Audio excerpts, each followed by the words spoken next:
Do you need some speed cleaning motivation? Well, this is the video for you. Today I'm sharing over 10 hours of speed cleaning motivation. So get this video on and let's clean together. If we've not met before, I am Ree from mummyof4.com. Hi, now let's get cleaning. So we're starting in my big girl Bella's room. Her room is looking pretty messy, as is Zara's, as you will see when we get to it. There's stuff dumped on the door that needs hanging up. There's bags that need putting away. And yeah, Zara's room is looking just as bad. So let's start by clearing Bella's bed. Both girls like having a lot of soft toys on their bed, and if that's what they want, that's fine, but it is just more to take on and off the bed, to be honest. So we're going to strip all of the sheets. I'm not going to do the pillow protectors and the base mattress cover, what's it called? The mattress protector, there's the word. We're not doing the mattress protector or the pillow protectors this time because I washed those last time and I tend to do those every other time. This is actually a modular bed. It does extend out to full length, but at the moment she fits in it this size. I'm 5'4". I can actually lie in that bed with my legs straight. It looks tiny, and that's mostly because she stuffs it full of so much stuff, but it's not actually as short as it looks. It's as tall as I am. So Bella is a lot shorter than me, so it fits in it for now. So it doesn't make sense really to extend it fully when the room is not massive. So I have been thinking in this room whether to get rid of the shorter bed and put a taller bed along that back wall that you can see. And then she'd be able to play underneath it, have a bit more floor space. But then she really likes me sitting on her bed with her to tuck her in and do reading and stuff because she's only 8. So I don't know. I think perhaps we leave it as it is for now, but move to a higher up bed to create a bit more space as she's older. But then the only other option with this room is to totally swap around the furniture, the built-in wardrobes and things, which would mean new carpet. It's a big old change. So yeah, that's the plan for now. I guess leave it as it is for now. I did ask the girls if they fancied swapping rooms for a change, and the certain, definite, very quick and very sure answer from the two of them was no, I like my own room. I thought Bella might be quite keen to swap rooms because Zara's room's a little bigger, but no, she wanted to stay put. The reason Zara was put in the bigger room, there we go, Bella's just smoothing out her bed for me. The reason Zara was put in the bigger room initially was because she was very small when we moved. She was only just 3. And I thought, well, if we put the toys suitable for all of them in Zara's room, then they can all go into her room to play. But I've always found with my kids, the older children didn't want the younger children in their bedrooms because they might touch their Lego and break it. So I thought, well, they can all go and play in Zara's room, and that can be the bigger room, and then she doesn't have to go in their room and touch stuff. So back to chatting about cleaning. I've changed Zara's bed. Not even Zara's bed, Bella's bed. Bought the bedding downstairs. We're now emptying the dryer so that then I can empty the washing machine. Oh, it was already empty. Look at that. But at least it's empty now, ready for when this stuff is ready to go in the dryer. And we're going to put all of her sheets and things in there and turn it on. Get all that washed, and then while that's washing, we'll get on with some more stuff. So we're going to empty out Bella's room. So I said this initially started as I'm going to go and quickly change the girls' beds. While I'm changing their beds, I may as well have a bit of a tidy up. While I'm having a bit of a tidy up, I may as well strip everything out of their rooms and have a bit of a sort out. And then I've sort of gone down this rabbit hole. I do this all the time. I go down this rabbit hole of one little job turns into, oh, okay, maybe we'll do a bit more. Maybe we'll do a bit more. And then it turns into sheer chaos decluttering project. But I think sometimes it's less overwhelming to do it that way. I know it's the weekend today when I'm filming, and oh, look at this mess. All that's just come out of Bella's room. Oh dear. Oh no. But at least it's going to be easier to sort and clean from there. I'm going to clear all this stuff off the top as well, because believe it or not, that's like a lift up thing, which she can never lift up because there's always junk on top of it. Anyway, we need to clean. Let's get a duster. Let's get some spray. I like this Method one because it smells so good. It's the, pink grapefruit one. So let's take Bella's clothes. They're Bella and Zara's clothes. I hang them 2 by 2 like Noah's Ark for as long as they are happy to be in matching clothes. And we'll get some dusting done. And this house just gets so dusty, guys. I don't know how. I guess it's just a small-ish space with 5, sometimes 6 people living on it, depending on if my eldest is home from uni or in uni. And the dust is just unreal, honestly. And even places like my office, which obviously I'm in there all day, I can dust that desk a few times a week sometimes, and it's still dusty. It's madness. Anyway, I will be honest, I've not dusted this room for a little bit. It was a bit grim. So we're just going to dust the surfaces first and then work down. This is Bella's dressing table / desk. This was an IKEA one. It's so cute. Those little pink, better word for knobs, handles, drawer handles. If you don't live in the UK, then you wouldn't be triggered by that word, but drawer handles is a little more polite. Those pink drawer handles we added on ourselves, but the rest of the dressing table thing was from IKEA. I thought it looked quite Beauty and the Beast, and she loves Beauty and the Beast. If you've watched all my vlogs and all my Disney vlog series over on my Mummy of Four Does Disney channel, then you'll know she loves that, and I thought it looked quite Beauty and the Beast. Anyway, we're going to wipe off these calyx shelves, and I think we're going to display some bags and toys and things higher up, just because they look cute, but we need to wipe the shelves first. So I'm just going to wipe one, move stuff, and then repeat really, and then free up a shelf, wipe that, move stuff. And it's nice. I always find the children, once they've had their rooms cleaned, they're so much more respectful of keeping it clean and tidy for a bit to a point. And then it reaches this critical tipping point where it gets a bit messy, and then it sort of descends into carnage again. So we're going to put these little bags, and we're going to put the princesses to match them. How cute is that? And Eric, of course, don't forget Eric. We're going to put them next to the bags because I think that looks really sweet. And then Dumbo as one of Bella's favourites, and the little Dumbo toy can go on top of this unit, but then because that's only 2 things on it, it's going to be easy to lift that off if she wants to lift up the lifty uppy thing. I don't know what it's called. What's the lifty uppy thing called? It's like hinges up and it's got a mirror on it, the compartment. So we've just wiped a shelf. I'm going to move all the Lego. This is all, it's like a Beauty and the Beast castle I think she had for her birthday a year or 2 ago. And the problem with Lego is it does collect a lot of dust, doesn't it? So we're just going to move it all, wipe it all about, and create some more space. So what have I gone to do or get now? I'm not sure. Where have I gone? What are you doing, Ree? Oh, we go. The Spider Bot and the Nuimos. That's what we're going to put in here. So all these Nuimos were by the door on top of the thing that you want to lift up to get into. It's like a foldy uppy, what's it even called? Anyway, a compartment. And it had so many different things on it, she couldn't lift it up. But now it's just got that one toy and the bag on it, so it's easy to access. And these are the things that need to be thought about a little better. And sometimes they're not thought about, they're just plonked and done. They love these Nuimos. They quite often ask for Nuimo toys and things, because they can all dress up in different clothes for birthdays and Christmas and stuff. They're nice little collectibles. And that's Bella's shelves so far. So now I can't be bothered to pull off all the books. I'm just going to go around. I'm going to be a bit lazy because this was, like I said, this was supposed to be an hour. It did not end up being an hour. It's supposed to be a power hour, and it just escalated. My plan was change the girls' beds, do whatever else I can fit in 60 minutes. The plan went a little awry. So there we go. We've just decorated those shelves. They're looking all right. Excellent. So now my next genius idea was to pull out all the stuff from inside the drawers, and then I'm just like, oh, what you doing, Ree? But while we're doing it, so like I said, sometimes it's less overwhelming to think, okay, I'm going to do one thing.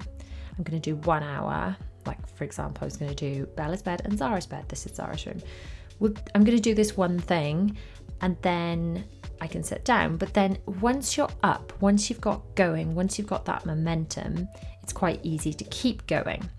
And without fail, whenever I do any sorting or decluttering, not so much just cleaning, but when I really pull things out, I without fail get to that stage where I'm like, oh no, what have I done?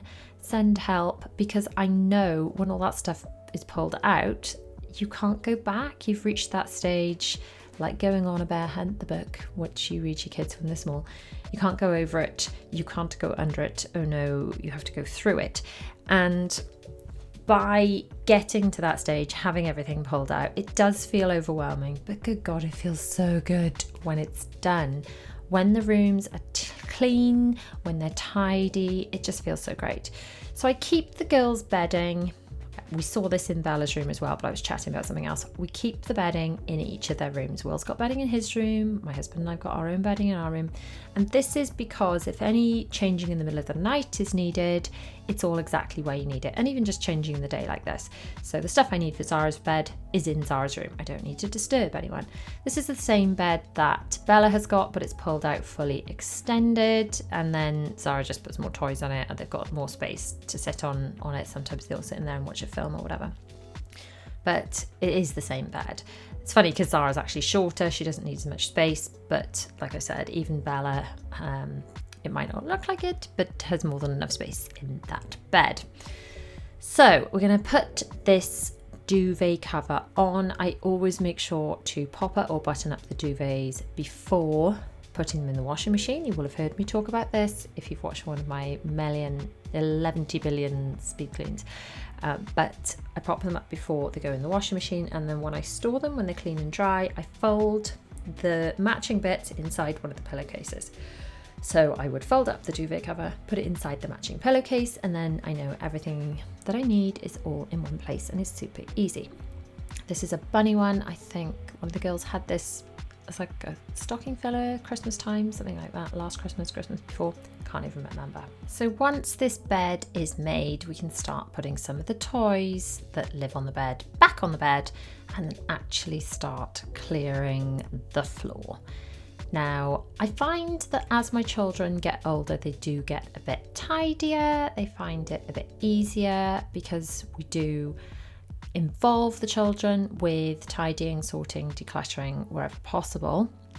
Bella is still continuing to tidy and sort her room while I work on Zara's room.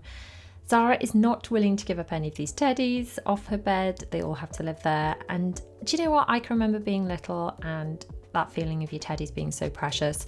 And I know the children's rooms aren't super Insta-worthy and neutral and, you know, just Pinterest perfect, but they love them and that's all that matters to me. So yes, it is nice when I can keep them tidy, because I feel like when the children have got a tidy space to be in, they have better quality play. They get out a set of toys and they play with a set of toys and then they put them away and get something else out. Whereas when it descends into chaos, they just have stuff everywhere and there's no incentive to put anything away and it's too overwhelming to know where anything goes anyway. So the tidier we keep it, the easier it is to keep tidy. Let's see how much dust comes off this table. It's quite grim. Ugh, yuck, yuck, yuck. But the tidier it is, the tidier it is to keep tidy. That's the easier it is to keep tidy. And I feel like I'm teaching them good habits for the future, because I feel like these were habits I had to learn and to teach myself as I became an adult. These were not skills I came into adulthood with. And that was quite difficult to have to figure that out. And hopefully my children will have some sort of clue what they need to do in order to look after themselves as they grow up and move out. So let's defluff the dryer. Guys, this is important because it increases the efficiency of your dryer, but probably more important than that, it's a fire hazard if you don't empty it. So dryer fluff goes in the dryer fluff bin. Years ago I used to take it to the bin every time, and then I was like, why am I doing this? I'll just put a bin here, save myself a few minutes every time I deal with the dryer, which is a lot. So all of the bedding from Bella's room is, and a random sock, is going in the dryer, and then the bedding that we just stripped off Zara's bed can go into the washing machine. There we go, that can go on. And then we can have the pod, we can have the sprinkly things, which are called scent boosters. I can never think of the word for those. All of that is going in. And then we're going to close up the washing machine and get that load on. So all of that is washing nicely. The drying is on. I think now we need to grab the vacuum cleaner, which is currently empty of fluff, empty of all gunk. Let's see how much horrifying stuff we can suck up. I have a feeling it's going to be flipping loads. So we're going to move all the castles out the way, start down that end of Zara's room, vacuum the floor. This carpet was new, gosh, when we moved into the house. So 3 and a bit years ago we moved into this house now. But I still feel like although certain areas of the house are quite high traffic, like the stairs, but the bedroom carpet, I still feel it like creates a lot of fluff. And then the biggest amount of stuff that I vacuum up, to be honest, is hair. As in, there are, say, 5 of us here full time, and my eldest, and a lot of us have got quite long hair. The girls got really long hair, I've got really long hair. Even William's hair is not especially short. Like with Bella's room, I'm having a go at repositioning the tables. The girls quite like it when their room feels changed around and fresh, and I get this. I can remember rearranging my own room as a teenager and thinking it all felt great. And while they don't do very well with change, they really enjoy this, oh, my room is so new and exciting feeling, because it's had a little bit of a switch around and it feels shiny, I guess. So they don't want to switch rooms, but they like their own rooms having tweaks and upgrades and slight, change around. If I was to move the bed, move a table, a transformation, I guess that's what they like. They like it to go from, oh, my room's really messy, which they don't really ever moan that it's messy, but they love it when it's done. They're just genuinely thrilled, especially if they come home from school. And although I like involving them in tidying their rooms, sometimes I just have to do it when they're in school, especially if it's a declutter. But if they ever see their room as like, look what I've done, it's all been cleaned and tidied and had some tweaks and some slight switch arounds, they are always so thrilled. I don't know if you saw the video, it's a vlog, I think, rather than a speed clean, where I sorted Zara's bookshelves. She was so thrilled, like so thrilled. I actually decluttered half the books and she's like, thank you for all my new books. And they weren't new, there were fewer of them actually, but she could see them all and access them all, and they were tidy, so they felt like there were more things. So back into vacuum Bella's room. Her table is in the same place, but I've just moved it around, so it used to be long ways next to her bed and now it's long ways against the wall. Just vacuuming under the stuff, under the tables, around the chair. I need to move that chair, vacuum around there.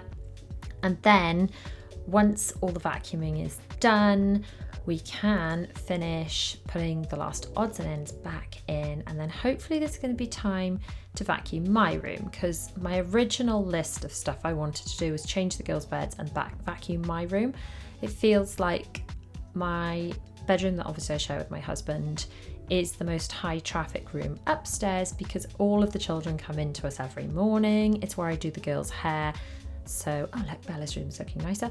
It's where I do the girls' hair, so there's a lot of gunk that ends up on the floor, lots of hair and stuff. So it's where a lot of sort of tumbleweed grossness seems to collect on the carpet. There you go, in Bella's shelves, looking cute. Very cute, she's very pleased with that.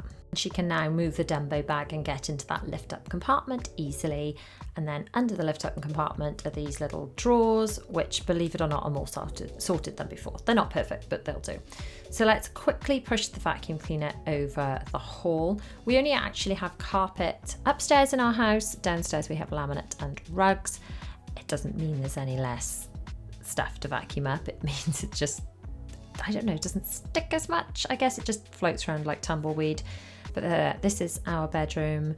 The bed, I try not to change all the beds on the same day. Sometimes it ends up happening and I break my own rules. So today I've done both of the girls' beds, but to do all of the beds in the house all in one go just creates a backlog of laundry.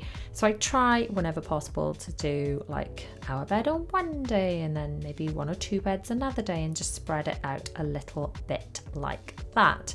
I could do with dusting in here, but quite frankly, this was only supposed to be a power hour. I've been at this for blinking ages. I'm losing the plot now, and look how much smuck I have vacuumed up. Ew, yuck.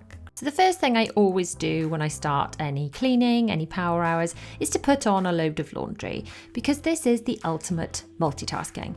I am cleaning and the washing machine is cleaning, so twice as much cleaning is happening at once.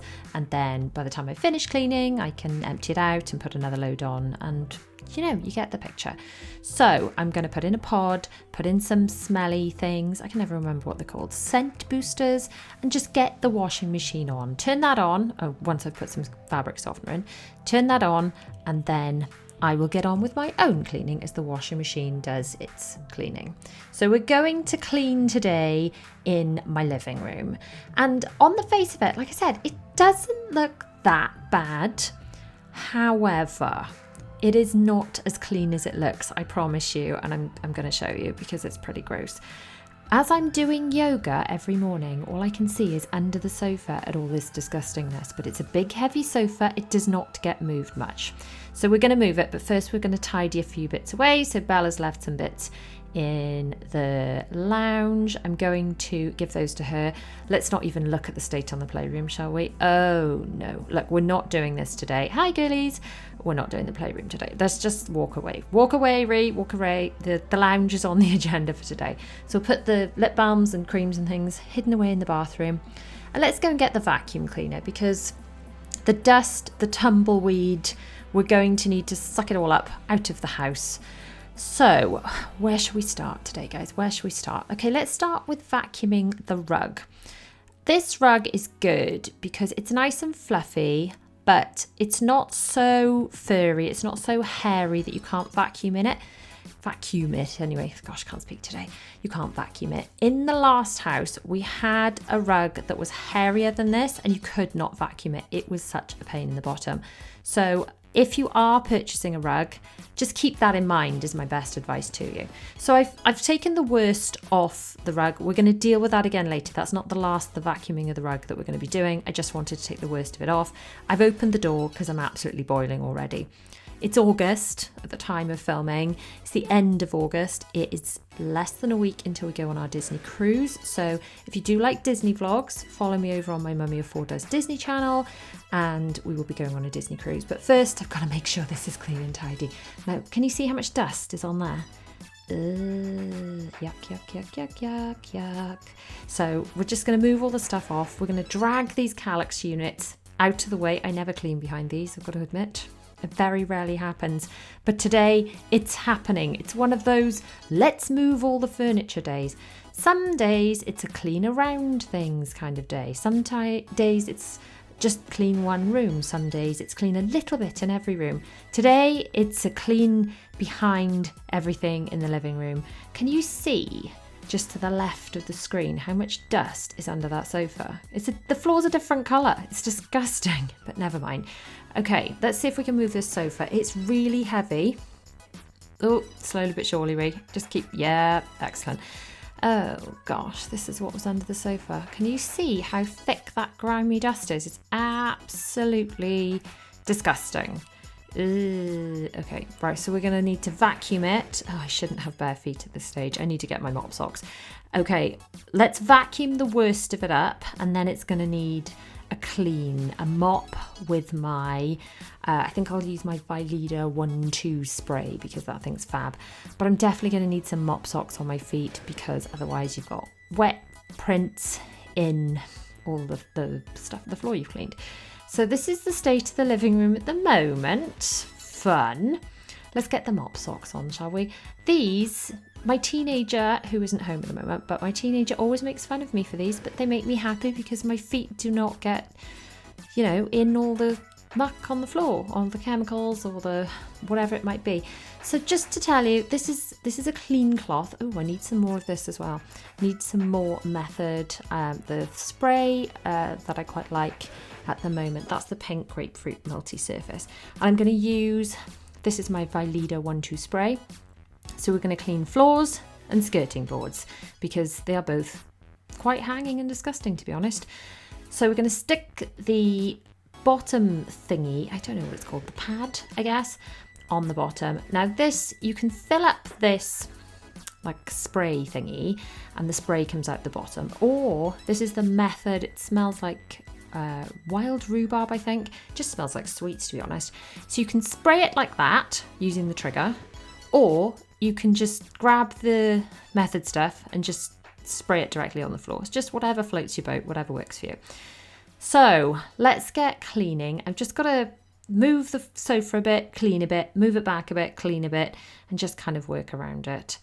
But this really is a job I don't do much because it's a bit of a pain to move the whole room around. So as you can imagine, it's disgusting. But every morning, I come down in the morning, I do either Pilates or I do yoga on the floor that in the middle of the floor is reasonably clean. And I look under the sofas as I'm lying on my stomach doing my exercise and think, yuck. Okay, let's see how bad these skirting boards are. How bad they're going to be, guys. How bad? Oh, not good. Not good. Bear in mind, that was a clean cloth. Oh, yucky, yucky, yuck. This one's difficult to clean because there's a funny little pipe thing on top of the skirting board. How gross is that? Pretty gross. It's like tumbleweed level amounts of dirt. We're going to need to grab the vacuum cleaner again because there's just so much muck. Oh, no. Yuck, yuck, yuck. I don't know how our house gets so dirty, honestly. I mean, okay, it's going to get dirty because I haven't cleaned behind the sofa for a while. But honestly, I feel like as quickly as I clean, there's dust again. Is it because there are just too many people? There are either 5 or 6 of us in the house all the time. Is it just the sheer amount of people? Am I just wiping up dead skin? That's gross. So, I don't know. I mean, the main reason we don't have pets is because, well, I just about cope with 4 children and my husband. The responsibility of a pet as well would... Oh, that's my chair making a funny noise. Sorry about that, guys. That was a funny noise. The responsibility of a pet on top of keeping all these humans alive might just break me, but also all the extra cleaning. I mean, my family are messy enough as it is. Yes, I did just vacuum the flowers, the fake flowers. I did vacuum them because they were stinking. So yeah, this is the other way you can use the method stuff. You literally just spray it all over the floor. It smells divine. And then you grab your mop thing, wherever I put it. There it is. And just mop the floor directly. Now, the easiest way to make sure that the laminate is clean is to go in the same way as the grain. If I don't do that, it doesn't seem to clean as well. The only thing is you do have to let this stuff kind of dry. It can feel a bit sticky till it's fully dried, but it smells so good. So I am going to have to leave the sofa off the wall for a little bit just to let it dry out, and I certainly would have to let it dry quite thoroughly before putting a rug back down once I've done that section of the floor. So whoosh, whoosh, whoosh, whoosh, whoosh. Yay for the mop socks because my feet aren't sticky and making prints. Cool and sexy as they look. Do you have mop socks in your life? I will make sure that my mop socks are linked in the blog post to go with this video because I get asked about them all the time. Clearly, I'm such a style icon with my mop socks that people want them too. So if you also need a pair, the mop socks and all the other cleaning bits I'm using in this video will be linked down below in the blog post. There's always a blog post to go with my videos. So I get lots of people saying, where'd you get this? Where'd you get that? I try and link everything in the blog post, but always look for that blog post, which is generally either, or it's always in the description. I try to remember to put it in the cards and the pinned comment too.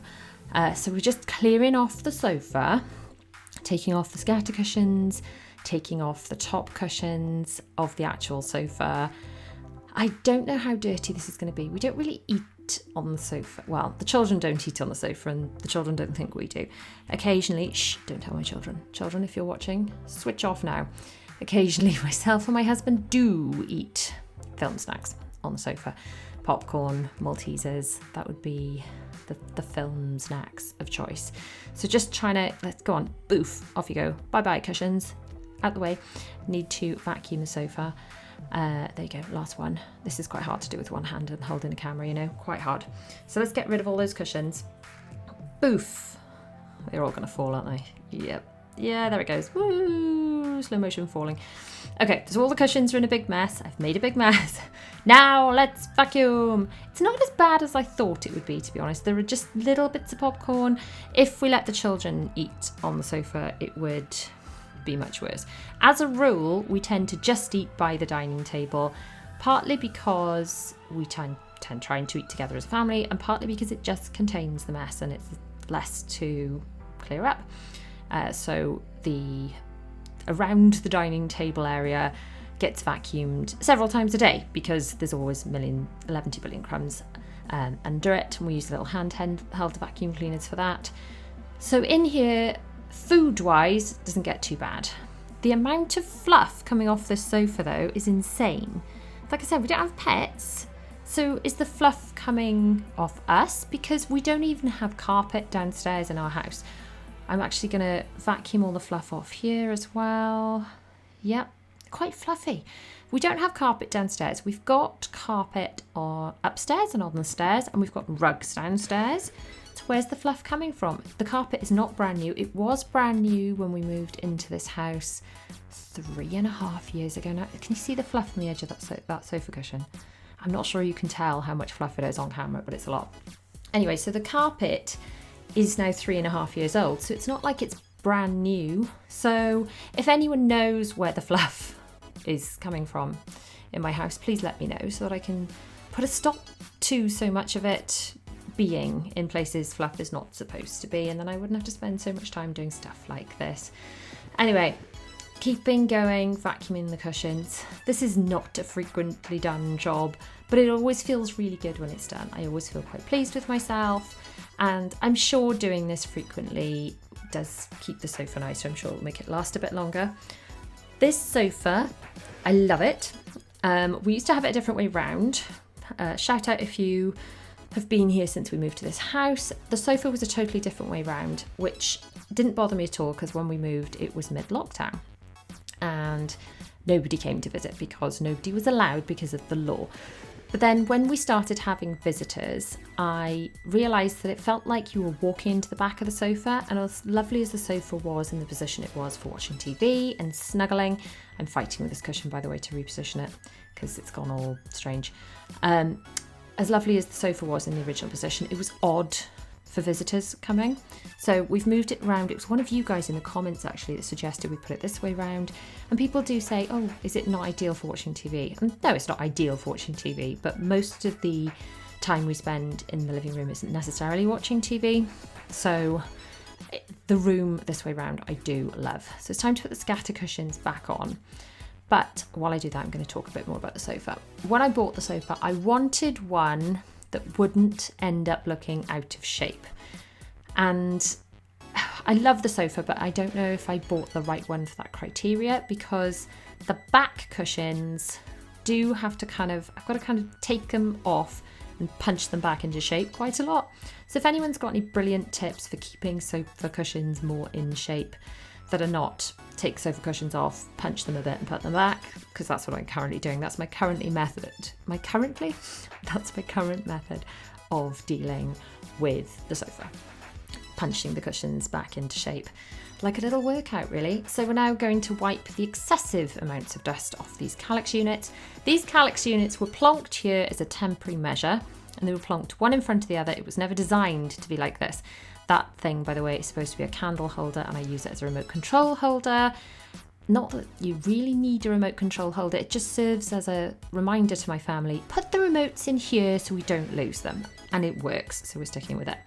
Anyway, these used to be one next to each other, if you remember, underneath the TV. And then when I reconfigured the room, I put them one in front of the other as a temporary, it'll do measure. And actually the children use it as like a play surface space. So we've kept it for now because it works, and then it doubles the storage. It doesn't offend me. I could probably find a better solution, something that looks better, but it doesn't bother me. So for now, it's not a priority. So let's do a bit more vacuuming now that we've moved the sofas again. It's probably agitated and shaken some more muck out of the sofas. The sofas are now vacuumed, put back in their corner place. So let's vacuum the middle of the floor, and then we can spray and mop the middle of the floor. I did leave it a little bit of time, by the way, in between putting the sofa back. I made sure that the floor was pretty much dry, although the sofa is slightly off the floor, so it's not as urgent to not move the sofa back as it would be. Like, I would want the floor to be bone dry putting a rug down. That's my yoga mat, which gets hidden behind the curtain in the corner of the living room, so I can do Pilates or yoga in the mornings without being like, where's my yoga mat? And if it's right there, it's one less excuse for me not to do a workout. So let's spray this floor with this divine smelling sweetie stuff from Method and wipe it over with my Vileda 1-2 spray. So I guess I'm not spraying with it, it's just a Vileda 1-2, I don't know. It does have the spray stuff in it, because I had the bottle out, I'm just spraying it directly on the floor. So that, I've probably overkilled this. I guess the benefit of using the spray is it dispenses a smaller amount of product, and I don't get too carried away and have to wait for ages and ages for it to dry. I'm now just using the vacuum sucker upper hose thing, that's the official term, to get some tumbleweed bits that have escaped. So vacuum has gone out of the way, yoga mat back behind the curtain, buffet, I've just noticed before I put the buffet back, some more grim skirting boards. Ugh, yuck, yuck, yuck, yuck. Okay, so the living room is not quite finished yet. I've got to put the rug back, but while the floor's drying, that'll do. So let's move on to somewhere else. What should we do next? The hall needs doing. The hall definitely needs doing. I'm not going to tackle my office today. I don't think I'm going to have time for that, but we are going to do the hall. And as I've got the spray out, I do want to do the rugs, and I want to pull them up, and I want to spray the floor. And then I'm going to show you a trick for how we get all the stuff out the rugs. I'm going to do this in the lounge later. By vacuuming the back of the rug, it's like vacuuming the front of the rug, great, it brings out a fair amount of gunk. If you vacuum the back of the rug, it seems to just beat the rest of the dirt out, and then when you turn it over. And the one I noticed this on most with is the one, the mat by the front door that we wipe our feet on. Honestly, the disgustingness that comes out of that. Look at the floor now when I pick that up. So I'm just going to roll these out the way. Out the way you go. There we go. So we're going to do both sides of this because it's pretty gross. Look at that. That didn't come out. I'd already vacuumed the top, then I turned it over and all that came out. Ugh. Okay, so while I'm here, I may as well just do this teensy weensy bathroom at the end of the hall and just vacuum that, and we can do the floor in here as well. I might do a little mini bathroom clean. See how the time's going. Let's see how the time is going. Now, we just need to clean this corner, and then no! See that on slow motion? I sucked up all the toilet paper. Whoopsie. Don't do that. Now I'm going to show you my special dusting glove mitt thing, which is great for blinds. You just put it on and just clean them with your hand, and it just picks up all the muck.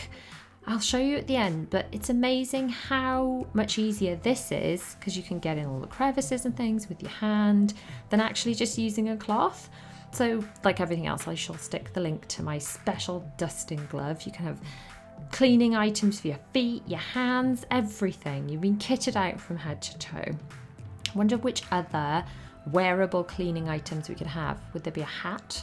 Would it be, I don't know, something for else? I don't know. Let me know in the comments, guys. Are there any other cleaning wearables other than gloves and mop socks, obviously, which are essential for whenever I am cleaning. So there you go, that's the blinds, and you can tip them over, do the other side. I just find that is so much easier and quite satisfying, if I am honest. And tip them over and do the other side. I've got to say, blinds are another thing I don't clean often enough. I'm going to admit it right now. There are plenty of jobs in my house that I don't actually get to as often as I would like, and I tend to prioritize cleaning up after food. So we always try and make sure we reset the kitchen after every meal and reset the dining table after every meal. And then laundry, that's a huge priority, staying on top of that, because I feel very overwhelmed when that isn't done. So jobs like cleaning the blinds, there you go, look how gross that is. Cleaning the blinds get pushed to the back burner and they just don't get done as much as they should.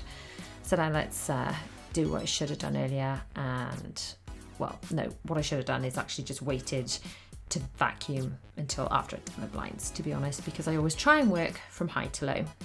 Did you notice how I didn't suck up any toilet paper with a vacuum cleaner that time? And are you proud of me? I'm proud of me. So as you can see, I am a little heavy-handed when I use it like this, aren't I? I should just use it with the spray. Look, I'm still going. Reese, stop it. You've used enough. That's plenty. You don't need that much. Stop it. Step away. Put it down. There we go. Good girl. Okay, so you don't need that much. Just use the sprayer thing. You'll save money and you will save time waiting for your floor to dry. Because I always do go a bit heavy-handed when I've got those spray bottles in my hand, unfortunately. So just cleaning the floor, going in the same direction as the grain. And then we're going to go into the bathroom and do that bit as well.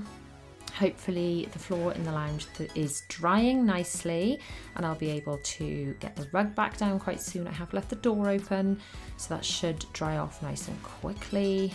Now, ideally, I would carry on through to the playroom and do the floor in there, but the floor in the playroom is covered by all the things my girlies have pulled out all over the place. So in order to clean the playroom, I'd first have to tidy the playroom, and they're currently using the playroom. So I'm just going to have to leave that for another day, and that is going to have to be okay. So let's wipe over the floor, and then before the floor, really, I should have done the sink, shouldn't I, thinking about it? But I'm going to have to do that now. I do wipe over the bathrooms pretty much daily as well. I don't give them a deep clean every day, but I always give them a quick wipe over. I keep cleaning products in the bathroom, so when I'm in there and I'm like, oh, tap's looking a bit gross, I can just grab the stuff I need. I don't have to go to another room and then end up getting distracted by something else and forgetting to do it. I can grab the cloth there and then and give it a wipe over. So as you can see, I'm going over and over and over this, probably because I've used too much product. So less is more. Less is more when it comes to the stuff you don't need this much, and you don't need to go over the floor this many times. Are we nearly done? Yes, we're nearly done. So this is the Method anti-bac all-purpose cleaner that I have kept in the bathroom. And then I use blue cloths to clean the bathroom, as opposed to the pink ones I use for other areas in the house. So we're just going to spray some of this stuff all over to disinfect. And then we're going to grab the cloth, there it is, and wipe all around the taps. The taps get a bit gunky, kind of like tap snot all around. The worst bit they get it is, you know, when you can see that bit that is exposed when you lift the tap. That's the bit that gets gunkiest. I don't know how, I don't know why, but it does. The same bit behind it as well, if you follow that bit that I don't know, the tap that covers and uncovers as it lifts. Not even sure if I'm making sense. And also around the bottom of the tap gets a lot of tap snot too. That's the bit that gets dirtiest in our house. Is the same for you, or do my family do something special to our taps? So it's just wipe over the toilet, and then we are going to go and put this cloth directly in with the dirty stuff. Go and keep wiping the seat, wipe the rest of it, and then I keep all our cloths and things that get washed hot and need kind of disinfecting all in one place, in a separate place in the laundry room to the rest of the laundry. And I know that all of that stuff goes in one load together, goes in nice and hot. I can choose to add extra like disinfectant stuff to it if I want to, and I know that things like cloths and towels don't get washed with fabric softener because they stop their absorbency, and that's where it gets put. Now I'm going to use a bit of hand sanitizer because I've just been touching the toilet before I touch anything else, although I'm going to touch the toilet brush and then have to use hand sanitizer again. So I'm going to use the toilet brush in the toilet, and then we're going to put a Zoflora, some down the toilet and some, there it is, Zoflora, my scent of choice being Linen Fresh. Some down the toilet and some into the toilet brush holder. So next time I reach for the toilet brush to, you know, clean the toilet, it smells nice and it makes the toilet smell nice, and it is disinfected. So this hand towel is looking a bit dirty too. That can also go in and be washed nice and hot to clean off any germs. And let's put a nice, clean, fresh one in the downstairs toilet. So I haven't touched the shower, but we don't use the shower downstairs as much as the upstairs one. And that's the downstairs bathroom. Oh, nearly, because this has got to go away. There we go. Let's put the cleaning products away. So that's the cleaning products away, the bathroom looking pretty clean. Nearly forgot, my dusting glove also needs to go away as well, as does my sanitizer, and that one belongs on top of the washing machine. So let's plug the vacuum cleaner back in and do this little area by the washing machine. This leads out to the garden. It gets quite mucky. People leave their wet shoes here. So we're going to vacuum on top of the mats, we're going to vacuum under the mats, and then we're going to clean them off the floor. The other side of the calyx, just to the right of the screen, is my office. But I think I'm going to run out of time before tackling that. So doing something is better than doing nothing, and I'm better off thinking, yay, here's all I did manage to do. I did manage to do the living room. I did manage to do the hall and the downstairs bathroom, and I did manage to do this area, rather than listing all the things I didn't get to do. Because when you're a mum, there's always loads that you should do and you haven't done, and there's so many opportunities to beat ourselves up. And we need to avoid taking those opportunities to beat ourselves up, and instead we should be counting our wins and thinking, yay me, look at all I did manage to do today. And I am talking to myself as much as I'm talking to you right now, because look, that's, by the way, just on a tangent, that's what came off the wiping your feet mat. See what I mean? Turning it upside down to vacuum the back makes such a difference. So let's now get this. Oh no, overkill again, Ree. Whoops, never mind. Okay, in future, I'll just use the spray thing rather than apply it directly on the floor, because I do use far too much. Okay, let's just do this little corridor. At least my office, even though it won't be actually cleaned, will smell nice. The floor in here in the meantime is now dry, so we're going to do the back of this rug. We're going to do the top of this rug, and then we can put it back in place. See how much muck it's managed to pull out by doing both sides of the rug. And then we'll put it back in place. Really, I should have done this thinking about it before I mop the floor, but sometimes, I forget. So anyway, let's vacuum the top of this rug, get it all back in place. And I've got to say, really happy with this rug. My husband wanted a new rug. We had IKEA ones in here, which were fine. And he's like, oh, I want a really fluffy rug. And it's like, well, get one by all means. It's got to be able to be vacuumed. Otherwise, it's a nightmare that I have to deal with. So it didn't bother him because, that's just not a problem that he thinks about. But it was going to bother me. And that was a really good compromise. I believe we got that big fluffy one from Dunelm. But equally, these ones in the hall, these IKEA ones, have been quite hard wearing and quite durable. They've been great. These little doormats for wiping your feet on, they go back in place. And these grey ones actually are machine washable. So this one doesn't need machine washing right now, but I could if I needed to.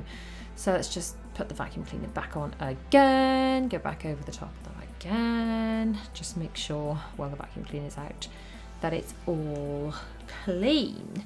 And then I will be emptying the washing machine very soon as well, although I will admit I forgot to film that bit, so I just need you to know I did actually put more washing on in case you're worried. Can we just take a moment for how disgusting the bottom of my mop socks are?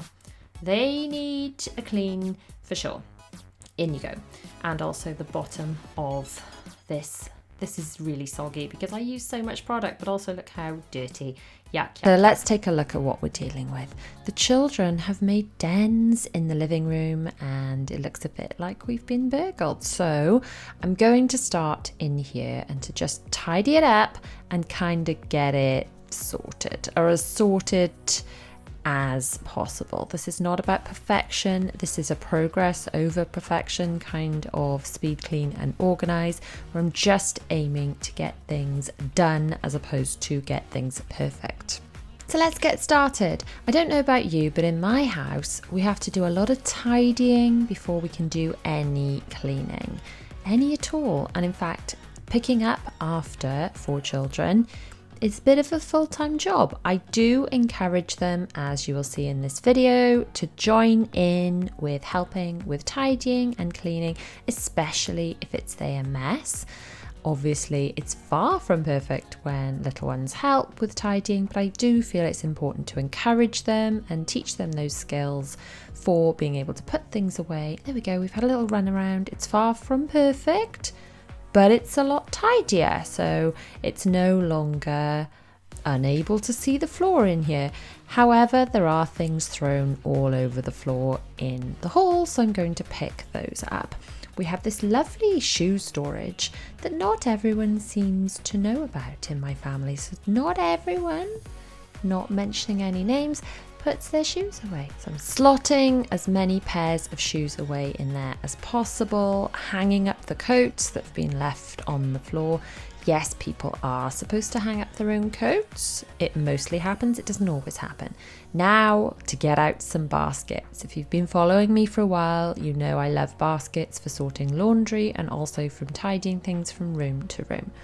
Now, as things come out of the dryer, in theory, they go straight from the dryer, which is that top black item you can see in the far right of the screen, because my dryer is stacked on top of my washing machine. In theory, they go from the dryer directly into the calyx boxes you can see just behind me, and everyone's got their own box and things get sorted directly into them. In practice, often I'm in a rush, I'm on my way out, and I take all the clean dry washing and dump it in that white basket that you can see. So today I'm sorting all the stuff that just got dumped into baskets on the floor. Those are the girls' little white socks. I do like to pair those up all in one go, only because I find it a bit overwhelming to find a sock and then find its pair amongst all the washing. So I find if I pair them up when they are all in one basket, it's easier to find their other halves. So all the towels are getting folded, all the clothing is getting popped into a basket. Each family member has their own basket that I'm sorting things into. Then the washable face masks that I found, they go in the under the stairs storage. So there's always some ready to grab on the way out of the house. So cloths and cheeky wipes and things, I'm going to pop those into the kitchen in this basket and they can get sorted later. The towels and all of the clothing that's sorted person by person is now ready to go to the relevant bedrooms. So, oh dear, we're not done. I thought we were done. I thought I'd sorted all the laundry and then I found the dryer was full and finished. So all the fluff, don't forget to empty your fluff filters, people, because if you don't empty the fluff filter, the dryer isn't efficient. It's also a fire hazard apparently. So empty the washing machine and then let's get another load on. I am using some scent boosters and these bold pods at the moment. I have worked with Lenore recently, but this Spring Awakening scent, see if you can let me know in the comments before we get to the product, which I will use later in this video, to tell me which Spring Awakening scent product I have been using for absolutely ages. If you've been watching my speed cleans for a while, you'll know that I have been using Spring Awakening for quite some time. But what is the product? Can you guess? So let's sort some more clean dry laundry, the stuff that just came out the dryer, and then we'll put the stuff away room by room. There we go. The children are going to take their own things to their own rooms and they put away their own things. Zara, who's the baby, needs a little bit of help, but she does sort of do it herself with a little bit of encouragement. The others can do it totally independently. Even my husband sometimes. So let's go upstairs. Let's take this lot up, including the towels, I'll show you where I store all of those. In the downstairs loo, we have space for 2 hand towels and 2 bath towels in this really skinny cupboard that I bought from IKEA. So the bottom of that just has the towels and the loo rolls, and then the top section of the cupboard has toiletries and things. So that was a really small area, and I feel that's quite a good use of the space. At least there's always towels to grab. All the rest of the stuff, other than a basket for my teenager because his bedroom's on the ground floor, all the other bedrooms are upstairs, so I'm going to carry the remaining baskets upstairs. Now, Zara's room, if you saw my recent Declutter Zara's room with me, you will know that it was such a nightmare to keep on top of.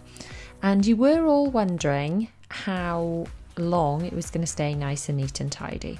Now, as disastrous as this room looks at the moment, it's not as bad as it was. So this is quite kind of superficial mess, and I can see that the stuff that is out, I know where it goes and it all has homes. Whereas before, when the place was a tip, and don't get me wrong, this is not a tidy room by any stretch, but before, when it was a tip, all the stuff didn't have homes to go to as such because the organisation of the room had become such a jumbled mess. Whereas now, tidying the room is a much quicker endeavour. And in all fairness to Zara, this is the messiest it's been. I did reorganise her room several weeks ago. This is the messiest it's become in all of those weeks. Most of the time, she's kept it pretty neat and tidy because she's now got a box of this, a box of that, and knows where things go. So that didn't take me that long to sort. Look, that's sort of tidy now. Whereas before, if you've seen on my Instagram stories and stuff, I was just constantly in there tidying. So pair of shoes of mine, they need to go away, and the rest of the towels that I brought upstairs. So I've got one of these boxes in here for bath towels, and this box below is for hand towels. Now the airing cupboard is that wooden door you can see in the back of the screen, just there, it's gone now. We don't actually keep towels in the airing cupboard because there's a massive water tank in there, and I keep other bits and pieces in there. So I keep towels in my bedroom instead because they're still nice and easy to get to. So these are all my clothes. I have been procrastinating putting away my clothes because I just run around not having much time, to be honest. So all of these clothes are actually the clothes I brought up last week and left in a basket unsorted in the bottom of my wardrobe, plus all of the ones I brought up today. So I am actually going to put all this away now because it's been frying my brain that it's not done. Now, if you look in the back corner of the screen on the left, I have got a Calyx unit that we repurposed from the old house, and all of that stuff lives behind the sliding mirror doors. Now, instead of having drawers as such for my clothes, I've got all these baskets which slot into the Calyx unit. So my knickers and things, so either my period pants or my not period pants, depending what time of the month it is, are in those baskets. Bras are in another one. These shorts are kind of like pajama lounge shorts sort of thing that I wear just in the house. They go in another basket. Socks in another basket. And it's easy, to be honest. It was a nice, easy way to utilise the Calyx we already had and to turn it into drawer-like storage.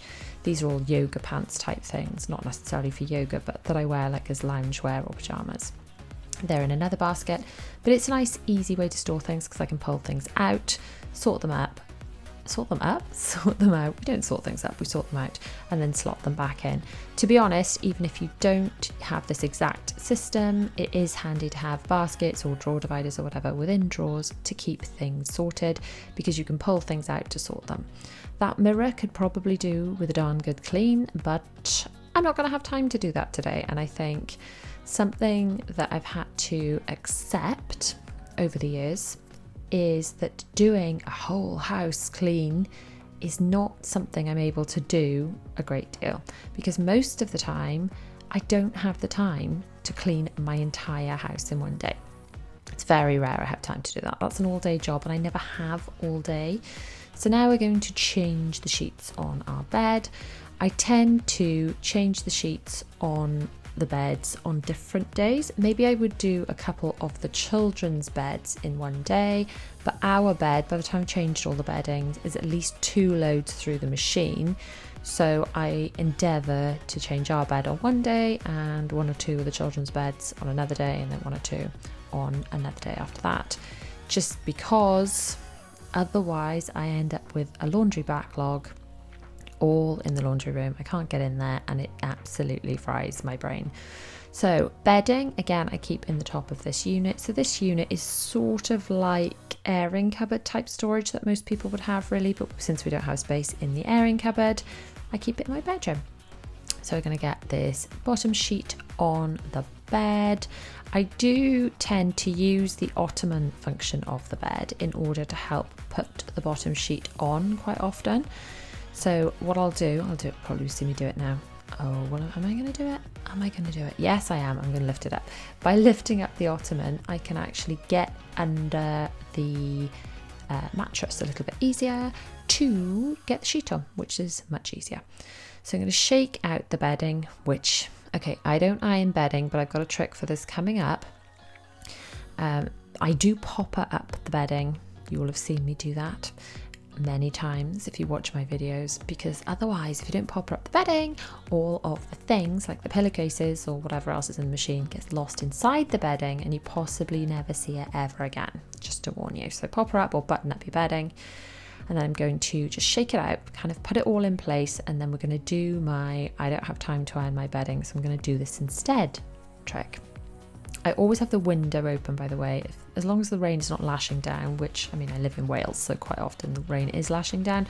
But I do find I like to clean and do bedding and stuff with the window open for a bit of fresh air, partly because this is like a workout, I get really hot and bothered, and partly because it's just nice to have the fresh air. So let me know in the comments, do you like to have windows open while you are cleaning? Let me know. So now, Lenore Cronistrally said this is the product that if you guessed correctly earlier in the video, you will have seen me use a lot. I love the smell, so I have been using that Spring Awakening crease releaser for quite some time. So I spray that on the bed. I've left that on the bed now, and when we go back up, it will look a lot less creased and I won't have had to iron anything. So we're going to get another load on, get another pod in.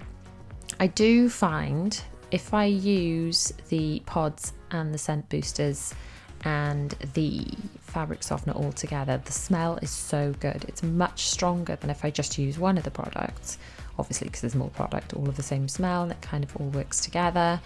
I am using some stain booster on these sheets as well, getting all that into the machine just to kind of boost the whites. There we go, we're using Ace for white. Again, I have worked with Ace before. This particular video isn't sponsored, but just to disclose, when I have worked with companies before, because obviously I do like to work with companies that I love and that I genuinely use. And the Ace for Whites has been really good at bringing my bedding back to like a fresh white as opposed to a grey off yucky white. So now we are putting away some of the towels and things. More towels. We go through a lot of towels in our house. Do you go through a lot of towels? We do. Anyway, now this is my airing cupboard area, which is literally 2 rails between the calyx and the wall. And I hang up the wet washing here. Some people often ask me, don't you hang any washing up outside to dry, Ree? Don't you ever dry washing outside? The answer is no. I have been stung too many times doing that. If you've watched my day in the life videos or vlogs or anything, you'll know that I work from home, I have 4 children, and I run back and forth a lot doing the school run. You'll also know that I live in Wales and it rains a lot. The number of times I've thought, right, I'll put washing out and then it'll rain. I've just given up, so I either dry things in the dryer or in that airing cupboard, and I spray my crease releaser on it, and it's above an airing cupboard. It is an airing cupboard. It's above a radiator and the stuff dries quite nicely. Now, in the meantime, back in the living room, this is what the children have been doing. While I've been cleaning and tidying, they've been doing this. Seriously. This was tidy. Was this not tidy? Well, it's not tidy now. So let's do it again, shall we? Because, you know, why not? Why not just re-tidy the thing that we tidied at the beginning of this video? Because this is mum life, people. This is real life. This is why I can't clean my whole house in one go, because as soon as I've done one room, they walk around me like a team of demolition experts, beautiful demolition experts that I love, but this is the reality of it. So is this what it's like in your house too? So now we're using a little bit of antibac. This is the peach smell, I think, which smells amazing. It smells like sweets. Quite specifically, it smells like those Haribo, like circular peach things with sugar all over them. Peach, I'm not even sure what they're called, but does anyone know which sweets I mean? This smells like that. So I'm just dusting. This unit especially gets really dusty. I mean, yeah, look at that. Blech, yuck. Does your house get really dusty? Is it just because we have too many humans in it? Too many humans in the house creating dust? Is that what it is? So we're just going to do this other end of the calyx unit too, give it a little wipe over. I have not done nearly as much of the cleaning as I wanted to do so far in this power hour, but sometimes all the tidying and the laundry and the beds and things all needs doing too. Now, as you can see, the pillows, by the time I've put over the little cushions and things, it so doesn't matter that I didn't iron that duvet between the crease releaser, which is now kind of dried a bit, putting the throws and things on, really not worth the time in my life to iron. What am I even talking about? To iron. Today's speed clean's a bit different because we've actually got guests coming. So I'm doing a power hour before I have a shower to tidy up before they arrive. This is a bit different for us because the day I'm filming this is the day after we have been allowed guests inside our home for the first time since the pandemic started. So this will be the first time we've had guests other than people who have been in our official bubble since we moved into our new house. So I thought I'd do a bit of a power hour, tidy up a little bit, because quite frankly my house really could do with it. And here are my children in their pajamas playing nicely, but to prove that there's a little bit of a mess going on, I'm actually going to leave them there, which means they'll make more mess, and I'm going to do a bit of cleaning and things, then we'll go back and tidy the mess they're making. First job is to put the cushions outside. It's a glorious day, so hopefully we can spend a bit of time out in the garden, even though people are allowed in the house. Doesn't mean we can ignore the garden, can we? Especially in the nice weather. And I am going to clean the downstairs bathroom because it's going to be the first time that other people are going to be using our downstairs bathroom, and they'll see how, quite frankly, grubby it becomes when all of my family are using it and no one other than me ever cleans it up, apparently. I do get my children to help around the house, as you know if you've seen my other videos, but they seem to just not realise that bathrooms need cleaning. I think they think that fairies do it. Very quickly, I'm going to address the cushions on the outside seat again. I know we've moved past that, but where do you guys store the cushions for your outdoor seats? If we leave them outside, they go manky when it rains. But then through the summer, I have this problem of not really having anywhere to put them in the house. They end up dumped in the corner of my kitchen looking a mess. Just wondering if anyone could weigh in on that. So cleaning this towel rail, which gets incredibly dusty. I mean, like unusual, disproportionate perhaps amount of dust seems to gather on this towel rail.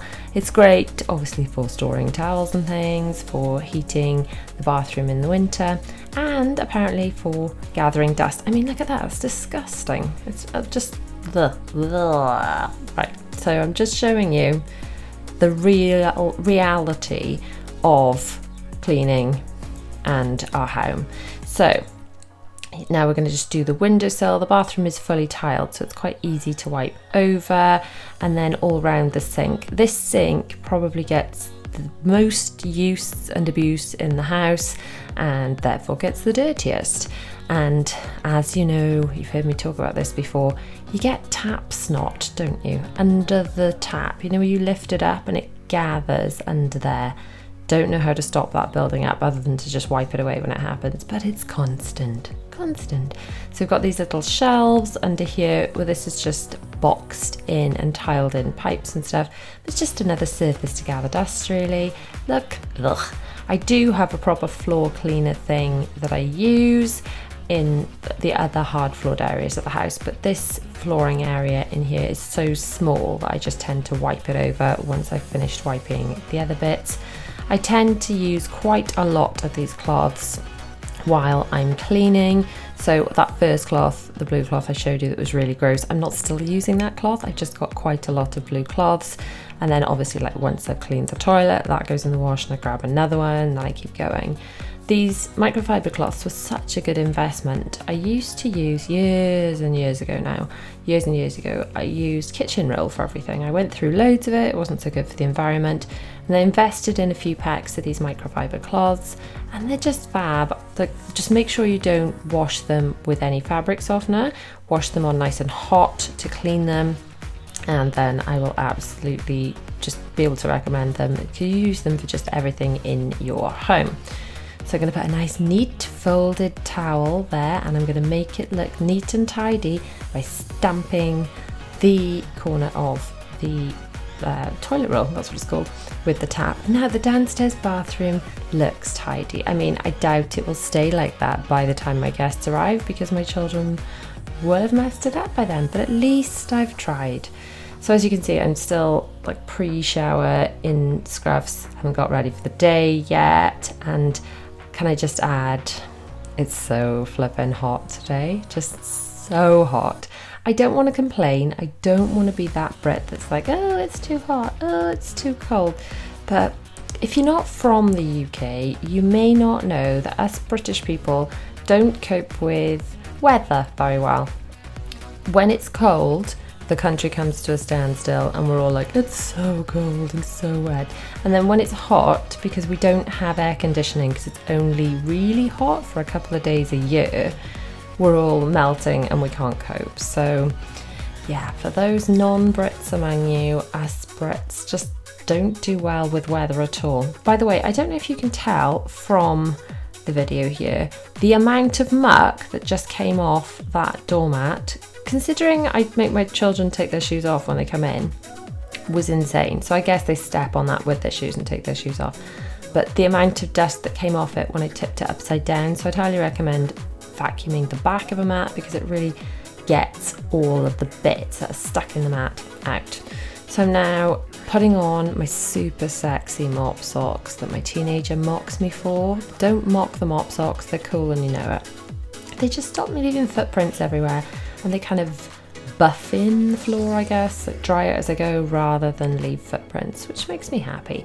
Plus they're a bit silly. The girls who are still playing Duplo have not noticed them, because when they do notice them, they're like, Mummy, I must wear them too. I'm just noticing how manky the top of the skirting boards are, by the way. Yuck. So that I wasn't going to do the skirting boards right now, then looked at them and thought, ugh. So they've been wiped. So the floor has had a little disinfect with my Philida 1-2 spray, and it's got the wild rhubarb anti-bac floor stuff in it from Method. Oop, just noticed another skirting board. Yuck, yuck. So wiping over all that, and because it's been vacuumed, hopefully I've got all the bits up, and then this is just to disinfect the floor and make it smell good. So now I'm going to give a little wipe round in my office. It gets really dusty in here too. In fact, thinking about it, my whole house gets dusty. Is it just to do with the amount of people? Is it just more people equals more dust? Or do you have a family of less than 6 people living in your home and it still gets incredibly dusty?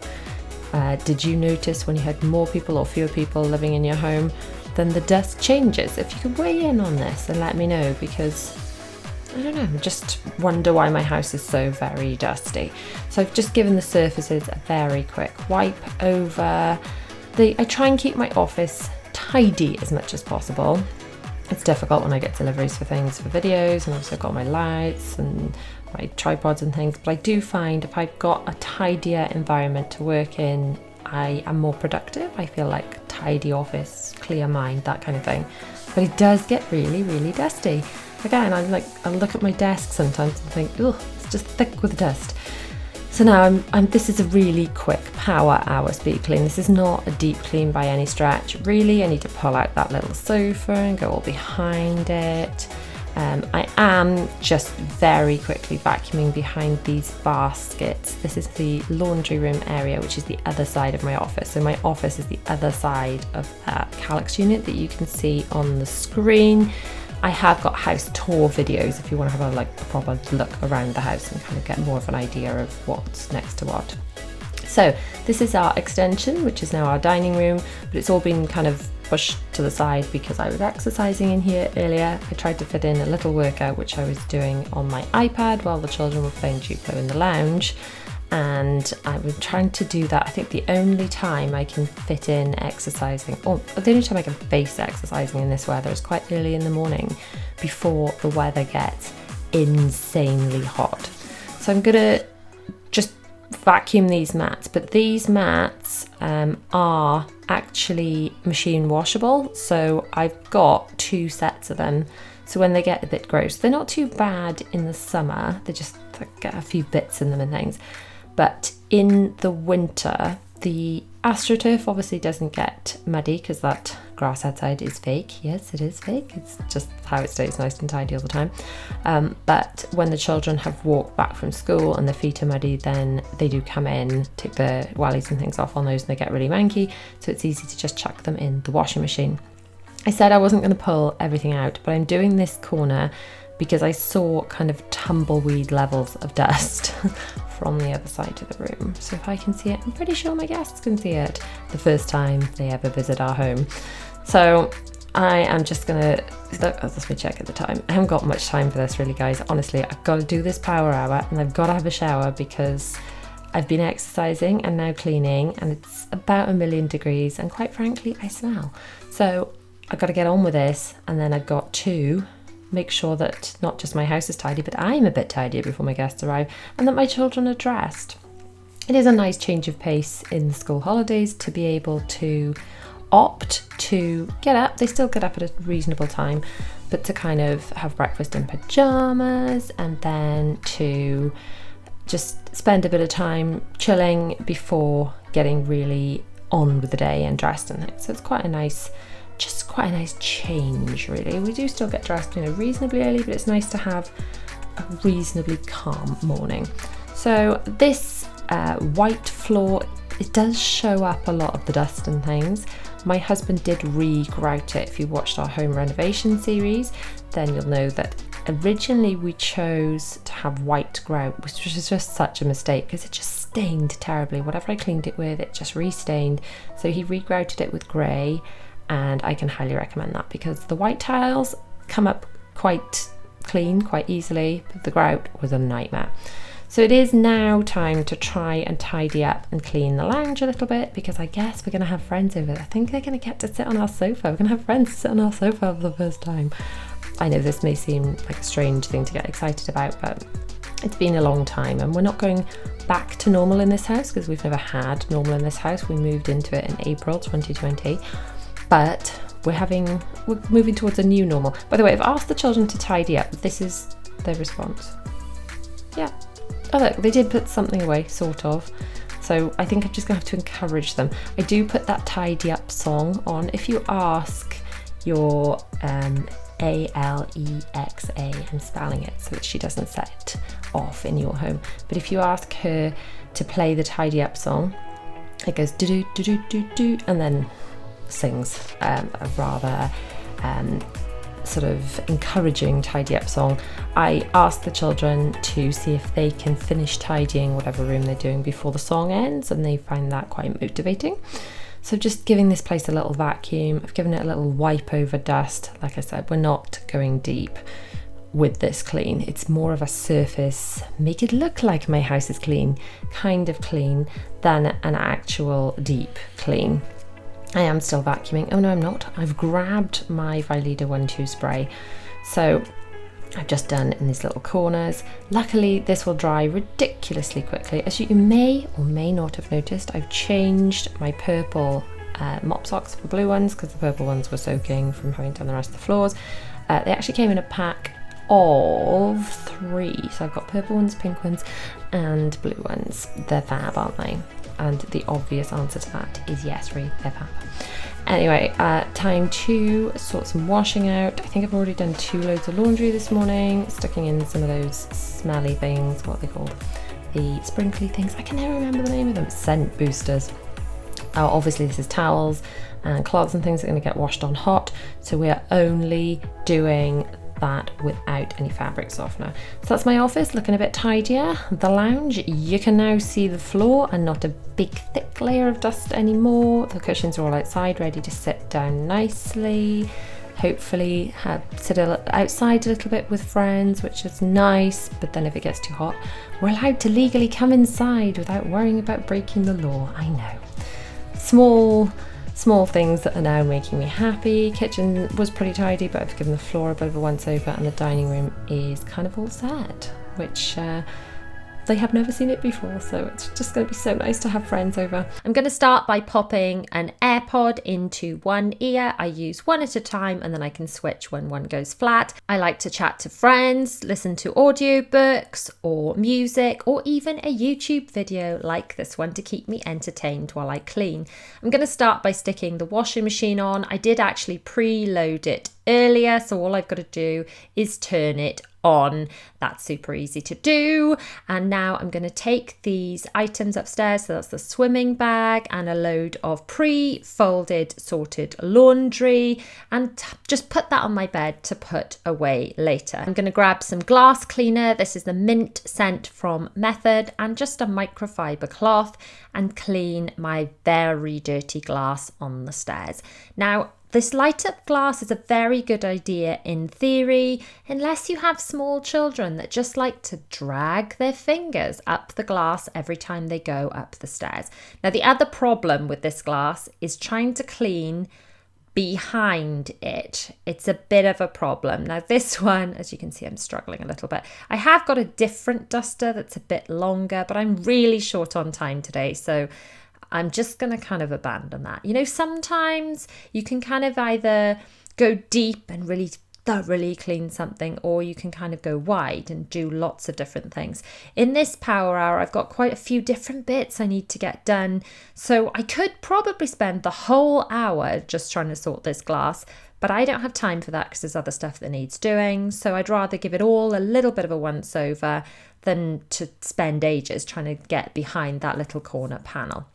So we're working the way down the stairs. Wherever possible, I do like to clean up high first and work my way down, and that way any dust I unsettle and agitate from up high that falls down, I can clean that as I get to the bottom. I do have a lot of these microfiber cloths. I will link them in the accompanying blog post to go with this video. There's usually a blog post to go with most of my videos these days, where you can find all of the bits and pieces that I talk about in the video and that I'm using. So you can find that blog post down in the description or up in the cards. But basically, I have a lot of these microfiber cloths, which are linked in that blog post, because as soon as one gets a bit saturated with cleaning product, you need to chuck that in the wash and get a nice clean dry one. So I'm now going to get my vacuum cleaner out, plug it in, and do the stairs. I really am very short of time today, so it's just one of these kind of quick and dirty speed cleans that sometimes I have to do because done is better than best. So if I wait until I've got time to do loads of cleaning and do it thoroughly and perfectly, I'll never do it. Sometimes it's better to get something done and not done perfectly than to not do anything at all. So I'm just going over each step. Not one of my favourite jobs, the stairs. I feel like the stairs do get a bit neglected because they're one of my bugbear jobs, if I'm honest. Now, we all have them. What is it in your house that you just hate cleaning? You avoid cleaning because it's just a pain. The stairs are one for me. Really, I could use the handheld vacuum cleaners. We have got little handheld Dysons. They are quite old now. My husband did replace the batteries on them, so they are a bit better. But this plug-in vacuum cleaner obviously is a lot more powerful because it's plug-in, but it's not nearly as easy as something that's just handheld. So, you know, it's a bit of kind of give and take. It is a much easier one because it separates from the base than just a standard vacuum cleaner. But I don't know, what do you use to clean your stairs? Do you use a handheld? Do you use a plug-in? What's your stairs cleaning preference? I'm also doing all the way down the side and along the skirting boards with this attachment. It's amazing how much gunk collects on our skirting boards. I love our skirting boards because they've got that kind of square top finish to them. I like the look of them, but it's literally like a dust shelf, so that all the way along there, it just collects dust on the little skirting board dust shelf collection device, which you can't really see how much is coming off, but I promise you it's a lot. The camera is not showing exactly how much there is. Now, this vacuum cleaner is good with the suction, and it's nice and easy to empty. This was, full disclosure, gifted to me absolutely ages ago, so just full disclosure, but this is not an ad. Anyway, these little rugs, normally, if I've got a bit more time, I would vacuum all of the hall. I would turn over the rugs, I would vacuum the back of the rugs, and then I would get my spray, my Valido 1-2 spray, and I would do all the laminate in that. And today, do you know what? I just don't have time. So rather than doing nothing, I'm just going to vacuum, and then I'm going to plonk the rugs back down, and that'll just have to do for today because, you know, real life happens sometimes. This little corner is a proper little dust magnet. This is like the way into our living room. Collect so much dust.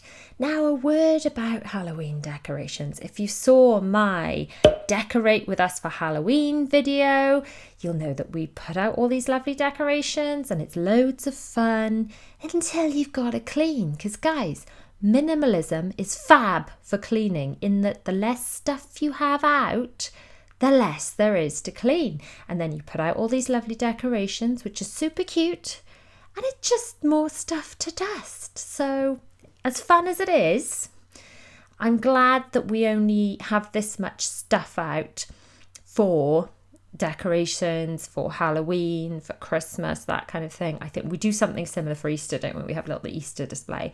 But if it was all year round that I had this many kind of trinkets and things, it would drive me mad, because as fun as it is to have the decorations, I'm always kind of secretly glad to put them away when it's time to put them away, because it's less to clean. Full disclosure. Whoop, just knocked all of the lights onto the floor. Whoops, that totally meant to happen. It was meant to happen, guys, meant to happen. So I'm going to pull them off on the floor, and I'm sure when the children see, they will complain that I have put them all back wrong or something, but never mind, I've pulled them all off, just dusted along. I really did not dust this little section that long ago, just really not that long ago, and it's already caked in dust. It is amazing how much dust is created in our house. I assume it's just because there are 6 of us. For a long time, I blamed the fact that we'd had building work done, because obviously we did our whole home renovation series. But now the extension was finished coming up to a year ago now, close to a year ago. So I probably can't blame building dust anymore. It's just this is going to sound gross, dead skin coming off my family. How gross is that? Just all over the place. That's what the dust is. Ugh. So just putting back the little buckets of lights and all the other things that accumulate dust, but the children love them. This is their little toy kitchen. It's from my old house. Oh look, Zara's left a very lovely little book she made. How cute is that? Very cute, but it's got to go away. Anyway, toy kitchen came from our old house. It actually suits our new house much better because our new house is grey and white. This is fixed to the wall so the children don't pull it on themselves. It even has little baskets inside. I can't remember, did I open the cupboards of this little kitchen? Let's hope I do, so you can see inside. It's actually got little baskets to put all the children's toy food in, and it makes it easy. Oh, look at that, gross.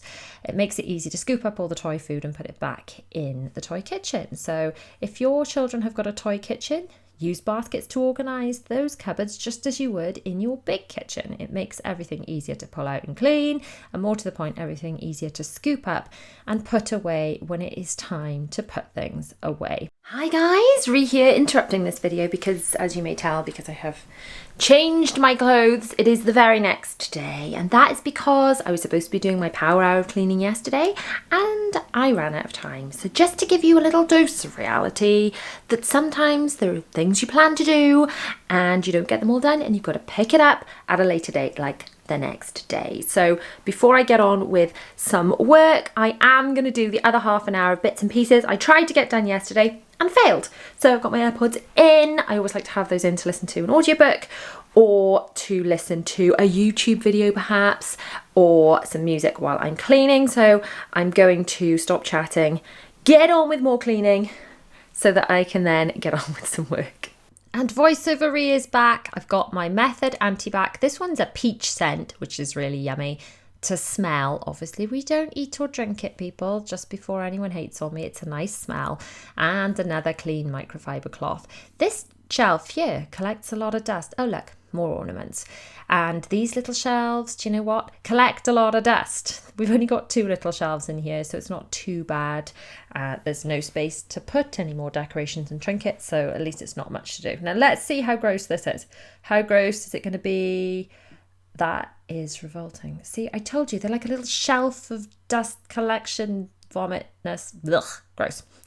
Now, much like with yesterday, where I totally ran out of time, I should be working now. So this is just the jobs I should have done yesterday, didn't get round to.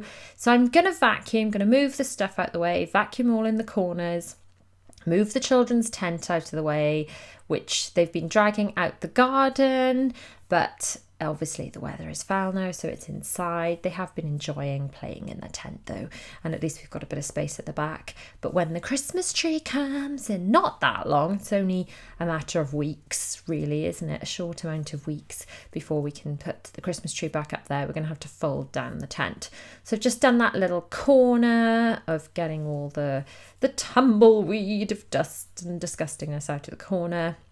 I'm going to shove that little fake tree from IKEA back in the corner in a second, just trying to get a bit of the dust out of the grooves in here. As I said earlier in the video, this is a quick and dirty kind of clean. I'm not going to have time to fully wash all the floors with my Vileda 1-2 spray. Even though that thing is quick to use, I just don't have the time. So I just want to get rid of tumbleweed and make the place slightly less dusty. This is a basket of shoes. Even though we do have understairs shoe storage, this is the basket.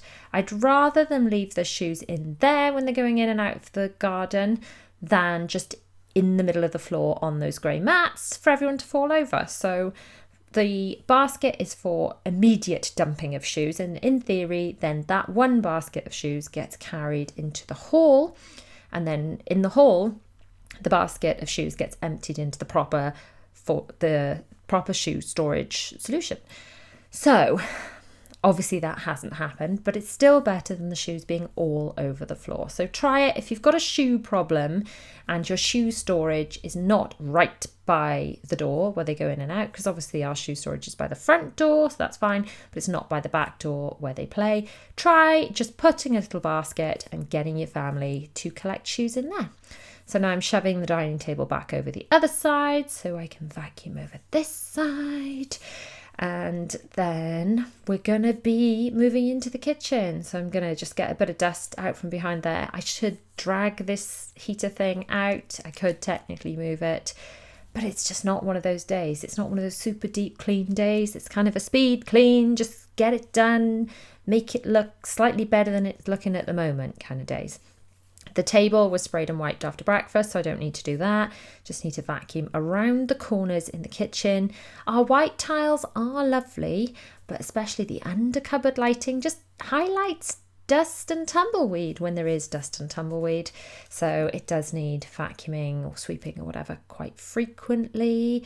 So just going to do under here. That big grey bag you can see by the island is our bag of cushions, which I'm guessing is going to have to go out the shed, but it's all the cushions from the outdoor seating. So what do you do with your outdoor seating cushions? I find them a bit annoying because if you've got to keep them in the house, they're not going damp. Where do you put them? We've just got this huge bag of them.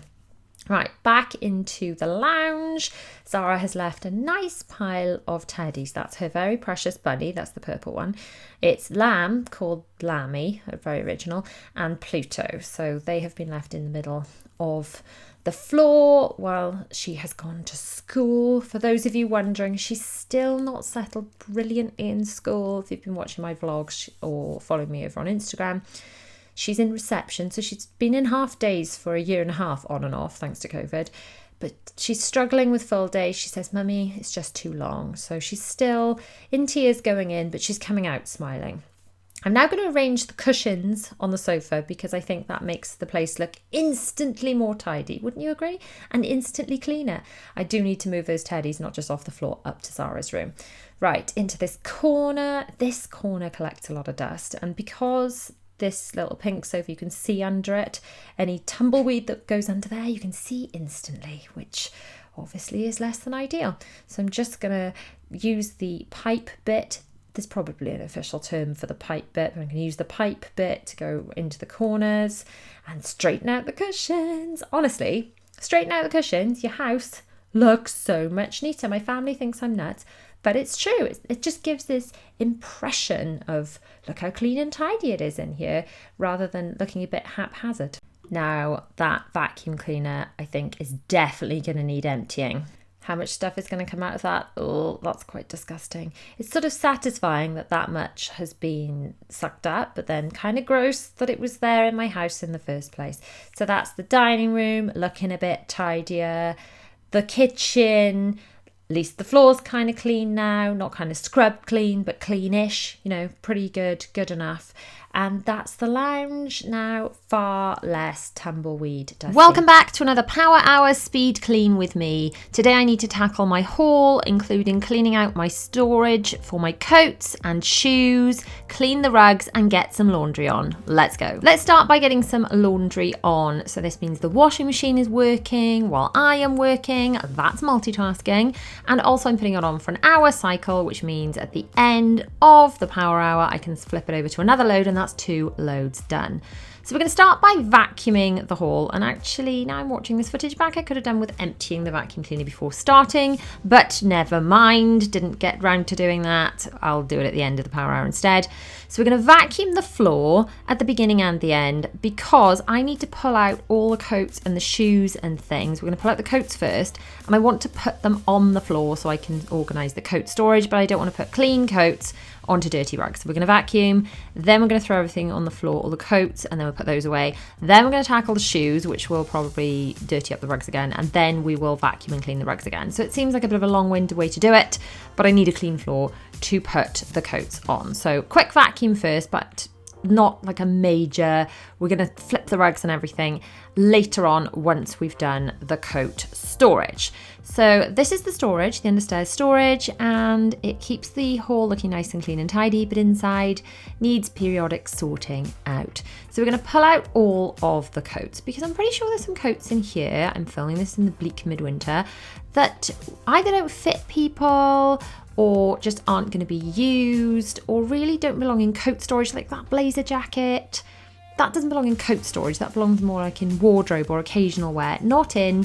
These are the coats we're going to grab on the way out the door. This is what this storage is for, only for the coats we might wear right now, today. Not coats we might wear next summer or maybe once a year, but coats we might wear at any given time to grab for kids to go and play out the garden, to do the school run, to nip to the shops, that kind of thing.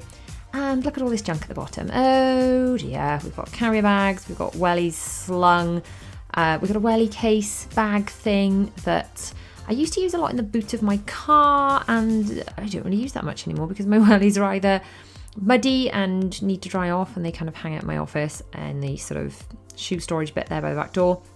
So I don't use that much anymore, so don't know if that needs to go back in here. We've got wellies. I'm pretty sure these are too small for my eldest daughter and too big for my youngest daughter, so they don't belong in here for now. They might just need to be cleaned and put away. 11 billion umbrellas. Do we need 11 billion umbrellas in here? I don't know. But I do know we need to empty this storage, because if we don't, then I'm not going to be able to clean the bottom of the cupboard. If you look at the bottom of the cupboard, I have got these kind of shoe catcher trays. What are they called? Shoe dirt collecting trays, shoe trays. I think these were from IKEA quite a long time ago. By the way, incidentally, I'm really overdue for going to IKEA and doing a come shop with me video. Shall I do that soon? Do we need to go to IKEA, people? Do we? Is there stuff we need in IKEA? Probably. Those are my husband's boots, and I don't even know who's going to wear them, so I'm going to put them over there. I'm going to start putting things into piles for the rest of my family to look at. Like, please look at this and tell me now if you're actually going to wear it, or if it's just in my way and it could be put somewhere else. If it's not going to be worn for a while, put it elsewhere, not in this kind of front and centre. So here's the mess I have made. Yay for that. Now it's time to vacuum. So we'll start by just doing like some upright vacuuming, and then we'll use the pipe thingy to kind of go around the corners. It's not actually as dirty in here as I thought it would be. I guess that's the shoe tray catcher thingies. That's the official name for them. That protect the floor or whatever.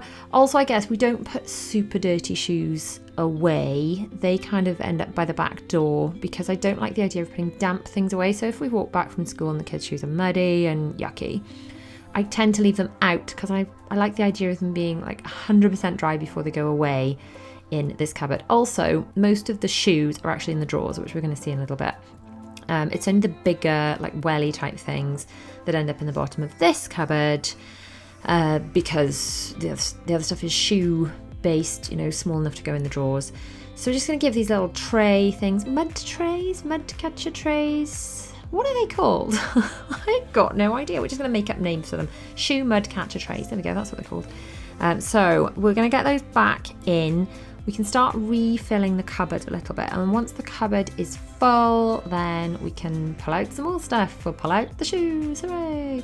So there you go. The trays, the mud catcher shoe tray things are in, the full name of them. And now we can pop the coats back in. So if you look up the top, this is under the stair storage. You'll see that that's one of the little vacuum cleaners, and that's actually, my husband put the attachment thingy in there. So that is plugged in to charge at all times under there. So it's tucked out the way. It's quite a good place for it actually. It's out of the way and it's constantly charging, so we can just grab it. I do use my upright vacuum cleaner for when I'm doing like these power hours, but anything less than a power hour, anything it's just like a quick, there's some, I want to say crumbs, I mean bits off your shoes. Crumbs of mud, that's not the right term, is it? Bits of mud, chunks of mud, or crumbs under the table. Then we just use the little Dyson handheld. Now I bought that little Dyson handheld, let me see, when was that? Maybe it was Bella, a little baby. She's nearly 9 now. She is 9 by the time you watch this video. So 9 years ago, gotta be. Maybe 8 years ago. And then the other one was given to us by a family member. So we've got 2, and one of them's always on charge, and then we rotate them. So one lives in my office and one lives under here, under the stairs. And after meal times, we get the children involved because honestly, I swear more food ends up on the floor than... Oh, there's the coats away, by the way. We're back to talking about the vacuum cleaners. I swear more food ends up on the floor than anything. So what I do is just get the children to grab the handheld vacuum cleaners and just vacuum up the crumbs.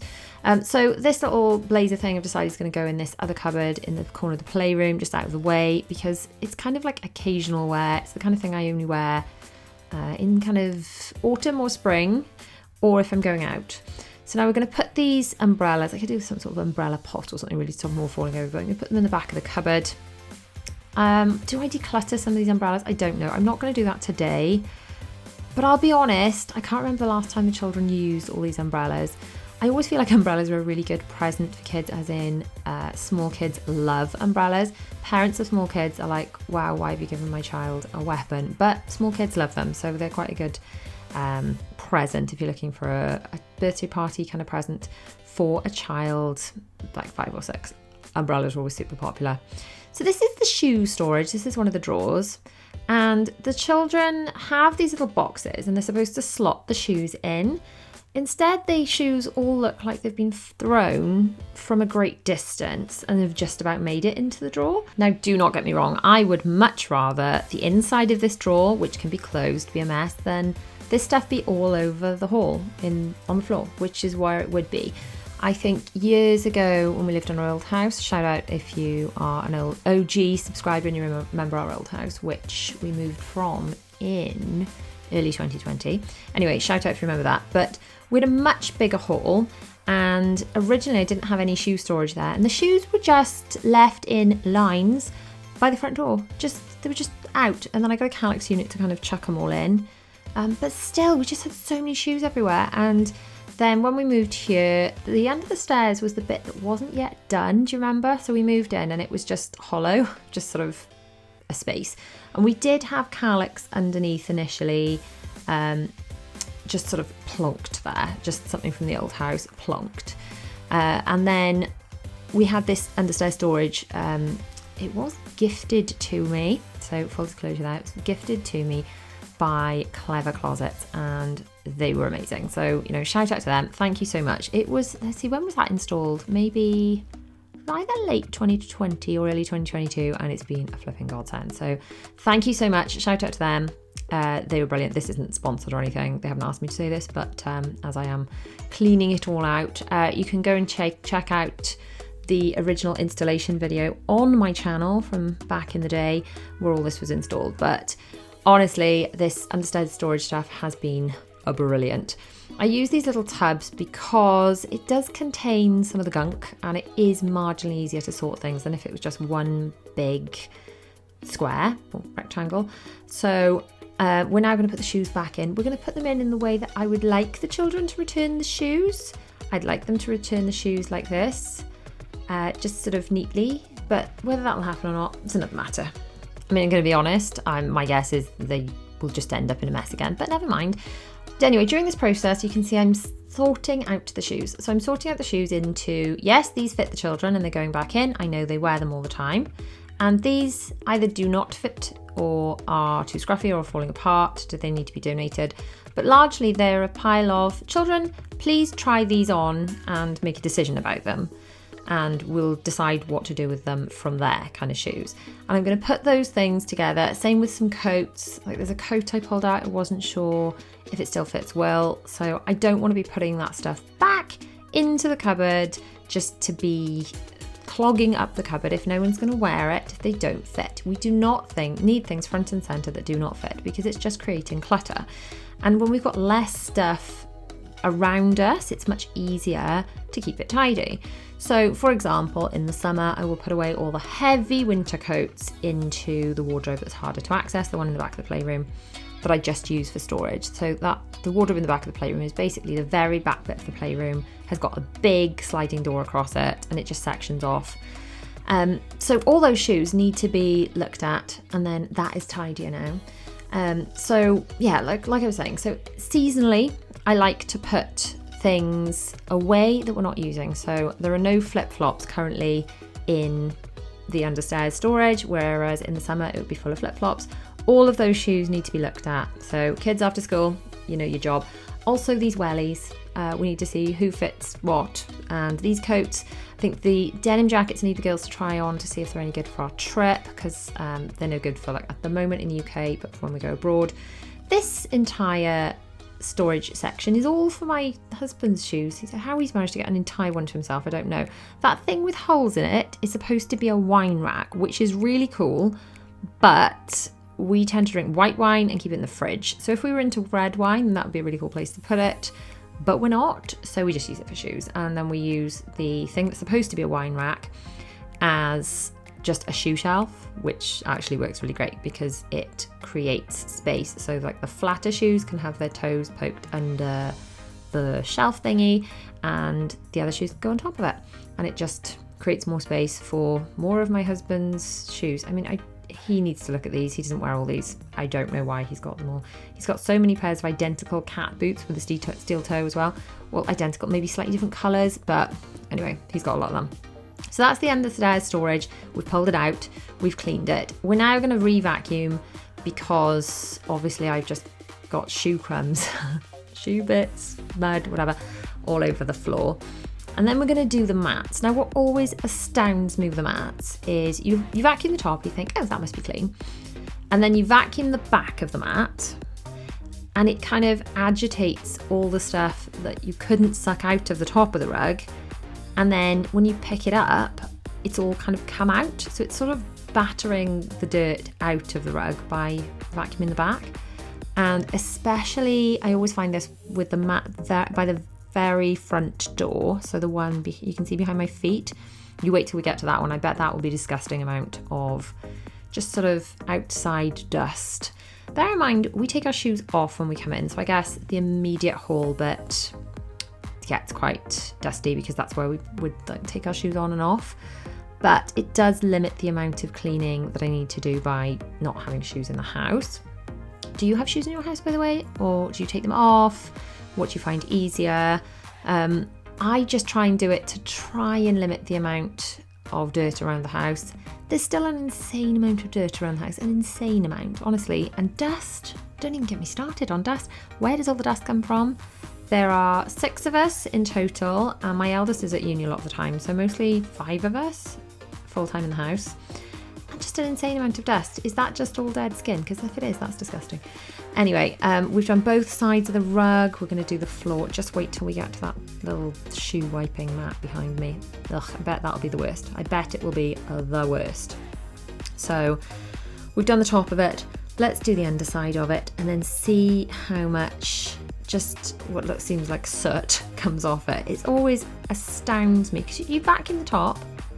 Can you see that? Look at all that came off the rug after I'd vacuumed the top. So I vacuumed the top and still that much came off it. Isn't that mad? Totally bonkers. So that's why it's good to do both sides of these mats. It just really batters all of the dust out of it. So we get that back. And then we're going to do a little bit of spot cleaning on these rugs. So the rugs, once we've done just a little bit, I really need to vacuum the stairs, and I could do with a sort of a deep carpet clean type situation. We don't have a carpet cleaner. I don't know whether to get a company in to do it. But our stairs especially could really do with a proper carpet clean. And these rugs. So these rugs are just sort of cheap. I think they're about £29 each in IKEA. So, I mean, they're reasonably hard wearing. I know they're grey anyway, but they're kind of looking like a bit sad. So I bought this stuff. It's a carpet cleaner. I think it's more like a small stain area, but I'm going to see if it makes much of a difference across these carpets. So you just need to screw the top off, puncture that. Okay, that's not working with my nail. It's like a little sponge and brush head. We're going to use a key to stab it because you're just supposed to make a small hole. There we go. That's, I'm sure, how you're supposed to do it. So you make a small hole and then you screw back on the brush head thingy, which has got a sponge. Which has got a sponge in it. And the idea is you apply the product and just sort of squeeze it on and then damp cloth it off. So let's give that a go. We're going to give it a shake and then just scrub it all over. I think this is supposed to be for small areas, like I've spilt red wine in this small area, not clean the whole rug with it. But I don't know, these rugs are just looking a bit sad. So we're going to do it this way. We're just going to scrub it all over and then we're going to get a damp cloth, a recycled damp cloth actually. I'm going to use these, which, you see those grey things? They are recycled colour catchers. Now, I used to use disposable colour catchers years and years and years ago, but you've got to keep buying them, not great for the environment, not great for your pocket. And I don't use colour catchers all the time now, but these reusable ones you can use over and over. But then rather than just binning them when they're too grey to use as colour catchers, I use them as cloths for mucky jobs. So they're just quite handy for stuff like this, really. Just I don't know, odd jobs, mopping up really nasty spills, anything oily, something that if it really wouldn't matter if you ruined the cloth because it's recycled, if you see what I mean. So that's literally just a damp cloth. It's grey on grey, so, you know, where's the harm? We're just going to scrub the rug and see if it improves. I'm also going to have to remember to tell my family when they get home that the rugs are damp and please do not step on them. So I know time is a ticking right now. I'm sort of running out of time. It's coming towards the end of my power hour and I need to finish these rugs. If I can get these rugs kind of cleaned up, at least I've managed to vacuum. Let's actually look at the positives. I've managed to do quite a lot. I've got washing on, so that's washing while I'm cleaning. I did sort through all the coats and that cupboard is now clean. I've sorted through all the shoes. They are now in a clean drawer and the shoes are sorted in that I've got a basket of shoes to show to the children and my husband and say, try these on your feet. Which ones you keeping? Which ones are we donating? Okay, so not sure how much of a difference this is making. Really, I think this is designed for spot stains, but never mind. We can keep going. We can try it again. We'll add a bit more. We'll see if it makes much more of a difference. Do you think it's making a difference? What do you think? Is it looking any better? I don't know. Not sure. Let's try the other rug.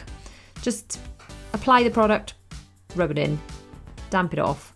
Oh, pushing the rug. Whoops. I'm not sure about the results of this, but then I'm not sure if it's the right product for the job.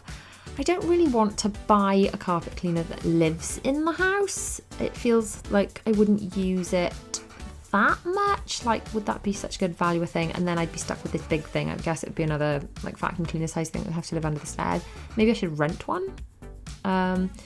Because we only actually have carpet. We've got rugs downstairs, so I guess you can use it on the rugs. We've got rugs downstairs. Although those cloth things are going to be in my wet, dirty washing. They're not going to be thrown away. So we've got rugs downstairs. We've got carpet on the stairs and upstairs. These little rugs are good though. These little rugs are machine washable. They're not IKEA. I got those on Amazon, so I'll link those below.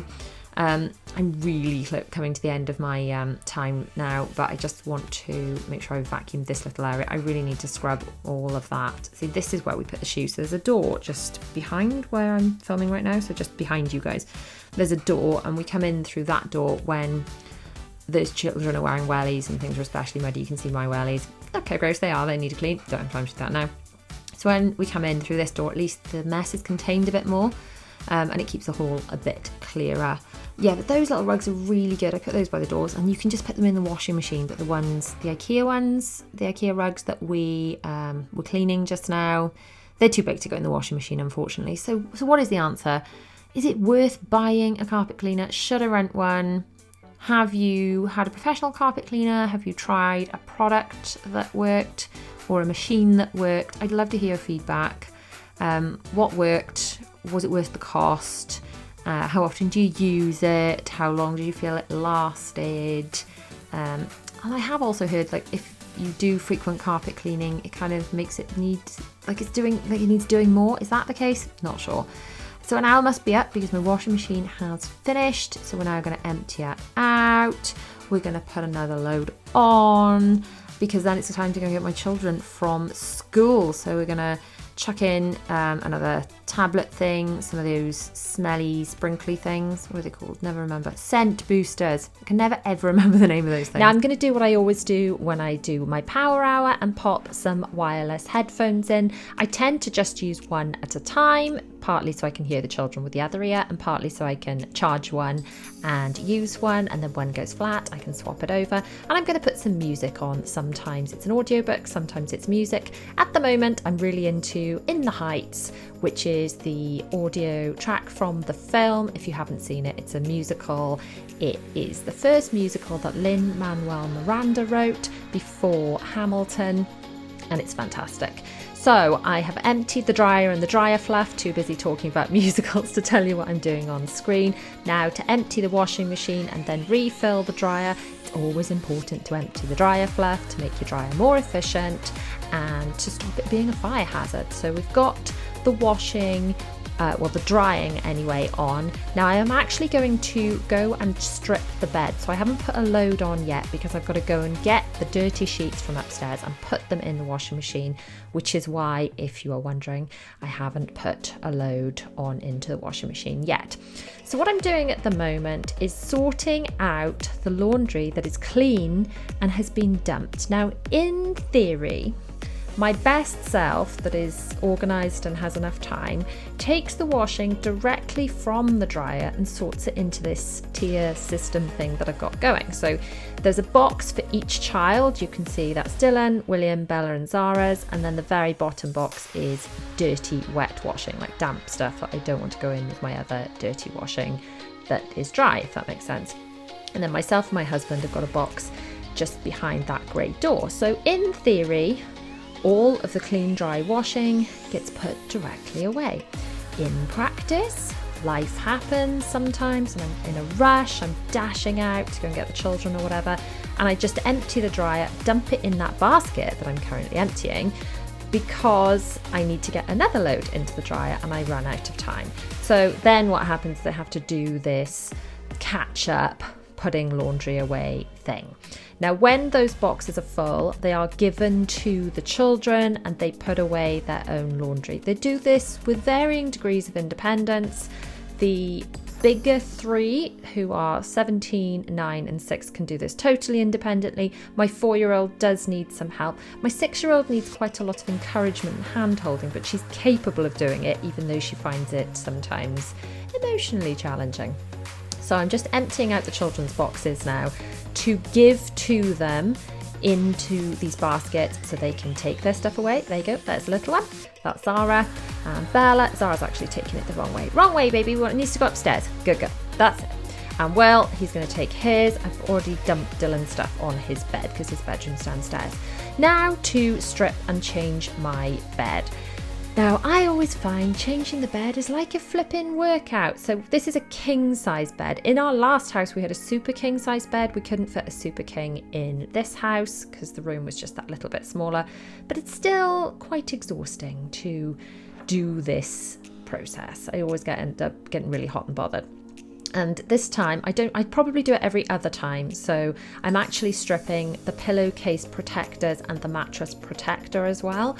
So I probably do one bed change where it's just sheets and pillowcases and duvet cover. And then the next one, I do all the protectors and things as well. It does keep the pillows much cleaner and fresher.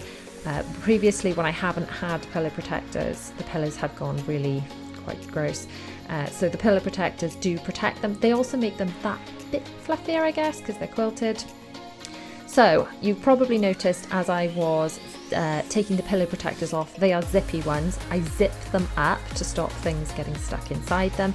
And then this is a button-up duvet. So I am buttoning the duvet cover up because it's huge before it goes into the washing machine. Because if I don't do that, I end up losing things like pillowcases inside it, and it's a real pain in the behind. So that is all the bed stripped. I'm now going to get a load on. So I've got some of the sprinkly things. I always forget what they're called. They're called scent boosters, that's what they're called. But the name that always comes to mind is sprinkly things, which is not what they're called at all. Scent boosters. So the scent boosters and the pods go in first. And then I stick some of the fabric softener in the drawer. I do like to use all of the same scent when I can, but sometimes I've run out, so I can't do that. So back upstairs, and this is where I store my clean, dry bedding in that Calyx unit in my bedroom. I do have 2 sets of bedding, at least 2 sets of bedding for each bed, so I can put it back immediately, because I really hate having a naked bed. So I mean, technically I could strip the bed, wash it all, and then put it back on. But there's 2 reasons I don't like doing this. One is because sometimes you get to bedtime, it's not done yet, and then you're exhausted and you can't face it. And I just prefer to have it put back properly. And the second reason for this, it's like my backup system really. If in the middle of the night your children come in and vomit on your bedding or on their own bedding, it's good to have that spare set to be able to change it into immediately. Has this happened to me more than once? Yes, it has. It has happened to me more than once where I've had to change someone else's vomit off my own bedding in the middle of the night. So you're always grateful for a second set of bedding when that happens. You may or may not have noticed, I think this sheet actually belonged to our previous bed. If you can see down the bottom of the screen, it's looking a bit on the baggy side. I think this is because I've still got one Super King white sheet, which I haven't bothered to get rid of, I've just got as a spare. So it's slightly too big for this king size mattress, but you know what? By the time I stuck the duvet on and the throws on, you're just not going to notice that. I did, if you probably noticed earlier, pick up the ottoman bed in order to tuck in the sheet. I find that a little bit easier. I always like anything that makes life a little bit easier. The other thing you're probably going to notice, some of you will judge me for this, and I've talked about this before, but my bedding is super creased because I don't iron bedding. I don't do it.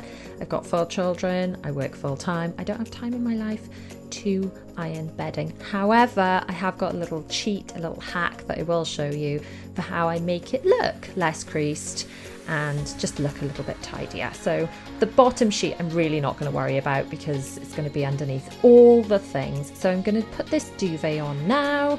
This is the bit I find exhausting, to be honest, kind of wrestling everything back together. Stripping it's not too bad, it's putting it back together is getting into more of a workout. I tend to end up having to open the window for a bit of fresh air because I'm all like, whew, I'm warm doing this. So tucking the sheet, not the sheet, the duvet into the duvet cover, and we are going to do the little hack very shortly to make that incredibly creased duvet cover just look a little bit less rubbish, really, because at the moment it's not looking the best, is it? It's all been folded up. This is not the kind of thing that I'm going to lose sleep over. In fact, I will sleep very well tonight because one of my favourite things in the world is getting into fresh sheets. It is bliss, especially when they smell really good and you've chosen washing powders and things that you like. Right, I'm going to use a bit of crease releaser.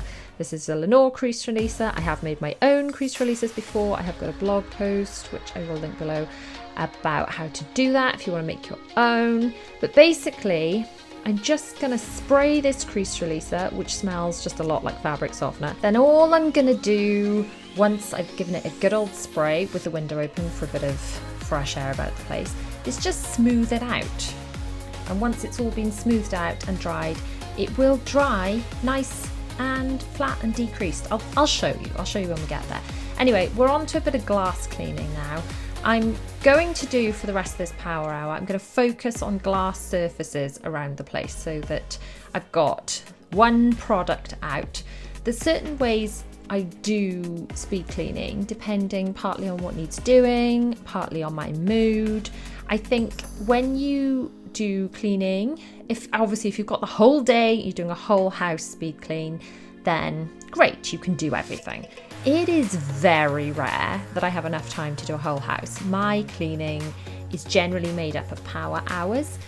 More realistically than that, it's made up of 5 minutes here, 5 minutes there. I'm in the bathroom, I'm giving a clean. I'm in, I see something needs cleaning. I always have cleaning products to hand on each floor so that if I see something needs cleaning, I can grab it. I've got things in my bedroom, got things in the bathroom. Anyway, you can go deep and you can deep clean an area. You can go wide and you can do like a surface clean on all around the place. Or you can do what I'm doing now and just choose like a topic or, that's disgusting. Look how gross that is on my husband's side. Ew. So in this instance, I'm choosing glass products because I've got glass cleaner out. So I've got one product out. I'm just going to run around, find all the glass things that need cleaning and clean them. And that's what I'm going to do.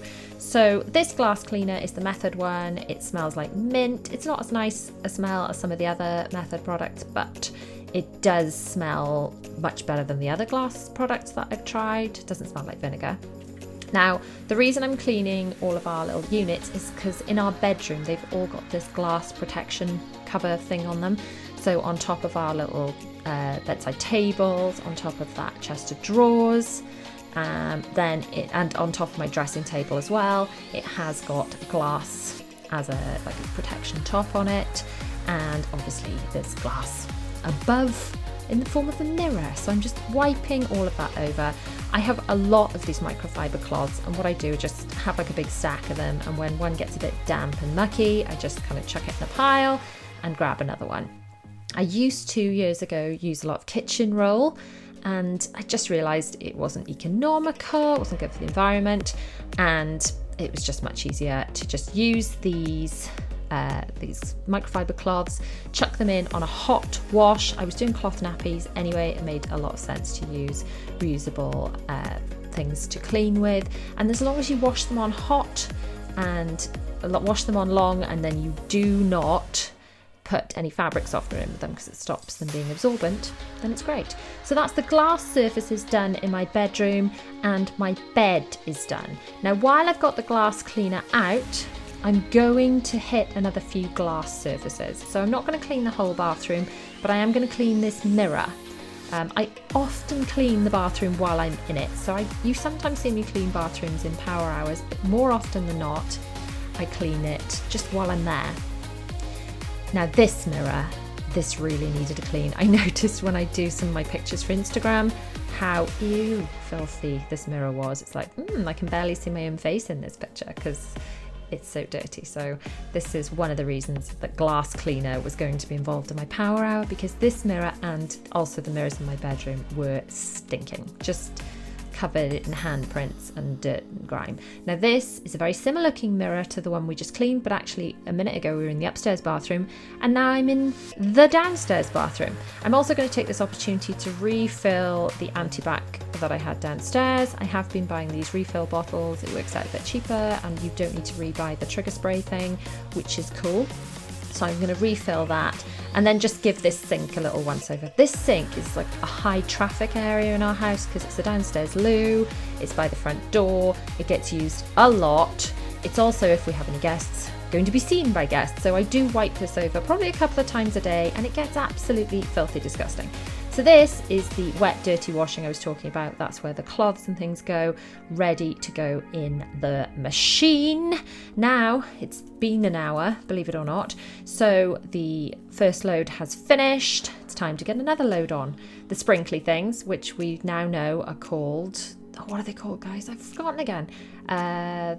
Scent boosters. Scent boosters and pods are in. We'll get I'm just making sure it's all buttoned up properly. Get the duvet cover in there. Get some fabric softener in. Get the load on, and that's my power hour done. So we're going to start in Zara's room, and oh dear, this room is always the messiest one in the house. There's a lot of storage in here, but it does mean she's only 4. She pulls a lot of stuff out and doesn't always put it away again. And she's just not at the stage yet where she's good at tidying. I'm sure we'll get there.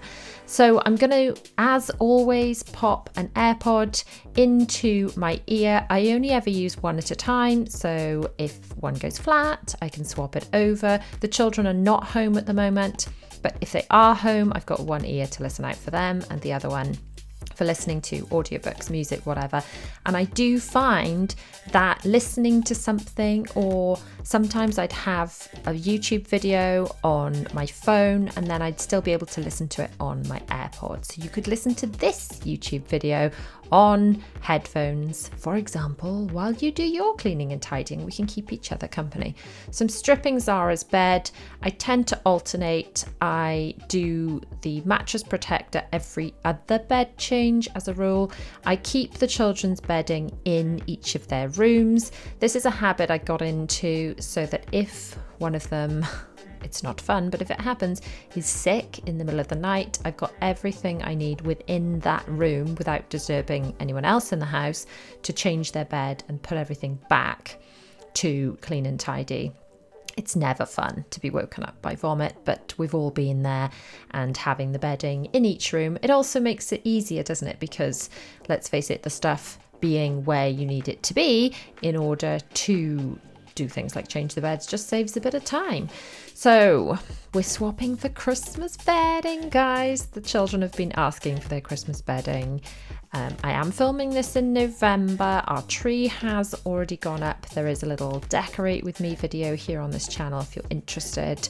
The girls have got, I think they've got 2 sets of Christmas bedding. I will link all the bedding and things down in the description. It's actually a blog post I do to go with each video, and in that blog post there are pictures and links to everything mentioned, so take a look at that. I tend to do one with every single video. So the girls' beds aren't too bad to change. I do need to do William's bed later, which is a lot more of a pain because it's a higher bed. So we'll address that later. If hopefully I can fit that in during this power hour. Who knows? It's always hard to judge how much you're actually going to get done, isn't it, during your little power hour. So I've changed the sheets, changed the pillowcases, changed the duvet cover, and now to put all of the teddies back on the bed. That very raggedy looking little teddy in the red dress, it was my first ever teddy when I was little. She's called Penny Bear. Apparently that was the name she was given. She was from Mothercare. Did anyone else have a Penny Bear from Mothercare who is about my age, which is late 30s? So I just wondered if anyone else had them. Totally unrelated to cleaning and tidying, but who knows? Did anyone else have one? So the other thing I wanted to ask is how many other people's children are obsessed with having loads of teddies on their bed? Zara loves it. She loves having all her teddies. It does make it harder to clean and tidy, but then if it makes them happy, it makes them happier to get into bed and go to sleep, then great. This little bed next to, not a bed, table. This little table next to Zara's bed, she puts a little drink on it. They sit and do things and play at the little tables during the day. I have just run off now to fetch some cleaning stuff because I've realised it's pretty grim. So I've got some Method Antibac, the rhubarb smelling one, which is lovely. It just smells like sweets. So we can give the table a bit of a clean over because quite frankly, it was just dusty, disgusting. Now, I don't know how much actual cleaning I'm going to get done in this power hour. So far it's been tidying and bed changing. But do you find that when you go to do cleaning, this is my personal experience, you spend so much time tidying and clearing up before you can actually do any cleaning that you don't always have time to do as much cleaning as you would like to do. So for example, you can't clean this room at all because you can't see the floor, so you've got to tidy before you can clean. Is that what you find in your experience too? So some socks, Zara likes pulling out things that she hasn't worn. So those particular socks were just pulled out and left on the floor, but they were clean, so they needed to just go away. I'm not sure how many other people's children like doing this, just pulling clothing out. You've got to play the guessing game of, has this been worn? Should it go in the wash? Or does it need to just go away? My children are not too bad actually at putting things in the wash. The older ones, so of the older three, Bella is the youngest of the older three, if that makes sense, and she's 6. So she will put all her stuff in the wash, no problem. Zara's 4, and we're still working on it. She's not, I wouldn't say she's not bad for a 4-year-old. She's pretty good for her age at putting things in the wash, but she still needs lots of encouraging in order to, well, we're not just there where she's doing it automatically without encouraging. But I'm confident as my older children do it quite automatically that she'll do the same. The books, they get in a bit of a mess. I love that they've got access to all these books to read, but the problem is when they get tidied up, I ask them to clear the floor, the children for example, and they'll just shove them back and they're all higgledy-piggledy and then they don't fit properly. So in order to tidy the bookshelf, they just have to pull everything out in order to put it back in neatly. What I do find though, as much as my children do not enjoy tidying their bedrooms, they really love it when they are tidy. And in fact, the tidier their bedrooms are, the easier they find keeping them tidy. So even Zara, who's 4, when this room is really tidy, it will stay tidy-ish for a bit. So she'll take a book and she'll put it back. But as soon as it starts to deteriorate, then, and I find this all over the house, as soon as it starts to deteriorate, then clutter attracts clutter. So people have a little bit less in the way of respect for an untidy place, in our house anyway. So the messier the house is, the more comfortable my family are in adding to that mess. Whereas if it's all largely tidy, they're less likely to dump things in the middle of the floor, sling things in a messy way into the bookshelf. But when things are neat and tidy, Zara will, for a little bit at least, put things back properly, and it just encourages her to do that. And I've got to say, I'm guilty of this. If there is clutter, you don't think twice about adding more clutter to a pile of clutter.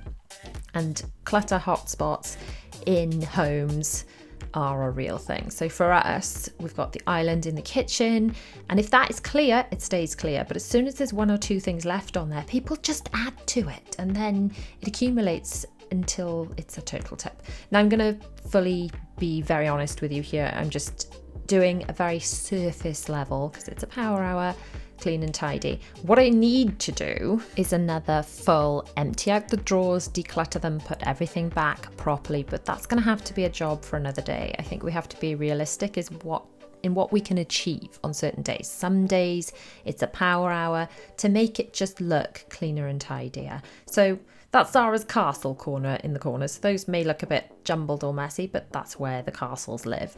The rest of the room, you can now see the floor. I'm calling that progress. The table is a lot clearer. Her bed is made, and you can actually see the surface of that little dressing table-y drawers thing. So I'm calling this huge progress. Now to move into Bella's room, which has got a lot of stuff sort of shoved. The bed needs changing into her Christmas bedding.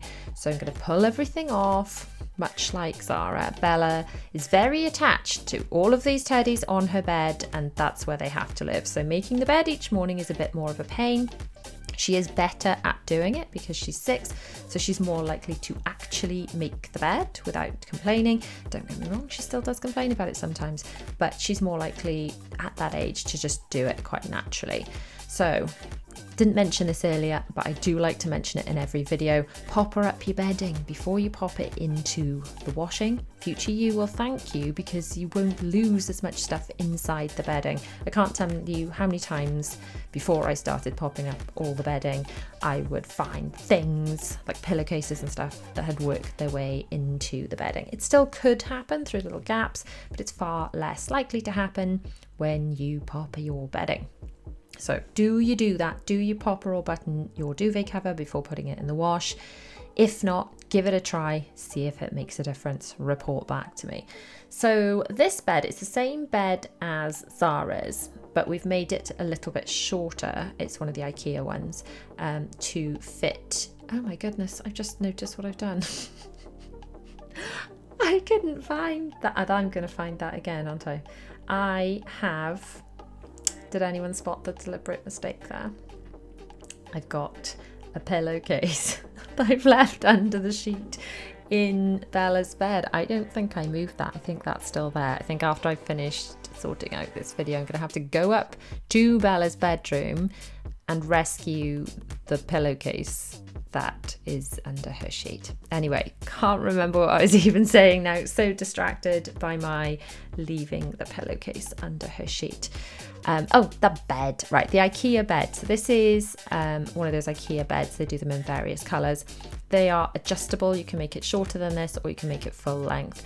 Now, it looks quite short, but I can actually lie on this bed fully extended with my, knees straight and everything. I mean, I'm only 5'4". I'm not terribly tall, but for Bella, it's plenty big enough and will be for quite some time.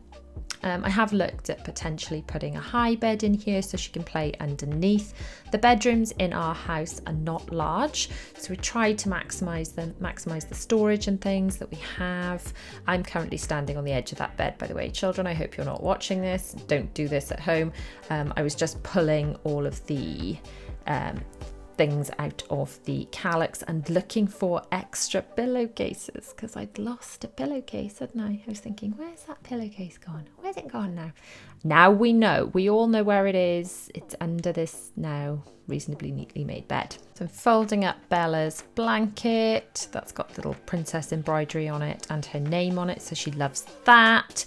And now it's time to find the other pillowcase that I've just found, not the one I've rescued from underneath, and put that pillow back. I can remember cleaning and tidying this day and going, I'm sure I got a pillowcase out. What did I do with it?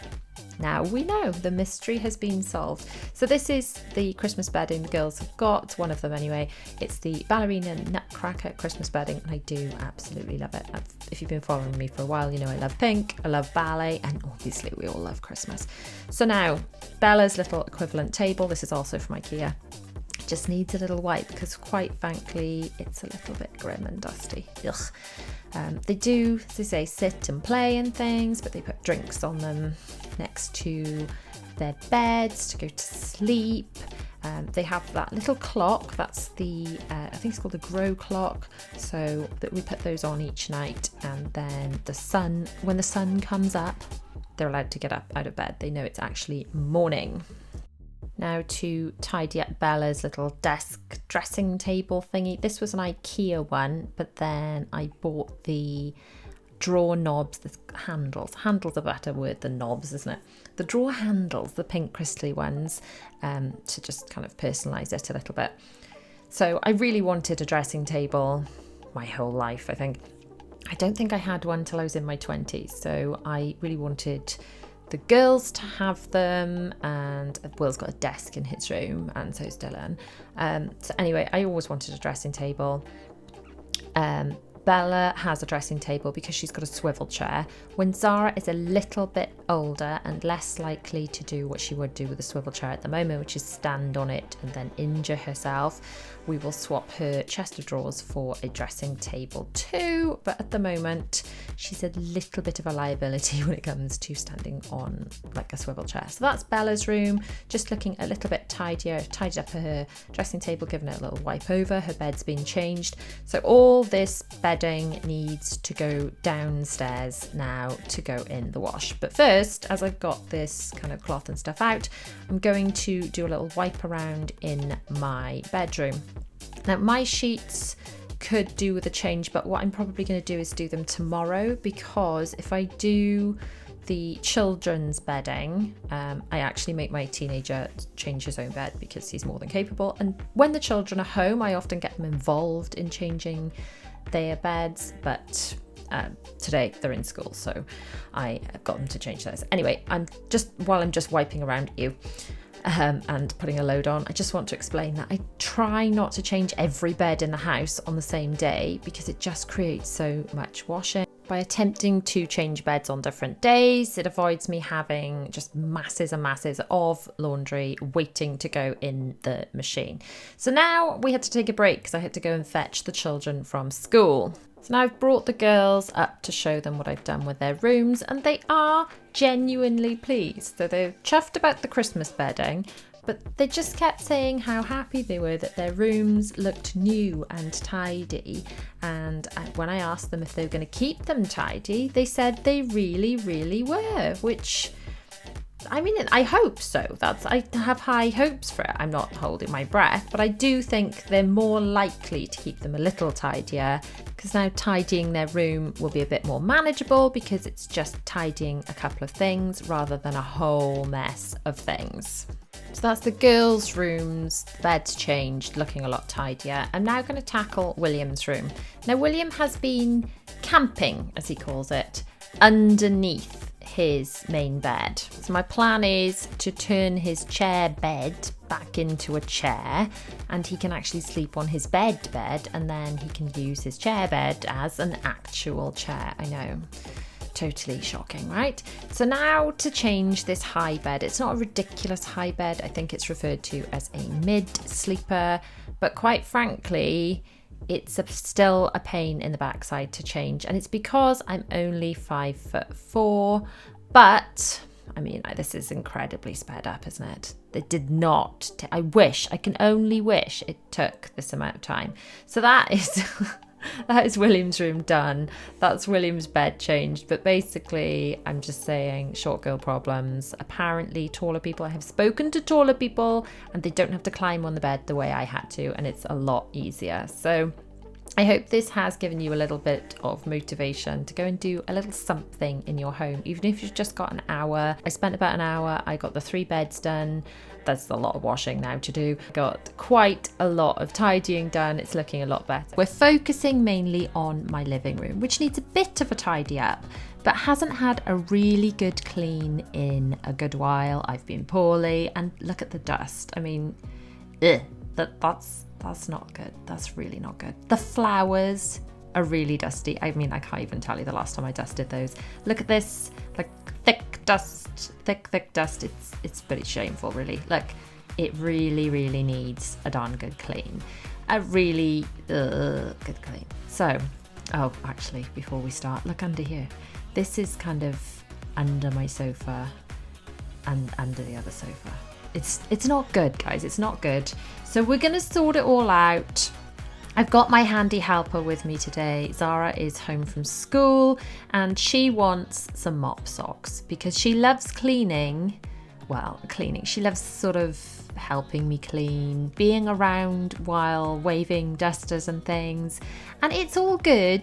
She's helping and she's having fun and she's letting me get on with it. And she's been nagging me, can we start cleaning now, Mummy? All day. So I'm going to start by dusting the flowers. Now, I'm going to tell you a secret. I have 4 children and, managed to keep them going and feed them and water them and stuff. I can't do it with plants. I cannot keep plants alive. I feel like keeping 4 tiny humans alive that's me at my limit. Plants, I just can't quite manage it. So I have fake plants because generally they stay looking good until I look at them closely and realise how dusty they are. So there we go, those once grey lilies are now white again. So there's 2 vases of them. I got 2 vases of them because I used to have a vase in different rooms in the last house and they've kind of ended up here, 2 vases in one room in this house, but never mind. So that's all of the flowers. Now we've done 1 vase, we're doing the 2nd vase, giving them a little dust and vacuum out the worst of them. This is not a job I do very often, hence why they were so disgustingly dusty. So now on to a bit more dusting. I like to try, I don't always achieve it, but try and remember to start up high and then agitate and move around any dust and then work down to the floors so that any dust I kind of move around and create falls to the floor and then we clean those last. So this little unit, the children use this as a kind of little play area under the TV. If you've watched my vlogs and things, we make a little like Christmas display under here, little Easter displays go under there. So that sort of serves lots of purposes. I'm now using a little bit of glass cleaner on the TV, which is for some reason covered in hand marks. I mean, who's touching the TV? They're very small hand marks, so I'm guessing the children. But really, guys, you don't need to touch the TV. It's not an iPad. So I tend to try and, when I'm doing things like the TV or gadgets and things, spray the cloth rather than spray the surface, just to avoid getting too much product on that. I'm now using a little bit of anti-bac and this microfiber cloth. I have so many of these microfiber cloths. Look, let's just take a second, see how much dust is on that. Gross. So anyway, loads and loads. I'll link all the bits and pieces I'm using for this clean down in a blog post in the description. But basically, I used 2 years ago use loads of kitchen roll, and then I realised I was going through loads of it. It's not very good for the environment, not very good for your pocket. So I bought these microfiber cloths. They go into the wash and they're just so easy. Just make sure you don't wash them with any fabric softener and they last and last. I've had these years. So I'm now giving the remote controls a little wipe, and this is just, I think it's a candle holder from IKEA, but that's where our remote controls live. So because we have a place for the remote controls, and it is that candle holder, that's where they go back to. Oh, look at the dust. That's where they go back to, and then we can always find them in theory. So generally that works quite well. We didn't have the same system in the last house, and you know what? The remote controls went missing more. So I'm now just going around the skirting boards and things in this little corner. Ugh, gross. I'll do the others more as we go to the floors, but as I was there in that little area, I am horrified with how much dust there is in this room, I've got to say. So wiping up the tissue box cover thing, I have those in a few of the different rooms. I just decant tissues into them. Oh, there we go, it's the children's toy castle. Sarah's helping me dust that. Anyway, I decant tissues into those tissue boxes. They always look a bit tidier, I think, and then it doesn't matter where I buy the tissues from because they all kind of match by being neutral. So I think we're getting there with dusting this area, just dusting some more of the toys. That's another one of the ones we had from Walt Disney World. If you're not following me on my Mummy of Four Does Disney channel, then I have got Disney vlogs going up there every week from our trips, and there'll be more from upcoming trips as well. Now just clearing this area a little bit, I like to get a basket and just gather things that do not belong in whichever room and move them using a basket, because otherwise I'd be up and down the stairs or leaving things on the stairs, and people don't carry things up the stairs, they just step over them and then fall over them. So if I put things in a basket, at least it's easy enough to either hand the basket to someone to say please take that upstairs, or to carry it myself because everything is contained within it. This little toy kitchen we used to have in the kitchen in our old house. When we moved here, it matched actually better because obviously we've got a white and grey kitchen here. And the children use it so much more now. So they use it to store all their play food, toy food and things. And they just use it for all sorts of things. It's a cafe, it's a kitchen, it's a shop, whatever. They do really play with it quite a lot, but it does get quite dusty. So giving it a good old clean. Zara's now going to help. There we go. Good girl, Zara. Good cleaning. Very good cleaning. She just likes to have a cloth and just get involved. And that is just, it's what it's about really. Just not that what she's doing is necessarily making things clean, but the fact that she knows that she's just getting involved and helping. And when I've got my other children home as well, then they help out too. I do try and get them involved from as young as possible because it's less of a battle if you do that. So next job, to do this corner shelf. Now this always kind of gets neglected. Look how gross that is. I actually quite often would wipe the unit under the TV just randomly when I'm not cleaning. Just give it a little wipe with a cloth because I see how disgusting it is. This little unit by contrast is behind the door, so I sort of forget about it and every now and again realise, ew, that really is disgusting. Now to tidy up the lounge a little bit, fold up blankets. Gotta love a nice blanket to snuggle under. Those blankets actually need folding better so they fit properly, but never mind, do that later. Going to give some of the bits to Zara to put in the basket, to go upstairs, and I'm actually going to pull off all of these cushions because they look a bit higgledy-piggledy to start with. So while I've got the vacuum cleaner out, which I'm going to go get now, I may as well vacuum kind of under the cushions as well as the floor, as I have it out anyway. So very helpful there, dusting the sofa, Zara. Good girl, very helpful. So I'm going to pull off all the cushions, and I don't do this probably as much as I should. We did actually, my husband changed the radiator not very long ago, within the last couple of months, and everything was pulled out and we did moved all the sofas and everything. Because this is a corner sofa, I really don't move it that much. Because it's quite big and bulky and takes over so much of the room. Whereas when I had separate sofas, I did sort of move them around the room to do under and behind them a lot more. So I think, I don't know, let me know if you're the same, but when you've got much larger pieces of furniture like this, I don't fully move this to do under and behind of it nearly as much as I should. Anyway, when we did do that, we did pull the cushions off, and they were vacuumed underneath, so reasonably recently, which is why they're probably not as disgusting as they were that day. I can assure you they were pretty foul. So I do love this sofa, but one thing I do find with it is it kind of gets a bit higgledy-piggledy really. When the children have been dive bombing on it, as they do, the cushions can just look a bit, I don't know, just sort of out of place. They kind of need fluffing and straightening a lot more than our last sofa, which the cushions sort of zipped into place, so they didn't move around so much. So just putting cushions back on. When I'm doing a super quick tidy up, I find that just straightening the cushions makes the room look instantly tidier. So if I can't be bothered to do anything else, or don't have time to do anything else, that's my go-to, make the living room look tidy by just clearing stuff and straightening the cushions. So I'm now going to vacuum this rug. I'm not going to plan to do all of the rooms downstairs. This is not a whole house speed clean. It's not an all downstairs speed clean, but I'm going to try and do as much as I can of the living room and maybe go into another couple of rooms if I can, if I have time. But for today, I just want to really make sure that as much of the lounge is done as possible. So I'm doing both sides of the rug because I find that kind of gets out all the bits that may be embedded in the rug. So I'm going to roll that up and actually anti-back the floor because, it needs doing. So now that's all been rolled up, need to, before we can anti-back it, just vacuum up all the bits that have now been shaken off the rug. It's amazing how much muck is in that small area, honestly. So I said I don't move the sofa much. This is probably as much as I do of a normal clean. I just kind of budge it back a bit to get the worst because look at the tumbleweed that gathers. Ugh, gross, so gross. So I've just budged it back as much as possible without blocking the door without, taking the whole thing apart.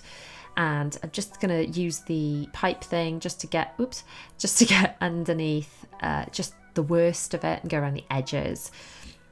This does get the worst of it up, it really does.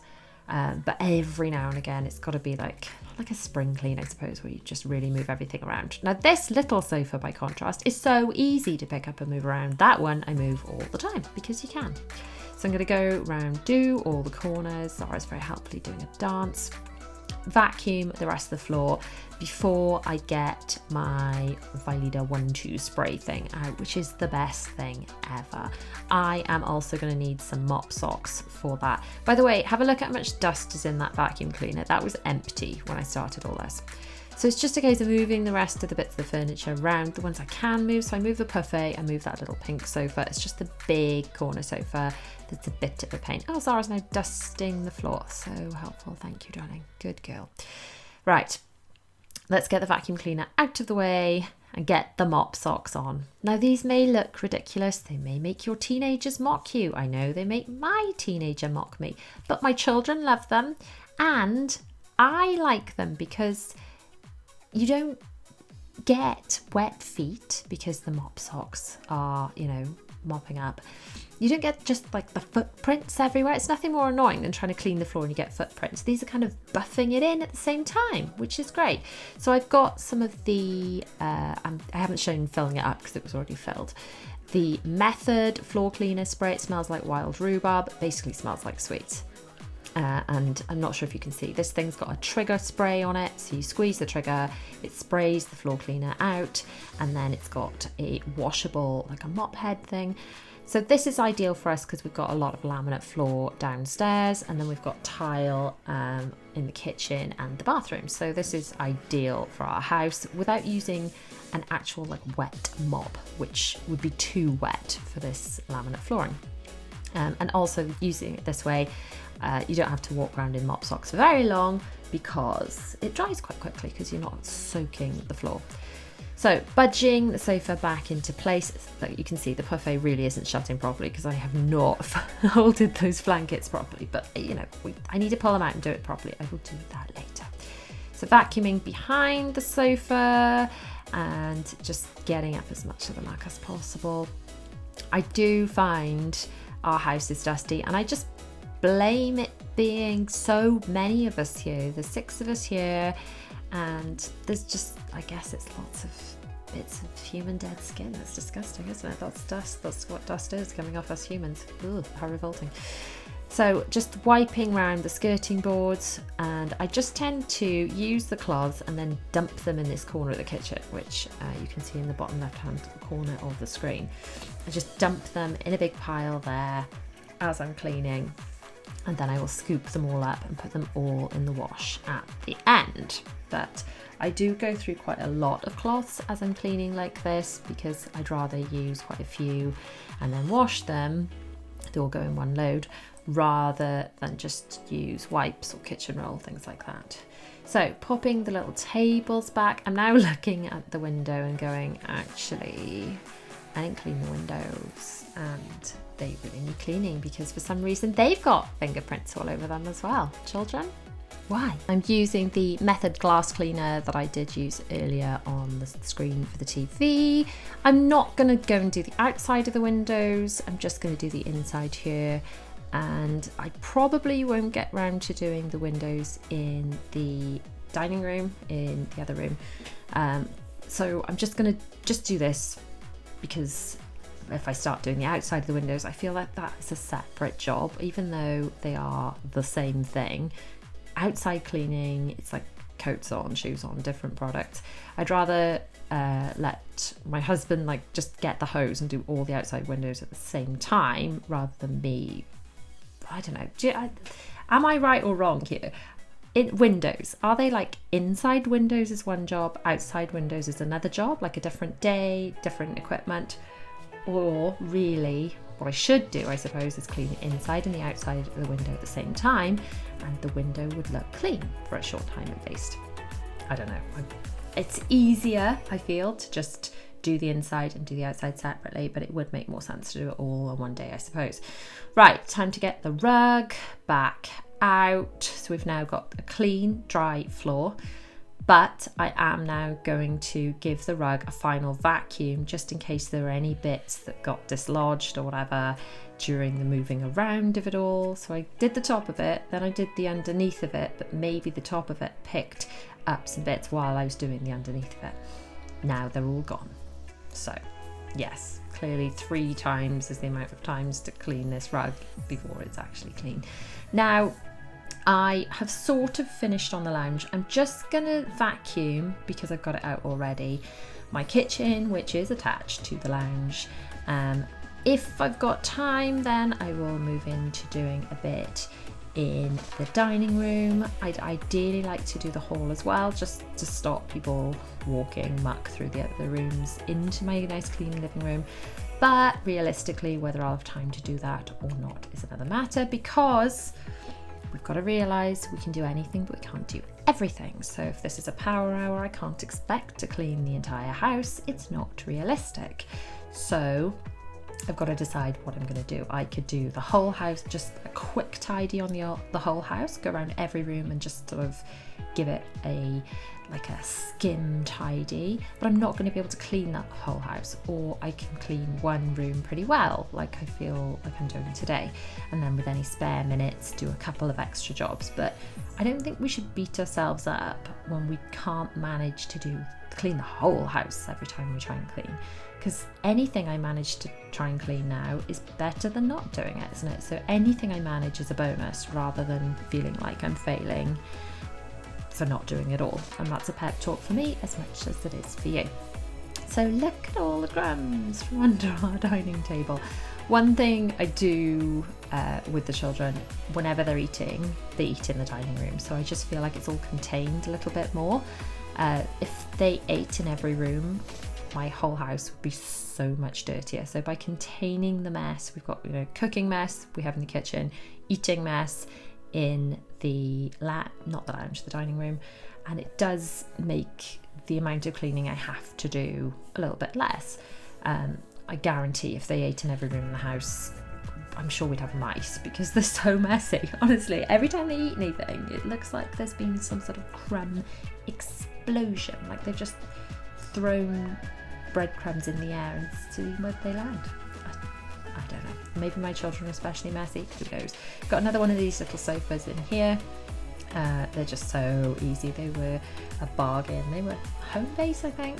I've got the grey one. I've got one in my office, one in the dining room, and then a pink one in the lounge. And I like them because they're easy to move, to clean around. So just giving a little wipe around. And the skirting boards, I love these square edge skirting boards we have, but they're literally like a dust shelf. So you do have to give a little wipe. And I've got to say, most of the cleaning jobs that I do are not even in a power hour. It's like, I'm walking past something and I literally grab a cloth and just wipe the skirting boards, just as like a 2-minute job, 2-minute tidy up jobs, because I just realise, that's gross, that needs doing. So I do them in between, literally walking to the toilet or something, think, skirting boards, need a wipe, do that.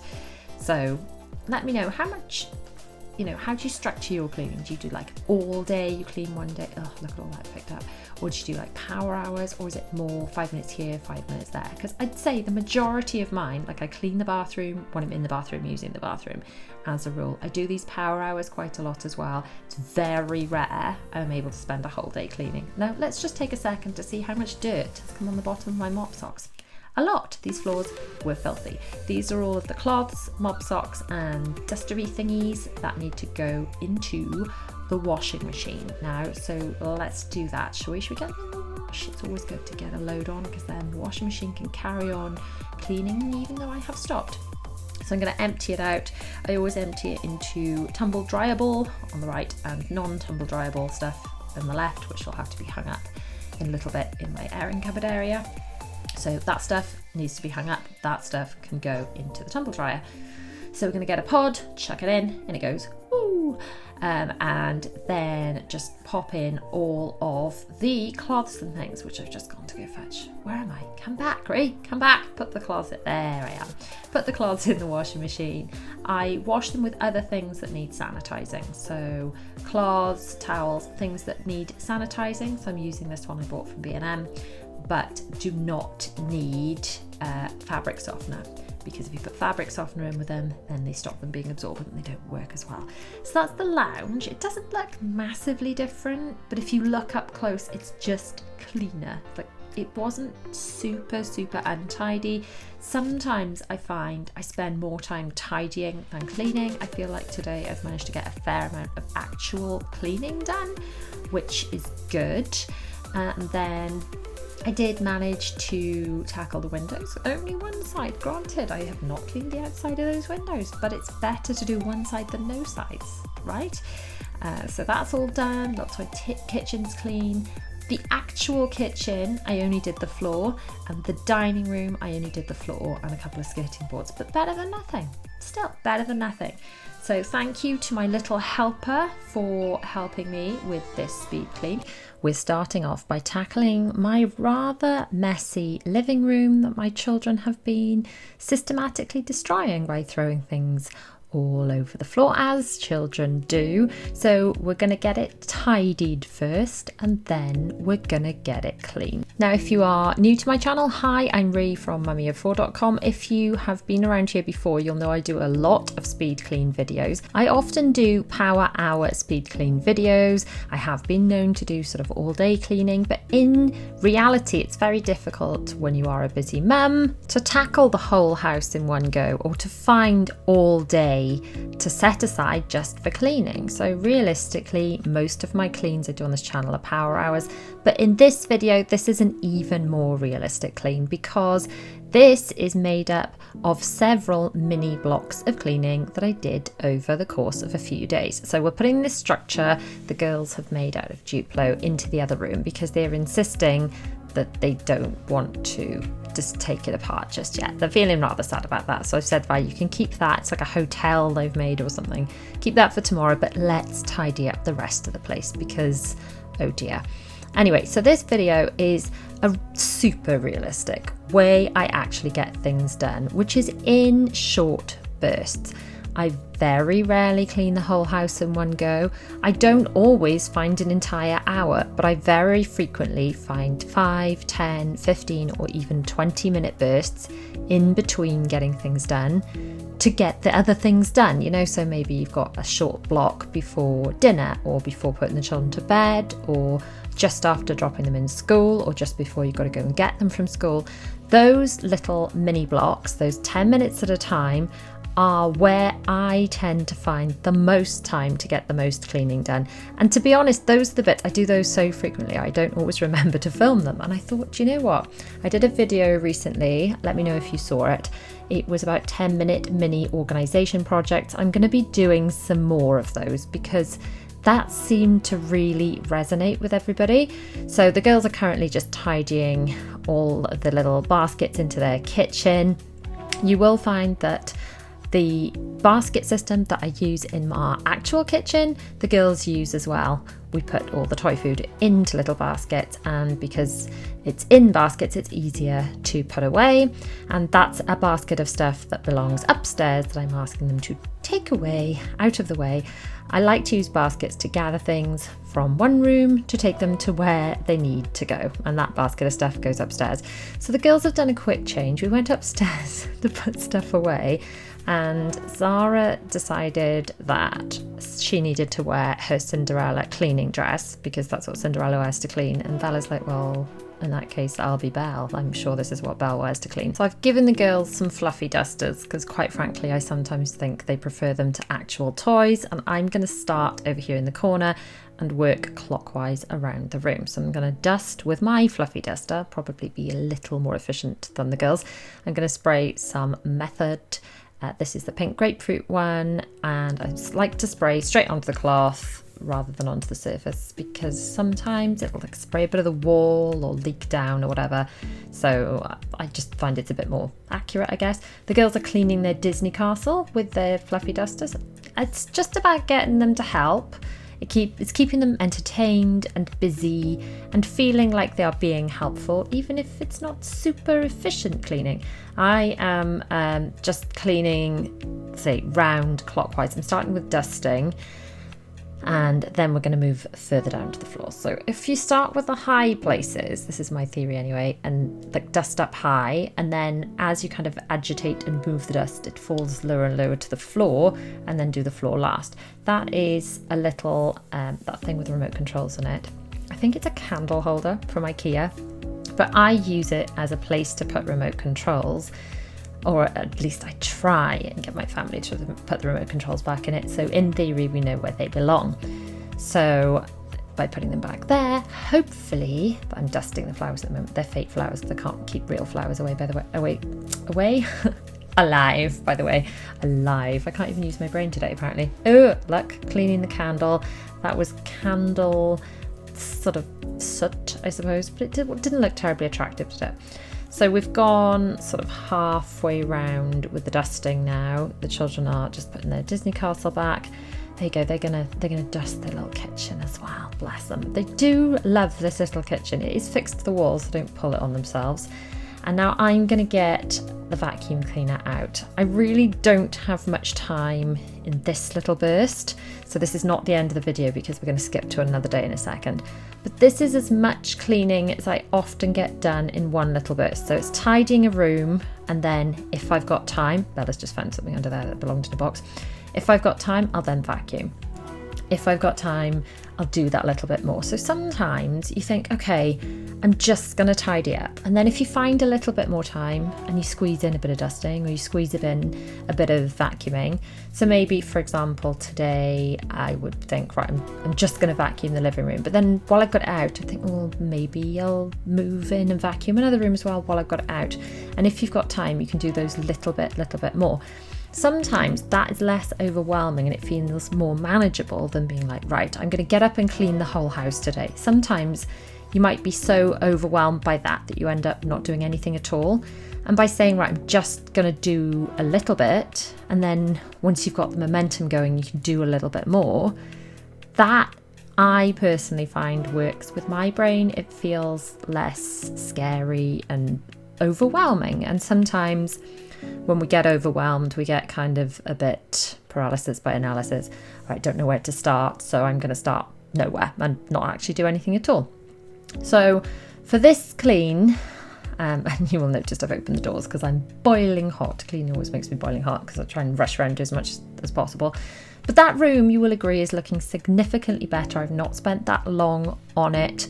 We've just had a bit of a tidy up, a little dust, nothing major, and a little vacuum of the floor. I didn't have time to do the floors in the hall like I wanted to, but never mind, it's better than nothing. We've now jumped to another day, and you can tell this because I'm wearing something else, and I'm going to sort some laundry. Now, I put laundry on every day when I'm at home. Like even Christmas Day, I will put some on. And the reason for this is not because I'm obsessed with doing it, but because I'm almost, frightened's the wrong word, but I know how it feels to feel super overwhelmed with the backlog. And the backlog is the thing that stresses me out. So I feel like if I keep the washing machine and the dryer going, or the hanging up system. Now, if you've seen my laundry routine videos, which are all linked on my channel, there's playlists about laundry, playlists about cleaning, if you're interested in any of that. But basically, I use the dryer for socks, pants, uniform that kind of gets used and abused, pajamas maybe, and all of our clothes that I don't want to kind of get worn by the dryer, because I feel like the dryer does make clothes age and kind of fade and go more bobbly or whatever. So all of our clothes that are not school uniform, I hang up in here. So if you're looking at this rail, so this is a rail behind two sliding doors, and there is a full laundry room tour, and in fact there's a whole home renovation playlist. You can see how the whole house got put together, but there's a full laundry room tour if you're interested in exactly how all this works. But basically there's 2 rails, and there's the wall on the left hand side of the screen, and the other side is attached to a calyx, which you'll see in a little minute when we get on to the next bit. But it's on the far left of the hanging rails, there's a radiator, and then all the stuff gets hung up in there, hung up in shape. So the rails are actually behind what's now the door, if that makes sense, next to that calyx. And so all that stuff dries really nicely as long as I leave plenty of air between it. So onto this next section. So the basket you can see in kind of the bottom right of the screen is the stuff that's come out of the dryer, and then the boxes, the calyx boxes, the grey and the white ones with the little tiny names above them you can't actually see from here, are 1 per person, and myself and my husband have got them underneath where you saw the hanging just now.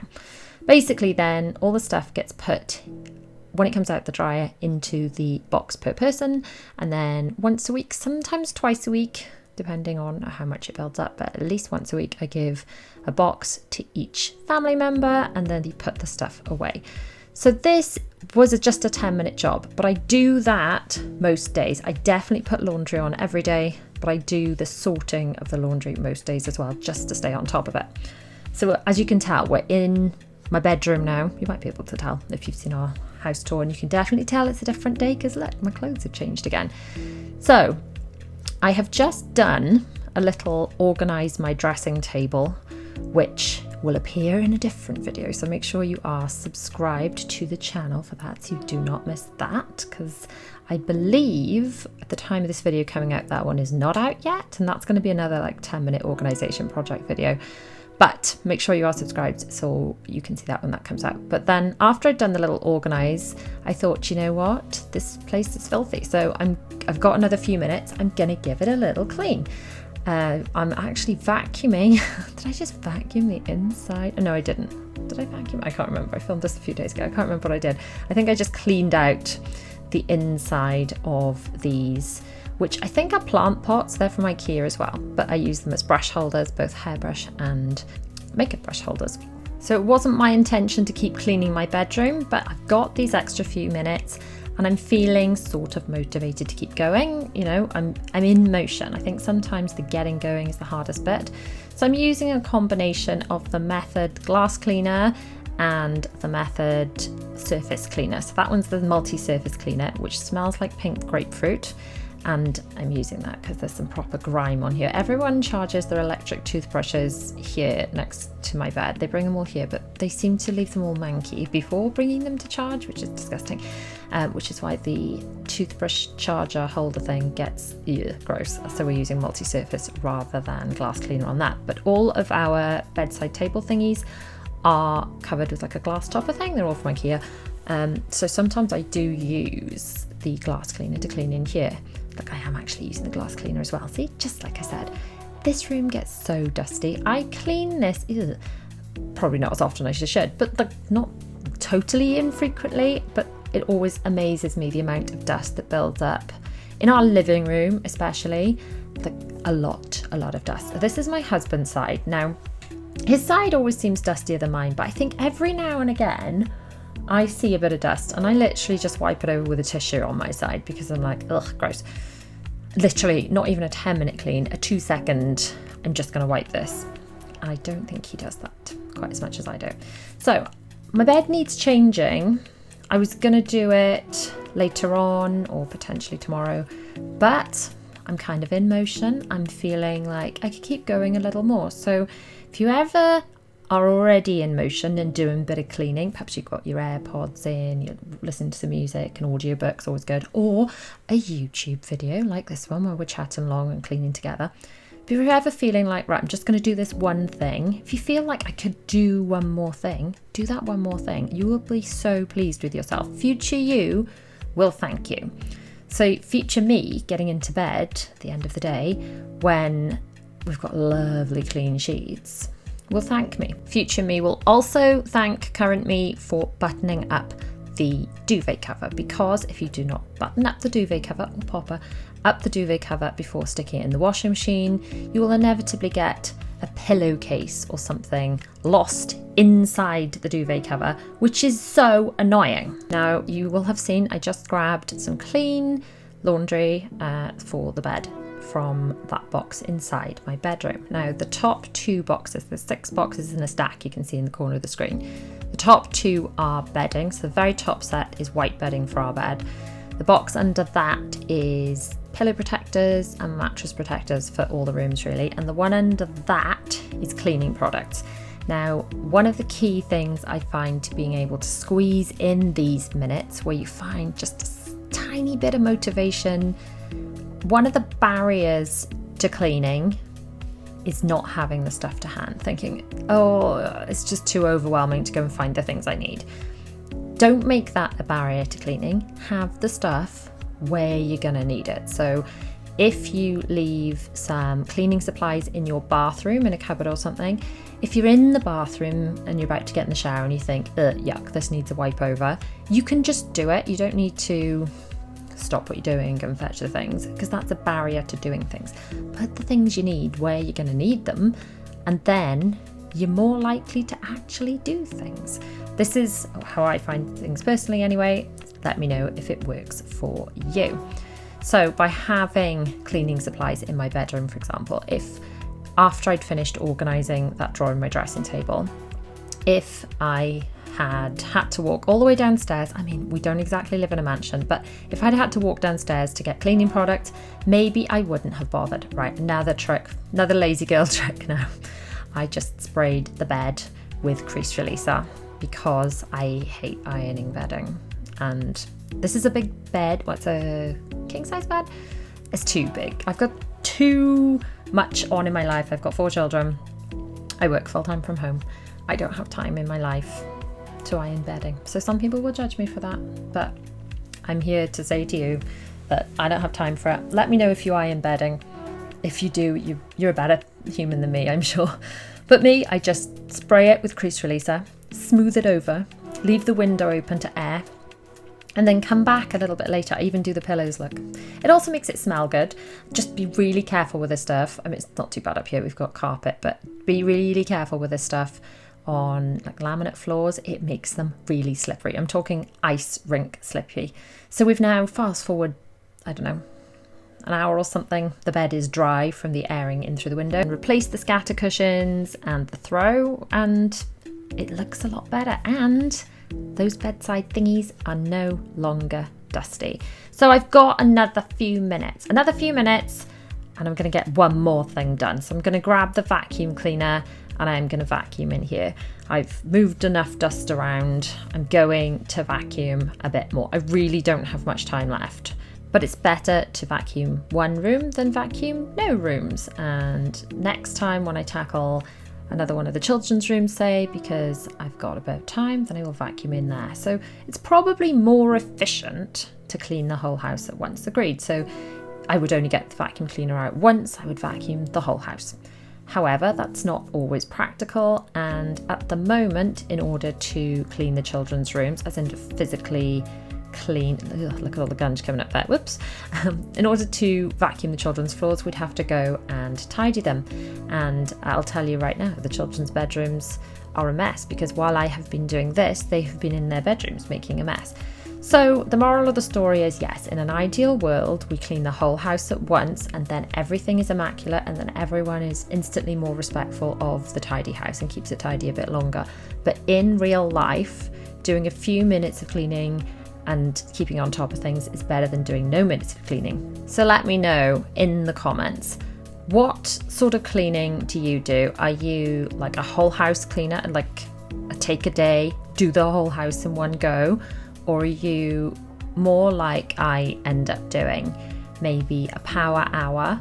If you can just set aside an hour, you can set a time and be like, right, I'm going to do as much as I can in an hour. Are you more like a squeeze in a cleaning when you can, which is how I mostly do it? While my children appear to be playing quite nicely in the living room today, I am going to take this opportunity to do a job that has really needed doing for quite some time. I'm going to organise our food pantry. And then once I've done that, if we've got some spare time, I'm going to get some cleaning in the kitchen and dining room done. So let's start by emptying out the the pantry. I'm going to need this stool because at 5'4", I'm vertically challenged. I cannot reach the top shelf otherwise. It's a little fold away stool. I've actually got one upstairs for reaching high up in the wardrobes and things, and one downstairs for doing things like this in the kitchen, reaching up the high shelves, and also high up in my laundry room. And we've also got a cupboard in the hall. There's like a high cupboard in there where I store cleaning supplies like the way of the children, and I need the stool for that too. So this pantry, it's organised into baskets. I used organised in the looser sense of the word, in that initially when we moved in, everything was organised. And with things in baskets, as you can see, it makes it quite easy to pull everything out and to sort it. And the best way to do it is to do this quite frequently, and you can just take out one basket, sort it through and put it back neatly. But I have been neglecting the organising and the stock rotation of this cupboard, if I'm honest, and it's all become a bit haphazard, messy. So things like the heaviest things are not currently at the bottom of the cupboards, and some of the lighter things are in the bottom shelves, which is a bit silly. And then, so I want to make sure that the heaviest things are obviously lower down, so if they were to fall, then they've not got as far to fall, they're less likely to smash tiles. But also I want to make sure that we're throwing out things that are out of date, or using things up that are about to go out of date. As you can see, that cupboard must have been a TARDIS and or Mary Poppins handbag, because look at the amount of stuff that's come out of it. The whole place is covered in stuff. So it's quite a big cupboard, which is great. We were originally, when we bought the kitchen, going to go for one of those pull-out units. Yeah, you know, like on a trolley. But we decided to go for just this cupboard. A, because it was cheaper to do that, and B, because you can physically fit more in when it's just an empty cupboard than if it's a pull-out. So I'm starting off by spraying and wiping the shelves up high, and then working my way down. You'll find if you spray too much into cupboards, and I've made this mistake before, then the spray will leak down between the shelves and down the back of the walls of the cupboards, which is a bit of a pain. So just make sure you don't do what I have done in the past and go a bit mad with the spray. So to avoid that mistake, you can just spray onto the cloth and then you don't get too excessive, or you can just not go mad with it, which is just tempting. I don't know, I'm always the kind of person that goes a bit mad with the spray, as you can see here. I've done it here again, haven't I? And then I'm always like, why am I using so much? Stop it, Rue. There's no need. A little bit goes a long way. So as you can probably tell from looking at it, this is quite a deep cupboard, and without baskets, you end up filling the cupboard full. You can't get at the stuff in the back, whereas if everything's in a basket, you can just pull out the front basket and access the stuff at the back. So as you can probably tell, I'm a massive advocate for baskets, huge advocate for them. I'm not sponsored by baskets as a category of organisation, but I do feel quite strongly about them, clearly. They make life so much easier. Anyway, we're going to keep cleaning this cupboard. It's not something I've done. I can't remember the last time I did this, a proper full on clear out the cupboard. I've done like quick little wipeouts of one shelf at a time.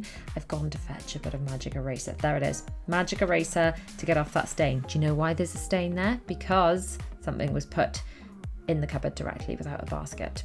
Anyway, that's why it's a good idea to have baskets, because even a tiny little item left there made a mess. So as you can see, we've got a big old mess all over my kitchen now. Big old mess. So I'm going to start putting things back. So these canisters I really love. They're quite pretty, so if they are left out every now and again, then it doesn't matter. They don't offend me on the worktops, but I love to keep the worktops as clear as possible for a few reasons.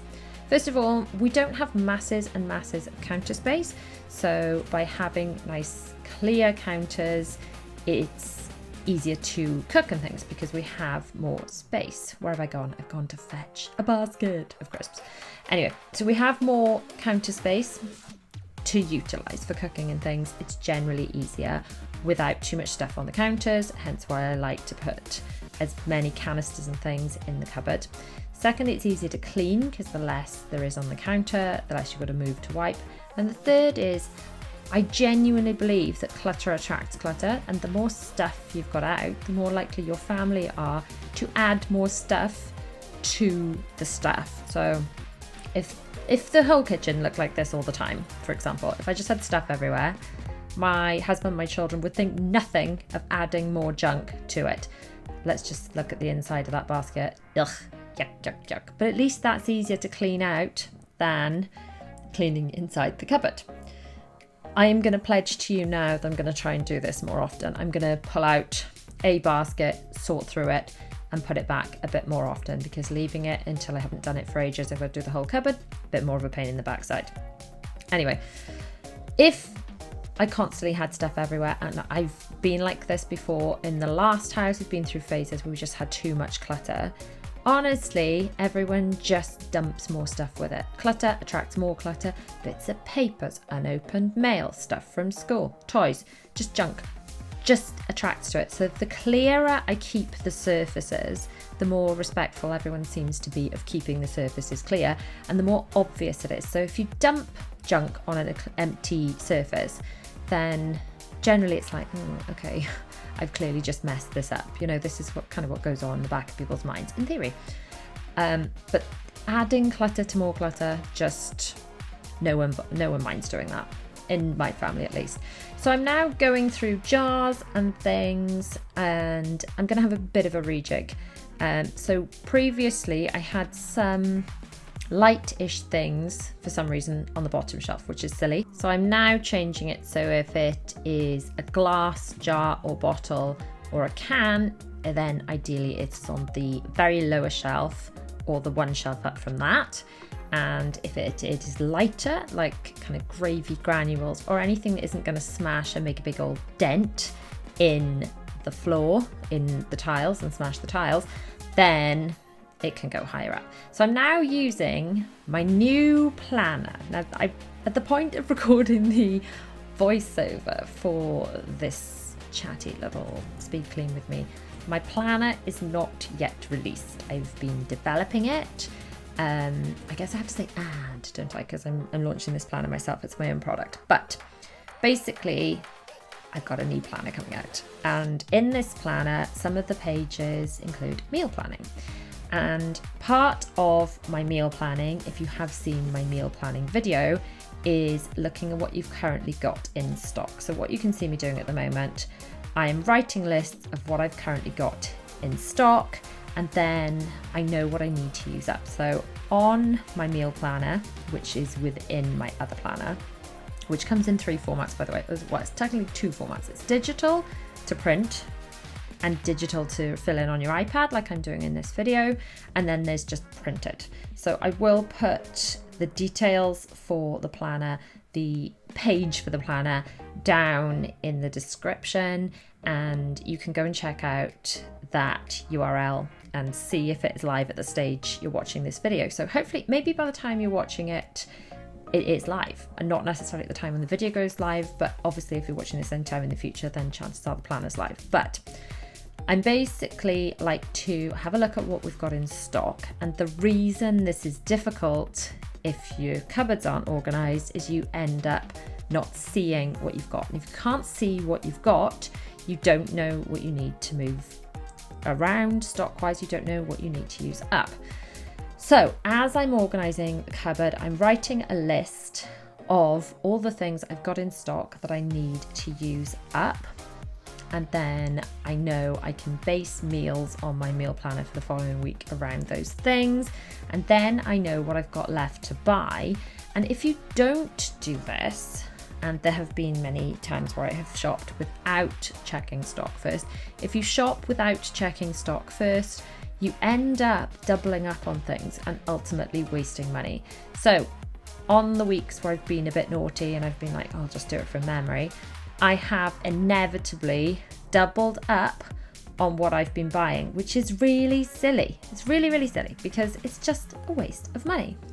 So by organizing my pantry, I'm not only giving it a bit of a clean, which I'm telling you it did need, inside of the baskets especially, some of them were a bit ugh, but I'm also looking at what needs to be used up in which order, because some things are very near the end of their dates. I found 1 or 2 things, I am ashamed to say, that have just gone past their dates, I've not used up because the cupboard was a mess. Then I couldn't find all the things I needed because things weren't with like things. So for example, I'd have like you can see several Bisto things in that cupboard there. That's because I ended up buying multiple ones of them, and whoever had put them away hadn't put them all in the same place, in the same category. They'd been dumped in different parts of the cupboard. So I might have thought I had none of something, but actually I had 3 of them just dotted in different places of the cupboard. So I've now got on a shelf that the children can reach snacks that they can grab to pack for themselves in the morning to eat during and after school, because they do take a snack that they have to take for during the school day for break time, and also a separate snack that they eat at lunchtime.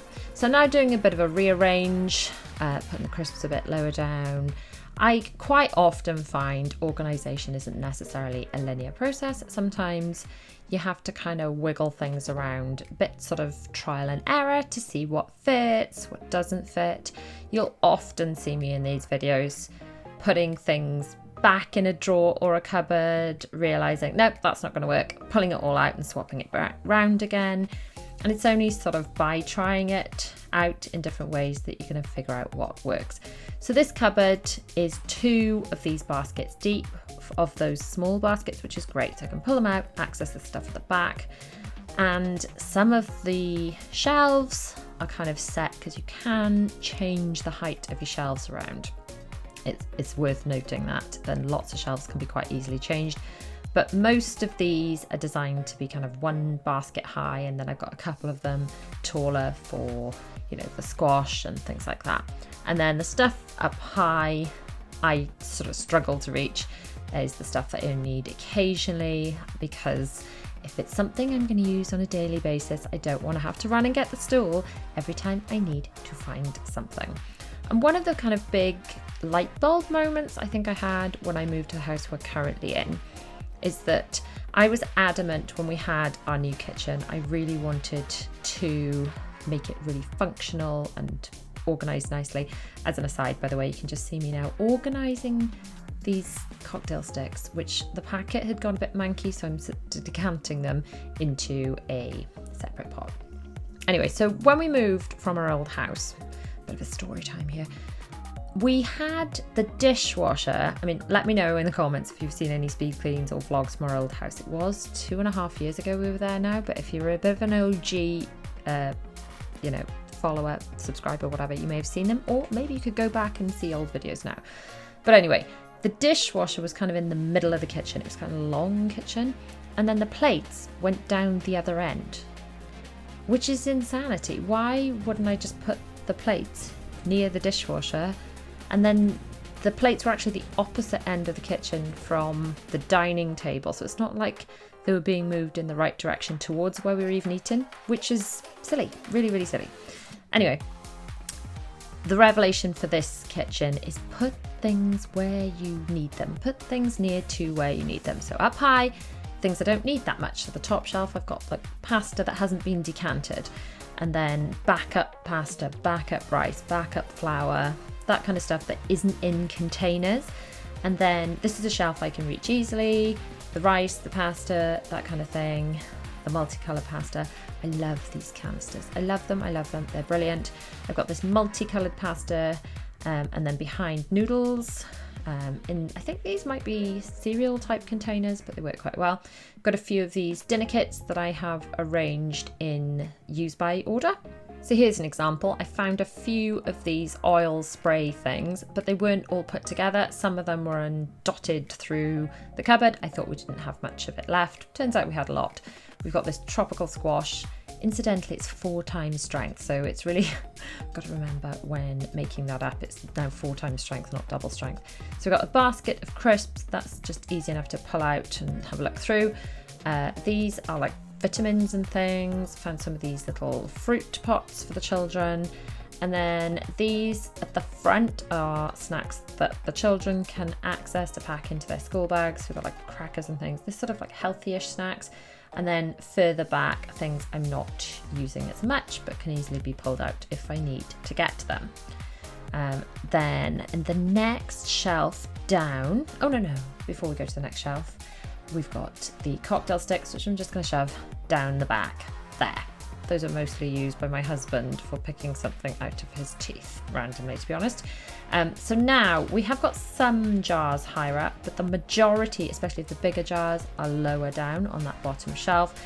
And then I've got things like gravy granules that are not heavy on this shelf, and those are easy to pull out and to utilize. And I've just popped those down the side because it's actually 2 baskets and a little bit wide, this shelf.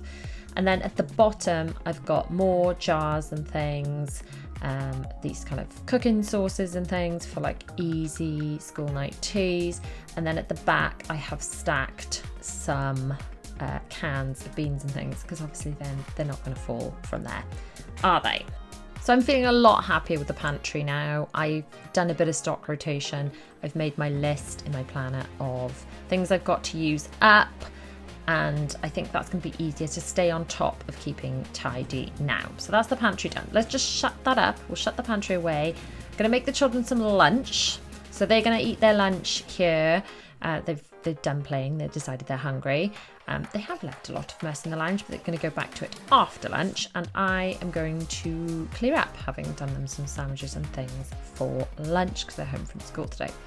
So, need another tea towel out. I'm going to empty the dishwasher. Now, the dishwasher is just one of those jobs, isn't it? It's just never ending. A bit like the washing, actually. But for some reason, even if I set our dishwasher to there's a button you can leave it on to make everything dry, it doesn't really dry everything. Everything still comes out and needs to be kind of dried with a tea towel before it can be put away, as a rule. So I generally end up putting things out on a tea towel and then giving them a little wipe with a tea towel before putting them away, because otherwise I just envisaged things going kind of damp, mouldy and yucky in the cupboards. So let me know in the comments, does your dishwasher dry things? So like plates and things, maybe some have some drips on them, but all of the plastic stuff, it's not just a few drips, it's like literally soaking. So that's no good, is it? You've definitely got to dry all that stuff before putting it away. But I don't know, is this all dishwasher?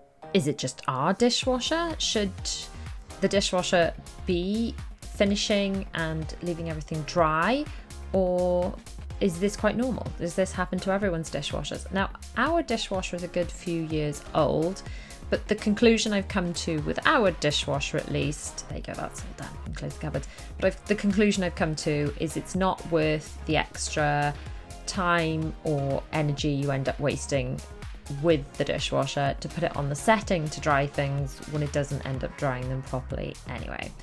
So that's the cupboard done, and let's keep putting the rest of the stuff away. So I've got the rest of the plastic plates, my drink things, they're Sistema bottles. I like to fill those up and then I just leave them in the fridge, because then whenever I want really cold water that I either add one of my burst sachets to or top it up with squash or whatever, it's there and it's ready for me, and it's not a barrier to hydration, because let's face it, remembering to hydrate is just something we all need to do. It's something we often forget to do, so make it as easy as possible, I say. So the children are still chatting and eating their lunch. I'm putting the rest of the stuff away. Most of it's needing a little wipe, and then the plastic stuff's needing a lot of wiping. The plastic stuff is all just IKEA sort of kids picnic stuff. I still use it a lot if the children are snacking anywhere other than the table or outside or whatever. I'm going to sort out the cutlery drawer a little bit, because when I put the cutlery drawer, when I empty the dishwasher and put the cutlery away, the cutlery kind of goes hugging, or spooning, I guess, each other, like in order. Anyone else puts the cutlery away after doing the dishwasher, it's just slung, kind of like thrown, you know? So do you put the spoons and forks in like that, kind of spooning, or do you just sling them in? Just sling them in. Let me know which one you do in your household. So that's the dishwasher. I think I'm done with the dishwasher now. The children are going to clear the table for me and bring their lunch dirties over to the dishwasher. We are working on moving towards putting things in the dishwasher and stacking it nicely and things, but you know, baby steps. So we're getting them to help clear the table. I am actually going to clear up the dining room because I'm actually going to clean it properly now. But quite often I do get the children to help. So you can see there's lots of crumbs. Sometimes you wonder if they actually ate any food at all because the amount of crumbs. But, you know, clearly they eat some.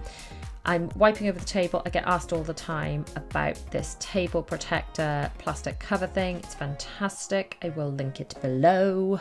But generally, I'm not doing it today because, as I said, I'm doing a bit of a clean up anyway, so just let them go and play.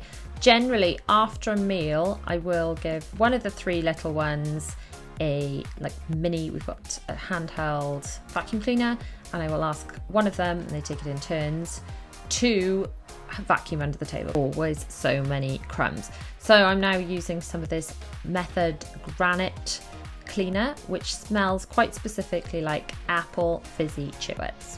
If you know, you know. I mean, I'm not sure they even sell those anymore, but that is the smell. It doesn't smell like apples, it smells like apple fizzy chewits.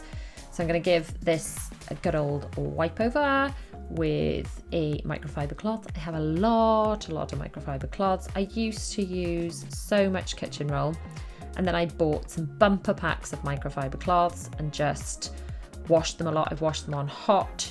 Don't use any fabric softener with them, but if you wash them on 60, then it gets rid of all the germs and the bugs and the nasties. The fabric softener would make them less absorbent, so don't use that. And actually, the more you use a microfiber cloth, it's like a cloth nappy. Yes, years ago I used to use cloth nappies with my babies. I've got a whole series of that actually on my channel if you're ever thinking of doing that. But it's the same principle with cloths as cloth nappies. The more you use them, the better they become at becoming absorbent, as long as you don't use fabric softener.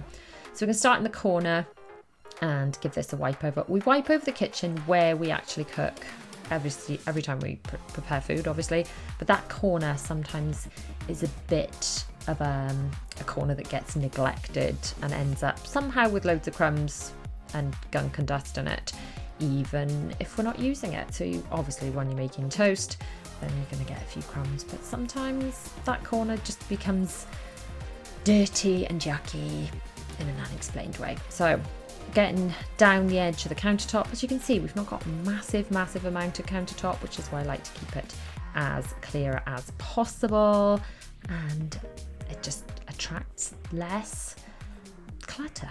So I do have one or two things on there, but not that many. So we're now gonna get the big vacuum cleaner out. As I said, normally after a meal we would grab the little handheld vacuum cleaner and just do the basics. Just do the basics of just look for crumbs and vacuum them up. But as I am trying to squeeze in this power hour and the children have gone back to playing quite nicely, I have got the big vacuum cleaner out. So I vacuum something every day, but I don't necessarily get the big vacuum cleaner out every day. I normally just see like some tumbleweed type yuckiness around the house and grab the handheld, or we use the handheld under the table. As you can see, there are quite a lot of crumbs there under the table, but I do get the children to help, and they actually love using the handheld vacuum cleaner. So if I just give them the handheld vacuum cleaner and ask one of them at a time to just do the crumbs under the table, whether they do an amazing, really thorough job or not, I'm not sure is the point of it. I think it's the fact that they are getting involved.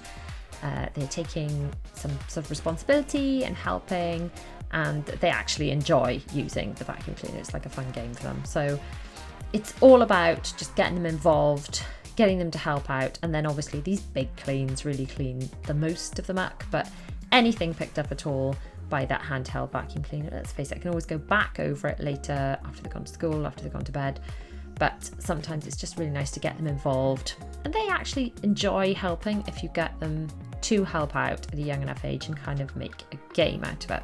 So that's the dining room vacuumed. Haven't been super thorough. You know, sometimes I like wipe all the skirting boards and do all the corners and up high and everything. I'm coming to the end of a power hour at this stage. I know the children are having fun and sort of behaving quite well and playing and things, but we have got things to do later today, and I know they're not going to be happy for much longer. So I'm just going to kind of use these last few minutes that I know I've got before I've got to move on and vacuum the kitchen. So let me know in the comments what you are going to clean in your next power hour. I have got 1 hour before I've got to start working to get as much as I can get done around the house. I've got a few jobs that have to get done, like washing, things that just have to happen, and then a few jobs I'd like to get done. I would like to get some vacuuming done. I would like to sort out the couch cushions. I'd like to clean the whole house top to bottom, let's face it, but I've only got an hour. So the theme is progress over perfection. Let's just see how much I can actually fit in these 60 minutes. So either clean along with me or sit and watch and let's just chat together. Either way, let's get on with this power hour speed clean. So I'm starting, as I often do, with laundry. Now, laundry is one of those things that I feel like if I just ignore it, it becomes a huge problem. So by doing a little bit every day, just moving the washing around, getting it in the machine, moving it into the dryer, hanging up the stuff that doesn't go in the dryer and keeping it all moving and flowing, it stops it from feeling super overwhelming. So I've got some stuff in the dryer. Let's get a load on, and the cycle I'm going to use is about an hour, so I can put a load on now and then I can see to it again at the other end of the power hour. It's a good kind of timer for me to work to as well.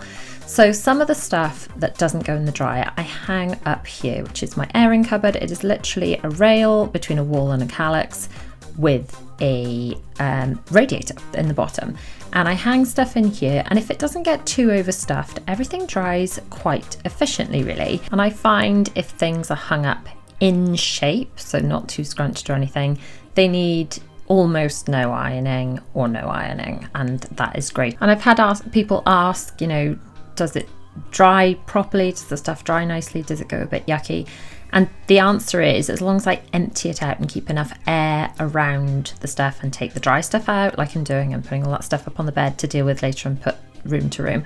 But as long as I keep this area not as stuffed as it currently is, it's too stuffed at the moment, things dry nicely. That bag that looks like a bag of urine in the top corner, that's actually, it catches water. That needs emptying pretty soon, it needs swapping around, but that absorbs water, moisture and whatever. I put those around the house and certain places that are kind of danger spots for moisture, condensation, things like that, specifically in here where I'm drying things.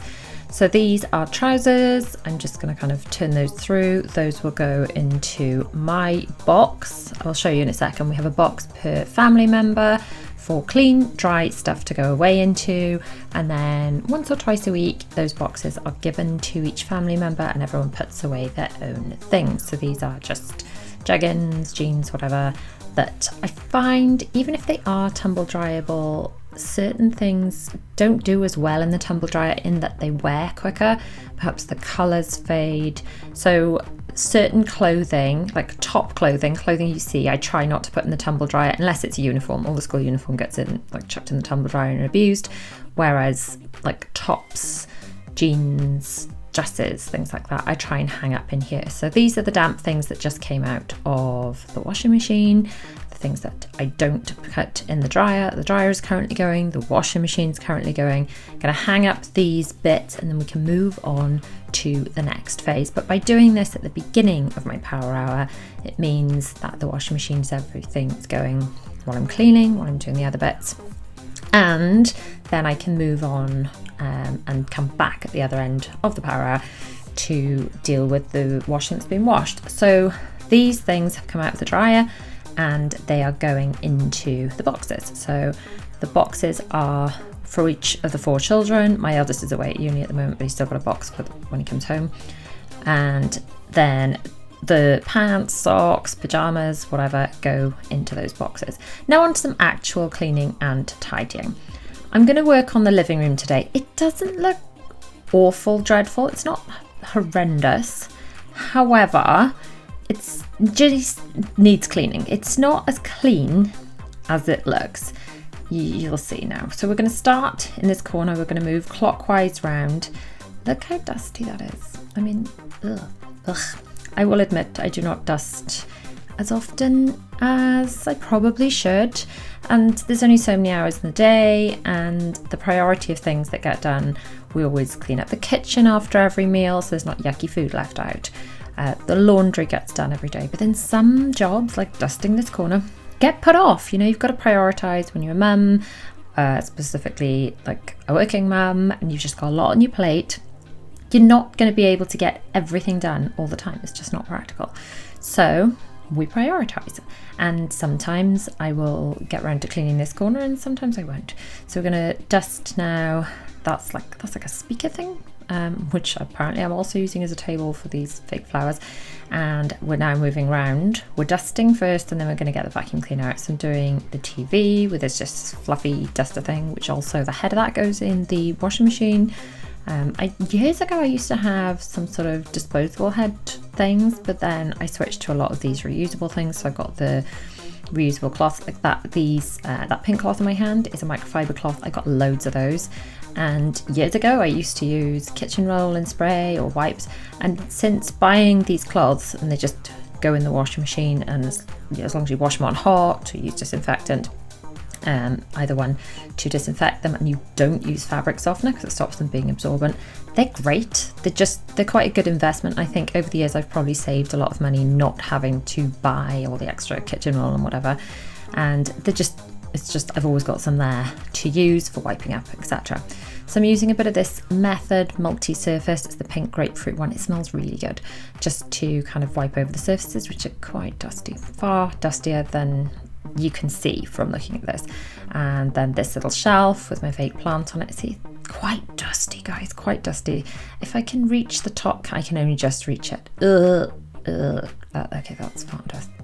That's embarrassingly dusty. Never mind. I'm just here to tell you that even though houses might look clean, everyone's got dust. It's there for everyone. So I'm going to put away this blanket thing in that buffet box footstool. What are they called? Footstools? What do you call your thing you put your feet on? Buffet, we call it. I don't know if that's the actual word for it or just what we call it. Anyway, it's like a storage box thing we keep blankets in ours. Now, I'm doing a little job that I don't do nearly enough, and that's vacuuming under the sofa cushions. Now, we're pretty good. We tend to do, and this is mostly a making my life easier thing, we tend to eat, all the food and the eating is generally done at the table. Certainly for the children anyway. That's as far as the children are concerned, we only eat at the table, because I feel like they make such a mess at the table. If they ate all over the house, we'd basically have mice.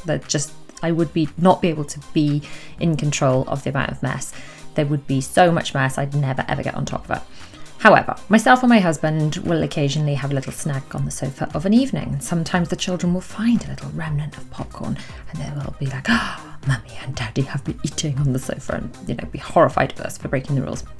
Anyway, long story short, there is a bit of popcorn and stuff under the sofa cushions and it's gross, and I don't clean it up as much as I should, and I'm doing it now. I'm doing my best, and quite frankly, if you only get an hour, then do what you can. Don't beat yourself up for what you didn't get done, and doing it's better than not doing it. I'll be honest, I film these power hour speed cleans, but most of the cleaning I get done is in even shorter bursts than an hour. It's like, right, I got 10 minutes. What can I do in 10 minutes? I have got 5 minutes, or I'm in the bathroom. I see the bath looking a bit yucky. I grab the cleaning products that I keep in the bathroom. I grab a cloth that I keep in the bathroom, and I literally just wipe up quickly before I leave the bathroom. And most of the cleaning I do is in these little bursts. So we wipe around the kitchen after dinner. We've got a little handheld vacuum cleaner, and I ask the children to go and grab it, and they take it in turns, just going around seeing if they can find any crumbs after dinner, because my children can make crumbs out of pretty much anything. It's like a skill they have. But then they're at an age now where they can just help with that little bit, and we can all, try and keep on top of the place. My husband has, been aware of the mess that the children make over the years, and they're not as bad as they were when they were saying doing baby-led weaning, which my husband said was just throwing food on the floor as opposed to baby-led weaning, which it was a little bit. And at that stage he really wanted to just dig a hole in the floor and make like a trough and use a hose pipe and just scooped it all into the middle. And that, he thought at the time we were doing baby-led weaning, which obviously with multiple children went on for years and years, that would have been easier. So we're not as bad as that. There isn't as much mess, and as the children are getting older, it is easier, especially since we keep that mess to the table. It is easier to clean up after them. So if you're in that baby stage and wondering how you're ever gonna get out of it, it does, things do get easier as your children get older. They create different types of messes, but that kind of feeling like they're throwing food at the ceiling, the walls, the floor, if you've ever done baby-led weaning, you'll know what I mean. Then that does get easier. So now we've vacuumed under the sofa cushions. I did want to pull out this sofa and vacuum underneath it, but I'm going to be honest with you, I haven't got time, because I would have to move the Kallax furniture in order to get the sofa out. It would be a much bigger job than just pushing it. Like if it was just a 2-seater sofa, I could just push it out of the way. But because it's a corner sofa and it's kind of wedged in this corner, as you can see from here, then I'd have to move that white unit as well in the bottom corner of the screen. It's just a whole different job. And if you caught my vlogs from from the summer 2022, we used to have a totally different setup when we moved, and then my husband thought, hey, we could maybe change the room around a bit, and maybe he wanted to move the TV and stuff. And I asked you guys, like, what should I do? And I moved the room a certain, different ways around, and I asked everyone to vote. And one of you guys in the comments came up with putting the sofa where it is now, and we didn't even think it would fit. And I tried it. I did have to budget Kallax over a bit. I tried it and I love it. This room just feels so spacious. So it's not perfect for looking at the TV. We watch it a little bit side on, but to be honest, I just don't care. And I'd rather have the room set up to work than set up to just point to the TV all the time. And I love it. And also this rug, I don't know if you've noticed, it's new. My husband bought this in Dunelm recently, and it's lovely. It's really soft and fluffy. We had looked at lots of different varieties of rugs, because the original rug we had was an IKEA one. Bought it before we moved in. I've now put that in the playroom. It's lovely. It's did its job, but it kind of been walked on so much it's gone a bit flat. And this one's a lot fluffier. So now just taking the pipe bit of the vacuum cleaner, you can see I hide my yoga mat behind the curtain there. Did you just see it peeking out? Did you see it? Did you see it? The reason I keep it in the lounge is so it's not another barrier to exercise. I'm trying to be a really good girl and do yoga or Pilates every morning before the children get up, just because I find I feel more energized, I need less physio. And by keeping the things I need to exercise where I need to exercise, is one less reason not to do it. So I just popped away some baking tray things that were drying.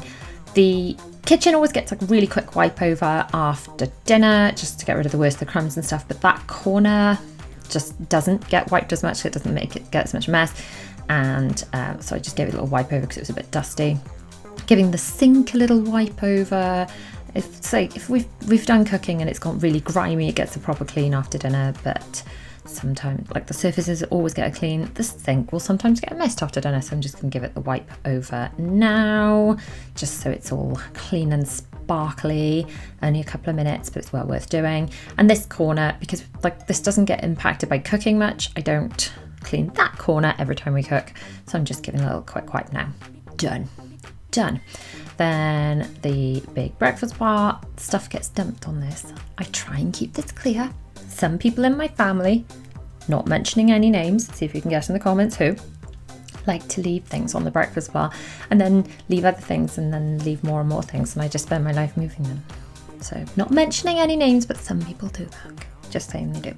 So that's another dusty little corner. These two little windowsills. There are not many surfaces in here. I'm not wiping the table because that was literally done just now at breakfast.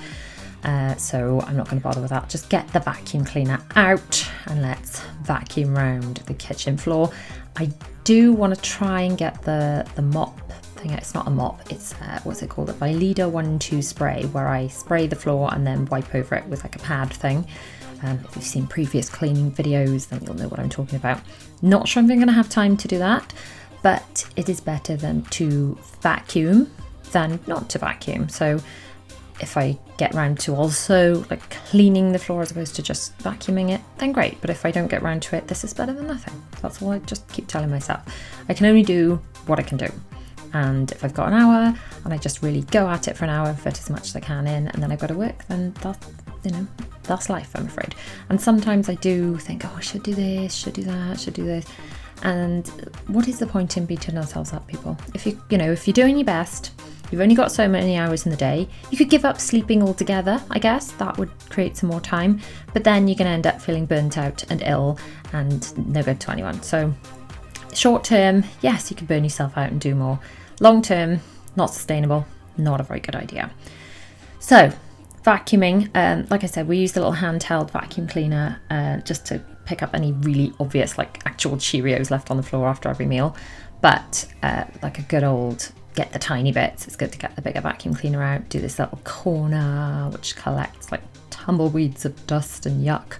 I do like this little corner. My husband wanted to put a log burner there originally, and I wanted a little sofa there, and it's a lovely sunny spot. I'm glad that we use it. Look, by the way, and that tiny bit of vacuuming I did, when didn't I say that the place looked cleanish? Not clean. See, all that. Anyway, vacuum cleaner's going away. I am not going to have time to do the mopping-ish bit.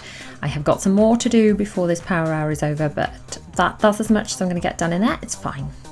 And also the kitchen, quick wipe over, those trays are away. And the lounge. Look, the rug is even stripy from the vacuuming. How satisfying. So that's looking lovely, all done. Back into the laundry room now because my load has finished. It has been an hour, it's finished. So I'm splitting this into 2 baskets. One is tumble dryable and the other one is not tumble dryable. Is that even a word? Tumble dryable? I don't know. I use it a lot anyway. So those are the categories of things to be, divided. This is the drying that I put in earlier. Am I going to have time to sort that? No, I'm not going to have time to sort that. I'm going to dump that in a basket and sort it later because I've got to start working.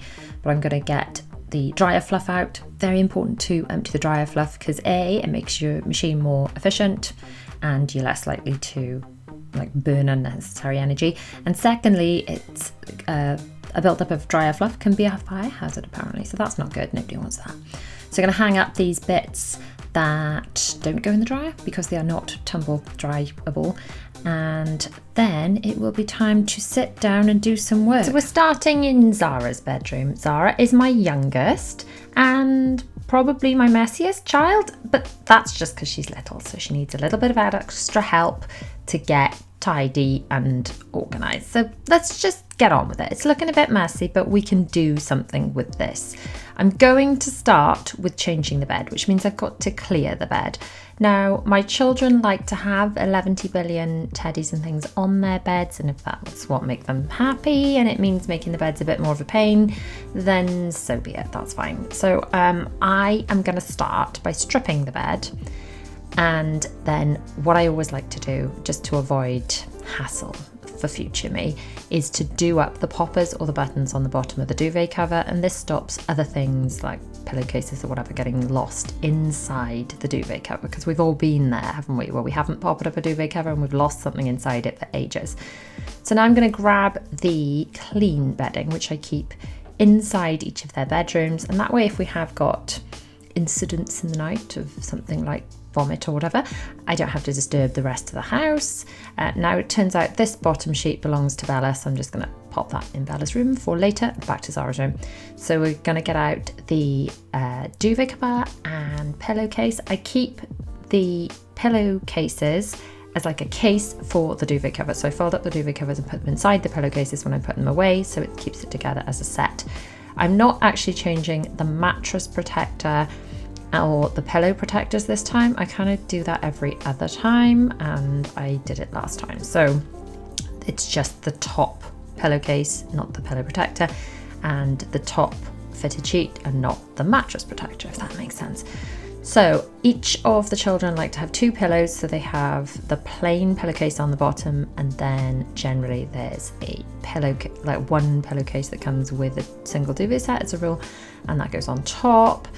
Just gonna get this done. You know, sometimes I'm really big on let's get the children to help and stuff, and today they're all playing pretty nicely, so I'm just gonna get on with it myself, to be honest, because I'm all for getting the children to help, and it's really good to get them involved, and I do that frequently. But you know, sometimes when you're just really short of time, it's quicker to just do it. So sometimes I do make that effort to involve them and get them to help and tidy up, and I do that. If you've seen other videos of mine, sometimes are the children involved, sometimes they're not. It's generally a time thing, because unfortunately it's generally quicker to just do things yourself.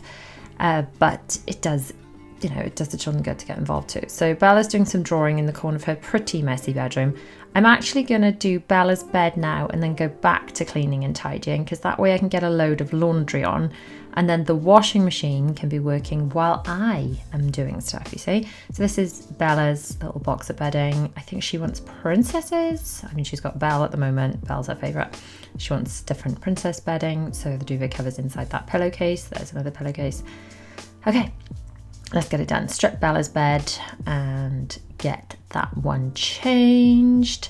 And you will probably notice, actually, these beds, they're IKEA beds, they're extendable. So Bella's, just for space, isn't fully extended. It looks really short, but I'm 5'4.5", 5'5". I can actually lie down in that bed without having to bend my knees. So at some point we'll have to extend the bed, I guess, if she grows taller than me, but I'm sure by that point she'll just have a new bed anyway. But it works at the moment. And Zara's bed, just because her room is a bit longer, a bit bigger, has got a bit more space in it.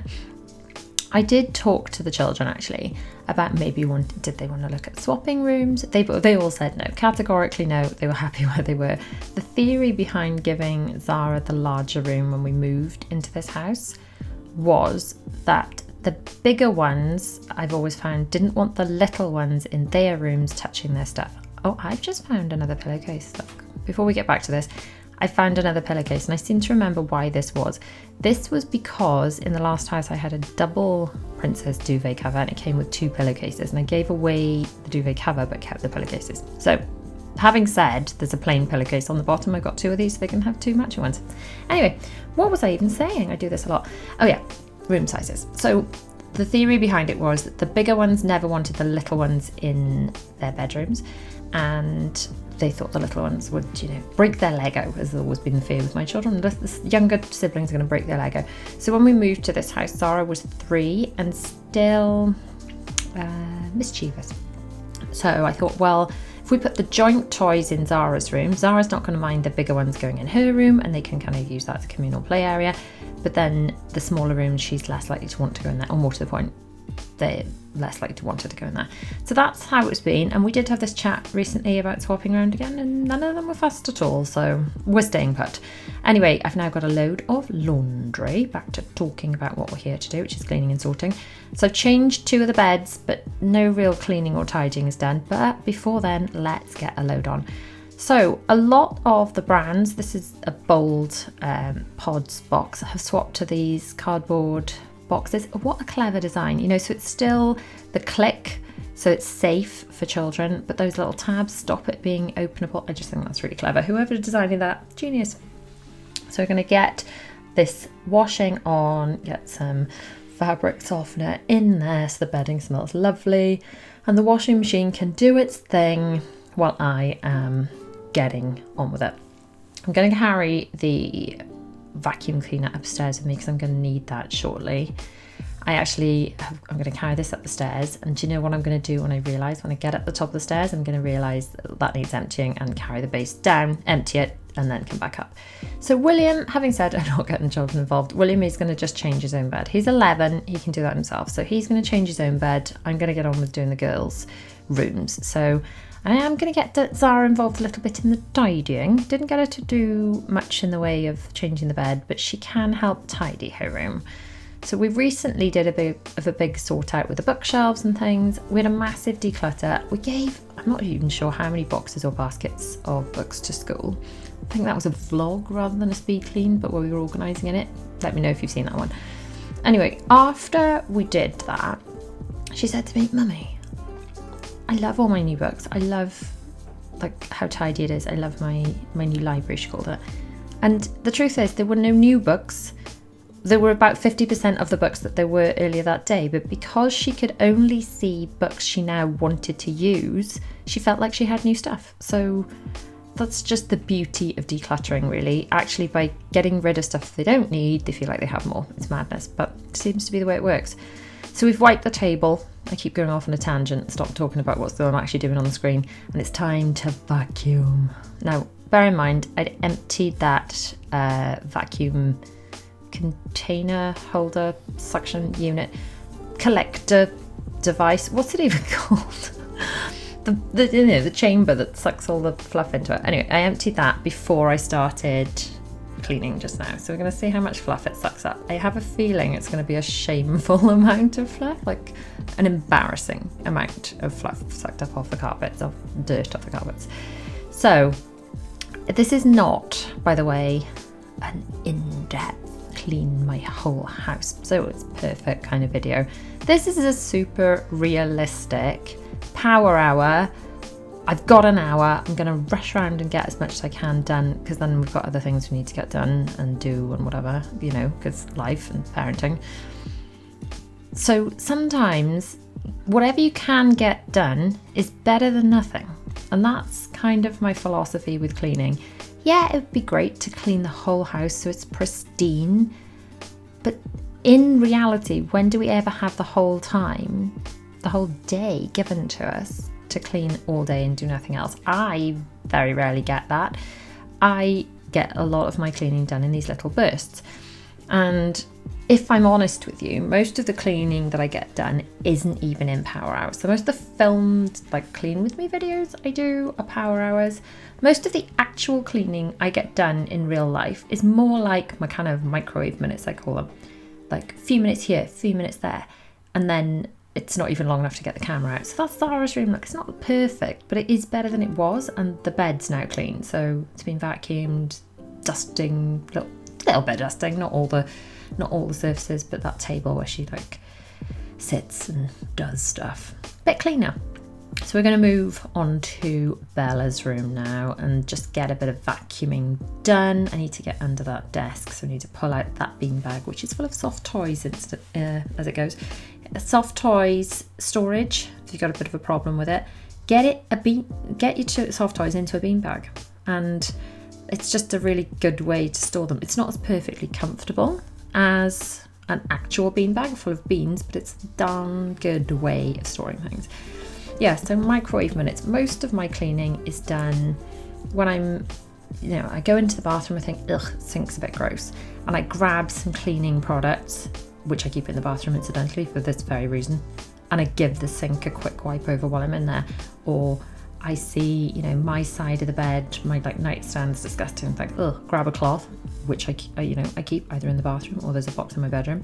Give it a quick wipe over. Same with my dressing table or whatever. Wiping up in the kitchen, every time we prepare food, we just give it a quick wipe.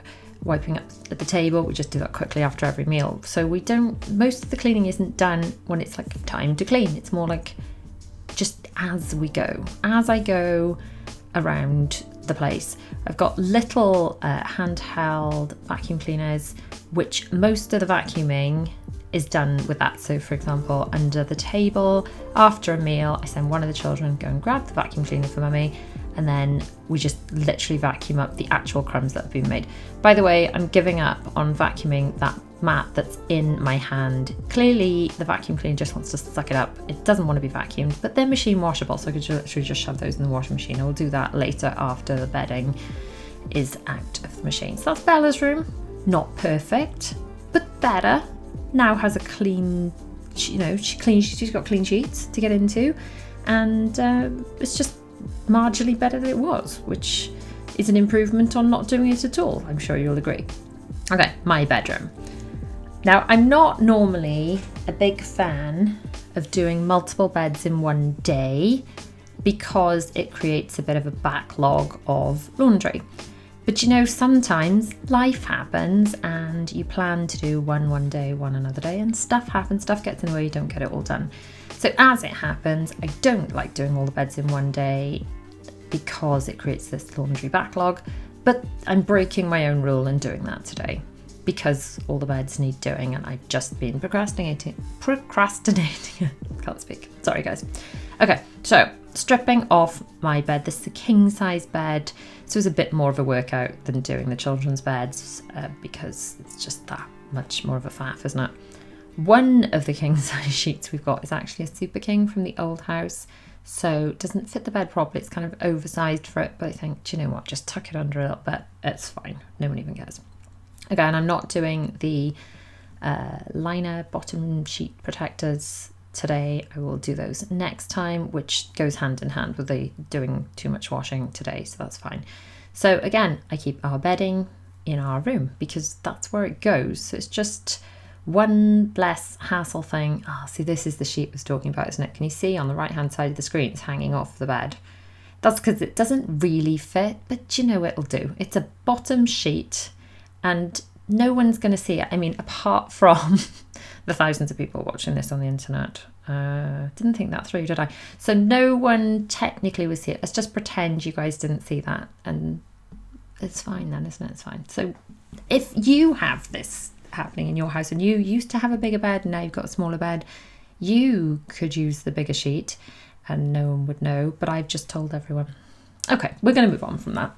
So getting the bedding out. Now don't judge me, I don't iron bedding.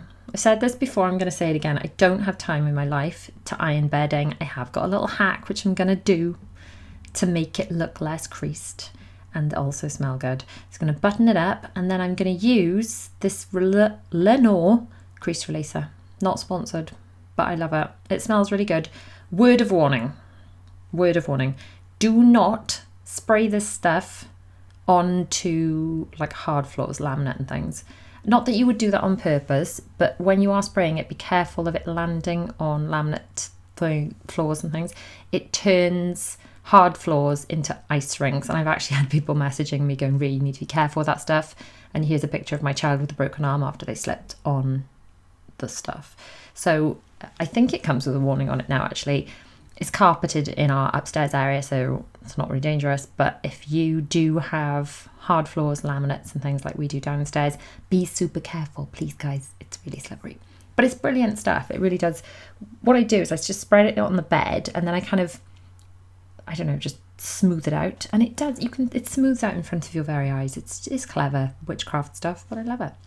See, that's fine. We're going to stick some bit more on the pillows, just smooth it out. And the creases just drop. And then, you know, most of my bed is covered with throws and pillows anyway. So if I just spent ages ironing all that and then covering it up, what would be the point? That's my question. What would be the point? So do you remember how we talked about how bedside tables can get a bit icky and dusty? And sometimes that's something I will grab a cloth and clean. Well, we're going to just wipe over my husband's bedside table now because I've noticed how grim it is. Look at that. Ugh. Ugh, gross. So disgusting. So we're going to wipe over that one and just pretend that's not quite as grim as, oh no, gross. Yeah, that's an embarrassing amount of dust. But this is reality. We're not going to hide the truth from you here, guys. This is what happens in houses. You know, not the perfection that the internet will show you. Some places get dusty, and our house gets dusty, and I feel like as soon as I've cleaned from one end to another, then, you know, the other side is dusty and gross again. So that's my husband's bedside table. Let's have a go at mine. How dusty is mine? Not as dusty as his, because clearly I must have done the thing at some point where I went, oh, that's gross. And so it is dusty, don't get me wrong. But I must have given this an intermittent clean and a little quick wipe over. Sometimes I just grab a tissue and just whoosh, wipe it over because I can see something and I've only got 2 secs, so I just wipe it over. Yeah, so this is still dusty. It's just not as dusty. That's the thing, isn't it? Okay, so we've done a little bit of dusting. Should we just quickly wipe over my dressing table while I've got this cloth out? Is that a good idea before we get the vacuum cleaner? Because we're running low on time now. I've got to get on with other things. Power hour's coming to an end. So let's just give this a quick wipe over as well. And now it's time to vacuum. So let's get vacuuming. You can see in the very corner of the screen, well, it's in the corner of the mirror, I've actually got some cases and things there. That is because this was filmed shortly before we're heading off on a Disney trip to Disneyland Paris. So if you're not yet subscribed to my Mummy of 4 Does Disney channel and you like Disney vlogs, then head over there and check it out, because we have got lots of those vlogs coming for you. So just vacuuming the hall. We've done Bella's room, done William's room, done the hall. Then there you go. Let's see what we've done. Bella's room, cool. Our room, done. Well, better than it was. Zara's room, cool. Let's take this stuff downstairs and get the washing sorted. Oh, and that's how much gunge we collected in the vacuum cleaner. I told you it was going to be embarrassing. So let's get the bedding that came out of the washing machine into the dryer. Get rid of the dryer fluff, very important for keeping your drying economical and also non-hazardous for fire and such things. Important to empty the fluff filter.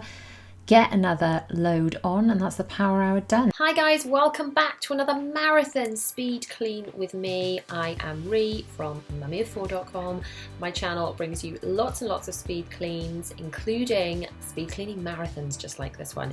You guys really enjoyed my last speed cleaning marathon, which was over 3.5 hours long. This one is 6 hours of cleaning motivation, guys, over 6 hours. So let's get the video on and get our clean on. Let's get our houses clean together. I would love it if you take the time to subscribe, like and comment as well, as it really helps to support my channel. So let's take a look at what needs to be done. The children's rooms are an absolute tip. They've pulled stuff out into the hall.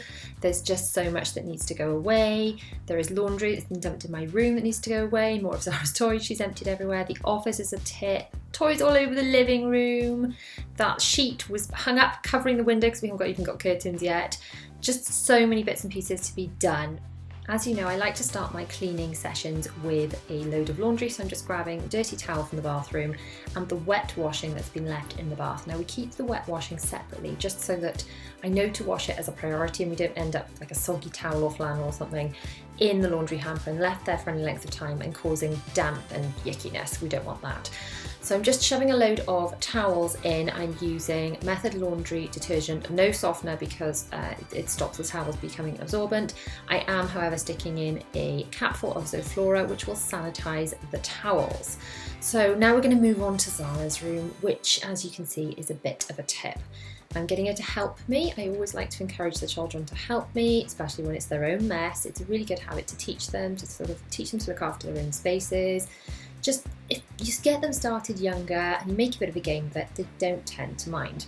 Now what we're doing is sorting her soft toys into this bean bag. It's literally a bean bag with no beans in it, and it is the best way to store soft toys. Moving on to her bed. Now her bed didn't actually need changing. I changed the sheets pretty recently, so I'm just making her bed. I do find a made bed just makes the whole room look so much better. It's like an instant makeover for a room if you can just pick up a few bits off the floor and make the bed, even if you don't have time to do much else. But today we are going to do cleaning as well as tidying. Although the tidying does seem to take a while when you have small children. Look, they like to empty everything out of their rooms onto the landing. Let me know in the comments, do your children do that? My children are like little furniture removal specialists. Zara's first steps were taken carrying one of those IKEA chairs, honestly. She just loves moving furniture. Now we're on to dusting, or dustering as my children call it. They love these dusters. You can dust without using any chemicals at all, so it's very kiddie friendly, and the heads just pop off and go in the washing machine, so you don't need to sort of use any disposable things. It's all kind of quite environmentally friendly, and it's just a super easy way to do it, and they love it. Look, I mean, they just think it's so much fun. I mean, don't get me wrong, they're much help, it's not much use, they're dusting carpet and stuff, but at least they're happy, they feel they're joining in, it's something we can all do together. So I'm just dusting the blinds, they are dusting all the things, the walls, all the unhelpful things, but they are having fun, which I guess is the main point, that they feel they're helping without actually whinging, which is always good. So I'm just dusting over the TV and of the chest of drawers thing, and then popping all of her soft dolly toys on there. I get asked where those are from a lot. They are all from the Disney store that we've collected over the years. They've had various birthdays and things, and they just love them, but I do get asked about that a lot. Now I'm picking up some bits and pieces off the floor so that I can vacuum the carpet.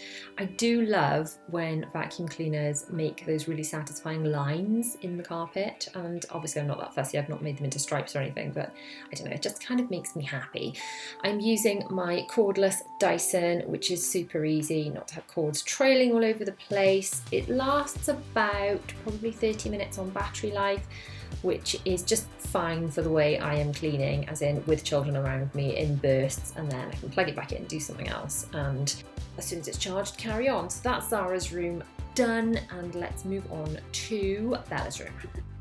Now, Bella especially often feels really overwhelmed by her bedroom when it's a real mess. Now, I think as adults we can feel like this too, kind of looking at a messy room and thinking, ugh, help, send help, I don't know where to begin. But when we kind of all muck in and I kind of cheer up and go, yay, come on, we can do this together, she's always so delighted when her room is actually tidy and really like very much, oh, mummy, can my room always be like this? And yes, darling, it can always be tidy. We just have to sort of keep it tidy. I think it's our job as parents to sort of encourage our children and teach them these habits, because if they're taught when they're little how to stay on top of things and keep things tidy, it just becomes more of a natural thing to do as you're older, and then you don't feel the overwhelm as much when you're an adult. Well, that's the hope anyway, because I really feel like I had to teach myself how to be organised and be tidy, and that was quite a struggle as an adult, quite a difficult habit to learn. So hopefully, I don't know, I guess I'll have to just report back to you. I shall have to ask my children when they are older if that is true, if teaching them these habits as children helps them in their adult life. I don't know. Let me know in the comments. Were you brought up to be tidy, and are you now a tidy person, or were you brought up in a messy household and do you now live in a tidy or a messy household? I would be really, really curious actually to find out if you feel that how you were when you were being brought up has impacted how you are now. Anyway, enough of that very deep psychological stuff. On to more cleaning. We're still dusting, or dustering. Dustering is what the children call it, and I think it's too cute to correct them. Dusting Bella's dressing table, which she loves. She just loves sitting here and colouring and things. She also loves having it covered in clutter, but she likes it when it's clear. It just does tend to accumulate clutter. You can see she's got a lot of things on her bed. Bella likes things. She likes having all her things around her. So just vacuuming over in her bedroom, and then we will be ready to move on to the next room. There you go, that's Bella's room. Still lots of cuddly toys and things, but it's so much tidier. The surfaces are clear, and as the surfaces are clear, she's less likely to dump more stuff, because clutter, I do find, tends to attract more clutter. Now we are moving on to William's room. Now I would say William is my tidiest child. He is most likely to keep things neat and tidy. This is possibly because I started him younger.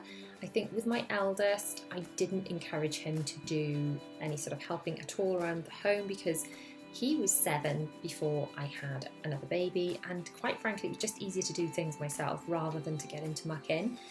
And then I realised that as you have more children, it's not practical to do absolutely everything for absolutely all of them, and I really wasn't doing my eldest, my only child at the time, any favours by not kind of getting them involved.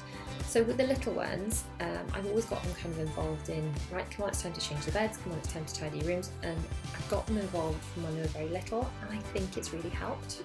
Now you'll notice we were just popping up the duvet cover before putting it in the wash, and now taking that duvet cover out of the pillowcase which it was stored in. So I store the children's bedding in their own room, that I've got to change their beds in the middle of the night or something because they've been sick, I can.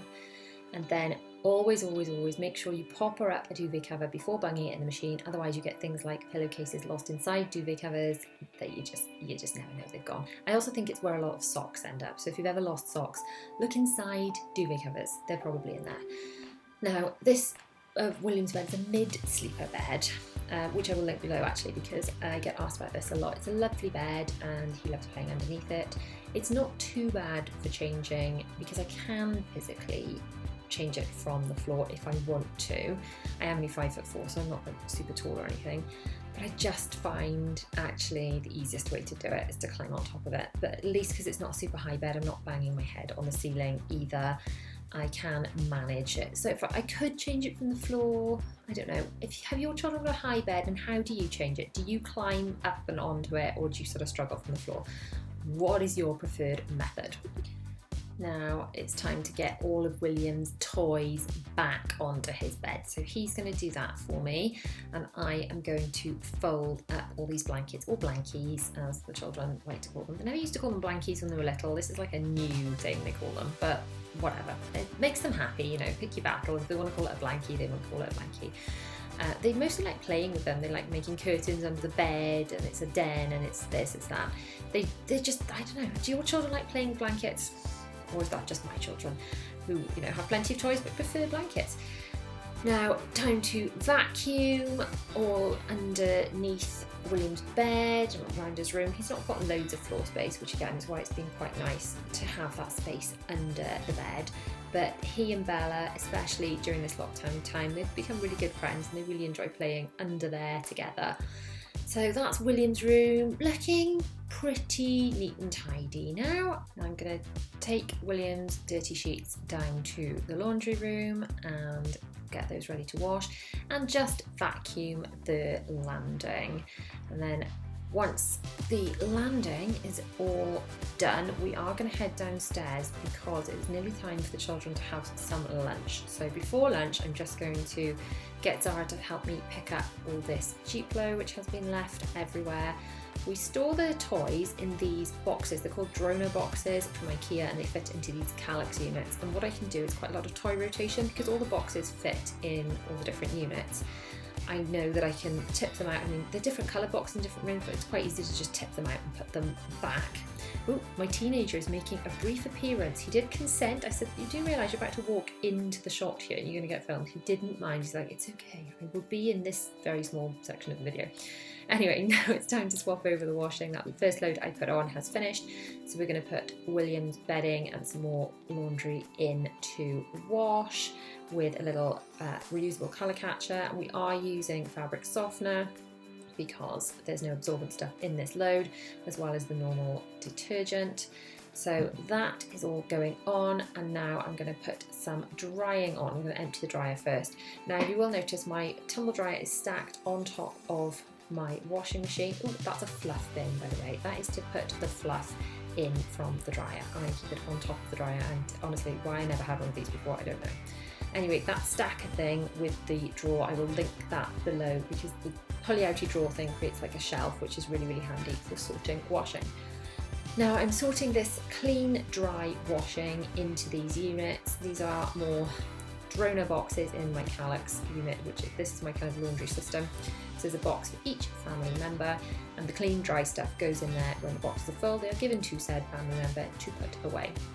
Now, a lot of this stuff is dry towels and things, so the little pink things, those are like cheeky wipes, which are basically little flannels.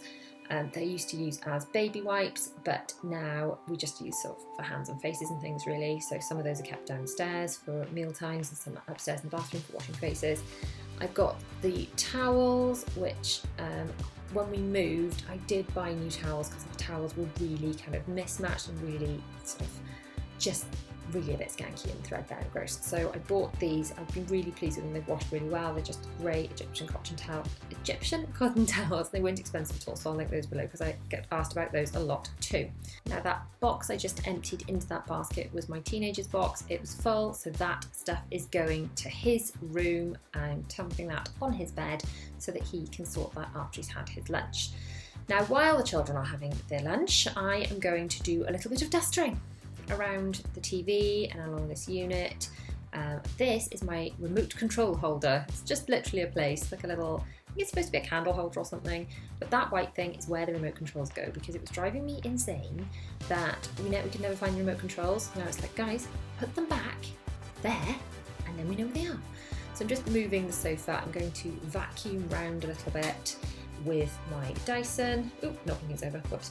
Anyway, vacuum around a bit with my Dyson before I go over the floors with some anti-bac, because we've got mostly laminate downstairs with just a couple of rugs and things. So I'm going to use this, which is my Method Wild Rhubarb anti-bac floor cleaner. Now you can just spray this directly onto the floor and then kind of just mop that up, but I use this, which is called the Veleda 1-2 spray. I will link this below as well, and it's great because it's an easy peasy way to mop the floor and clean the floors without making them super soggy, because you will find that's a real pain when you've got children. These are my mop socks. Now my teenager especially laughs at me incessantly for wearing these, but it's because when you have damp the floor a bit, so what I'm doing is there's like a trigger thing and it squirts out the floor cleaner and then I mop it up. But although the floor's not soggy like as if you were using a traditional mopping bucket, it's slightly damp, and I hate the sort of the sticky stuff from the floor cleaner getting on my feet, and I hate having footprints all over my nice clean floor. So by using these mop socks, it's like cleaning the floor as you go without leaving the footprints. So personally I think it's genius. My teenager thinks I look like a tool, which possibly I do, but I'm not sure I care about that. So, you know, what does it matter? What does it matter anyway? Just out in our hall area now, making sure that the neat bits have been picked up by the vacuum cleaner, and then all the laminate is done. Sometimes I do like pick up the rugs and do underneath all of the rugs, but not today. Just not today. It doesn't always happen. Next job is to clean and tidy around the children's toy kitchen, which is just a bit dusty really. The inside of the toy kitchen, much like my actual kitchen, is organised with baskets, so it's just easier to scoop up all the toys into the baskets, and I just find it's a much easier way for them to put their toys away. And then I'm just doing the floor around there and then moving on to my kitchen, my actual kitchen, not toy kitchen. So we're spraying over with a bit of Method Pink Grapefruit Multi-Surface Cleaner, just wiping over the surfaces after any mess that's been made from lunch. The children have had their lunch now and Zara's gone for a nap and the little ones are playing. It's just giving me an opportunity to finish another couple of jobs. Now, I didn't realise until we came to move here that the Method Wild Rhubarb, so the Wild Rhubarb anti-bac that I use on the floor is fine, but you're not supposed to use the Method anti-bac stuff on granite or quartz, which we have got quartz worktops. So I've had it direct from Method actually, but the pink grapefruit stuff that I'm using is fine for quartz and granite. Just avoid the anti-bac stuff on those surfaces. So now just doing these white tiles, mop socks are back on. So, I mean, you can let me know in the comments if you want. Mop socks, genius or ridiculous? It's okay, I can take it, because I don't mind really. I don't mind if I look ridiculous, because it works for me. But I will link them below as well actually, because if you absolutely just need to look as cool as me and just can't live without mop socks another minute, then I will link those. Anyway, into the office where we do try and keep this tidy. That's the children's pen caddy. We are using this room for homeschool because we are still homeschooling. We have decided to keep the children home until September, by the way. It is June when I'm filming this. It's only 1 out of my 4 children that's been invited back to school with the way that it has worked where we live. And it would only be for 3 or 4 weeks for 1 day a week. So I just thought for the sake of potentially 3 to 4 days, I'm just going to carry on homeschooling them all until September rather than just sending one of them back for 3 or 4 days, because that's just the way it's going to work for us, and then hopefully they can all go back in September.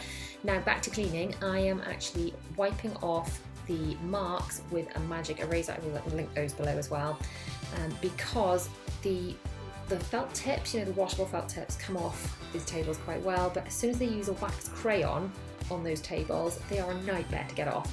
But those magic erasers are actual magical witchcraft or something, because they do get those marks off, but just nothing else works. So just, we've been over with the vacuum, now just using my Veleda 1-2 spray and making the floor smell divine, as well as being anti-bac as well. And that's the office looking a lot tidier, and the lounge and kitchen too. So now downstairs is looking okay. We can move back upstairs and tackle a bit of my bedroom. Moving all the toys. I can't actually put them in Zara's room because she's napping, but put them outside her door ready to go in, and then I'm going to use a duster, I guess that's what the children call them, for dustering, and just do it over some of the surfaces like my dressing table. And now to put away some of these clothes which have come up from where they dry. They dry downstairs on that hanging rail in the laundry area, and then they get brought up and put into the relevant person's room.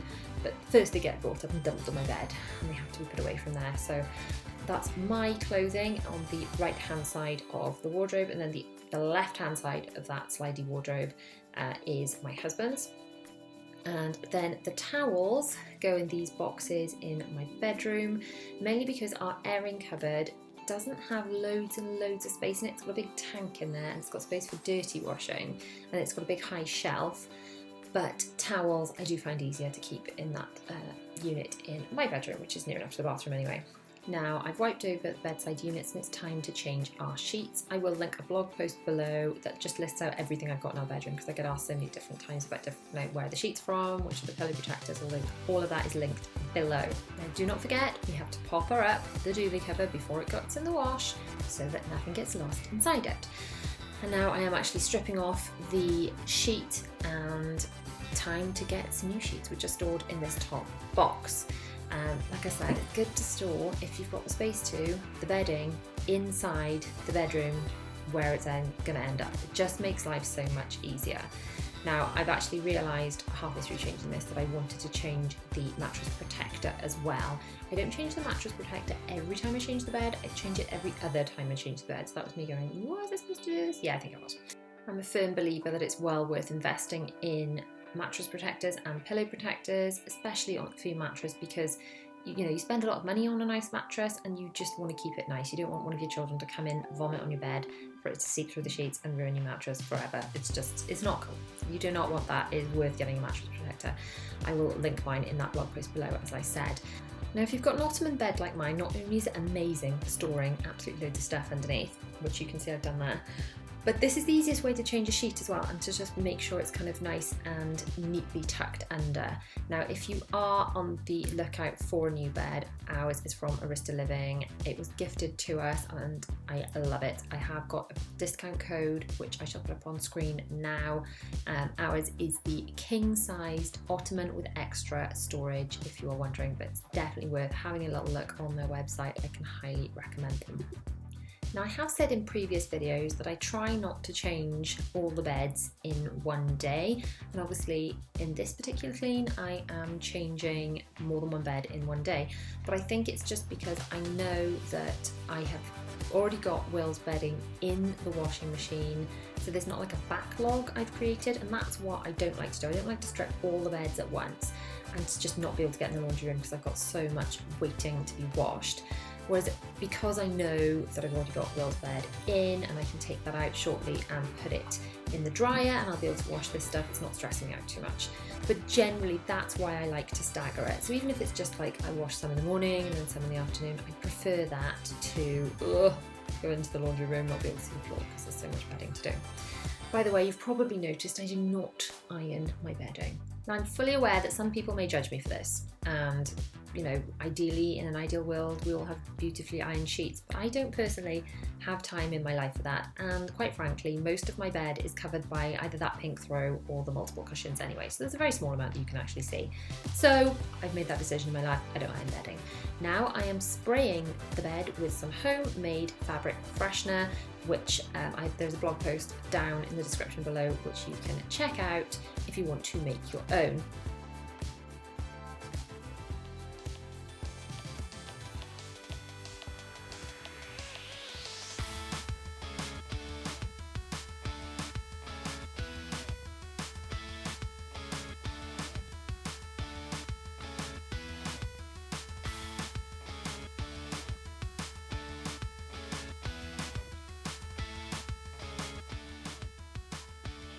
I bought this caddy since we've been homeschooling, but I'm really glad I got it because it'll be really good for homework and things and just general crafts and such, even when they are back in school. Now, most of the mess I find in our little homeschool corner is little pieces of paper that end up all over the place, because as well as doing sort of more structured academic work, The girls are little. I mean, Bella's only 5 and Zara's only 3. So a lot of the stuff they do is quite sort of cutting and sticking, which is a good skill to have. Learning, scissor skills, that's a good skill. It's something we want them to be able to do in school. It's good for their fine motor skills. But it does mean there are lots of tiny pieces of paper all over the place all the time. So that's why I was sweeping those up. Now that the table is clear, I'm using some Method Anti-Bac in the wild rhubarb smell, which smells divine, to wipe and clean the tables, obviously get rid of some bacteria as well. I'm just trying to get some of the marks off the tables because there are a lot of them.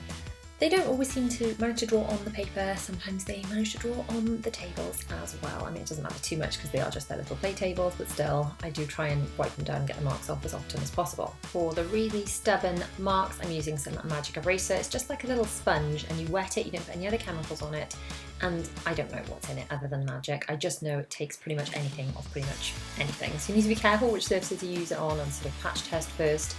But you can get these, I will link some below, but you can get them in like pen shops and things. And this is the only thing I find that gets crayon off those little tables. So now over to my desk. I'm just going to tidy it away a bit. It's the end of the week. While I have got some work to do over the weekend, I will not be working anymore today after this clean. Just want to wipe over my desk, which just gets a bit dusty, lots of bits of rubbish all over it, and a bit of anti-bac on my keyboard because I'm touching that all the time, and just generally tidy up and put some of the bits and pieces away because I can't cope with a really cluttered desk. It's got to be kind of everything where I need it, and otherwise I can't work. It just really stresses me out. Anyway, now to vacuum. I've got my little cordless Dyson. The battery on this probably lasts about 20 minutes flat out. So what I tend to do is do a bit and plug it back in, and then do a bit more and plug it back in. To be honest, the children rarely let me do anything for one thing 20 minutes straight anyway. Now for my mop socks. Now my teenager laughs at me and thinks I look like a tool, but I don't care. I think they're a fashion statement, and more than anything, they are totally functional, because what is more annoying than mopping the floor and just having footprints and like soggy feet and stuff? These, I'm mopping the floor as I go. I think it's genius. I don't know, maybe you would disagree with me and think I do look like a tool. Maybe you would agree with my teenager. But it doesn't really matter because they make me happy. So I'm going to keep using them. Anyway, I am using my Veleda 1-2 spray, which I'm not sure if you can really see. There's a trigger and it squirts, and then that kind of squirts the cleaning detergent onto the floor, and then the microfiber pad on it mops up the stuff you've just squirted on the floor. I'm doing a terrible job of explaining that. But I filled it with, sometimes I fill it with diluted Zoflora, but today I've got it filled with the Method floor cleaner, and that's in the wild rhubarb too. Now, the keen-eyed among you will have noticed I did not put on a load at the beginning of this power hour, which I normally do, but that's because it's much later in the day and I'd already put several loads of washing on, if I'm honest. So now it's actually time to empty out the machines. So I've taken the wet washing out of the machine. I'm taking the dry washing out of the tumble dryer, not forgetting to empty the fluff filter. I'm not sure if that's what it's really called. And put it into my little fluff bin. In the last house I didn't have a fluff bin near the tumble dryer, and I was constantly traipsing around trying to put this stuff in the bin. Fluff bin on top of the dryer has been a game changer. Anyway, the drying is now in the dryer, the stuff that has been sorted. There's 2 types of things. Oh, hang on. First of all, I'm going to show you this. That I was just holding in my hand was a reusable colour catcher. So that's what that was. Anyway, I sort the stuff into tumble dryable and non-tumble dryable. So shortly I will have to hang up the wet stuff that doesn't go in the tumble dryer. The other stuff is already in the tumble dryer and that's on. And now I'm folding away some of the stuff that has gone out to the dryer. So I'm folding the towels and things that need to go upstairs mainly, although we do keep some towels in the bathroom downstairs as well. And then I'm sorting away all the pants and socks and various other things that come out of the dryer into these Calyx boxes.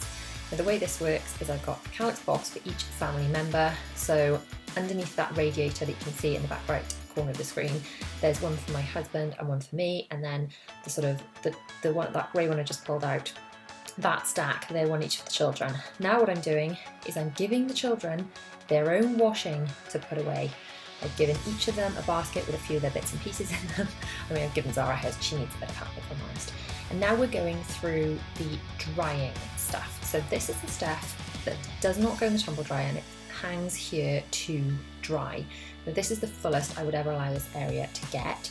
There is space between each item of clothing so that it can dry properly, and there is a radiator there. And I find that drying it on hangers like this is a really efficient way to dry all year round. And things dry in shape, they don't really need much ironing and things after this.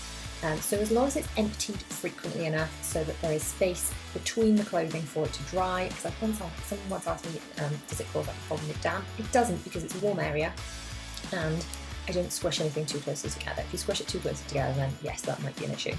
But what I tend to do is leave a few hangers between each item of clothing, and that causes like a natural separator. So the stuff that wasn't fully dry, I've hung on that top rail, and then this bottom rail, I'm hanging just stuff that isn't dry at all, so just come out of the washing machine, so it needs to be dried. Now to tidy up a bit more in here and put in those baskets. I've put those 2 baskets there. The idea is it's for sorting lights and darks into. So that's the laundry done for now. I've got some more to sort out upstairs. Now I'm going to tidy up the lounge area, tidy up some of the cushions. That basket full of stuff that's just left all over the sofa has been put at the bottom of the stairs, ready to carry up for when I go up. Now we're doing another wipe over of the children's other play table. This is the one in the living room. And now we're going to dust over with what the girls called dusterers. They're doing dustering with dusterers, and it's so cute, I can't bring myself to correct them. So we've I don't know, far too many letters in that word. We are dusting we've done the TV, and now we're just doing this cabinet under the TV. That little white thing that I just had in my hand is actually our little remote control station, and I got that from IKEA. I think it's supposed to be a candle holder or something, but the reason I use it is because it drives me insane when I can't find remote controls. So I say, right, put them in there, and then we know where they are. And then that's their home, and it doesn't always work. People don't always put them back, but generally I'm far more likely to find them since I've been doing it that way. So just now to do our dining table, gives us another little anti-back over. I mean, this does actually get done after every meal, but I thought as I got my stuff out, I'm going to do it anyway. So only a 2-second job, wipe it over. And then now I'm going to wipe over the children's play kitchen.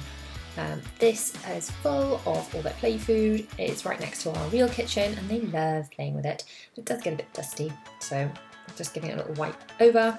And now on to the real kitchen. The girls are helping. I mean, look how helpful they are, sort of, not really being, but bless them, they're having fun, they're getting involved, and I do think it's important, I've talked about this in other videos, to get your children involved in cleaning and tidying and things, and for that to just be a really normal part of the day. It's like, this isn't just Mummy's job, let's all do it together, and then the quicker we all get things done, the quicker we can go and play.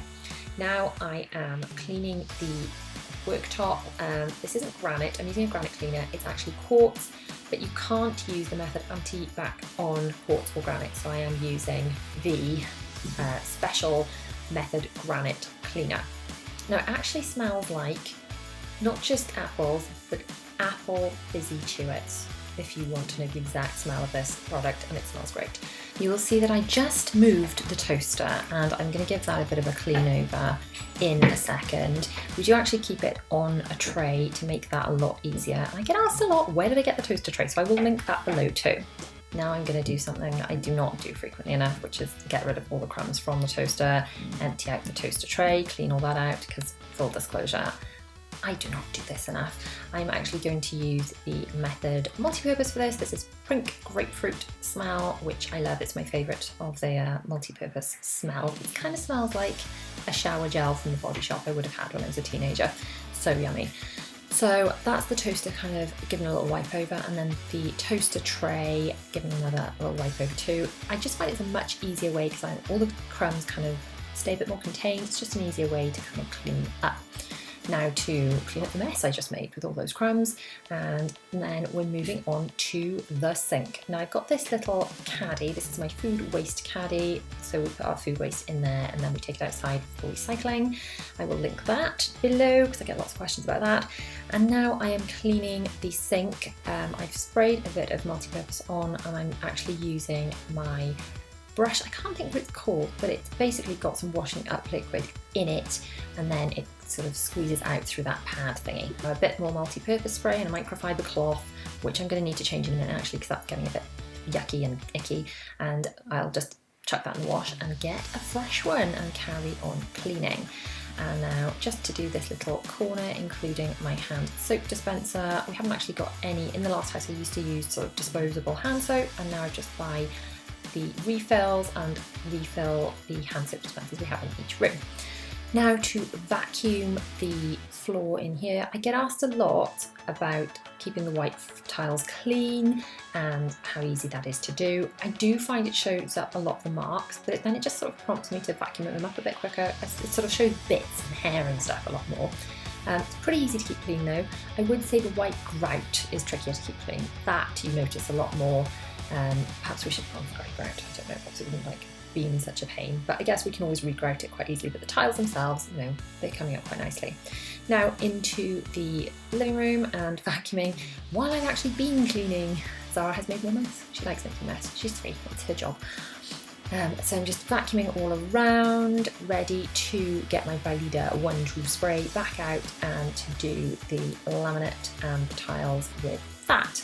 It does leave the whole house smelling so good because it just smells like that wild rhubarb anti-bac stuff that I've got in there, which sort of just smells like sweets, if I'm honest. So I do find that if I use cleaning products that smell good, it makes me want to clean.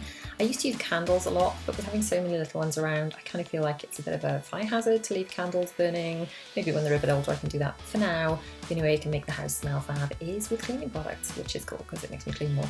Now time to change the pad thing. I've got 2 of these, kind of one on and one in a wash, and I've just put that away, ready for using next time. Now we're heading upstairs. Most of the children's laundry has gone away. Most of them have done it themselves, but I think Zara's going to need a little bit of help with hers. That's my husband's stuff, which I'm hoping he'll put away himself. We can but hope. The towel box up here is actually full, so that one needs to go back downstairs to the downstairs bathroom, because I do keep some towels upstairs and some towels downstairs for ease of use. Now to dust or duster, depending on what you want to call it, over my dressing table units in my bedroom. Just a little quick chemical-free clean there, and now to put away all of the clean, dry washing that was hanging up downstairs and has been brought upstairs into the relevant wardrobes. So I'm just slightly off camera there, chucking it all away in our built-in wardrobe in our bedroom. And then the girls' stuff needs to go into their wardrobes. Now I'm going to vacuum. I'm not doing like a full deep clean of any of the rooms today. It is very much a power hour, very much I just get it all clean and tidy kind of session. And oh, that's my hair tool organizer. I love it. Someone recommended it in the comments on here, so thank you for that. I love it. It's a really good place to put my hairdryer and my hair straighteners, even if they're still hot, to kind of keep them safe and out of the way. That keeps the top of my counter totally clean and tidy and clutter free.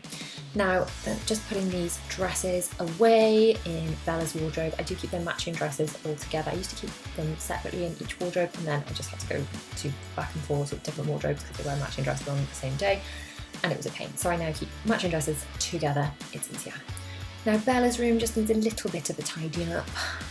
She does normally sort of help me tidy up, but she's playing nicely for a minute, so I'm just going to get on with it myself. I am a big believer in getting the children to help wherever I can, but you know, sometimes it is quicker to do it yourself, so I just believe in a bit of a balance. Get them involved, make them feel like they're helping, but equally sometimes just let me get on with it because it's quicker. Now I'm just doing the landing area with the Dyson, and oh look, here are the girls in Bella's room. No, not even Bella's room, Zara's room. Do you do that? Do you call your children the wrong names? Whoopsie. Anyway, in Zara's room, and the place is a tip. Surprise, surprise. Zara's room is, without a doubt, the messiest room in the house.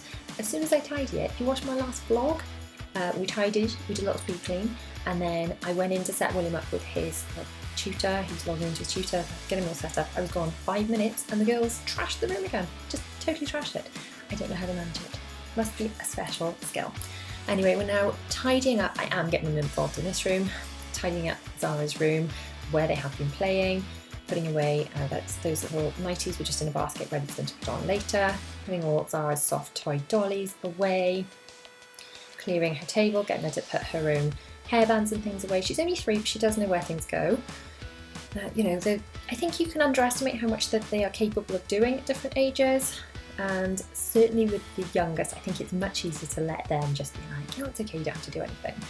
So it is kind of a bit of an effort. It probably takes longer to get them involved, but if you kind of make it a game, sometimes I put sort of music and things that they like on in order to motivate them to join in, and quite often it's like something at the end of the clean as a special reward. So today is Friday, so tonight they will be allowed to have a film before they go to bed, and obviously we won't be able to do that unless everything's nice and tidy, so that's kind of the bribe, I suppose. Come on, let's get all this done, otherwise we won't be able to have film night.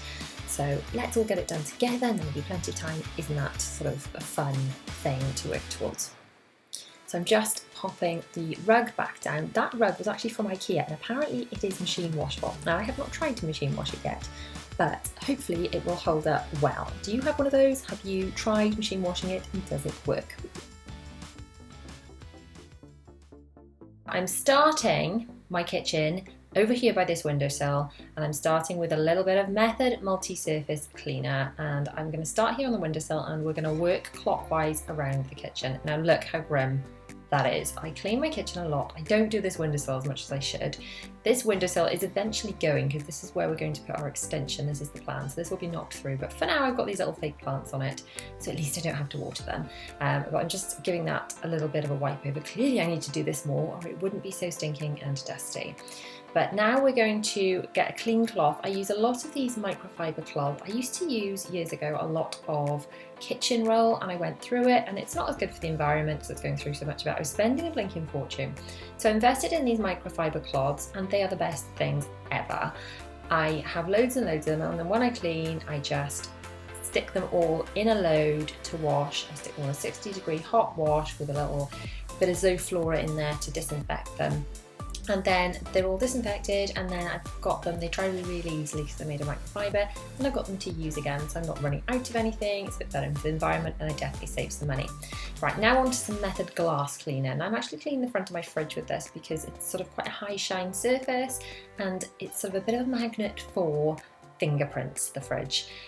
So I'm using another microfiber cloth. I basically just use a microfiber cloth until it sort of is a bit soggy and therefore a bit grim and full of product and grease and things, and then I'm just kind of chucking them into a pile to wash and grabbing a fresh one. So wiping over all of the fridge, getting rid of all the icky fingerprints in that little bit where the water comes out and just a bit of gunk collects. I use the word gunk a lot. Some people think that's quite funny. I get lots of comments about me using the word gunk, but that just describes what we're cleaning, does it? No, let me know in the comments. Do you use the word gunk, or is that genuinely a funny word? Should I not be using it? Just let me know. Anyway, still cleaning the fridge, making sure that it is nice and sort of high shine, buffing it. Look, I'm there getting another microfiber cloth out of my little basket. I keep the basket of these under my sink, which you will know if you saw my kitchen tour. If you have not seen my kitchen tour, I will link that below for you to check out later. I show you exactly what I keep in all the cupboards, how I organise them and all that kind of thing. Now continuing to work clockwise around, and I try and start by going up high and working down. That way if any of the product drips I can sort of wipe it all off, and I know that whatever's clean at the top stays clean. You'll probably notice that I'm actually standing on something. You can't quite tell, but I'm standing up and down on this step. It's like a folding step stool which I use. I've got one upstairs and one downstairs, and because I am only 5'4", it's the only way I can actually reach the top of the cupboards. So that's how I'm suddenly becoming taller. In case you were wondering, it's a step stool. I will link it below. Actually, it was an expensive one and it folds flat, so that's really handy. So I'm just wiping over all the cupboards. I don't do this all the time. I wipe over the kitchen surfaces and the hob and things daily. The cupboards don't get wiped that much. They are handleless, but then obviously there's still like a whole area that collects fingerprints and things, and obviously germs, so they do need wiping, but I don't do it every single day. Let me know, how often do you wipe your actual kitchen cupboards? Not the surfaces, but the cupboards. I'd be really curious to know. Anyway, we are back on wiping the outside of the oven. I'm not actually doing the inside of the oven in this clean because I feel that is a really huge job, and doing that on top of all of the rest of the kitchen, quite frankly, my children are going to demand my attention before I get all that done. So I didn't want to empty out all of, get into doing the oven and the inside of the oven, that is, and then neglect the rest of the kitchen, because that is on my list for today. Incidentally, this Method glass cleaner is the nicest smelling glass cleaner that I have found. It sort of smells minty, which really is pretty inoffensive, because a lot of the glass cleaners, they smell like vinegar. And I know vinegar is really good for cleaning, and I agree it's a good cleaning product. But do you want your house to smell like vinegar? I don't personally want my house to smell like vinegar. I do prefer the minty one. So the two smells that I'm using are the minty one, which I don't suppose goes with the pink grapefruit, but it works. They're two products that work really well to cut through the kind of greasy brown. I am now wiping over the tiles as well. I don't wipe all of the tiles every day, but I do try and wipe, because they are white tiles and they show up everything. I do try and wipe if anything kind of skets or splats on the tiles. I try and wipe that up straight away. Now the toaster, you will notice, is kept on that toaster tray, and that is to make cleaning up like this easier. Just wiping over the kettle and just getting all the grime that builds up off that, and then wiping over this corner so that I can then clean up the toaster and put it back. Now, do you keep your toaster on a tray or not? I do, and the reason is it's just easier to kind of bash off the crumbs and just easier to clean underneath it. I don't know, I just find it easier. I get asked a lot about this toaster tray, so I will link it below. I get asked about the toaster tray more than the toaster, funnily enough. The toaster is fab actually. It was like a moving in present when we moved in from my auntie, and it's really good. We're really, really pleased with it. I think it looks really great in the kitchen, but I'm also pleased that the toaster tray fits it so beautifully. So I will link both of those just in case you want to get your hands on those too. So now what we're doing next, we're going to carry on moving along the surfaces. Now, incidentally, you will have seen me use in other cleaning videos the method, the other one I like is the antibacterial, the wild rhubarb, smells divine. But I have been told by method and by actually reading the bottle not to use it on granite or quartz, and these worktops, the white stuff, that is quartz. So I don't want to be using something that sort of doesn't go with it or is going to have a negative impact on it. So I've used the glass cleaner on the hob extractor and the actual hob itself, and I'm just using the multi-surface all across the tiles. So the tiles aren't too bad because I do pick up, like if there are little splats of orange or whatever, like tomatoey sauces, or if I'm cooking spaghetti bolognese that's or currying it splats, I do wipe it off. So I don't know if actually having white tiles makes me more aware of doing spot cleaning, and therefore makes me wipe it up more. I definitely wipe these white tiles more than I used to wipe my coloured tiles I had in the last house. Now doing over the sink, I'm using this little brush thing, can't remember what it's called, but I will link it below. But basically it's a dishwashing brush, and you put washing up liquid straight in it, and then it kind of oozes out of the sponge.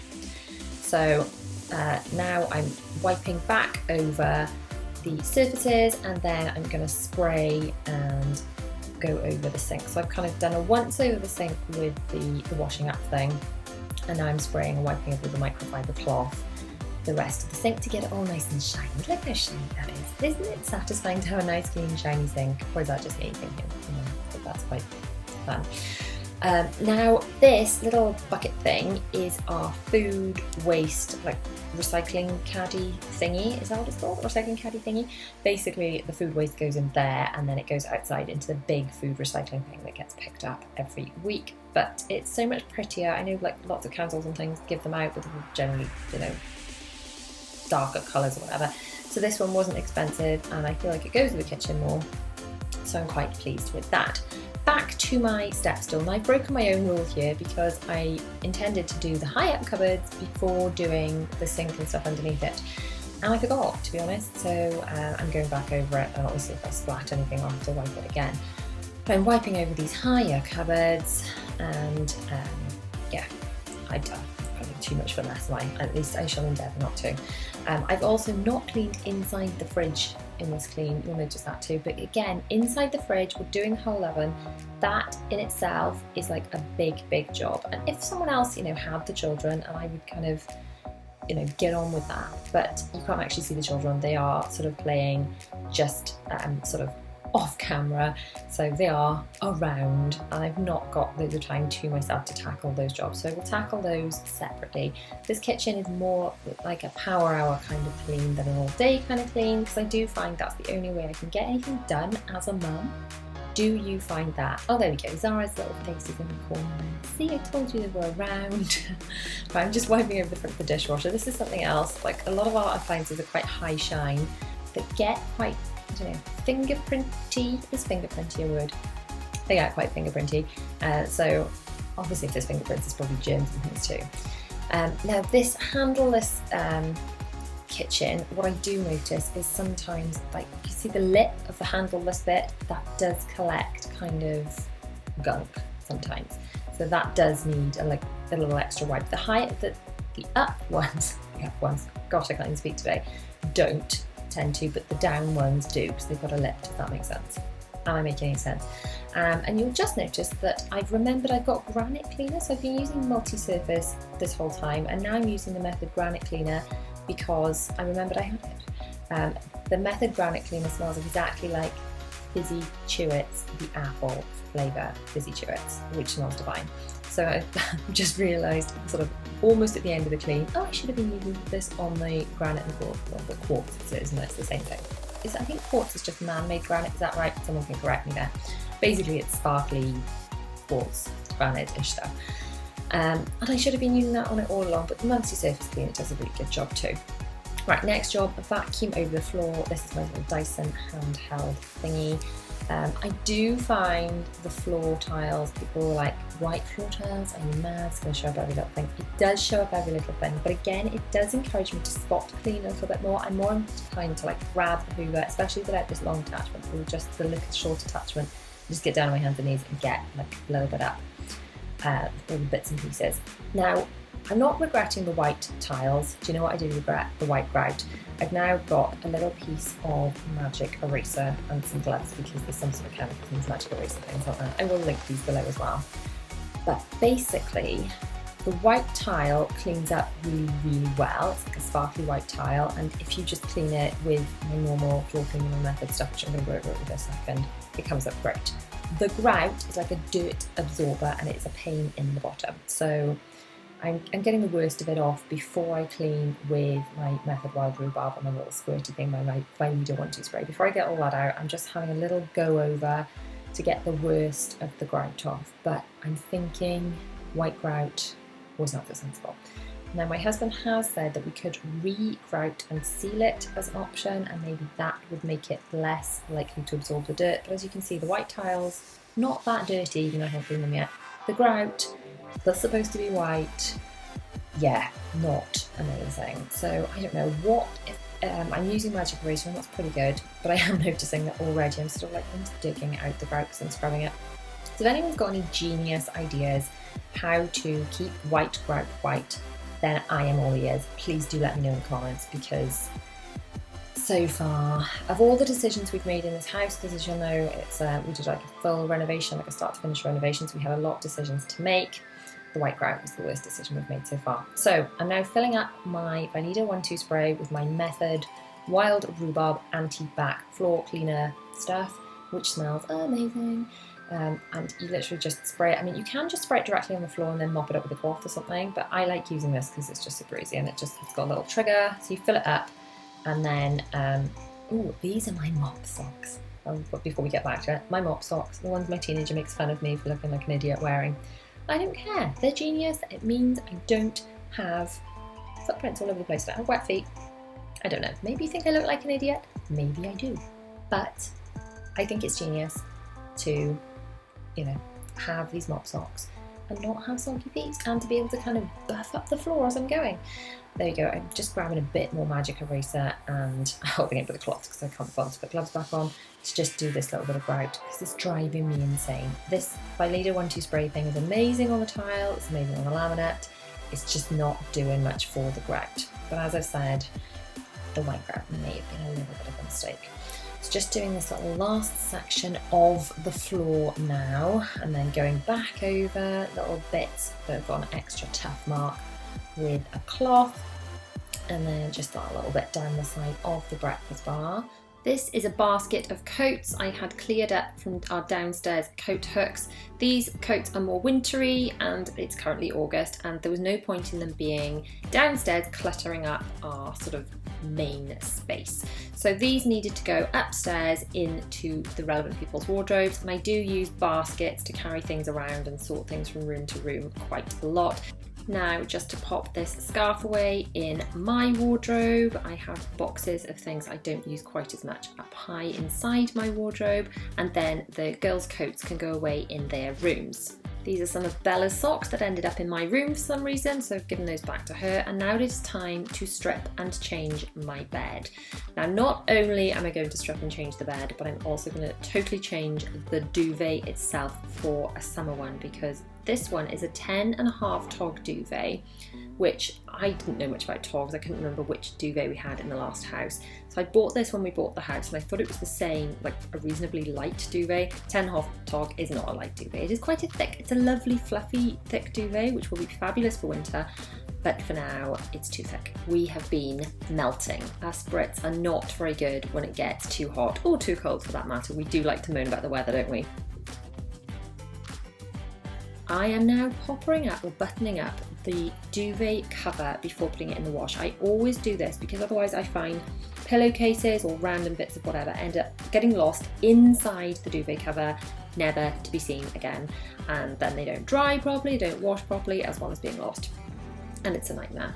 Now, I store the bedding for each bed somewhere in each room. So our bedding is stored in one of the Tops of Calic boxes. The children's bedding is stored in their own rooms. The reason I do that is it's just easier for when you're changing the beds, but also for the children especially. I mean, not so much for us because we're unlikely to wet the bed or be sick in the middle of the night all over the sheets, hopefully. But if the children's bedding is in their own rooms and you have got to change it in the middle of the night for whatever reason, it is easier to do. This is an ottoman bed, as you can see, which not only is it good for lifting to get the stuff out that's stored underneath, it actually makes it easier to put the sheet on the mattress and fit it on properly. So I do lift it up even if I don't need any stuff out. So I kept that bag thing that the duvet cover came in. I thought it would be useful for something. Clearly it's useful for putting the duvet away in. It's like a nice zippy bag. I figured that it would be handy for storing stuff under my ottoman bed because I do like to section things off under there in the ottoman rather than having a big jumbled mess. But that's the duvet packed neatly back into there. At this point, I'm getting pretty hot. As I said, it's August and I'm boiling, so I'm going to open the window. It is nice to have a bit of fresh air while you're cleaning, especially while you're changing the bed. Now I'm grabbing the lighter weight duvet that I bought. This is a 4.5 tog king size duvet. I will link it below if you fancy grabbing one. And hopefully this will make sleeping at night much easier. I would love to know actually, which tog duvet do you have on your bed, and do you change your duvet from a summer to a winter and vice versa, or do you just stay with the same one all year round? Now I'm unbuttoning the clean duvet that was obviously buttoned up to go in the wash, so it is like one extra step you have to do, but I find it saves so much time and hassle looking for scrunched up, unwashed, half washed, not properly dried things in the bottom of the duvet cover itself. So I'm popping the duvet into the duvet cover, and you will notice it is not ironed.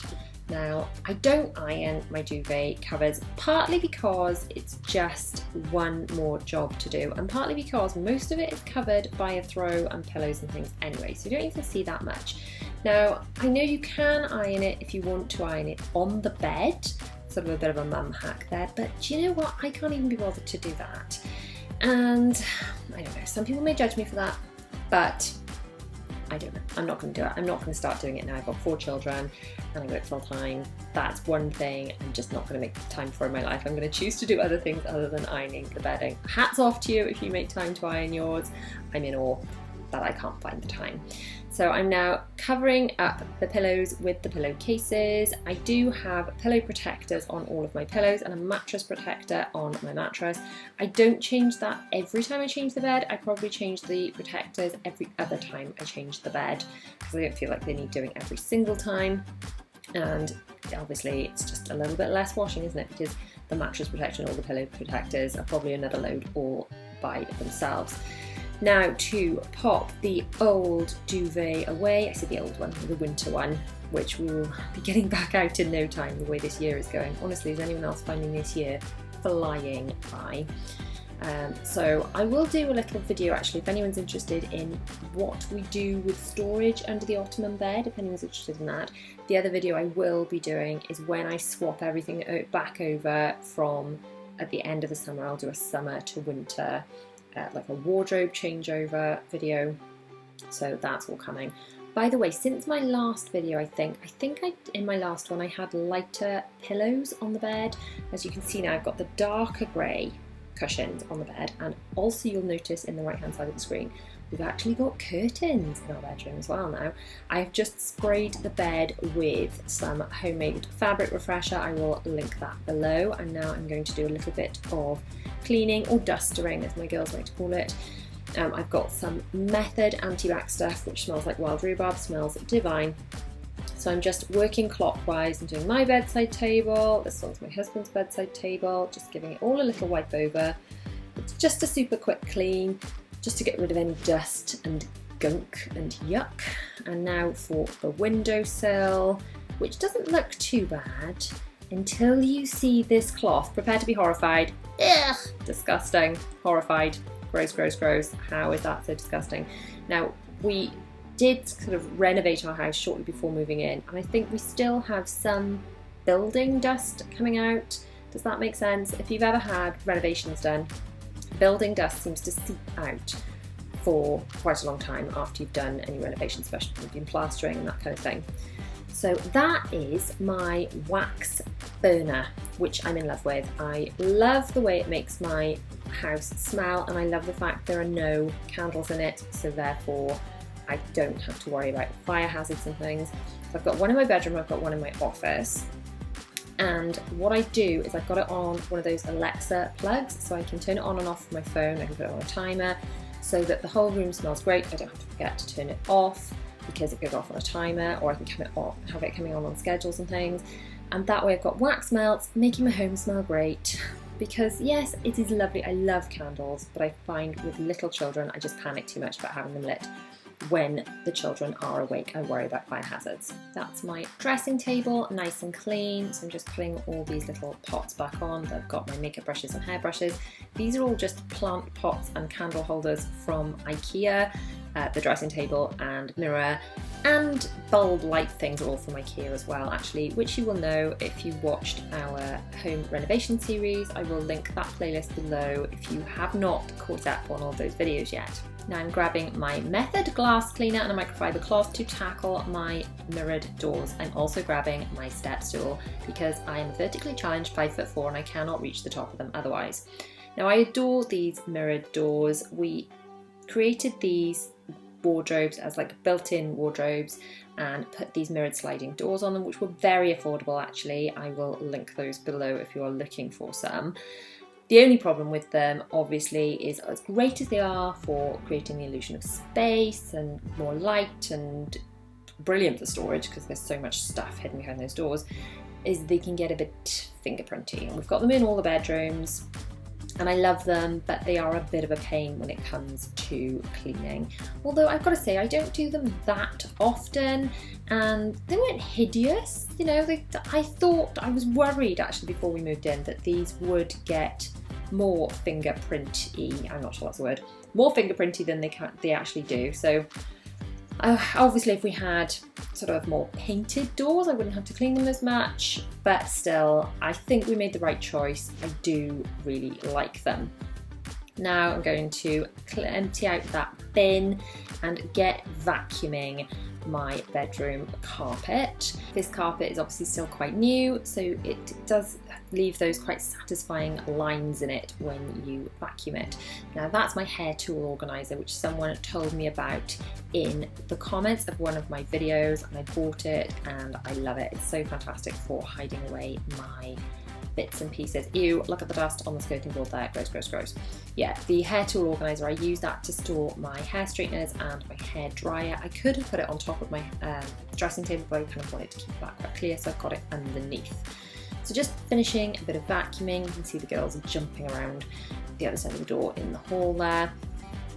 Zara is helping by dustering the carpet and dustering the side as well. I asked Zara the other day, what is your favourite thing to do with Mummy? Oh look, now she's dustering my camera, bless her.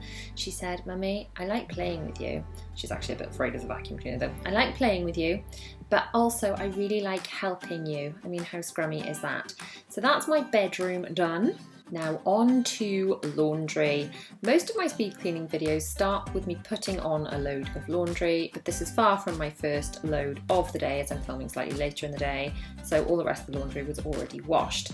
Zara is helping me load the washing machine. She just does love helping mummy. Oh, naughty daddy. That is a pencil that I just found in the rim of the washing machine. That's because my husband had not emptied his pockets. So I've sent Zara to give the pencil back to her daddy and tell him off for leaving it in the pocket of his trousers.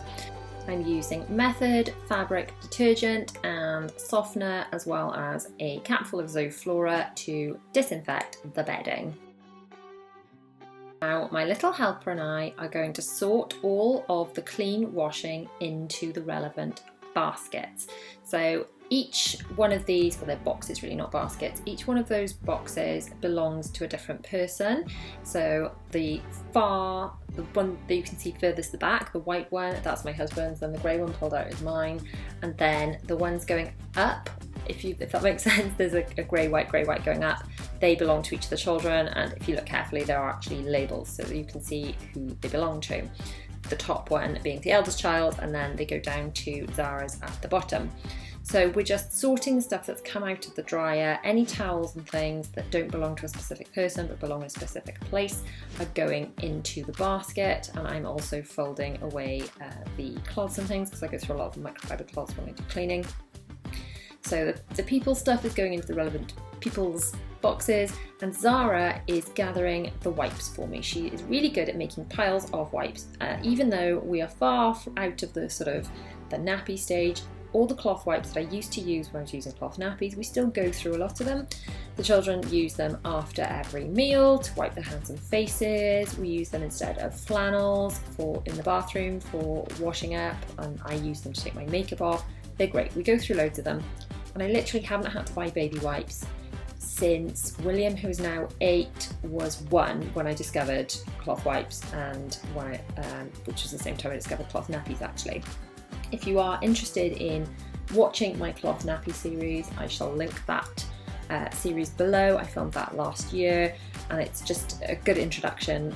It's all the stuff that I wish that someone had told me when I started doing cloth nappies.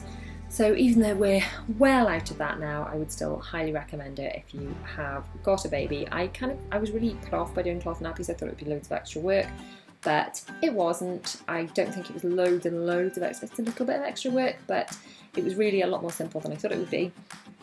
And also I think we did save quite a lot of money in the long run, especially if you buy a set of cloth nappies and you have multiple babies, like I did. Anyway, Zara is really enjoying helping me. She's chatting away, and this is quite nice time for the two of us together. The older children will help, but they seem to enjoy it less. Zara really does enjoy doing this with me, especially just when we're on our own and the others aren't sort of off doing interesting things. She really does like doing stuff with me. And I think that the younger you start them, the more likely they are to enjoy sort of helping you, and the more normal it is for them. On to the stairs. Now this is something else that people commented a lot on when we were doing renovations. I'm cleaning it with glass cleaner, and the two comments were, I love the stairs and the fact that they light up, that they are on one of those Alexa switch things as well, so they can go on timers and we turn them on and off with our phones. But the other comment was people were going, oh, that's going to be a nightmare to clean. Now most of it is not a nightmare to clean, in all fairness, as in the bits I can reach, because as I mentioned, I'm only 5'4". So there's two issues here. There's the bits that are a bit high for me to reach, that are a bit of a pain. And then there's the other issue, which is that bit in the top corner that I struggle to get to because it's between the glass and the wall. But all the main panels aren't too bad, and I've got to say, in all fairness to the children, they don't get as fingerprint-y, there's another made up word again, as fingerprint-y as I thought they would. I thought they'd be a lot worse. Now as you can see here, I'm struggling to reach up there even with my step stool. So I'm going to call for reinforcement, I think, because that very top section, even when standing on this stool, my little arms just cannot get to. So I'm calling for my teenager, who is now 6'1" and has like the longest arms and legs you can imagine. He's like Stretch Armstrong, bless him. So he is going to have to reach up there for me, otherwise I'm going to have to get a much bigger stool, like a ladder or something. He's making fun of me now. He's making fun of me. No, he just thinks it's so funny that I'm so short. And he said, hang on, I have to do a face palm. You're going to speed this up, aren't you? So he said he's having to do a slow motion face palm because he's worried otherwise it would be sped up too much. He's making fun of me for being short. Look at him making fun of me. That's so mean. Shouldn't be mean to mummy like that. Meanie boy. Anyway, that is the stairs. Looking not too bad. And now we can vacuum the carpet. We're running out of time now. At the end of my power hour, I'm going to have to go and make dinner. This cordless Dyson is amazing for power hours. I think I would struggle to do my entire house on one charge with it. I don't think that would ever happen. But it's very rare I'm able to, and by that I mean allowed, to spend that much time in a row cleaning without my children interrupting me anyway. So most of my cleaning is sort of chunked down into power hours. So it doesn't really matter that it runs out of charge, and it is so handy for jobs like this, not having cables trailing everywhere, not for the children to have to trip over them and things. So I do absolutely love it. I would highly recommend. So I'm starting today by tidying up the toy kitchen in our living room. This is really played with loads and loads at the moment since we've moved and since we've put it in a different place, obviously in our new house, and the children got better access to it. I sort all the toy food into these baskets just like we do in our real kitchen, so it makes it a bit easier to scoop it all up and put it away.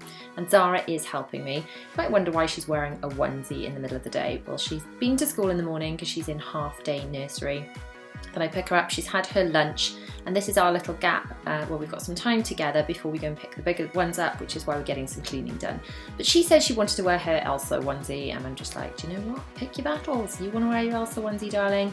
Let's clean together while you wear a onesie.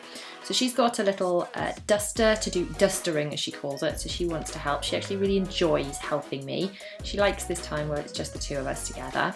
So I've got some Method Granite Spray, which smells amazing. It smells kind of like apple fizzy chewits. I'm just wiping up my kitchen worktops with a microfiber cloth. I have loads of these, and then I use them. I used to use loads of kitchen roll years ago.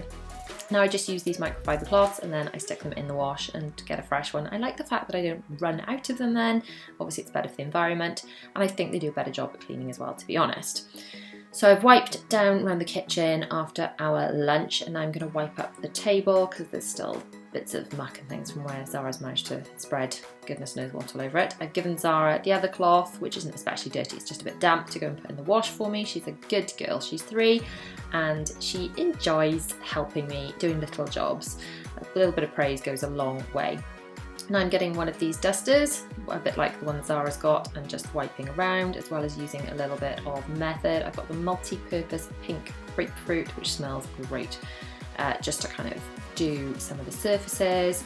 I'm doing the television just with the duster. I'm not using any product or anything on that, just to pick up dust. And then along this unit where we store mostly toys and things, to be honest. I have got different plans for this living room, which I shall talk about later in the video, but first I want to show you this. It's my remote control holder. It's not really supposed to be a remote control holder. I think it's supposed to be a candle holder from IKEA, but I find that by saying this is the remote control holder and allocating a place, the remote controls are marginally more likely to be returned to it and marginally less likely to be lost, because I don't know what it's like in your house, but remote controls do like to go walkies in our house if they do not have a home. So as you can see, Zara is being super helpful, and if she's not being helpful, at the very least she's happy. Now I'm going to wipe down these play tables. We have a few of these in different colours dotted around the house. They work indoors or outdoors. They are great and they're really robust. So I'm just going to wipe them over because, let's face it, they're a bit dirty. And let's take a second to appreciate my jeans. These are not cool ripped jeans. These are jeans that are supposed to be normal jeans that have one of the knees going. It's always my left knee, and it's always because I'm climbing on the floor with the children. Are you the same? Now I'm going to show you my new toy, but not before I help Zara get back into her onesie because she wants to take it off and put it back on again. Whatever keeps her happy, whatever keeps her happy. So this is my new Shark Duo Clean corded vacuum cleaner, and it's so cool. This was gifted to me. It's got these settings. You can flip it so easily between hard floor and carpet, which is great because obviously we've got rugs and hard floor all on one floor. and I just think it's so great. Now, I don't know about you, but when you get into your 30s, there is nothing more exciting than new appliances, especially vacuum cleaners and cleaning appliances. So as you can imagine, and as you saw on my Instagram stories, if you saw those, I was rather thrilled about this. It's really lightweight to push. It's got like lift off technology, which we shall have a look at a little bit later when I get to the stairs and things.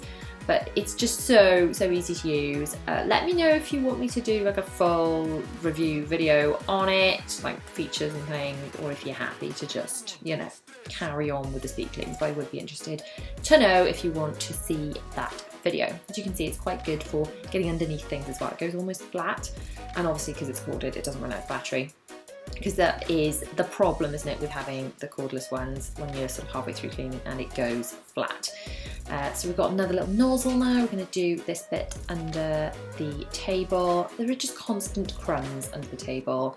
I know we don't have a dog to eat up all the stuff. I guess if we had a dog, we'd have dog hair on the floor instead. So it's not, you know, it's not like it would be less cleaning, but there'd be less crumbs at least. While I think of it, I will link the covers to these chairs down below. One of them's got a bit of a hump on it, as you can see, because that's just Zara's booster cushion thing, and I've put the cover over the whole thing. These were not expensive, and they were so easy to use, and you just kind of stick them over your chairs. These were our old black chairs from the last house, and covering them has not only sort of tied them in with the theme of our new house a lot better, but it's covered up any kind of holes, and the chairs were looking tired, put it that way. And I'm really pleased with these covers. It's kind of an inexpensive, easy peasy change and refresh for them. Now we're going to vacuum a little bit more over here. I'm going to do something that does not get done enough, and that is pull all of the cushions off the sofa and vacuum underneath. Look, I just found a little Peppa Pig bicycle stuffed down the side of the sofa. That just honestly, I just dread pulling the sofa cushions off because all the yuck and the muck and the crumbs, and the children don't even really eat anywhere other than the table, so where do all the crumbs come from? That's what I want to know. If no one eats at the sofa, where are the crumbs coming from? Now, as I attempt to reassemble the cushions onto the sofa and clearly have no clue which way round they're supposed to go, so I'll just wrestle with that for a moment, we'll talk about the fact that this sofa is not going to end up in our living room. So we're going to have new sofas to match our living room, because our living room is the least finished room in the house, and that is because we need to buy new sofas, but I can't do that until we have moved our dining table, and we can't move the dining table until the extension is done off the kitchen. So everything's kind of on hold until that happens. A few people said, why didn't we extend before we moved in? And in a word, timing. The timing wasn't right. We needed to move in, and we haven't had time to do the extension yet.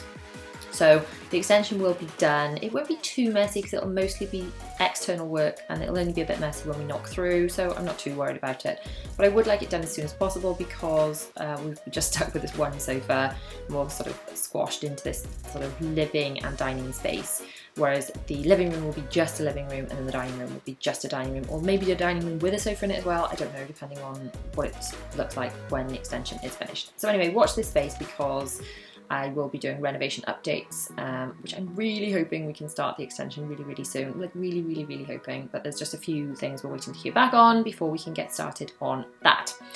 So now switching over from hard floor to carpet mode, super easy to do the rug. And it just changes the level of suction, I guess. It feels different. It feels like more of a pull as you're vacuuming, and obviously it just picks up more. Now I'm actually flipping over the rug. So what I tend to do is vacuum the rug and then flip over the rug, because it gets any bits that are really embedded into the rug out. And then when you flip it back over again, those bits are kind of loosened up and they really got out. Does that make any sense? Do you do this, and do you find it works for you? In the last house, we had a rug that was so hairy and fluffy. It was lovely underfoot, but you couldn't physically vacuum it because it was positively hairy. And I didn't want those again in this house just because they were such a pain to clean. The only way you could clean them was take them outside and bash them. It was just, so it's really nice to walk on, not amazing for cleaning. So I did want something a little more practical in this house. The rug was just one of the IKEA ones.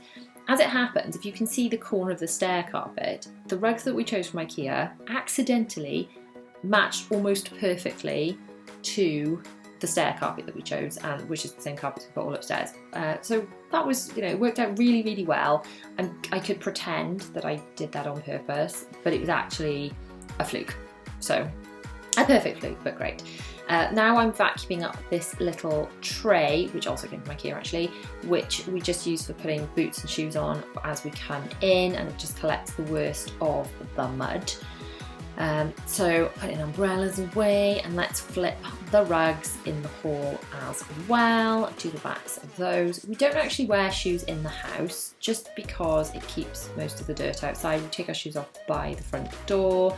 In theory, sometimes the children do run in, but it does save quite a lot of cleaning, but still it's amazing how much muck ends up in the hall. So once I've finished just vacuuming this bit of the hall, I really like the light, by the way, on the front of that, the shark. Thought I'd mention that. It does help to kind of pick things up, you know, to see what you're picking up, to shed a little bit of light to the matter. Now we're going to grab from my laundry room my Valida 1-2 spray, and I'm going to anti-bac my floors with a bit of Method rhubarb. And yes, I'm going to put on my oh so sexy mop socks, because there's nothing more annoying than having footprints when you're trying to clean the floor. You clean the floor and then leave footprints everywhere. It leaves your feet soggy or your socks soggy, whereas these mop socks just kind of help clean it and swish it all around without leaving footprints. I love them. I know, I think my teenager thinks I'm super sad, and I don't care because they make me happy. The girls love wearing them. I'm actually amazed that Zara hasn't tried to take them off me and wear them herself. So we're just going to do, you know, all the floors that I've just vacuumed. This Method, it's wild rhubarb. It just kind of smells like sweets. It smells amazing. I'm not going to do all of the bit where Zara is because she has I've put the rug back down now and she's playing. So I'm just going to do behind the sofas and things. It's, you know, when you've got children with you, and I've got Zara with me this afternoon. I'm trying to squeeze in this power hour before I'm going to go and pick the others up. You've got to kind of pick and choose. You've got to make peace with the fact that you're not going to be able to do every single thing absolutely perfectly, because you've got to be practical and you've got the little ones with you. So the fact that I haven't been able to anti-bac the bit by the TV under the rug or whatever, just have to make peace with that.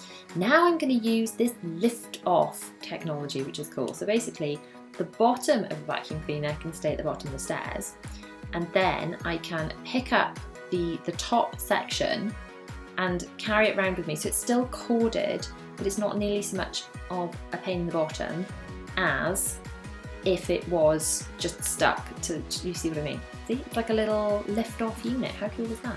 I'm very aware now I do not have much time left before we have to leave for the school run to go and get my big ones. And have I got everything done I want to get done on my list? Probably not, but like I said before, and like I will say again, as mums, we've only got limited pockets of time. We can maximise those times, we can be as productive as possible during those times, but we cannot beat ourselves up when we have to do things like go and pick up our children and we haven't finished all the stuff we want to do. And if the house is not immaculate, I have far from cleaned the whole house during this hour, but then we can't expect to get everything done all the time. Before I go and do pickup, I just want to show you the muck that has been cleaned off my floors. Look how gross that is. I'm going to chuck all that into the wash, and I'd better put the rugs back, hadn't I? Because otherwise, by the time we get home, the place is going to look a tip. So putting the rugs back, at least the house is sort of back into some sort of shape. What I do tend to do actually is just put towels down by the front door, so the children have got somewhere to take their shoes off and not make a mess of my freshly cleaned floors.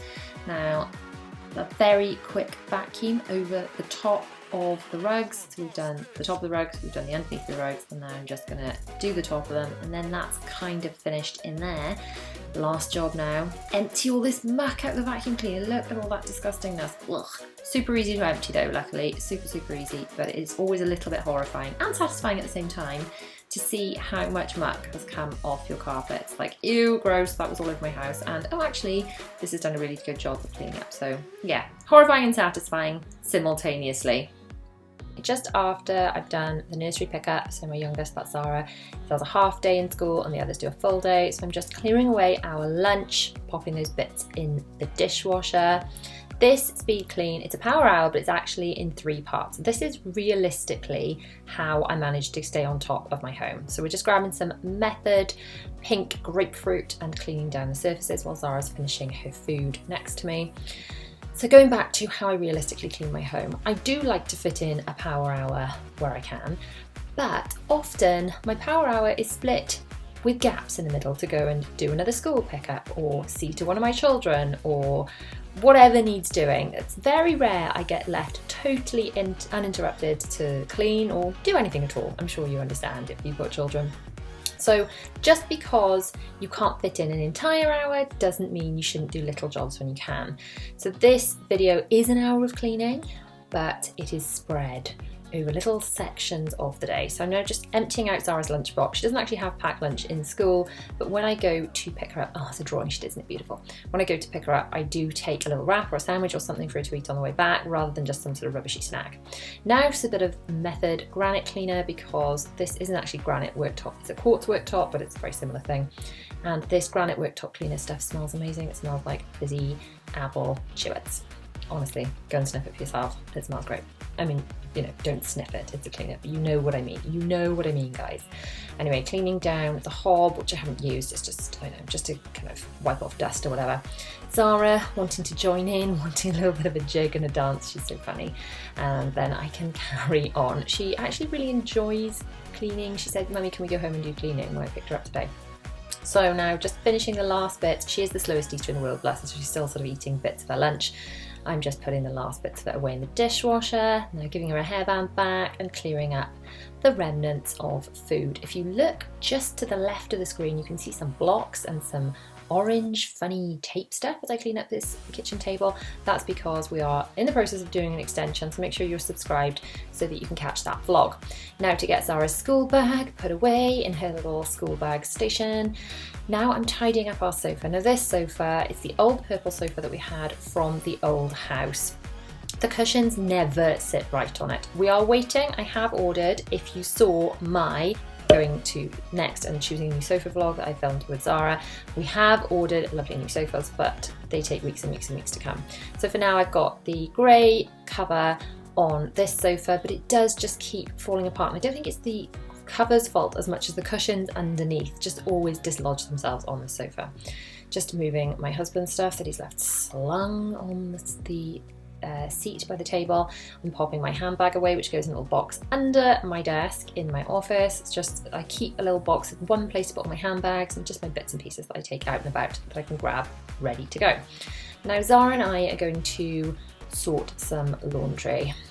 This is one of those days where I end up regretting my life decisions, because some days I'm really, really good and I take things out of the dryer and I immediately sort them into the boxes, because you can see just on the sort of the right hand side of the screen there are different calyx boxes and each family member has got one, and in theory I take them straight out of the dryer and they go straight into those boxes. If however I'm in the process of running out of the door, then I just need to swap over the washing and the drying. I tend to just whip all the stuff out the dryer and leave it on top of that fold down ironing board you can see just above Zara's head. Then I end up with loads and loads of washing like I've got now that all needs sorting, and like I say, I end up regretting my life decisions, like why didn't I do this at the time, why did I let it mount up? But it's okay, because I've got the most beautiful little helper to help me. Right, those are colour catchers that have gone grey and yucky, and I use them for all sorts of other jobs, so kind of muckier jobs that I wouldn't want to use my nice microfiber cloths for.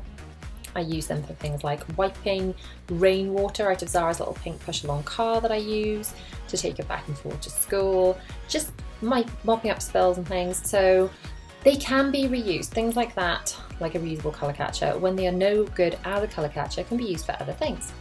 Now to empty out the wet washing out of the washing machine and pop it into the dryer, which is stacked on top of my washing machine with that special stacker thingy. And do not forget, guys, to empty the fluff out of the fluff filter, that's obviously the official name for it, into a fluff bin.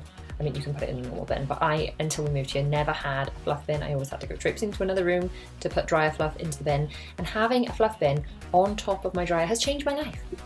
Now that the dryer is on, Zara and I are going to sort some more already dry washing. Zara is finding all of the little wipes for me and putting them in a pile, and also all of the long navy socks that we're putting in this basket to sort later. They're just too difficult to pair up because they've got bows on them by just glancing at them now, so we will do all of those in one job lot later and figure out the different sizes on them. I've even made the mistake of buying long navy socks with bows on them from different places, so they're different shades of navy and they're a real pain to pair up. So my suggestion to you is buy them all from the same place, and then at least it doesn't matter, as long as you've got a left and a right, whether they're from the same pair, if that makes any sense. So Zara really enjoys sorting with me. She's only 3. She likes this Mummy and Zara time, as she calls it, and she really enjoys well, she thinks it's a game. And to be honest, the younger you can get them involved, the less they are bothered by being involved. So now we are actually emptying out the baskets of washing, or the boxes into the basket, should I say, so that everyone can put their own stuff away themselves. This is something that I have as a bit of a policy with my children. I give them a basket of their own clothes and they put it away as young as possible. If you can train your children to do this, it helps them to become more self-sufficient. It's a good life skill, and it just makes your life a little bit easier. Let's face it, it's not all on you, and your children are involved in helping to take care of themselves. It's a good thing. So this is a pair of clean gym shorts. Rather than taking them upstairs, and put them straight in Zara's school bag because they need to go back to school. Now to carry all the gazillions of baskets of washing up the stairs to put inside the relevant rooms. That's William's washing plonked on his desk, and Bella's basket of washing plonked on her dressing table. They can deal with that when they get home from school.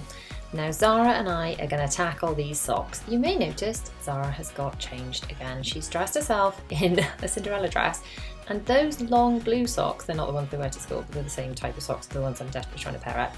She thinks are gloves, you know, whatever makes her happy. So as you can see, you have to look very carefully at these silly socks, because some of them are like a bluey navy bow and some of them are more of a dark navy bow, honestly, and there are so many different sizes. I think I've got 3 or 4 different sizes of these socks, because obviously the girls have been wearing them for a number of years, and pairing them up is like one of those jigsaws that is made primarily of baked beans. But never mind, I'm not going to complain. Look, see the difference? See the difference in the colours of navy? Anyway, this is one of my very first world problems, I'm aware, but it is a bit of a pain. So it's much easier to do it when they're all just in one place than with the rest of the washing. Now I'm actually going to put away my own basket of washing. Most of this stuff is stuff that doesn't get hung up to dry. This is all stuff that has been in the dryer. So it's some underwear, it's kind of loungewear stuff that I wear in the evenings or to bed. I don't know if you can see, but I'm KonMari folding everything, which means I fold everything into thirds in on itself and then make kind of a triangle out of it, if that makes any sense. If you have seen the KonMari method popularised by Marie Kondo, there is a Netflix series on that if you're interested. As a total aside, by the way, has anyone seen the home edit on Netflix? Because I loved it. I absolutely loved it. It is an organisation junkie's absolute dream, where they go around organising homes. They organise homes of celebrities, like super amazing, you know, huge walk-in closets in America, much bigger than anything we have here in the UK, and really dreamy, you know, massive organisation. Then they organise some more sort of real homes as well. But I just loved it, loved it. There were only a few episodes, I think 8 episodes or something. I binged them pretty much all in one go. So if you are into a little bit of organisation, go and check that out. They also have a YouTube channel. Or maybe it's a YouTube series on Reese Witherspoon's channel. I will see if I can find it and link it below. But just as a total aside, not massively to do with cleaning, but indeed to do with home and organisation. Go and check that out. Anyway, I am slotting some of my stuff away into these baskets, which go into my Calyx unit. We recycle the Calyx units from the old house, and then the baskets form sort of drawers. I actually prefer them because I can pull them all the way out to organise them much easier than I would a drawer. and then they just hide behind those big doors, the big slidey doors anyway, so it doesn't really matter. This is my legging hanger for putting my, well, leggings on. It's like a multi-hanger thing. It's just so easy to keep everything neat and tidy. If you are interested in some wardrobe organisation bits and pieces, I will link my blog posts and my recent wardrobe organisation tour and my spring to, or not my spring, even my summer to autumn wardrobe switch over video. I will link all those below. Now to pop away some towels, which live in these boxes just inside my bedroom, because our airing cupboard has a large tank in it. So we don't have loads of storage in there, but when our boiler failed, I was oh so grateful for the large tank. Then I took a little break to do some work and go and do the school pickup. So now we fast forwarded to later in that day where I've got all my babies home and it's time for them all to go and put away their laundry. So Bella is tackling her stuff. She's 5. She can do it mostly without help. William is that much more independent at 8. Zara needs a fair amount of help because bless her, she's only 3. She's getting there. She likes to feel she is helping. She doesn't really want to do things unless she wants to do them, if that makes sense. So if she's like, Mummy, come on, let's clean, and then I can get her to use a fluffy duster or help me sort laundry, she's quite cool with that. She does not like putting away her own toys, but it doesn't mean she gets away without doing it. We do all kind of muck in to help her because she's littler and she will be expected to do more as she gets older, but equally I can't expect her to do as much as the big ones because she's only 3. So we're just popping away these night nappies. They were all in cloth nappies. Well, I discovered cloth nappies when Will, who's my second, was 8, and since then I haven't bought disposable because I like the cloth nappies and I found them, as I already had them, to be cheaper. So Zara just wears a nappy at night. Most nights it's dry, but some nights it's not. So as we've got them anyway, we pop those on for bedtime. It's not something that bothers me as such. I think if children, you know, take their own time, as long as they're dry in the day, which is most important so they can go to school and things, I think a lot of children take a bit longer at night, and I think that's fine.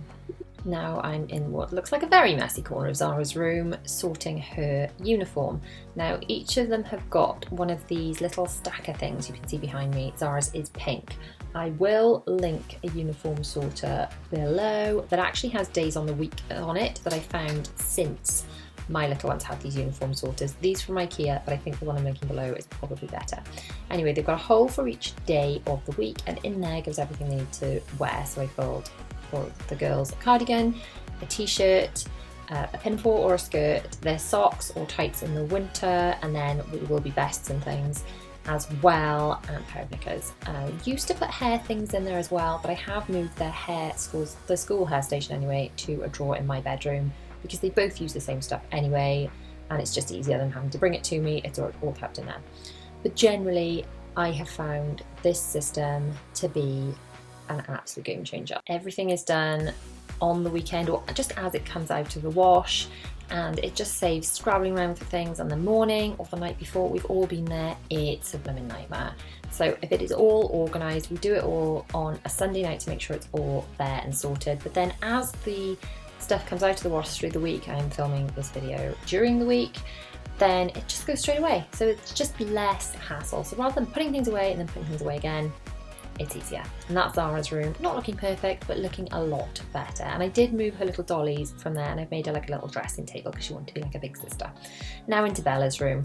Bella likes stuff. She likes having all her stuff around her, but then when her room is cleared, she loves how tidy her room is, and she finds it difficult to transition from having stuff everywhere to it being tidy. So she wants it to be tidy, but she's only 5, so she's still learning how to keep it tidy.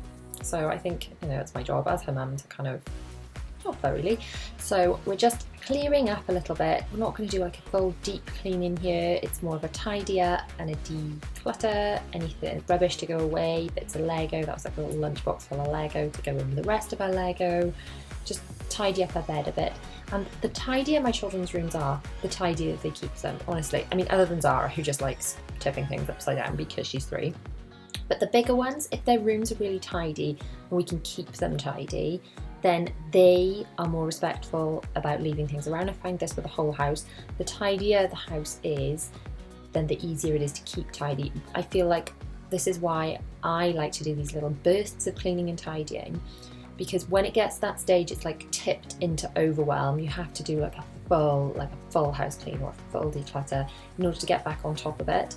And the secret to having a tidy home, really, the only way I found it is absolutely little and often. So look, Bella's room, not immaculate, but back to clear surfaces, a lot tidier than it was, and she will now keep it like that. And look at her happy little face. Literally every time we finish tidying a room, she's like, Mummy, I love it so much, and it just really melts me. Just as an aside, by the way, have you spotted my little pink sofa at the back of the living room? Now, obviously that's not going to live there because the big corner sofa that we have bought is, well, I bought but not, received yet, that I'm waiting for, is going to fill that corner. So it's going to go along where the pink one is and along where the grey one is. But the pink sofa, I bought it for the extension. I'm just dusting, by the way, or dustering as I like to call it, with one of the fluffy dusters. Anyway, I bought that pink sofa for the extension, but I love it so much that I wonder if we should maybe put it in the lounge in the corner as like an occasional feature chair, because the sofa I've ordered is in the greys and I want to put pink cushions on it. Although I love that colour so much, I'm now thinking, should I have just ordered a massive pink corner sofa? But my husband's like, no, that would be too much pink. And I was like, you could be right. And I don't think I'm going to go off it because I love pink. But anyway, let me know what you think down below. We fast forwarded again. And now, because it is the beginning of October, it is time for me to sort out my organisation station. I've still got a September quote on my letterboard, and I've still got my this month and next month of September and October. So I'm using a little bit of magic eraser to wipe off. I've just got these frames with my printables in them. I will link this below with the blog post about how you put all this together. It's got all the printables in there, the links to all the frames, the pens, everything. And now I'm just going to write in, in fact first I'm going to go and get my phone to write in what is going on this month and next month. So at a glance we can see what will be happening. So it's things like birthdays. Sometimes it would be birthday parties, and in this COVID era there's not much of that going on, but actual birthdays we've got to buy for, inset days, school holidays, things that still go on during a COVID era.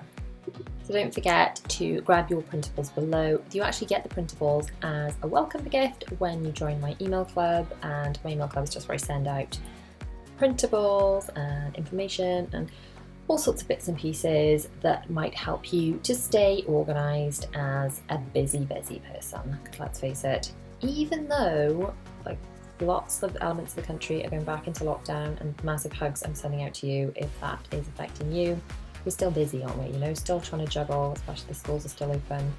Some of us are still trying to work from home. I mean, I always work from home, so it doesn't make much difference to me, but we're still trying to juggle a lot of things. So if you are struggling with the whole lockdown thing, I just want to send a big hug. Anyway, now to do my letterboard. I got this little box, which I will link. I used to find changing over these letterboard signs a nightmare until I organised my letters into these boxes, and then I can actually find the letters I was looking for. It takes a fraction of the time. So I'm going to swap over for an October quote. I struggled to find October quotes I liked. I really liked Trick or Treat Yourself from Parks and Recreation. It was Treat Yourself, wasn't it? But none of my family have seen that, so they're like, what's that? Don't put that, that's silly. I really like that, so I might swap that over again, especially since it's reasonably easy to swap over, and I've got this box. See if you can guess what I'm writing, by the way, by the time you actually see it. But do let me know in the comments which other October-y type, Halloween-y type quotes, what should I be writing on my letterboard this month? Let's share them below and we can all inspire each other. So one thing I do find with putting these letterboards together, don't press them in too early. Position them around so that you can move them around before you push them down. Because if you push them all down and realise you need to reposition them, it is a right pain and it takes ages and ages. So just pop them in place, and then you need to rejig them, reposition them a little bit. I count the lines between the lines, if that makes sense, like the lines between the sentences, to see if I can space them out properly before I push them all down. Can you tell what it says yet? Can you tell? And also, which song is that from that's kind of Halloween-y, and which movie is that song in? Let me know in the comments if you. My first job, I'm going to take the laundry out of the bath. Now, anything that is damp, I get people to put in my household in the bath rather than in with our laundry hamper, so that it doesn't leave the dry laundry all damp and yucky. So anything like flannels, towels, anything like that. And then this basket down in my laundry room is also like damp laundry. So towels and stuff all go in together and they get washed and sanitized, but I just don't like the idea of damp stuff sitting in with clothing that's sort of not that dirty, like just like tops and clothes and things. So I do separate that out. I'm sticking it on with a bit of Method and some Dettol for killing all the germs.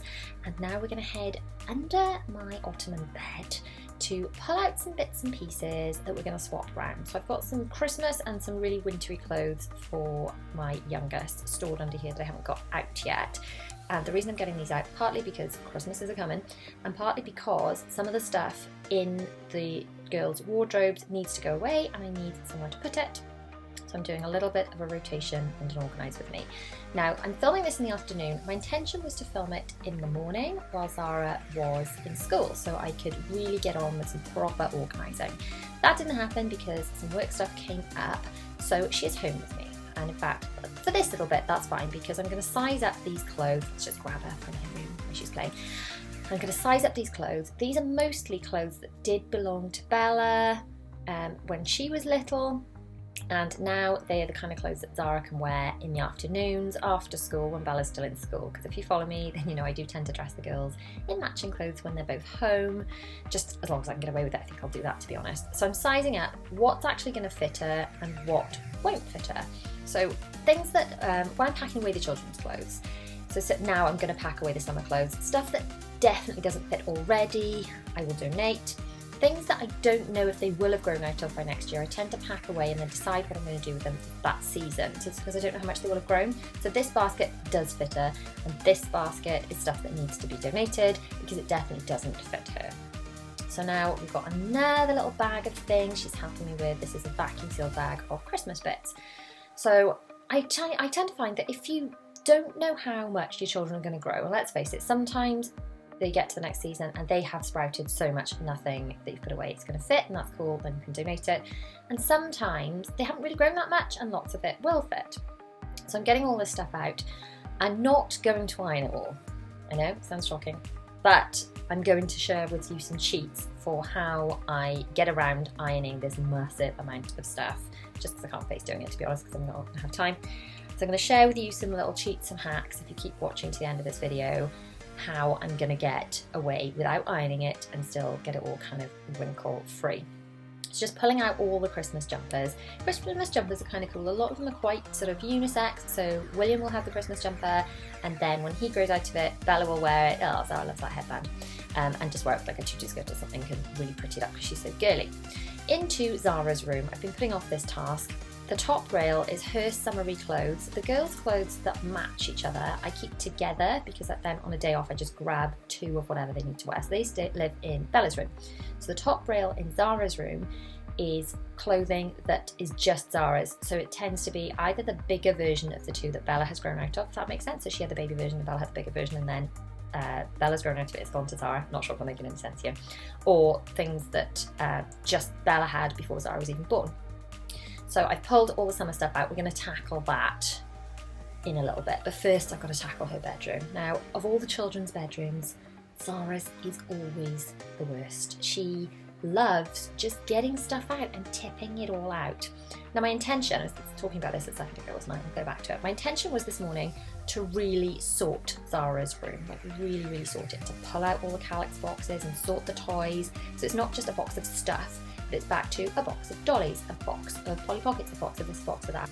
Do your children do this, by the way? These are dolly clothes that no longer are on dollies because Zara likes stripping them off her dollies and put them on her bunny, and then when she takes them off bunny, they just get flung. They never ever go back on the dollies. So we've got a well-dressed bunny and a lot of naked dollies. Anyway, my intention for this morning was to really sort everything. Didn't get to do that.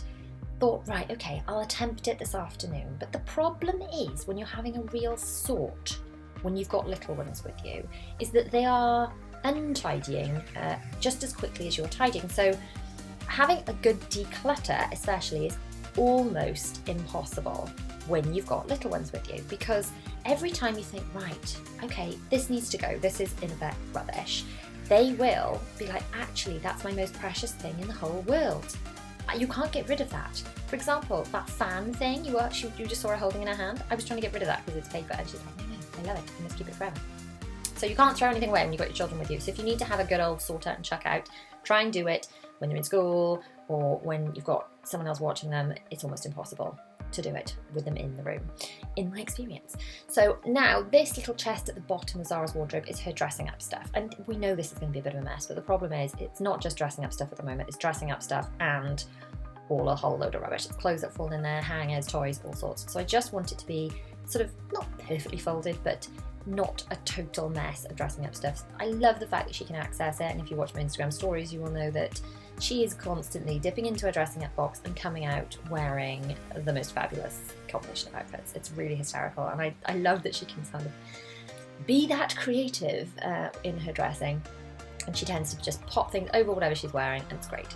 But it does mean it ends up spilling all over her bedroom. So I just wanted to sort of have a little bit of a sort, put tutus separately to dressing up things and pull all the toys out and find the clothes that were lost in there. It's a job I've been meaning to do for a while. So I think I've resigned myself today that this is going to be a clean and a sort, but I'm not going to get as deep into the organising of inside all these boxes as I planned to, because it's really difficult with a 3-year-old with me. It's going to have to be a day where I don't have to work that morning and I can do it while she's in school. Now to hang up some bits and pieces that had fallen down into her dressing up stuff that didn't belong in her dressing up stuff because they are in fact clothing, and try and piece her room back together. Oh, that's a number 3 t-shirt. The girls, well, I buy one for Bella every year. She's had up to number 5 now, but I need to buy her a number 6 because she's going to be 6 in December.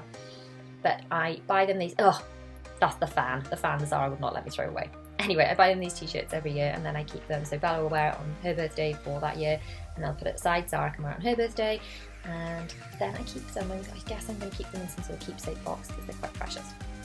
Anyway, for now, I'm just tidying up as best I can. Some of these boxes are quite organised. There is a box of dollies, but there are higher up boxes that are a lot more organised because I get those down, she plays with them, and I put them away. But the 4 boxes you can see kind of in the back left of the screen are all just mixed up junk. I really wanted to sort those today, but sometimes I think when you're a mum, you've got to come to terms with the fact you can't get it all done to the degree that you intended to. Time to change her bed, and not forgetting, pop her up the duvet cover before it goes in the wash because it makes such a difference. It means you don't get pillow cases and things lost in there. Now I recently changed the bottom sheet and the sheet protector because she spilt her water all over it. It's not sheet protector, mattress protector. So I'm not changing the mattress protector on this occasion, I'm just changing all the sheets and things. I am changing the pillow protector because when she spilt her drink, it went on the mattress protector and not the pillow protector, so the pillow protector needs changing. I tend to do the mattress and pillow protectors every other bed change. I don't know how often you do yours, just out of curiosity.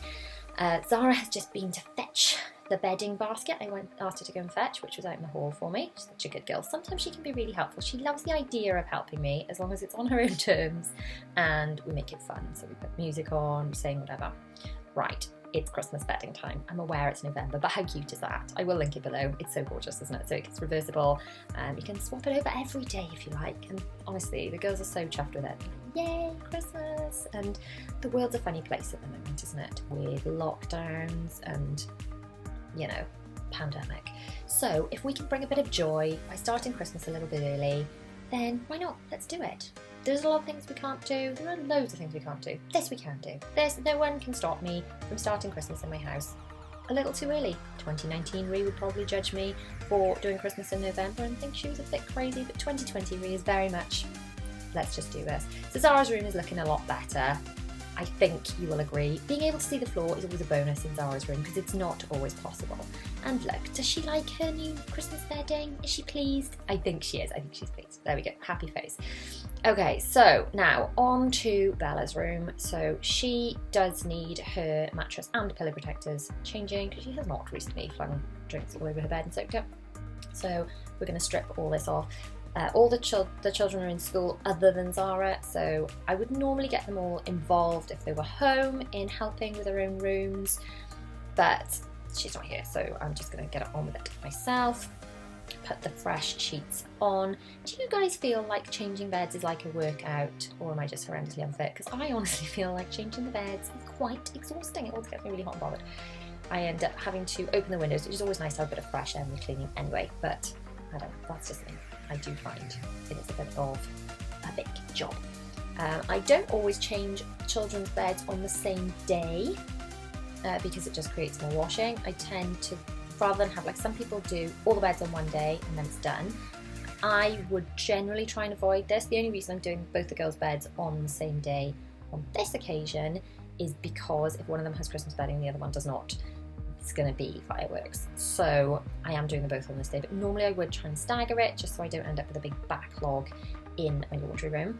I have not left the boys out. I mean, my eldest is not interested in Christmas bedding, but Will, my younger son, who's older than the girls, has not been left out, do not fear. I have got something on the way for him, but it has not been delivered yet, so I will share that in my next video because I've got a little plan for his room too. So that's Bella's bed changed. Zara wanted me to show you Bunny's outfit. These are one of the dolly dresses that Bunny has stolen from all the dollies. So that's yet another naked dolly. I guess that's a naked Anna. Now to tidy up Bella's bedroom. Bella especially adores a tidy bedroom. And when it's reasonably tidy, she's a really good girl at tidying it. But when it gets to that level of overwhelm, I think she's like a lot of adults and she just doesn't know where to begin. Now we're going to deal with some soft toys. Now, soft toys we store inside a beanbag without beans. If this is not how you are currently storing soft toys, do it. It is not as comfortable as a normal beanbag, but it hides all the soft toys. It means that they can keep all their precious ones without them overwhelming their rooms.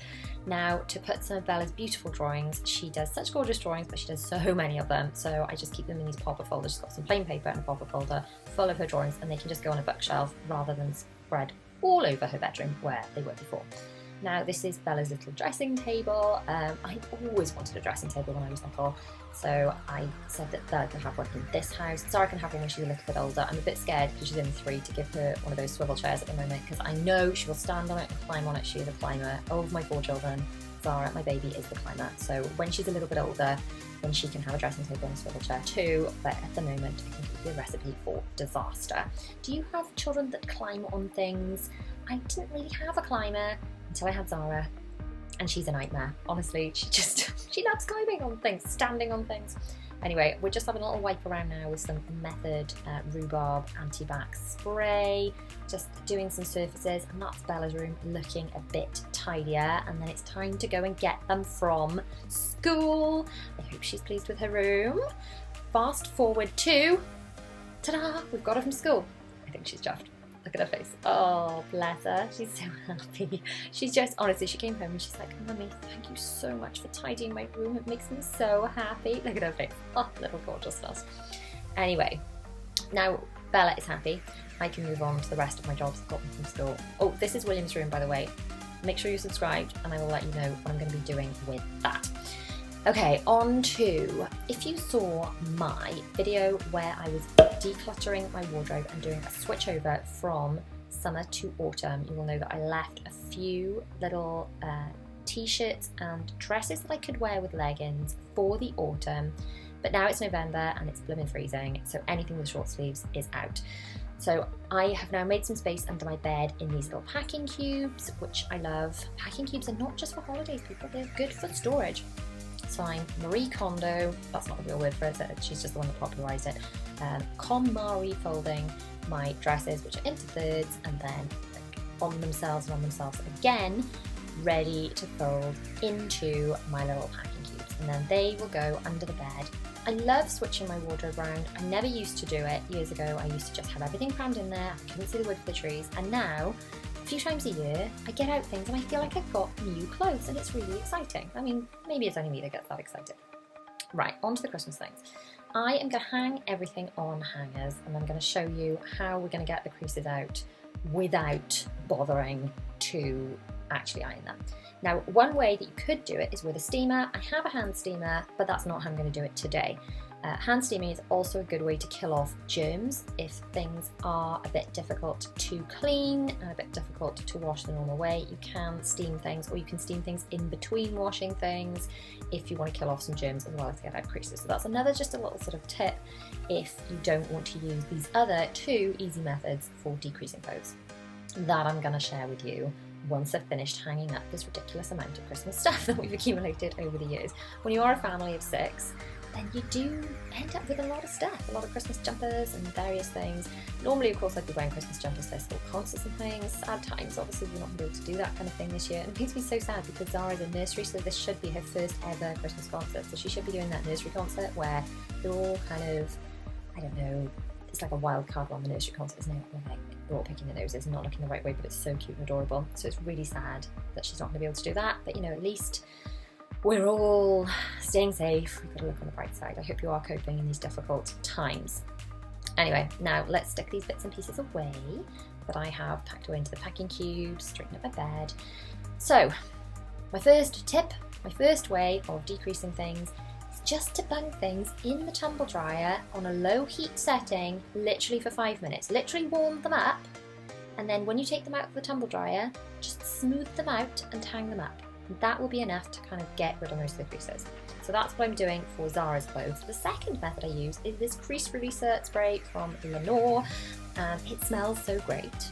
And all I do is spray the clothes with it and hang them up. You've got to hang them up with a bit of air around them. This is my airing cupboard area, which is just 2 rails in my laundry room. And what I tend to do is hang a few hangers in between each item. This is also where I dry clothes, by the way, that can't go in the dryer. And if you hang things up with a bit of space around them and just leave them in there to dry off, they will be pretty much crease free. You don't have to iron them. Hooray! Because hands up if you hate ironing. I absolutely hate ironing, and it's just something I try and avoid at all costs. Sometimes I have to do ironing, and I have a nice convenient fold-down ironing board in my laundry room, but it's one of those things I just struggle to make time for, so I try everything I can to avoid it, every little hack that I can manage. So these are all the clothes that I took out of the dryer and I just kind of smoothed flat. Now I'm hanging them all up. They were super crumpled, and now most of them are entirely crease free. There are very, very few creases at all, and certainly no more creases than would occur by being crammed into a crammed wardrobe anyway. So I've hung those up on hangers and they can go up in Zara's room.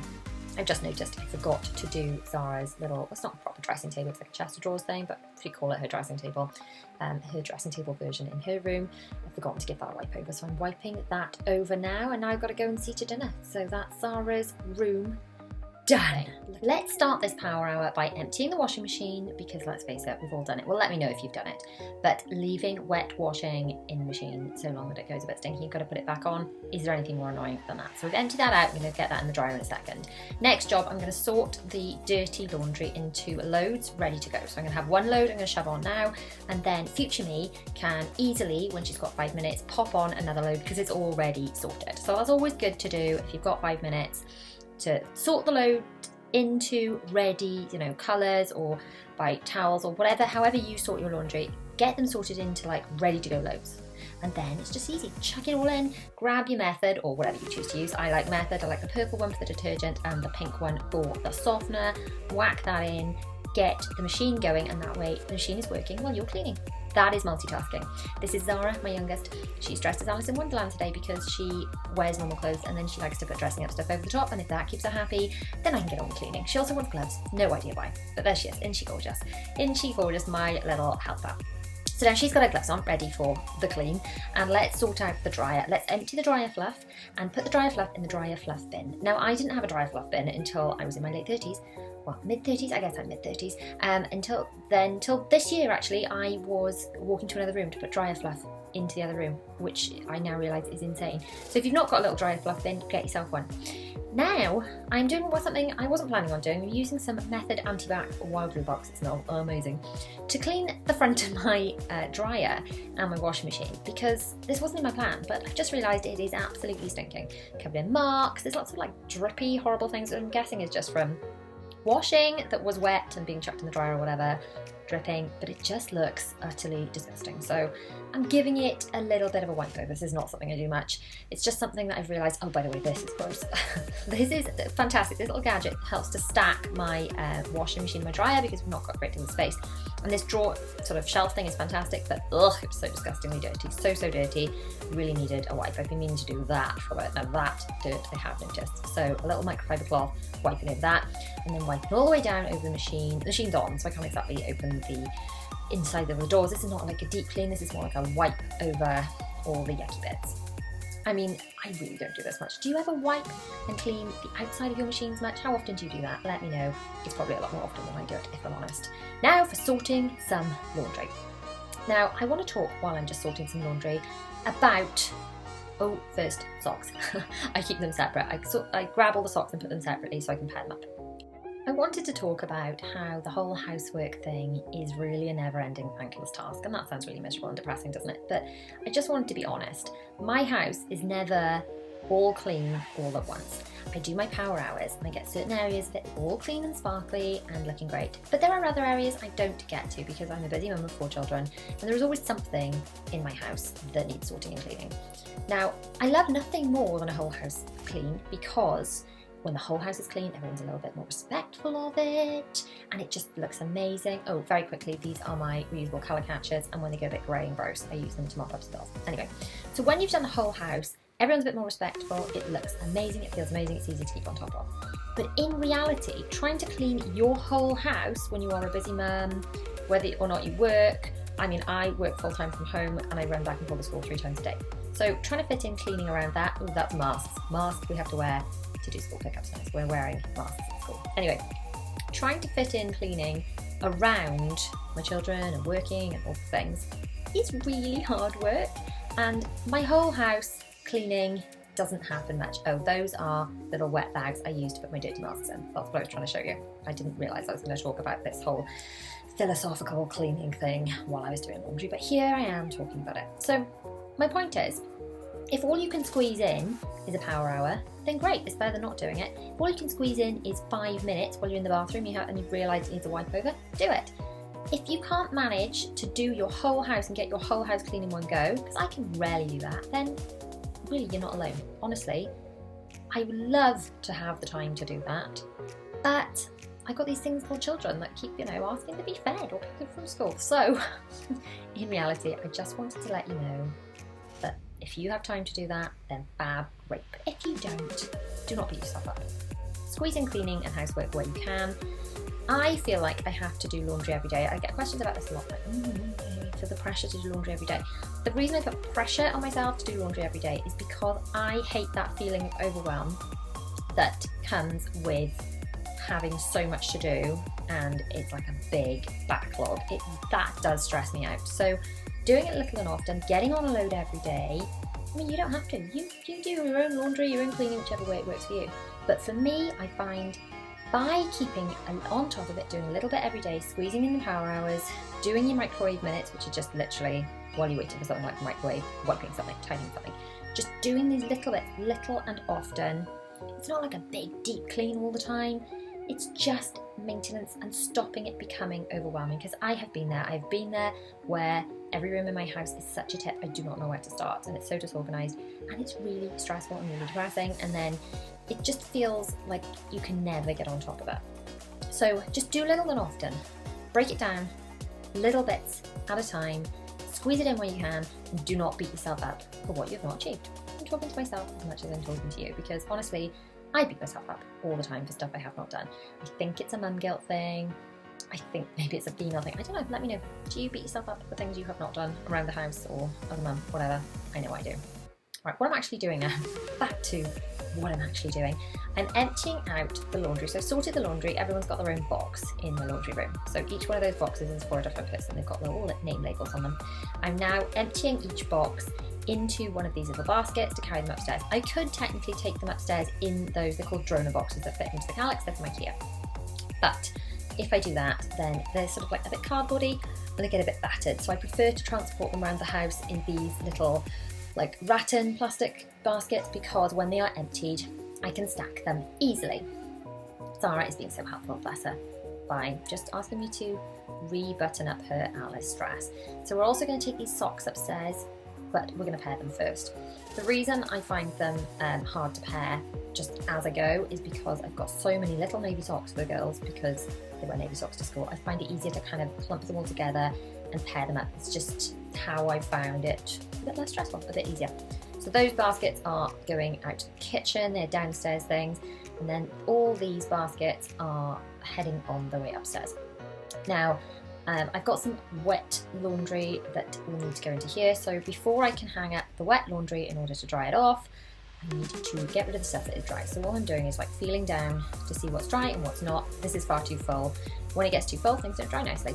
So what I tend to do is shove some hangers between each item to allow it some air around things. Oh, Zara wants to be in the video. If by putting hangers between each item, like say 5 hangers, 10 hangers, something like that, all squished together, then the clothes can't physically get put too closely together. I did used to tumble dry pretty much everything, but I find tumble drying things really wears things out more than washing them. So anything that is a top that isn't school uniform, or like nice leggings or my jeans or anything like that, I try not to tumble dry. Even if it says it's tumble dryable, I try to just hang them in this space, and as long as I hang them up straight, sort of within 24 hours they're dry quite nicely, and then they can just be hung up upstairs. I also find things need pretty minimal ironing when you use this method because they're kind of hung in shape, and I hate ironing. I will do anything I can to avoid ironing. So hanging things up in shape, using crease releaser sprays, or even doing literally a 5-minute low heat in the dryer once it's already dry helps.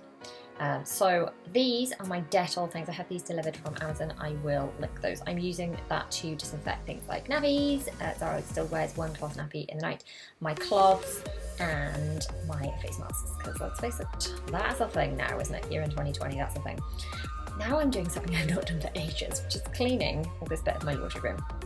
I looked at it as I was looking at my washing machine things, and realising that I needed to wipe over. I took a little glance around and realised, ew, how disgusting that is. It's really quite gross. So I'm just wiping over these little surfaces. Because I spray the crease releaser, I try not to spray the crease releaser over the floor because it makes it like an ice rink. So I spray it over the units, and then it just, I guess it kind of attracts dust or something. Either that, or it's just, I've been really, really lax and haven't dusted around here for a little while. Look, stuff falls down the back of this table. I bought that little table from IKEA. It's like a kid's table, and I used it instead of a shelf. Those pole things you can see that I just shoved behind, they are my, what do you call them? They're like backdrop things. I take photos on Instagram.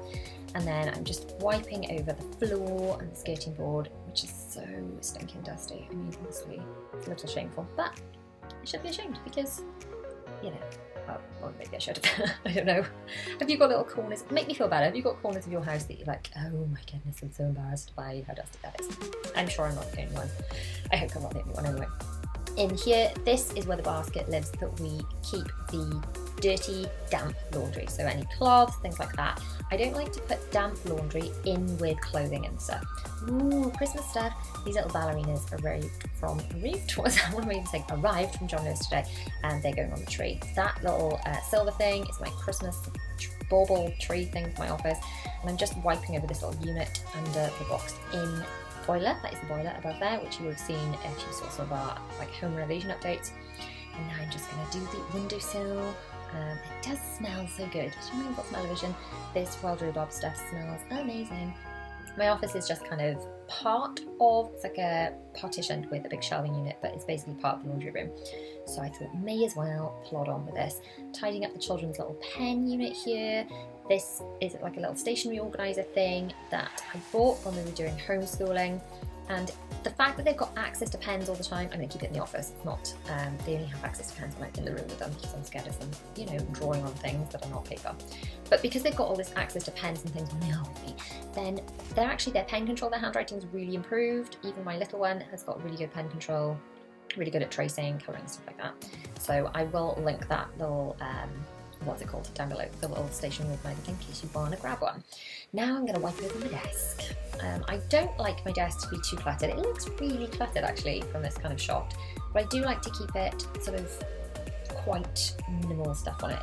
I'm looking at my desk now as I'm recording still voiceover. I've got my pen pot, which I've moved, my planner, my camera, which obviously I'm filming with in this shot, so it's not on my desk, and then I've got my computer and my little keyboards and things. And then I always have my iPad, which I'm just sort of going to move now so I can clean under there. So there's quite a few bits and pieces, but they're all there, like functional bits on my desk to keep me productive.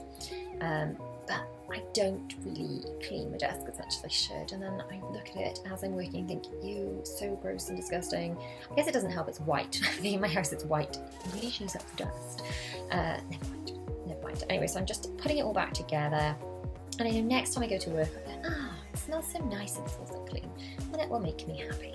So now we've got to do the floor, haven't we? I do like to try and work down where I can. So I'm just going to give a little vacuum to the floor. I've got quite a lot of stuff in my office. I've got to move the relevant bits and pieces out of the way. That's a little bin. I just moved my paper shredder out of the way, and just want to pull the little children's desk out. There's always some pens and things and glue sticks falling down the back there. Oh, there goes the chair. Knock that over. But this room probably doesn't get as much TLC from cleaning and things as it should. I have to do the children's bedrooms quite frequently because they make such a mess, especially the baby. So the baby, she's 3. But my office probably doesn't get cleaned as much as it should.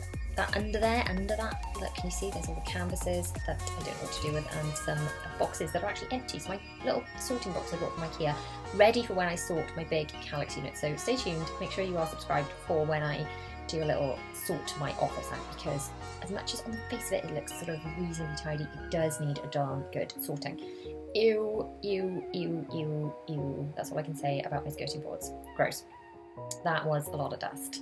A lot of dust. Now we're doing the floor in the laundry room bit. So basically, if you've not seen my house tour, the other side of that shelving unit that you can see on the right of the screen is my office, and that big shelving unit separates the room into laundry room and office. Just vacuuming up the mat.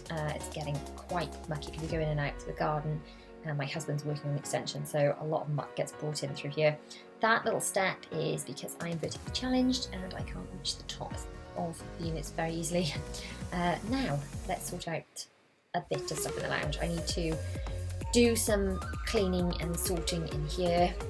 I'm pretty tight on time, so this is not going to be a deep clean in the lounge. I just want to wipe over this table the children play on. And look at Zara, she's helping. She calls it dustering. So helpful, darling. Thank you, sweetie. And now I'm going to get her tube flow out of the way, onto the table. Look at the beautiful model that she has built. She's been a very good girl. She found those bases as I was clearing up. I can bear those stuffed down the back in the laundry room because they don't fit in the toy boxes. Just picking all these things up. I do spend my life picking up toys. I do try and have a rule with the children. They get out 1 box of toys at a time, and then when that box is finished, they put that away and get another one out. Right, quick wipe over the table. My husband did recently varnish this. He sanded it and varnished it. So it is, we've got rid of the tablecloth. Now to wipe over this unit, this thing gets so disgustingly dusty. This Calyx unit, the children, it's like toy boxes underneath and just general storage, and they kind of play on the top of it. But gosh, I don't know, is it a very dusty house? Is it maybe just because there are so many of us? Am I just not dusting enough? Or is it, oh my goodness, she's got a thing on her head. That is one of those foot things. It's what they call the slipper sock things. Not slipper socks, mop socks, that's what I call them. She had a mop sock on her head, which is what I put on my feet so my socks don't get icky when I am mopping the floor. Anyway, I'm not sure why our house gets dusty. It might be because we've had loads of building work done. Oh, that is an IKEA candle holder, and I use it as a remote control holder so that we don't lose the remote controls. And honestly, I've done that since we moved to this house. It's been a game changer because I could never find the blooming remote controls before, but I've allocated them as a home. This is where they live, and my family do mostly put them back, in all fairness to them. Right, now to pull all the stuff, all those boxes, baskets, up the stairs. Absolutely blinking oodles of it. All the clean, dry washing that needs to be sorted. So we're running up and down the stairs. I really need to clean the glass on the stairs. Look at all the stinky fingerprints. I'm not sure if I'm going to have time to do that. Maybe I will, maybe I won't. If I don't get time, then I hope not to beat myself up about it. Can't promise that either. Right, children, can I get your washing please? The children put away their own washing. Even the baby, who's 3. Okay, she doesn't do it totally on her own, but I definitely make her join in. But all the others, Bella is 5, Will is 8, and Dylan is 16, are given their own stuff and they put away their own washing. Sometimes they need a little bit of help. Bella might need a bit of help. William is totally independent and Zara needs quite a lot of help.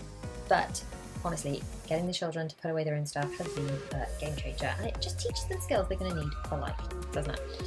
I don't actually keep towels in our airing cupboard. I keep them in a box in my bedroom so that I can sort of free up the airing cupboard space. There's not a lot of space in there anyway because there's a water tank in there, but I do try and free up the space for being able to dry things. So when I come in from school and my coat or whatever is absolutely soaking, I can just hang it in the airing cupboard and it's a lot warmer. So it's for drying like things I need to dry quite quickly, like a coat that I need again, as opposed to my drying area downstairs in the laundry room, which does have a radiator in it, but it's not super hot. So that's why I haven't got towels in the airing cupboard. So these baskets, you will see me pulling out of my wardrobe. So my built-in wardrobe's on the left. I don't actually have drawers. My husband has a chest of drawers over the other side of the room, but I have a Kallax unit with all these little baskets, and I pull out the baskets, and I actually prefer it to drawers. I pull the basket all the way out, and then I can sort whatever I'm sorting, fold it in neatly, and then I put it away and I slot it back in. And because I can pull it all the way out, like I probably wouldn't have a drawer without drawers separate anyway, so I'd probably have like little mini baskets within drawers like I used to in the last house. But this system's worked perfectly well for me. It's meant that we were able to repurpose Kallax units from the old house that didn't really fit anywhere else anyway, so rather than binning them or having to get rid of them, then it's just been a really good system for us. So you can check out the full home renovation series if you want to see how the whole house came together, because none of the rooms had built-in wardrobes and we kind of had to design them all ourselves, and a lot of it was out of repurposed IKEA furniture to form the inside of the wardrobes. And you can also see a wardrobe tour and like a wardrobe organisation video, so I will link all those below if you're interested. I've also got a blog post I will link below with all my best wardrobe organisation gubbins in there, just like that legging hanger that I have just hung. And there you go, there's another one. A legging hanger has been brilliant because look how many different things you can fit on one hanger. Honestly, brilliant. Love the leggings room. Now my bathroom, there's two types of cleaning that go on in here. There is the kind of the daily I wipe around, because I keep cleaning products in my bathroom. So I do a little bit of wiping around every day, but then there are the jobs that just don't get done. So I probably wipe the sink every day and the taps, and I wipe down the shower after I've been in it. But there are some jobs that don't get done, and I'm going to do some of those today. So we're going to start by sticking a little cap full of Zoflora down the loo. I do actually do this quite a lot. I don't like fully clean the loo every day, but I stick some Zoflora down the loo and just give it a quick once over with a toilet brush quite a lot. Now I'm taking my Method Anti-Bac Wild Rhubarb and a cloth and wiping the top of that cupboard that probably hasn't been wiped in a very long time. Longer than I'd care to admit to, if I'm honest. And I'm going to wipe down the front of this cupboard, which is covered in A, fingerprints, and B, toothpaste. I know that we keep toothbrushes in the cupboard, but it's literally the opposite side of the bathroom to where the teeth are cleaned. So how toothpaste on the outside of the cupboard is just beyond me. So I'm pulling everything out of the cupboard just to wipe the shelves. If you've been following me for a while, you'll know that I don't like putting things directly into cupboards. I like putting them in those little containers, because you saw how quickly and easily I could take those out. Because the things are in containers, you just whip it out and wipe the shelves. It also is easier to sort through what you've got in cupboards. It's just making life easier. So I will link the little like thin containers that I found, because I had to look everywhere for the right size containers to fit in this really slim cabinet, but it's been a game changer to do that. I'm going to show you something else really shameful now. Look how gross they are. Gross. Those are actually going to go in the dishwasher. They're just little cups from IKEA, the children's stack of cups. So they're going in the dishwasher, and I will just put those back once they've been through the dishwasher because they're too disgusting. So these are the little slim containers that I said I would link below. Most of them are quite clean, other than the toothbrushy one, which is just full of toothbrush gunk. So not all the other containers needed wiping out the inside of the container, but the toothbrush one absolutely did. Quickly giving the windowsill a wipe over while I'm here. I do end up wiping the windowsills quite a lot at the moment, not with any cleaning product, but just with a cloth because of condensation. Do you get condensation around your windows at this time of year? We do. I'm assuming it's just because there's too many people breathing in our house. There are 6 of us. That's too much breathing. Now to clean the bath. Now this again gets wiped over quite a lot because the bubbles don't drain very well after the girls have had a bath. So I end up having to kind of clean them away so they don't leave I don't know, bubble residue skank. So the bath does get wiped over quite a lot. I also throw dirty towels and things in the bath because I don't like putting damp dirty washing in with my dry dirty washing in case it goes all damp and skanky. Now to wipe over the sink, which again, the sink is done, you know, when I'm in there. Most of the bathroom cleaning, you don't see me clean the bathroom in speed clean much because most of it's like a maintenance cleaning thing. I have in the drawers below the sink, I keep the cloths, and in the cupboard behind me that I showed you earlier, I keep the shower daily spray. So every time I have a shower, I spray the shower with daily spray and I squeegee it off. Again, partly just to try and reduce the amount of water in the bathroom to stop condensation. And I do just wipe over, if I'm in there and I've had a shower, that's when I tend to do a little bit of a clean around. But what I don't do are things like what I'm doing now, which is wipe the towel rail, which is dirty. So the shower gets sort of a quick wipe around, the sink gets a wipe around, the bath and the toilet get a little wipe over. But things like the shower, not the shower rail, the towel rail, why can't I speak? Look at it, it's disgusting. It's just, ew, that's gross. So now I'm actually going to do the side of this cupboard, which you can't see out from here, but is also covered in toothpaste. I mean, do any of my family spit the toothpaste down the sink, or is it just all over the bathroom? They also like those handles you can see on the drawers are like nice collectors of toothpaste gunk and dust. Ugh, look, gross. Now I do have a thing to clean the floor, but it's such a small bathroom floor and sometimes it's easier just to get down your hands and knees and wipe it up, am I right? This corner, this is going to be shameful, honestly. Oh my goodness. Ew, that's so disgusting. It's just a really tiny space. That's where I actually keep the squeegee for the shower and my bathroom scales, which are also dusty. I mean, there's probably a few pounds of dust on there. So every time I get on those, I'm probably a few pounds heavier than I should be just because of the dust. That's what I'm telling myself anyway. So they've had a final wipe over finally, and now we're going to round the toilet and round the shower and things. It's just dust and kind of tumbleweed grossness that is all over my bathroom floor. But at least now I've given it a little wipe over with my Method Wild Rhubarb stuff. It's smelling good, and out of the toilet is wafting Zoflora, so that smells good. And that's got to be smelling better than other smells that you could find in the bathroom. This is a little step that I've got for Zara. She's just about tall enough to get on off the toilet by herself now. Bless her, she's quite dutty. That's a Welsh thing, by the way, dutty. It means little. If you don't know, let me know if you knew what dutty meant before I actually just had to explain it. Or if I just explained something that was really obvious, but it didn't even occur to me till I was an adult that dutty wasn't a word that everyone in the world used, because I'm not a Welsh speaker, even though I live in Wales. But dutty is a term that kind of is thrown in to our day-to-day language. Anyway, back to cleaning. I've wiped all the disgusting thick layer of dust off that little bin that was shoved down the corner that was from IKEA, I think. There we go, we can put that back now, that's a bit cleaner. And just around the floor. These are just such tight areas, it's almost not worth getting a big like floor cleaning device, like my spray thing that you've seen me use before. It's not worth getting that out for the floor. The other thing you're probably going to comment on is the fact that I am not wearing rubber gloves. I tend to do this sometimes. I start cleaning and I think, oh, I should be wearing rubber gloves, and I think, well, my hands are dirty now, so I will just clean and then give them a good scrub, which you'd have to do after rubber gloves anyway. And I know it's not really good for my skin and things, but there we go. See, I've washed the toilet, I've cleaned the toilet rather, and now I'm actually washing my hands for 20 seconds. Actually, my watch, my Apple Watch, does remind me to wash my hands for 20 seconds. As soon as you start washing your hands, I've noticed this since the last update, it does a little timer and it sort of does a countdown until the 20 seconds are gone, and then you know you've washed your hands for long enough, so you no longer have to sing Happy Birthday or any other song that you were supposed to be singing in your head to wash your hands. Anyway, we've left the bathroom ages ago. I'm still on about washing my hands. I'm now stripping my bed. I am stripping off not just the bedding in this bed change, but I'm also doing the pillow and mattress protectors. So it's quite a lot of work. Changing the bed is like a flipping workout, or at least that is what I tell myself. So I'm taking off all of the pillow cases and the pillow protectors and zipping them back up, because otherwise little bits and pieces get lost inside other things. Same for the duvet cover. Guys, do yourself a favour, and before you put it in the washing machine, button or popper it back up. Because honestly, how many times have you lost something, possibly for weeks or months, and then eventually found it inside a clean duvet cover? That has happened to me more times than I can count. And it's not foolproof, because obviously there are still some more gaps between the buttons, but but it definitely minimises the amount of times it happens. Now, to strip off the sheet and the mattress protector. Not all of this is going to fit in my washing machine at one time, because that's a lot of bedding, and overloading the washing machine, because some people have said, why don't you put so much in your washing machine? Overloading the washing machine causes it to break. I know this because I've done it before.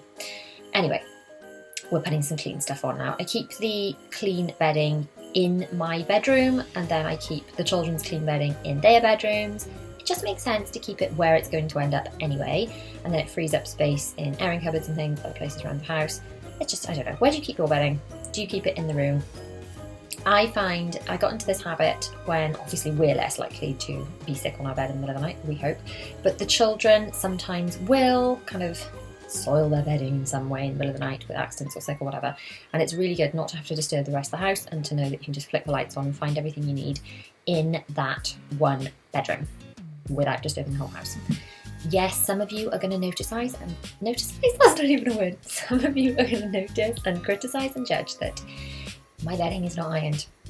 But I've said it before and I'm going to say it again. I don't iron bedding because I don't have enough time in my life. However, I do have a little trick that I'm going to share with you to make the bedding look more ironed than it is, because it is not ironed. I'm going to make it look kind of flat and ironed.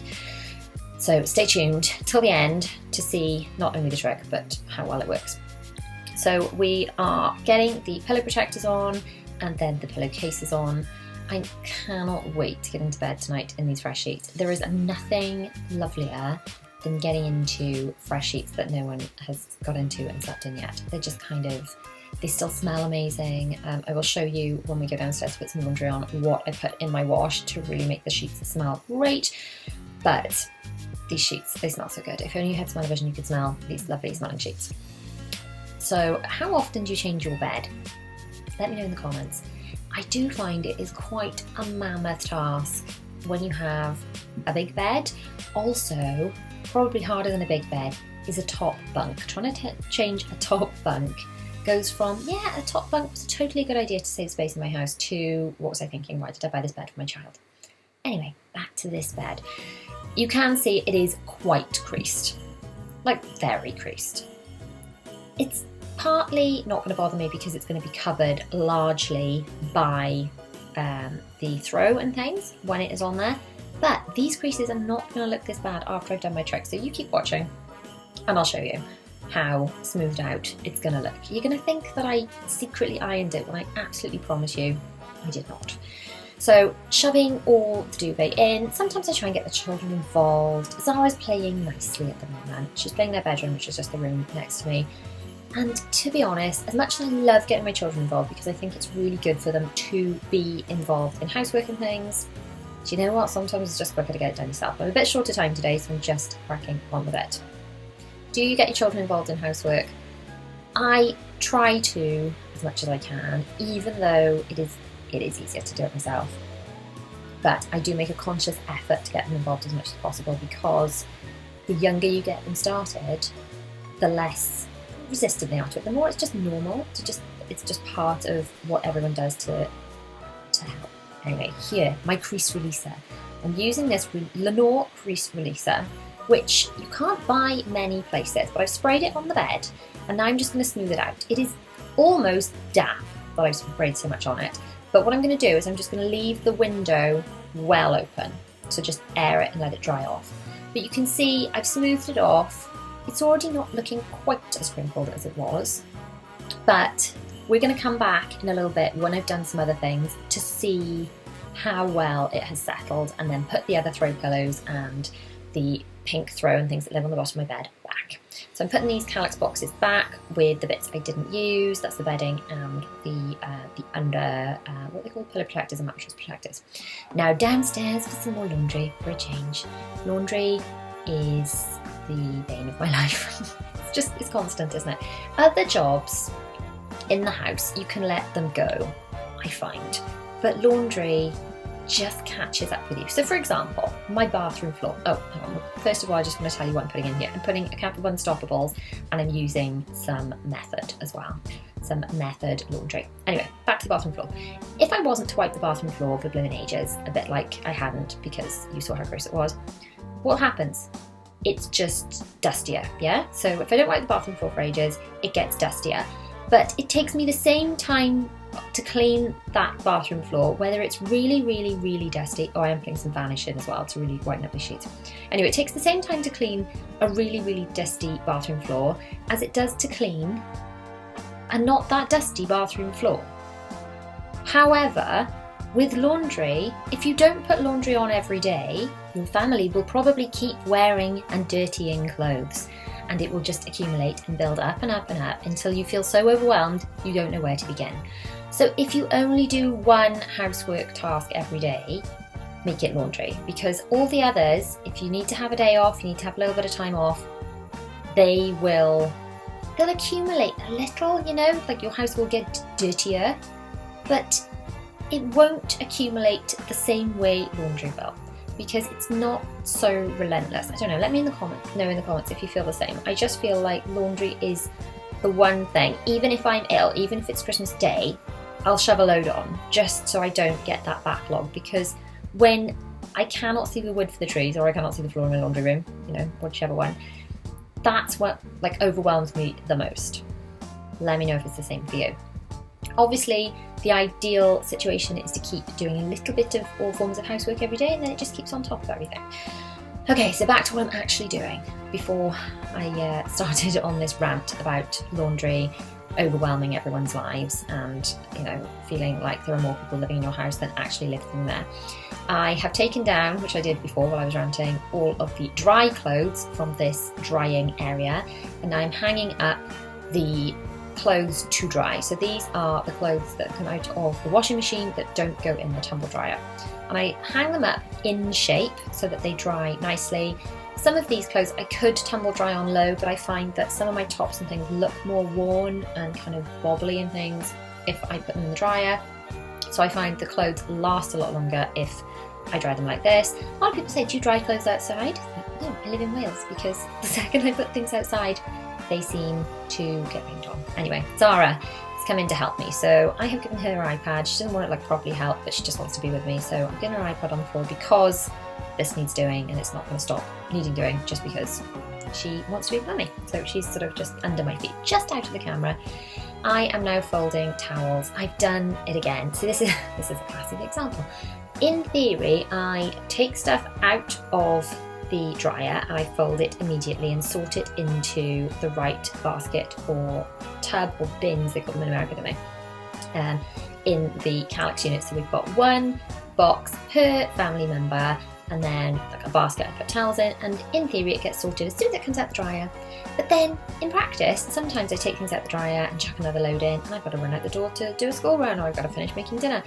And then this happens, and I have so much clean, dry laundry ready to sort that it's taking over my life. Now, at least I've got this in this kind of laundry area now. In the last house, we did have a laundry room, and yes, this exact same thing used to happen. But before we organised our laundry room, we didn't have any storage space in the laundry room, and we didn't have this system. I used to just end up with all the clean, ready to sort laundry in my bedroom, and it was really depressing because I just had baskets and baskets and baskets covering my bedroom of clean, dry laundry. And we used to have a laundry party once a week. I called it a party because it made the children think it was so much fun. And we'd put music on and we'd sort laundry. But for the rest of the week, I just had it building up, and it just stressed me out so much. So since having some way of storing and sorting laundry in the laundry room, it has made a massive difference. In an ideal world, I take it straight out the dryer and it goes directly into people's boxes, and my life runs a little more like clockwork. And in a not so ideal world, I have to spend a bit of time doing it like I'm doing it now, but at least I can close the door on it and all the laundry is together and it's not in my bedroom kind of stressing me out in what should be a quite tranquil space. So if I can suggest one thing to you, if you have any room in your house that is not like your tranquil space, like your bedroom, any room that you can put some sort of storage that you can close a door on near your washing, so a cupboard, a Calyx unit, anything that you can sort clean, dry laundry into, so you're not having to look at it before it has been put away, then it will make your life feel more organised, I promise you. So let me know. I do get a lot of people sending me pictures of their kind of laundry organisation and saying how much of a difference it's made having watched my videos. So if you set yours up, please do tag me over on Instagram in your pictures or send me a little DM with them. I love to see them. So let's go back to this, which household tasks are most overwhelming. I would say laundry for me is kind of my mountain. I guess it's because there's so many of us. Which household task do you find takes over your life the most? Is it laundry? Is it vacuuming? Is it picking up kids' toys? Because let's face it, that's quite a big one for me as well. My children are getting much tidier as they get older. Other than Zara, I mean, in all fairness, she's only 3, but her room is constantly like a daily, explosion has happened and all the toys have been tipped all over the floor. So they are getting better. The older children are getting a lot better at just not making so much chaotic mess in the first place. So I have high hopes that Zara will be the same. But picking up toys are probably, next to laundry, is my second greatest mountain that I have to climb on a daily basis. So what is yours? I'd love to know in the comments. I wonder if it is laundry for everybody or if everyone's struggle is a little different.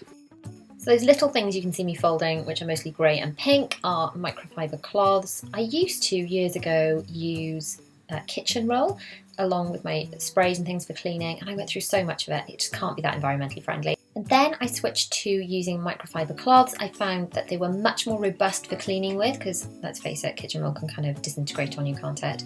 And obviously much more environmentally friendly because you're not throwing so much stuff away. And I like not running out of them, because obviously you can just chuck them in the wash and then you have them again. And I must have saved a fortune, because once I bought them, then I still got them, I don't have to buy more. So we do have a lot of them. I do go through a lot of them, and yes, it adds to my washing, but it does make life easier. I also used cloth baby wipes, and still use them actually for hands, faces, and for wiping off my makeup and things. These are cheeky wipes. I shall link them below. I used to use those when my little ones were in cloth nappies, and honestly they're still so great now for hands and faces and wipe-ups. These are microfiber towels that have been washed and ready to go upstairs. They go on the children's pillows if their hair is still a little damp after a bath or shower. And then these are my folded microfiber cloths and kitchen towels. These are some more towels. They are the hand towels and hair towels ready to go upstairs. They're all folded. These are the bath towels, all folded and sorted. Now let's go upstairs and see how well the crease releaser spray has done. Now, other than the very end of the bed facing my dressing table, which I didn't spray at all because I'm going to cover it up with the big pink throw thing, I'd say it's done pretty well. That bedding is looking quite flat and smooth, and spraying it was a damn sight quicker than actually ironing it. As you can see, I was not joking, there is so much stuff dumped in the hall that really needs sorting. The playroom is not too bad, just a bit of a mess, needs a bit of a clean up in there. The kitchen has had loads of stuff dumped in there too. And the laundry room, well, is absolutely wedged full of all the laundry that I have not been doing for the past week. The lounge just needs a bit of a tidy, my ring light needs moving, back at the office, that kind of thing. That is a clean dry duvet that Zara weed on before we left and had been washed. Bella's room's a tip. My room is absolutely full of clean washing that needs putting away. Bathrooms need sorting. There's my bedroom again. What a tip. Zara's room is as usual bomb site south. So I'm starting off by just checking out this big bag of stuff that it's mostly packing cubes. So just sorting what needs to go upstairs. The bag with packing cubes needs to go upstairs, and sorting through what needs to go where. Dumping the stuff at the bottom of the stairs, it needs to go up the stairs, and then sorting through all these bits and pieces. Things like the sun cream, that's like my out and about syringes of medicine. They've gone back in that red box by the front door, which is ready to grab when I'm on my way out the house. Now all this stuff just needs carrying upstairs, ready to get sorted. The way I like to kind of sort things is by starting with the entrance hall and clearing that. That way if we have visitors, at least they don't think we live like absolute pigs, because the entrance hall is clean and tidy. That's the children's TV boxes, they're kind of travel boxes. They've gone upstairs too. So then it's time to sort out the shoes by the front door. I've got to start somewhere, and like I said, I like to have kind of the entrance to the hall and the downstairs loos right by the front door kind of sorted. So I'm starting, I've got a little bit of Zoflora diluted in that pink bottle and wiping things down. Next, I've got a bit of flash bathroom and letting Minky soak in a bit of that while I wipe over the mirror with my Pledge, my little microfiber cloth and my sort of reusable duster thing from B&M, which I love, as do the girls. Then just giving the sink a little bit of a wipe over. This is just a little sink, little quick job, but it's right by the front door, like I said. So I like to have this area nice and clean and tidy. It leaves a good first impression if anyone's surprise shows up. And then once I've cleaned it over, I like to wipe it over and like dry it with a microfiber cloth. I have so many of these. I will link them below, but you can never have too many of them, because if you're doing a big clean all in one go, you can go through them and then chuck them in the wash and still keep using the others. So flash bathroom to clean the toilet. I'm using the same one that I used for the sink, and then I'm going to use it to clean the loo, and then it can go in the wash straight away. Just giving it a good old wipe around, and then using the loo brush to clean the inside of the toilet. And I think we're going to grab some bleach and chuck it on down there, because that just makes sure that it's left sort of hygienically clean. I am now cleaning the rubber gloves with a bit of Zoflora and then some hand wash, because obviously the rubber gloves have touched the toilet, so you've got to wash them the same as you'd wash your hands. Now for using my little Dyson to vacuum round. It's easy to, if there is a long extension, but sometimes it's easier to just get on your hands and knees and do it in such a small space like this, and just do it manually. And then popping all the shoes away, because it really stresses me out when they are absolutely everywhere, and shoes is something that have to go away from our packing anyway. So getting those away on this little shelf. And then this room is not far off done. The coats need to go back in. I try not to have too many coats there at one time, but you know, they do tend to mount up. And then I'm just doing this little trick with the toilet roll, fold it under, and use this tap to stamp it to make it look really neat and tidy, and then a capful of Zoflora down the loo to finish that room off. I did make sure that I flushed the loo before putting the Zoflora down the toilet, as you'll notice, so we're not really mixing the chemicals, but a bit of Zoflora down the loo does make it smell amazing in there. So then for clearing the last of this surface by the front door and giving it a quick dust over, next job is to put the stuff that belongs in my car back in my car, because we actually went in my husband's van when we went away, so this stuff was dumped in the hall. And then I can get out my trusty little handheld Dyson and just vacuum all around. I do feel if this rug is clean and tidy, then the whole of the entrance hall feels nice and clean and tidy. So that is the downstairs hall, entrance hall and downstairs loo pretty much done. Next is the lounge. Now the lounge is not that messy, so I'm literally just straightening up the cushions, moving my ring light back to where it belongs, which is in my office, and then just giving a little dust around the surfaces. There's not that much stuff in the lounge. Just a quick dust over the TV, and then a quick Dyson around, and then that's the lounge pretty much done, other than a quick spritz of Zoflora. I do like a bit of Zoflora to freshen up the place. And that was just one capful of Zoflora and diluted with water. Next job is sorting a lot of laundry. I normally do laundry every day, and we've been away for a week, so I've hardly done any laundry. I think I did a load or two while we were away, but that is nothing. It's not going to make a dent in it. So do not forget to empty the fluff out of the dryer, people, because it makes your dryer work better and it stops it being a fire hazard too. So I'm shoving in a load of nappies now. That's just going in a quick rinse, and then that's my power hour done. Basically, I brought all of the stuff back from holiday and dumped it upstairs. So today's job is to sort all of that stuff that I'm unpacking, all of the packing cubes and things, unpack them, put them away. So that was a big bag that I had all the packing cubes in, and now it is time to sort all of these packing cubes and all the stuff that was in them into the relevant rooms and places. So I'm using these curver boxes, which you will have seen me use loads in my other videos. I just use them more than anything, not really so much for storage, but for sorting things into where they need to go and taking them from room to room, kind of like mini laundry baskets. So I'm just starting by sorting all this stuff. All this stuff is clean, by the way. All the dirty washing had been separated out and put into the laundry room. So this is stuff that was either not worn while we're away or washed while we're away. So it just needs to go away, really, into its actual home in our home. So yeah, just, I don't know about you, let me know in the comments. I do find when you get back from holiday, just the mass of stuff that is not in a place where it belongs creates such a mess in the house, and that just makes the whole place look really unclean and untidy. And once you can get everything put away, then you can actually make a dent in what needs to be done with the cleaning. But so often in my house, whether we've been away or whether it's just a normal day, it's the tidying that takes even longer than the cleaning. So I can actually make it tidy enough to clean. So yeah, definitely let me know in the comments if that's just me or if you feel that too. I also find that everyone seems to have one room in the house where all the stuff kind of congregates ready to get sorted. Now this has always been my bedroom, and it was a lot worse before we had our laundry room sorted. I will link my laundry room tour in the cards now actually, so that you can watch that and see what I do to store laundry, because it used to all be sorted in my bedroom like this. So my bedroom used to look like this all the time, just with clean laundry ready to go away, and now it just looks like this after a trip, so it's not as bad. But yeah, also let me know in the comments, where is your kind of dumping and sorting room in your house? Because we all have one.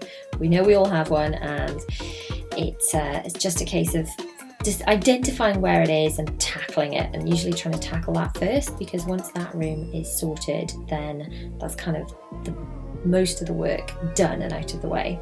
So you can see here now I'm just finishing tidying up around my dressing table area, clearing the last few bits and pieces, putting shoes away and things, so I can actually start cleaning. And I'm starting by dusting the higher up surfaces. I like to dust before I change the bed, because I figure any dust that I kind of agitate and knock around the room can then stay on dirty sheets, and then the dirty sheets can be changed into nice clean sheets. So I'm using my very favourite, and it is Zara's favourite too, like fluffy duster. The head on this is actually washable, so I can just dust with it and then chuck it in the machine, so that makes it super eco-friendly. And it also means I like not having to buy more, I like not running out of things, so just in the amount of time it takes to wash and dry it.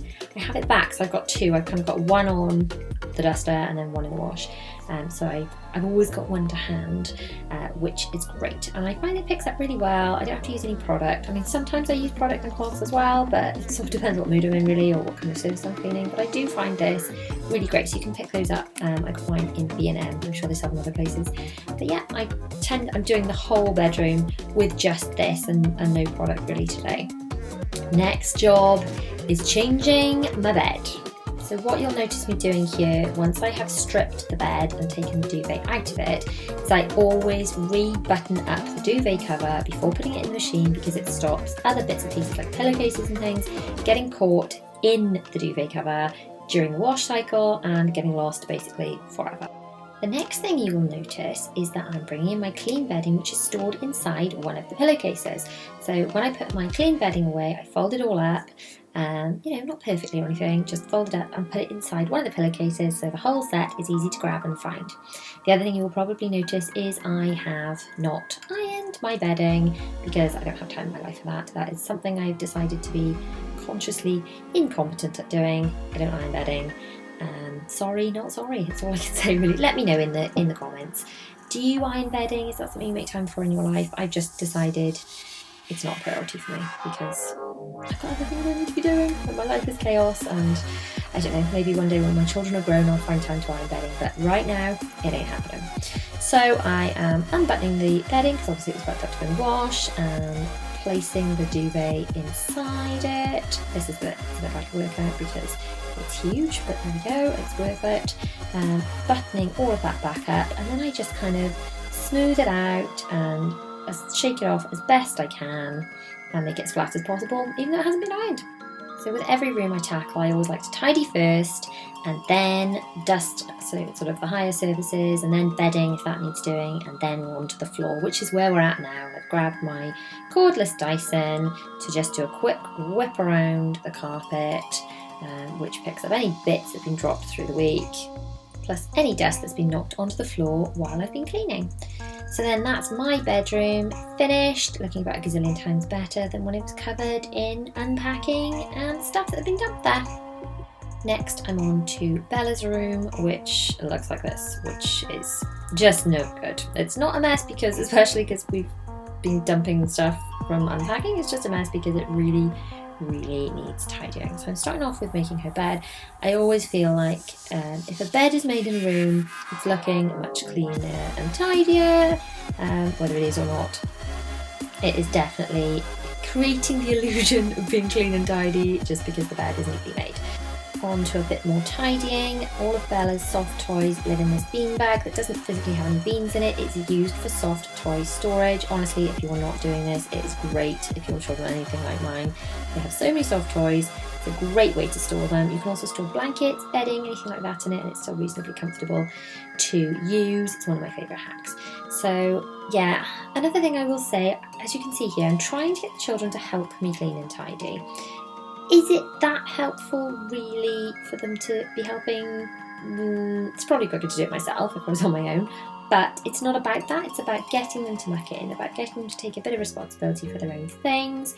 If they know that they've got to tidy their own rooms, they're less likely to make it such a mess, and they're more likely to be a bit more proud of their rooms, and eventually, they're going to grow up and live on their own, and someone is not going to pick up after them. So if I'm kind of gently introducing the idea that it's good to help and for us all to muck in and do it together, and then we can all go and have fun together, then I just think that's nice. As you can see here, Zara has got the other duster, because both of them are clean at the moment, and she's just going around dusting whatever she thinks is helpful. Like I said, it's not really helpful, but she loves just joining in. Then once all the room's been tidied, so that's the order we always do: tidying, then dusting from top to bottom, and then the bed, which I didn't change the bed today, just made it in Bella's room, and then the floor, and then that's Bella's room tackled, and we're on to Zara's room, because Zara's room is even worse than Bella's room, if you can believe it. So I've got them all just mucking in, putting away toys as best they can. There is accessible storage in each of their rooms, so although things might not go exactly where they're supposed to go, they have the ability to put things away of sorts.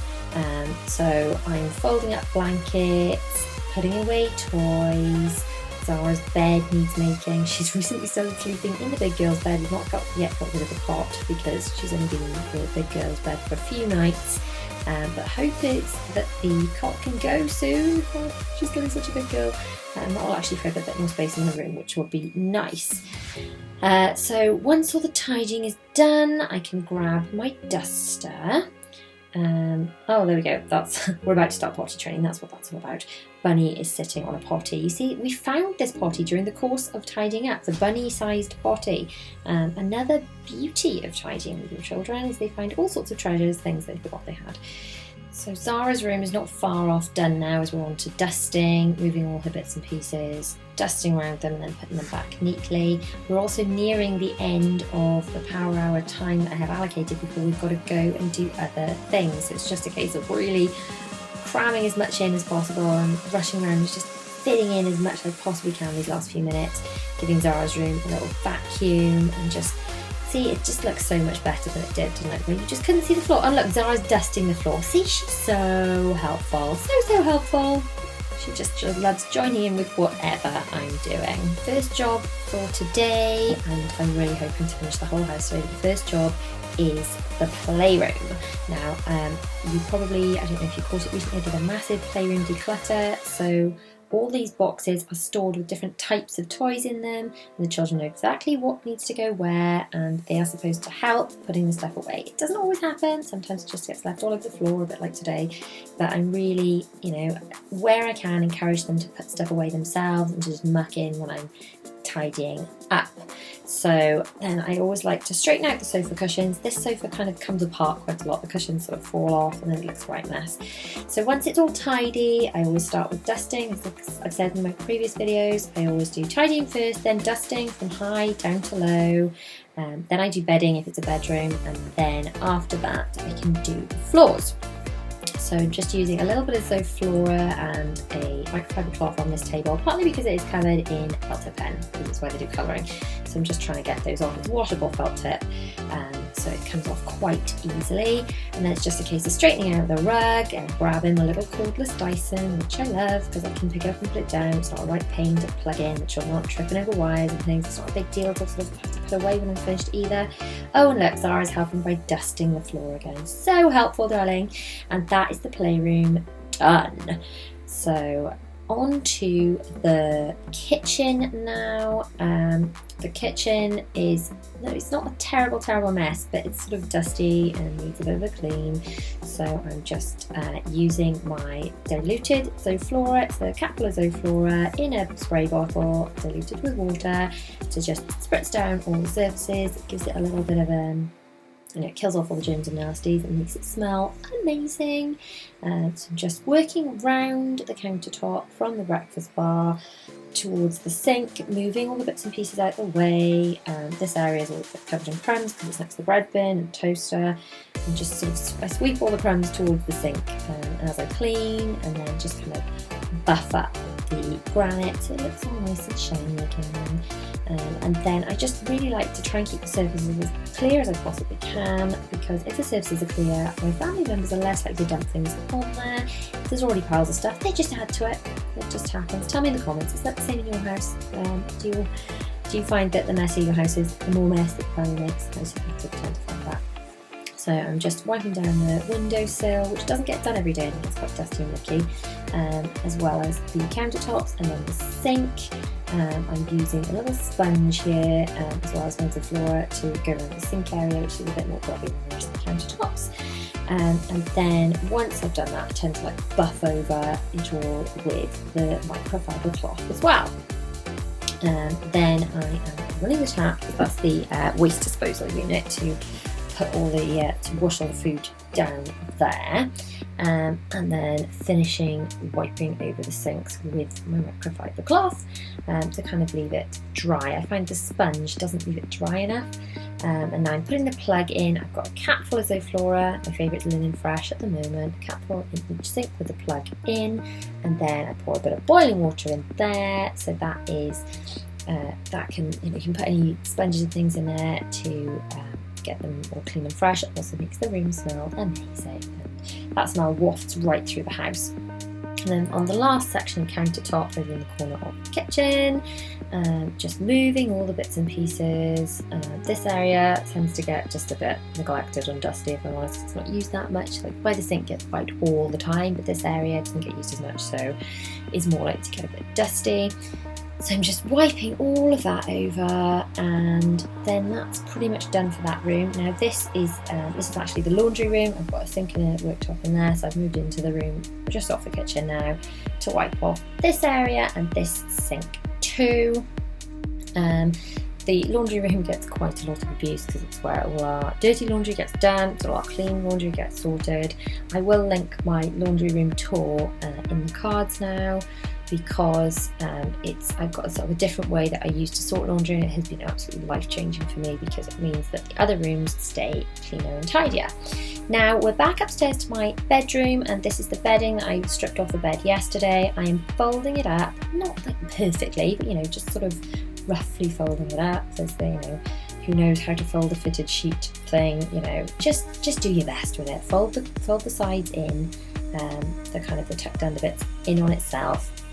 It doesn't have to be perfect, but the important thing is storing it. So the way I store it is when it's all folded up, then I store it inside one of the pillowcases, because then the whole set is easy to find. You can grab the set and then pop, it's just easy. You're not looking for bits and pieces that are lost. So yeah, if you don't store your bedding like this, start now. It will change your life. And as I said in my last video, I don't mind bedding. Let me know. Maybe this makes me a very bad person, but I don't, because I don't have time in my life for that. So now we're putting laundry away in my airing cupboard, which is in my ensuite just off my bedroom. I used to just have all the towels. If you look back at my house tour video, which I'll link in the cards now, this airing cupboard was just a whole mess of towels. All the things were just shoved directly on the shelves. I've since sorted them into these baskets because I can grab a basket and fold things within the basket quite easily and find things much better. It's not all falling on my head every time I open the door. So sorting things into baskets, all the towels are Marie Kondo folded into these baskets, and it's just been so much neater and easier. I'm also hanging up various bits in the airing cupboard hanging rail. It's where I hang stuff that is damp and that needs to be dried off, because it's a nice area to do that. Now I'm taking out all of the towels and things from the bathroom. I really find that if you really want to do a quick spritz for the bathroom, which is really what this is, we're not doing a deep clean the bathroom at all. You just want to make it look clean and tidy. You just kind of do the bare basics, and that's strip out all the yucky towels and wipe the sink. And really, I do not have much time today, so that is all I'm doing. I'm flooring the windowsill, and then I am using a minky to wipe the sink. I'm not even getting involved with the toilet and the shower and things because I just don't have time. But by doing these things, like wiping off the toothpaste and stuff and just tidying up and moving the towels, I find the whole bathroom just looks much cleaner and tidier. And because I'm using Zoflora, it smells great too.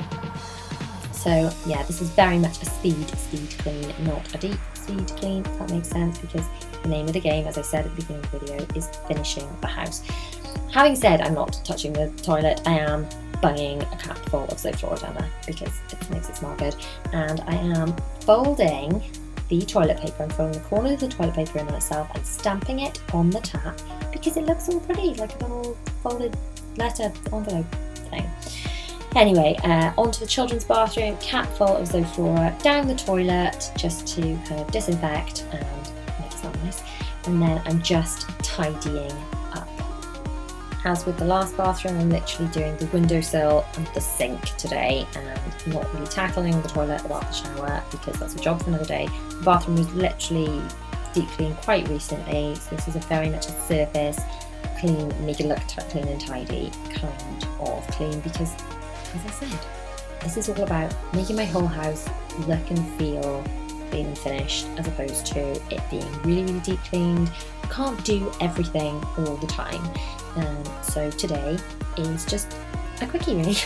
So I'm using these towels to just wipe over because they are all going in the wash, and literally all the towels that are looking dirty and untidy are all going to be washed, and then that makes the bathrooms look much fresher. And just put a nice clean towel out and do the little stamp the toilet roll thing. It looks great.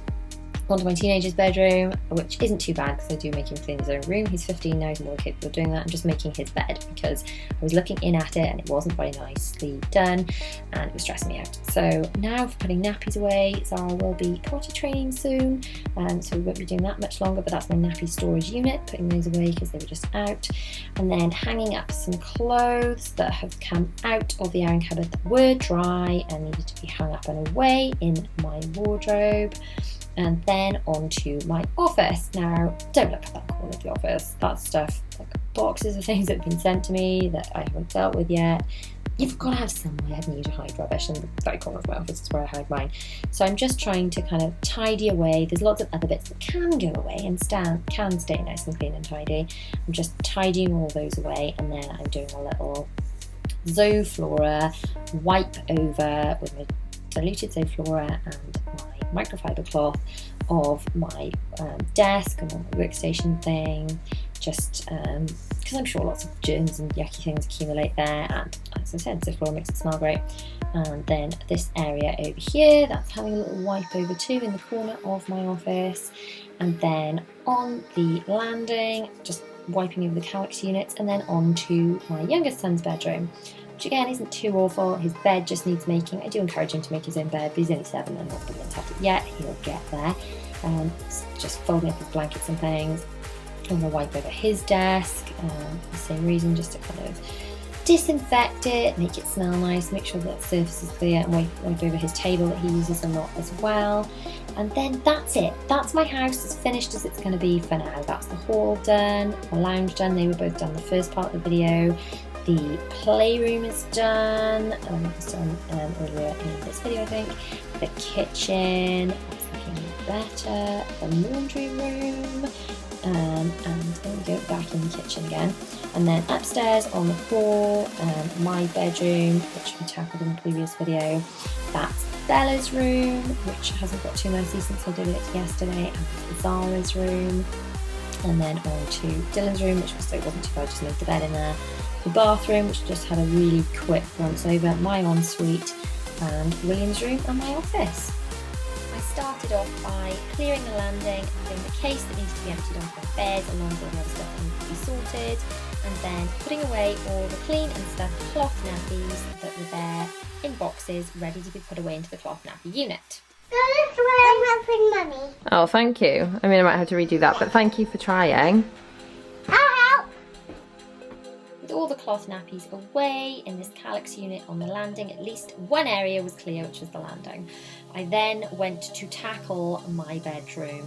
You can see I've got these little baskets, which I shall link in the description. And I use these, I've got loads and loads of them. I use them to sort stuff into as I am tidying up around the house. So I use them to sort things into which room they belong to, and then everything can be easily carried from room to room. They're small enough for children to carry from room to room as well, and I give them their things in these little baskets. My next job after emptying the case and clearing the bed a bit is to empty the clean dry washing out of the airing cupboard and to plonk it on the bed, ready to be sorted into where it belongs and which rooms it needed to go into. I don't know about you, let me know in the comments, but I personally find that often when I do let things get on top of me like this, there's so much putting away and sorting and tidying that I've got to do before I can even get to any cleaning at all. So I did today what I always do, which is hang my stuff straight up and then sort everyone else's into clothes per person ready to be hung into their rooms. Then I took all the clothes that had been sorted and hung them up in the relevant children's rooms. As you'll know if you watched my Decluttering Zara's wardrobe video, I like to hang the girls' clothes up in rainbow order so I can easily find them. I have made a slight change since I made that video, in that all of Zara's clothes that don't match Bella's, so basically the stuff that used to be Bella's that Zara's got now because Bella's grown out of, live in Zara's wardrobe, and the outfits that match, that the girls have got matching dresses, live here in Bella's wardrobe because Bella's got a much larger wardrobe. Also, all the tutus live on the tutu rail underneath. And I separate the clothes that belong to Bella as opposed to the clothes that belong to Bella and Zara out with these wardrobe hanger separator thingies, which I shall link below. So all the stuff on the left is the girls' matching dresses and the stuff on the right just belongs to Bella. I went back into my room to pick up all the bits that had been dumped on the floor out of kind of hand luggage and stuff, and put the rest of the bits from the baskets away, putting things away in my airing cupboard, and just have a little tidy around my ensuite bathroom, putting away toiletries that had been delivered with Tesco order and stuff, and just generally tidy the place up because it was looking like a bomb site. Then it's on to tidying up my dressing table. It really stresses me out when my dressing table is really cluttered because it is so nice to have somewhere in the mornings to get ready that is kind of clean and tidy, and I can find everything and have nice clear surfaces, because clear surfaces make me happy and clutter makes me stressed. So I just gave my dressing table a little wipe over with a bit of Pledge because it was super dusty and disgusting, and just generally give it a nice clean and clear. You'll notice this is the first bit of actual cleaning I've managed to do in amongst the sorting, and yes, my dressing table is probably not the most pressing area in the house that needs cleaning, but, and this is a nice sign that my friend gave me when she moved away. Anyway, this is not the most pressing area that needed cleaning, but it was a small, manageable area that I could tick off my list and something that was stressing me out, and I sometimes think starting with something that can be achieved quite quickly, an area that is stressing you out the most, is kind of important to do, don't you think? Let me know in the comments. So whilst I had the Pledge out, I dusted the rest of the surfaces in my bedroom, all around the television, tops of the units, before straightening the bed out. Didn't bother to change the sheets on this occasion, and then just gave them a spritz with my bottle of fabric softener and water mixed. I will link the bottle below. Then I grabbed my trusty cordless Dyson. The floors are generally the last thing I do in the room after the tidying and the wiping of the surfaces. So that's my room looking a little bit tidier. Then it's time to go and feed the children their lunch, and while they're eating their lunch I did a bit more sorting in the kitchen, generally putting things away and tidying and clearing surfaces so that I was able to clean. My next job was to refill our fridge jug where we keep squash so that at meal times we've got a nice cold drinks. Then it was time to spray and wipe all the surfaces in the kitchen. Inside this pink bottle I have got some Zoflora, my current favourite, I think it's called Spring Fresh. I've just got a capful of Zoflora in there, topped up with water, and then that is used on all the surfaces. Everything smells amazing and it's got disinfectant properties. I have got loads of these microfiber cloths which I bought in a big pack from Amazon. I will link them below. I use them for everything, they're fantastic. I've got pink ones I use in the kitchen, yellow I use for sort of dusting general other areas, and blue for toilets and bathrooms in the loo. And then they all get washed with a scoop of Mio Fresh sanitizer for the washing machine, which I will link below as well.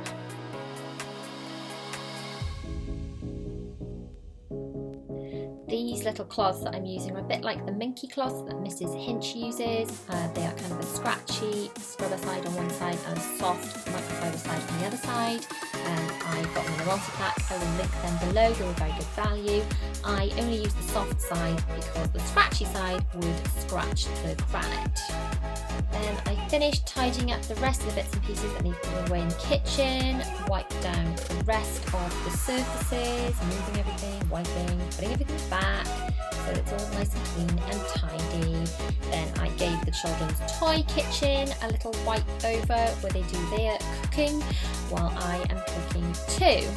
Then I moved on to the table where the children had finished their lunch, tidied away the children's bibs, sprayed and wiped the table. Like I said, starting up high, working down to the chairs and then the floor, and then giving it all a nice clean so it's ready for our next meal. Then I started to tackle the laundry room, which is normally nice and clean and tidy, because I have a very strict system for staying on top of laundry as a family of 6. You can see my laundry system and laundry room tour video flashing up on your cards now. But yeah, today I just had to put everything away that had been delivered, like my fabric softener and washing powder and things. They've been delivered in a Tesco order and I haven't even put away yet.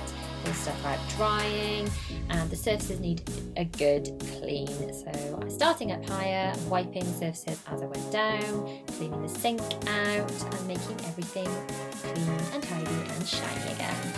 Then I moved on to the floors. I took my Dyson and did the kitchen and the laundry room floors.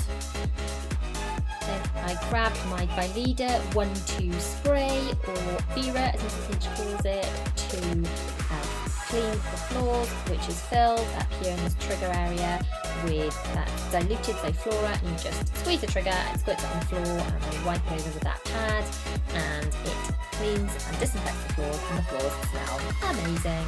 So I did this all across the kitchen and the laundry room, and then that with those 2 rooms pretty much done. You can see all the yuck and disgusting mess that came off my floors. Yuck, yuck, yuck. I've got 2 of these pads, one on and one in the wash. So I threw one in the wash and I replaced the pad with a clean one, so it is ready to go for next time I need to clean the floor or there is any form of spillage. So that is the laundry room done, and the kitchen and the dining area all done too, just with clear surfaces and a bit of a wipe around. It looks quite different. I then moved on to the lounge, which was basically the least messy room in the house because the children rarely ever go in there.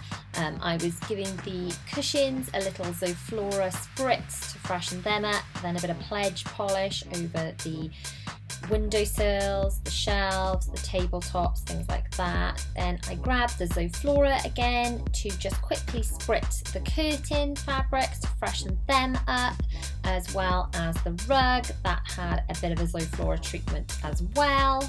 Then a quick Dyson round the floor, and that was the lounge done. Then it was time to move on to the playroom, which really did look like it had been burgled, and it often looks like this because the children make such a mess. I am a big fan of really trying to encourage the children to tidy up their own mess. They don't do a brilliant job of it, but nonetheless I do try and get them to help me, even if I've got to quietly go around and do it again after them because I think it's important that they learn to pick up after themselves.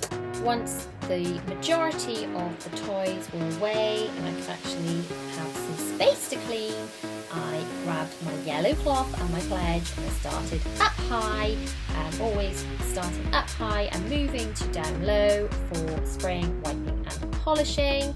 Then when I had finished with all the wiping and polishing of sticky finger marks on things, I sorted out the sofa cushions, gave them a little spray with my Flora and vacuumed the rug. And that's the playroom looking a lot tidier, not quite sure how long it will last, but hey ho.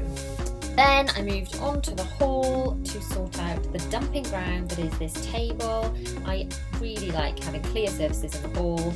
I feel like if our entrance hallway is tidy, our whole house seems much tidier, yet this is the main place that gets really, really cluttered. As everyone comes into the house, they just dump things here. So once that area was decluttered, I gave it a little wipe and then put the suitcase in my under the stairs area, which desperately needs a declutter. It's kind of my dumping ground, but I hide things behind that screen. Then I vacuumed the floor and the hall was pretty much done. Once I had finished the hall, I headed up to Zara's room. Now, Zara is only 2 and is a big fan of making a huge mess, and the others, in all fairness, do play in her room as well, so it's not just her making this mess. The bed isn't even for her to sleep in yet. She will sleep there eventually. It's just for her to sit on, for having stories, and for I sit to feed her in the evenings before bed. But it still gets played in and messed up, so that bed needed making. And then just all these toys needed putting away, all the books putting away. She loves reading books, but she does not love putting them away.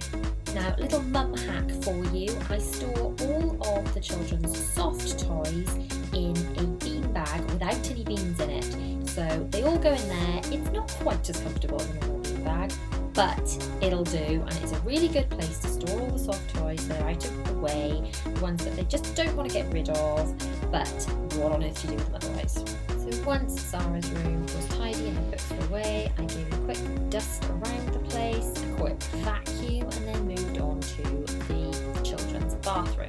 I find the easiest way to do their bathroom is to empty everything out of it and then get started. I use a bit of Flash Bathroom and another one of those cloth things that I showed earlier and linked below to just give the whole thing a good scrub, and then a little shower down, another wipe round and rinse down until it's all nice and clean.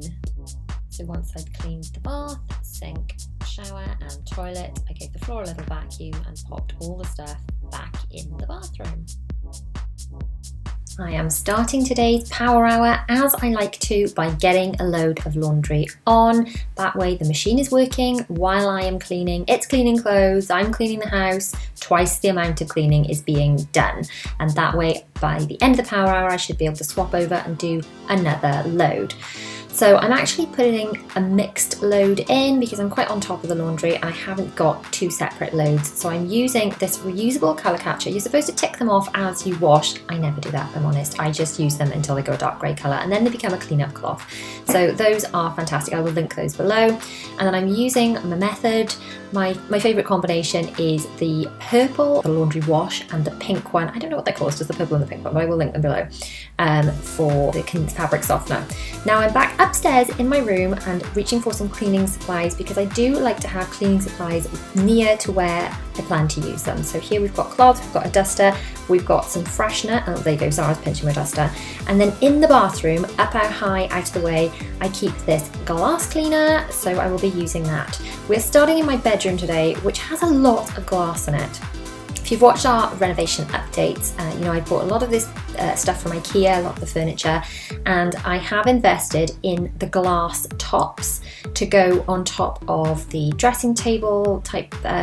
The dressing table has got a glass top on it, on top of the units like the chest of drawers and things, because I think that they will sort of stay nicer for longer. Otherwise, I do find that the white can get kind of nicked and you end up just with sort of scruffy looking tops of the furniture when the paint is chipped and things. So the glass tops obviously just need cleaning a little bit more to kind of polish up. They sort of attract dust a bit more, don't they? Now onto my dressing table, which I am cleaning off all the bits and pieces, and starting with the mirror. We have got a lot of mirrors in our new house. I wanted mirrors to kind of create the illusion of more space, which is great, but it does mean there's a lot of cleaning to be done, which, you know, it's a bit of a pain, isn't it? So I'm liking the mirrors, and I'll get back to you on having done a lot more cleaning when we've lived here a bit longer about how much all the mirrors are driving me nuts for fingerprints and cleaning and stuff. So we have got a little hack that I'm going to try on the bigger mirrors in a second for cleaning those, so stay tuned for that. So that's my mirror cleaned, and the glass on top. Oh, hang on. I had to pause from cleaning because Zara wanted some spray on neck. That's perfume. Well, that's what the girls call my perfume, spray on neck. So anyway, back to putting my little tubs of the hair brushes and makeup brushes and things back, and then moving around. I'm kind of going around the room in a clockwise direction, and then as I'm cleaning and using these cloths, I am putting them into a bucket ready to be washed. I'm just using a little bit of Zoflora on that, by the way. That's diluted Zoflora, which cleans and kind of disinfects to do with the door handles. The reason that the skirting boards were so sludgy, I think we've still got a bit of building dust going on. Even though the place has been cleaned, I think after you've done a lot of building work, you get kind of building dust. It seems to just come from nowhere. It comes from nowhere, and then anyway, you have to keep cleaning.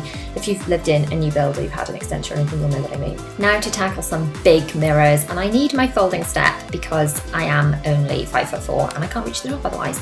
So I'm using the Method glass cleaner, and I'm also using this thing. Is it called a squeegee? Is that the word that I'm looking for here? This one's actually from IKEA. I do use this for cleaning things like the shower, which I shall do later on. And I thought maybe it would be a quicker way to clean these massive mirrors between that and a microfiber cloth.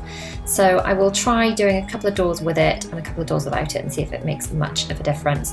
The only problem with it obviously is it like collects the liquid, which you don't want running onto the carpets. You've kind of got to have the squeegee in one hand and the microfiber cloth in the other. But I think it's making it quicker. I don't know. I don't know. Let's try one without as well, shall we, and see if it's not making a difference, or if it is making a difference. So if we do this door with just the cloth, I don't know, is that quicker? Not sure really, not sure. I think the problem I tend to find with mirrors and things, I tend to apply too much product, and if you apply too much product, there's too much to rub off. So being sparing with applying product seems to be the answer to making cleaning and things like mirrors a little bit easier, because when you really slather it on, you just end up with a really soggy cloth and having to change the cloth over and over and over, and just more to kind of wipe off. Trying again with the squeegee now. I'm undecided. I'm thinking it might make it a little bit quicker, but perhaps just because I applied too much product. Not sure. Let me know in the comments. Do you think using squeegee is the way forward for big mirrors? Anyway, on to another glass surface now, which is my top of my bedside cabinet thing. These little cabinets, I think they're called Malm cabinets in IKEA. The glass is almost as much as the actual cabinet itself, but I do think it's worth it for it to stay kind of nice. Now we're using my homemade fabric refresher, and this is just some essential oils, some bicarbonate of soda, and some water mixed up. I have got the instructions for exactly how to do that and to buy the bottle and things linked down below in the description if you want to make your own fabric refresher that's kind of a bit more natural, but want to make your pillows and fabrics and things smell divine. Now onto the windowsill, which is another little kind of dirt collector. I'm not going to do the blinds because they were actually done a couple of days ago. I am going to Zoflora the radiator. Not that the radiator is going on at the moment because it's quite warm, but if you do Zoflora your radiators, when the radiators do come on, they smell amazing. And then back to some more skirting boards, and we've gone through a few cloths. They're soggy, so they're going into that basket and they're going to be washed at the end of this power hour.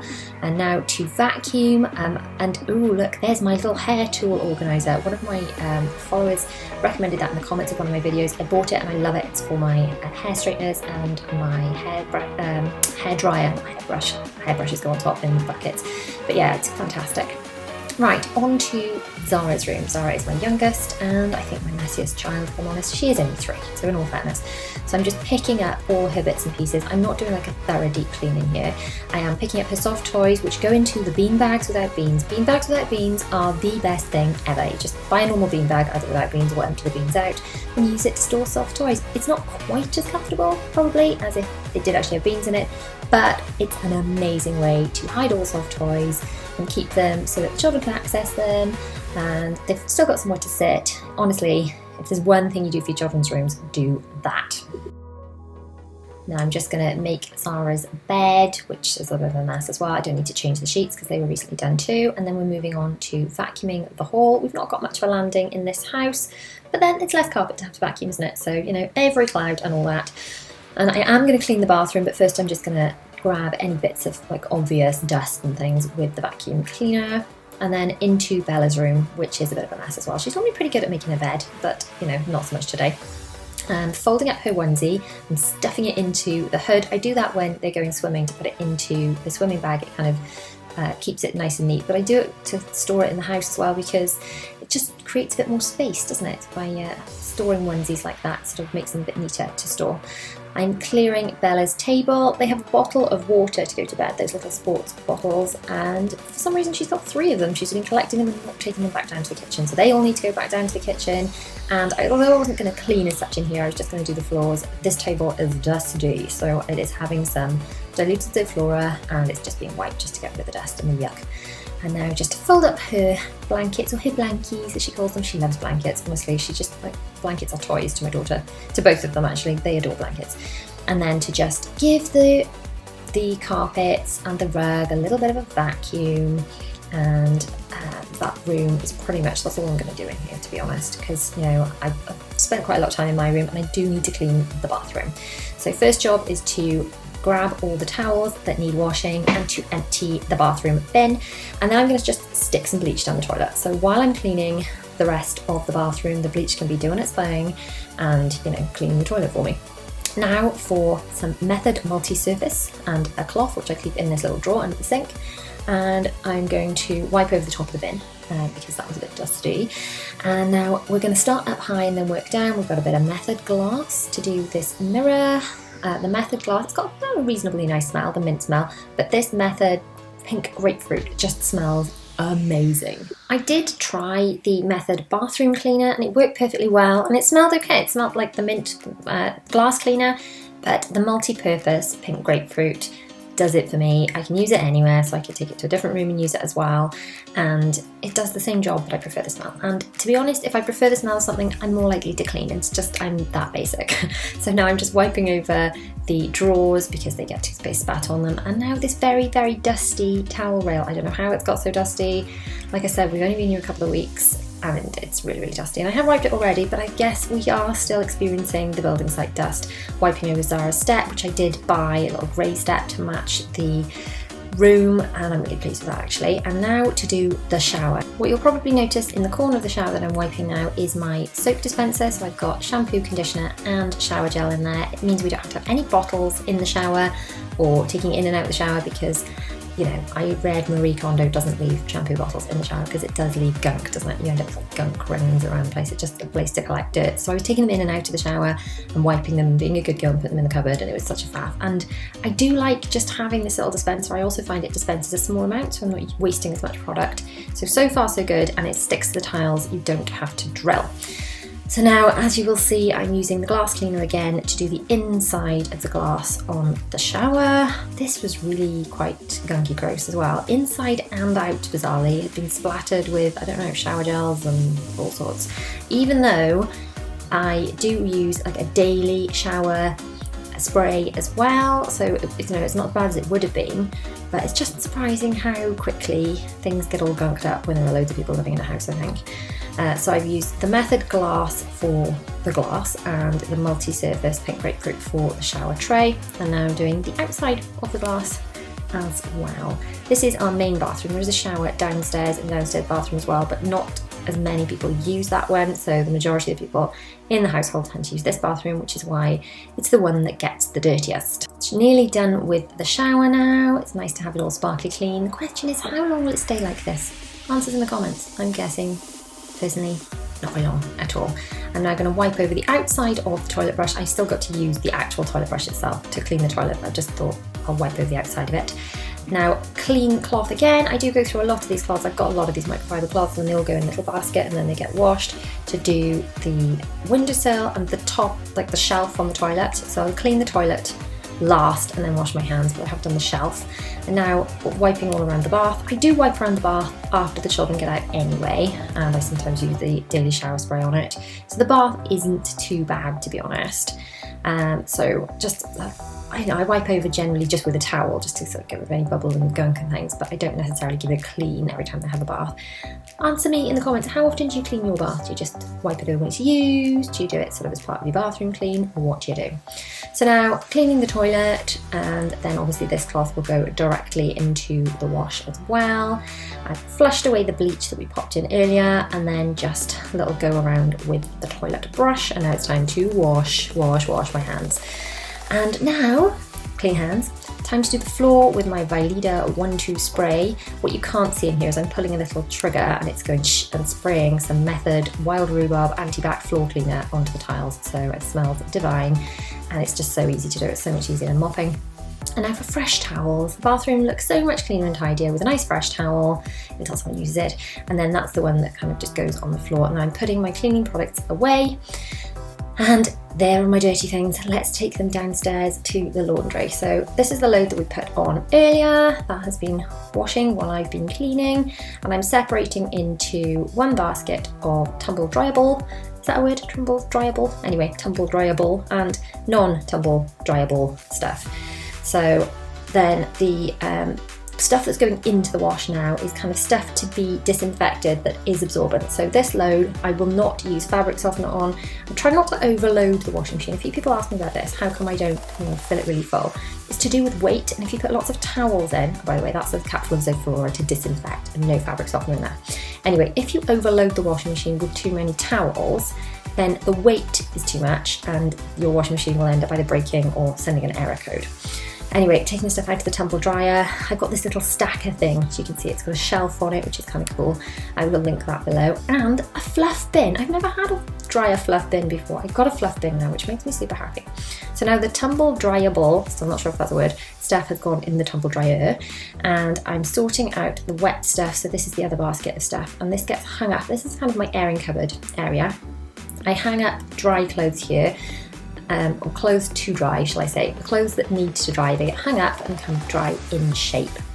And there is a little radiator there to sort of keep them warm. I don't keep many things there at all. As soon as they're dry, they go straight upstairs. And I don't know if you can see from here, hangers between the things to keep them apart so that they dry properly.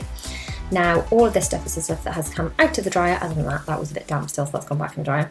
That was one of Zara's night nappies. So all of these bits that come out of the dryer are going into the relevant person's boxes. So you can see the boxes I'm sorting things into. There are 6 boxes, 1 for each family member, and then towels going into a basket on the floor ready to go straight upstairs. But each family member has a box, and then when it is getting a bit full, I give it to that family member and I say, hey, put your stuff away please. And the little ones need a bit of help, but honestly, it has been such a godsend since I've done this method. I used to gather all the stuff originally in my old house before I had a laundry room kind of organised and had this system. I used to gather all the stuff and we'd have a laundry party once a week and we'd sort everything into who it belongs to, and we'd end up with just baskets and baskets of clean washing everywhere. This way it gets put away into the relevant person's box and then they put away their own things. So it's training the children and my husband to put away their own things, and it's sorted as we go, so it's not too bad. These are my hair towels, they're like Toby towels, I think they're called. And that's my fold away ironing board, which I was just using as a table, which has been folded away. I will link that below if you fancy grabbing one for yourself. Guys, we're going to do power hour before shower. Let's get on with it. Let's start with Zara's room. Bella, iPad away please. Bella, good girl, iPad away. We're going to start with Zara's room, then it's your room. Okay, come on then. We started in Zara's room because it was really stressing me out. I would always recommend, especially when you've got small children, starting in the place in your home that stresses you out the most, and that way, even if your children stop you from doing whatever you're doing with some sort of natural disaster, you have done the worst of the mess first and you've got at least one area totally clear. Then we moved on to Bella's room. I had to totally empty out her tent where she's been stashing loads and loads of rubbish in order to sort it. And we tipped it all over the floor and had to put everything away properly. She had bits of dirty washing in there. It was a right mess. She is not a naturally tidy 4-year-old. So we made the bed. I get all the children to pile in, as you can see, because as you know, if you've been following me for a while, I'm a big believer in getting the children to muck in as much as possible, teaching them that this stuff is not done by fairies, that mummy has to do it and they need to do it too, and hopefully they will grow up to kind of be respectful of their surroundings and not a total nightmare for whichever flatmates, husbands, wives, girlfriends, or whoever they end up living with. I straightened out all the books on the shelf because they were a right mess, and I always feel like if the books look tidy, the room looks a lot tidier, so made sure I did that. And then just generally, as I said, this is a power hour speed clean. This was not a deep clean by any stretch. This wasn't a massive sort out. It was just a get things done. One thing you can see we're doing here is putting the bedding directly back onto the duvet as soon as it comes out of the wash. Basically, each of the children have got one duvet on their bed and one spare, and as soon as the spare duvet cover is clean and out of the wash, it gets put directly back onto the duvet and stored in their rooms, so if they are ill or anything in the night, we can swap it over easily. Next job for me was to pull out the rest of the clean, dry washing that was hanging up in the airing cupboard and sort it all into the various rooms. So all of my stuff, as I've said before, I like to hang up in rainbow order because then I can find it all. So I put all my stuff away in my room, and then a lot of that had just been sitting there in the airing cupboard for ages. It was absolutely wedged full. So this was a reasonably big job to do, but it had just been building up and building up. So this was a good power hour thing to do. Then I sorted the rest of the children's clothes. You can see I sort them onto the door, ready to hang up in the various children's rooms. As soon as I've finished with my stuff, then I can kind of put those away in the other relevant rooms. Once the bed was clear and everything was sorted into who it belonged to, I took it to hang up. Zara's clothes, she's got a small wardrobe, so it's just the clothes that she wears during the week that don't match Bella's dresses that get hung in her room. So it's basically Bella's old clothes that Zara wears while Bella is in school, and then her matching dresses all get hung up with Bella's dresses in Bella's room because she's got a much bigger wardrobe, which really needs a declutter as well. Then I hung the stuff back up in William's room. We're not even dealing with William's room during this power hour because we just don't have time. Ran a load of stuff downstairs that belonged downstairs, and then I could finish up tidying up around my room, straightening up my bed, putting away my husband's stuff and getting it ready for a little clean. Then we went downstairs to tackle the hideous playroom, which did look like it's been burgled. It was absolutely appalling. I know the children find it really overwhelming when the playroom is this messy and they're like, oh mummy, I just can't, I don't know where to begin. But still, it's like, right, come on, let's do it together. You've made the mess and mummy's not going to just do it for you. We can all do it together. The playroom does need a big declutter because everything did used to have its home and different boxes had different sets of toys in it, and now it's all a bit mishmashed. But like I said, this is a power hour, not a deep clean or a declutter, so we just kind of put things back where they needed to be and where they had space for them. I will do a separate playroom declutter. I'll do a video when I do that actually, because it really needs doing. Then I moved on to the hall. By the front door we have these Calyx boxes. We've got a lot of Calyx, you will have noticed that, and by the front door are school bags and then other bits that go in and out of the house and the car, like little bags of toys or hats, things like that. So they all just needed sorting. So I pulled those out, tidied things back away to make space for them. Again, these drawers by the front door could do with declutter, but that's a job for another day. I grabbed a basket full of bits and pieces that need to go upstairs, took those upstairs, and then I grabbed my Dyson so I could do some vacuuming. I vacuumed the playroom and the hall. I did the stairs and the landing before straightening out the cushions on my flowery seat where I keep all the cloth nappies, and then I just did the rooms that we had tidied. So I vacuumed Bella's room, which just had a quick once over, and then a quick once over in Zara's room, and my room. Oh, hang on, I've got to show you this. Soft toys inside a beanbag. Great place to store them, keeps them out of the way, and a good use of the beanbag as well. It's not as comfy as beans, but it's not bad. So yeah, that's half power hour speed clean really. So within the hour I managed to get my room done, including all that clothing, which was a pretty huge job. So that's looking a lot tidier now. Didn't do any dusting or anything because I didn't have time, but power hour, it's just doing what you can, isn't it? Bella's room is looking a million times better because you couldn't actually see the floor before. It was hideous.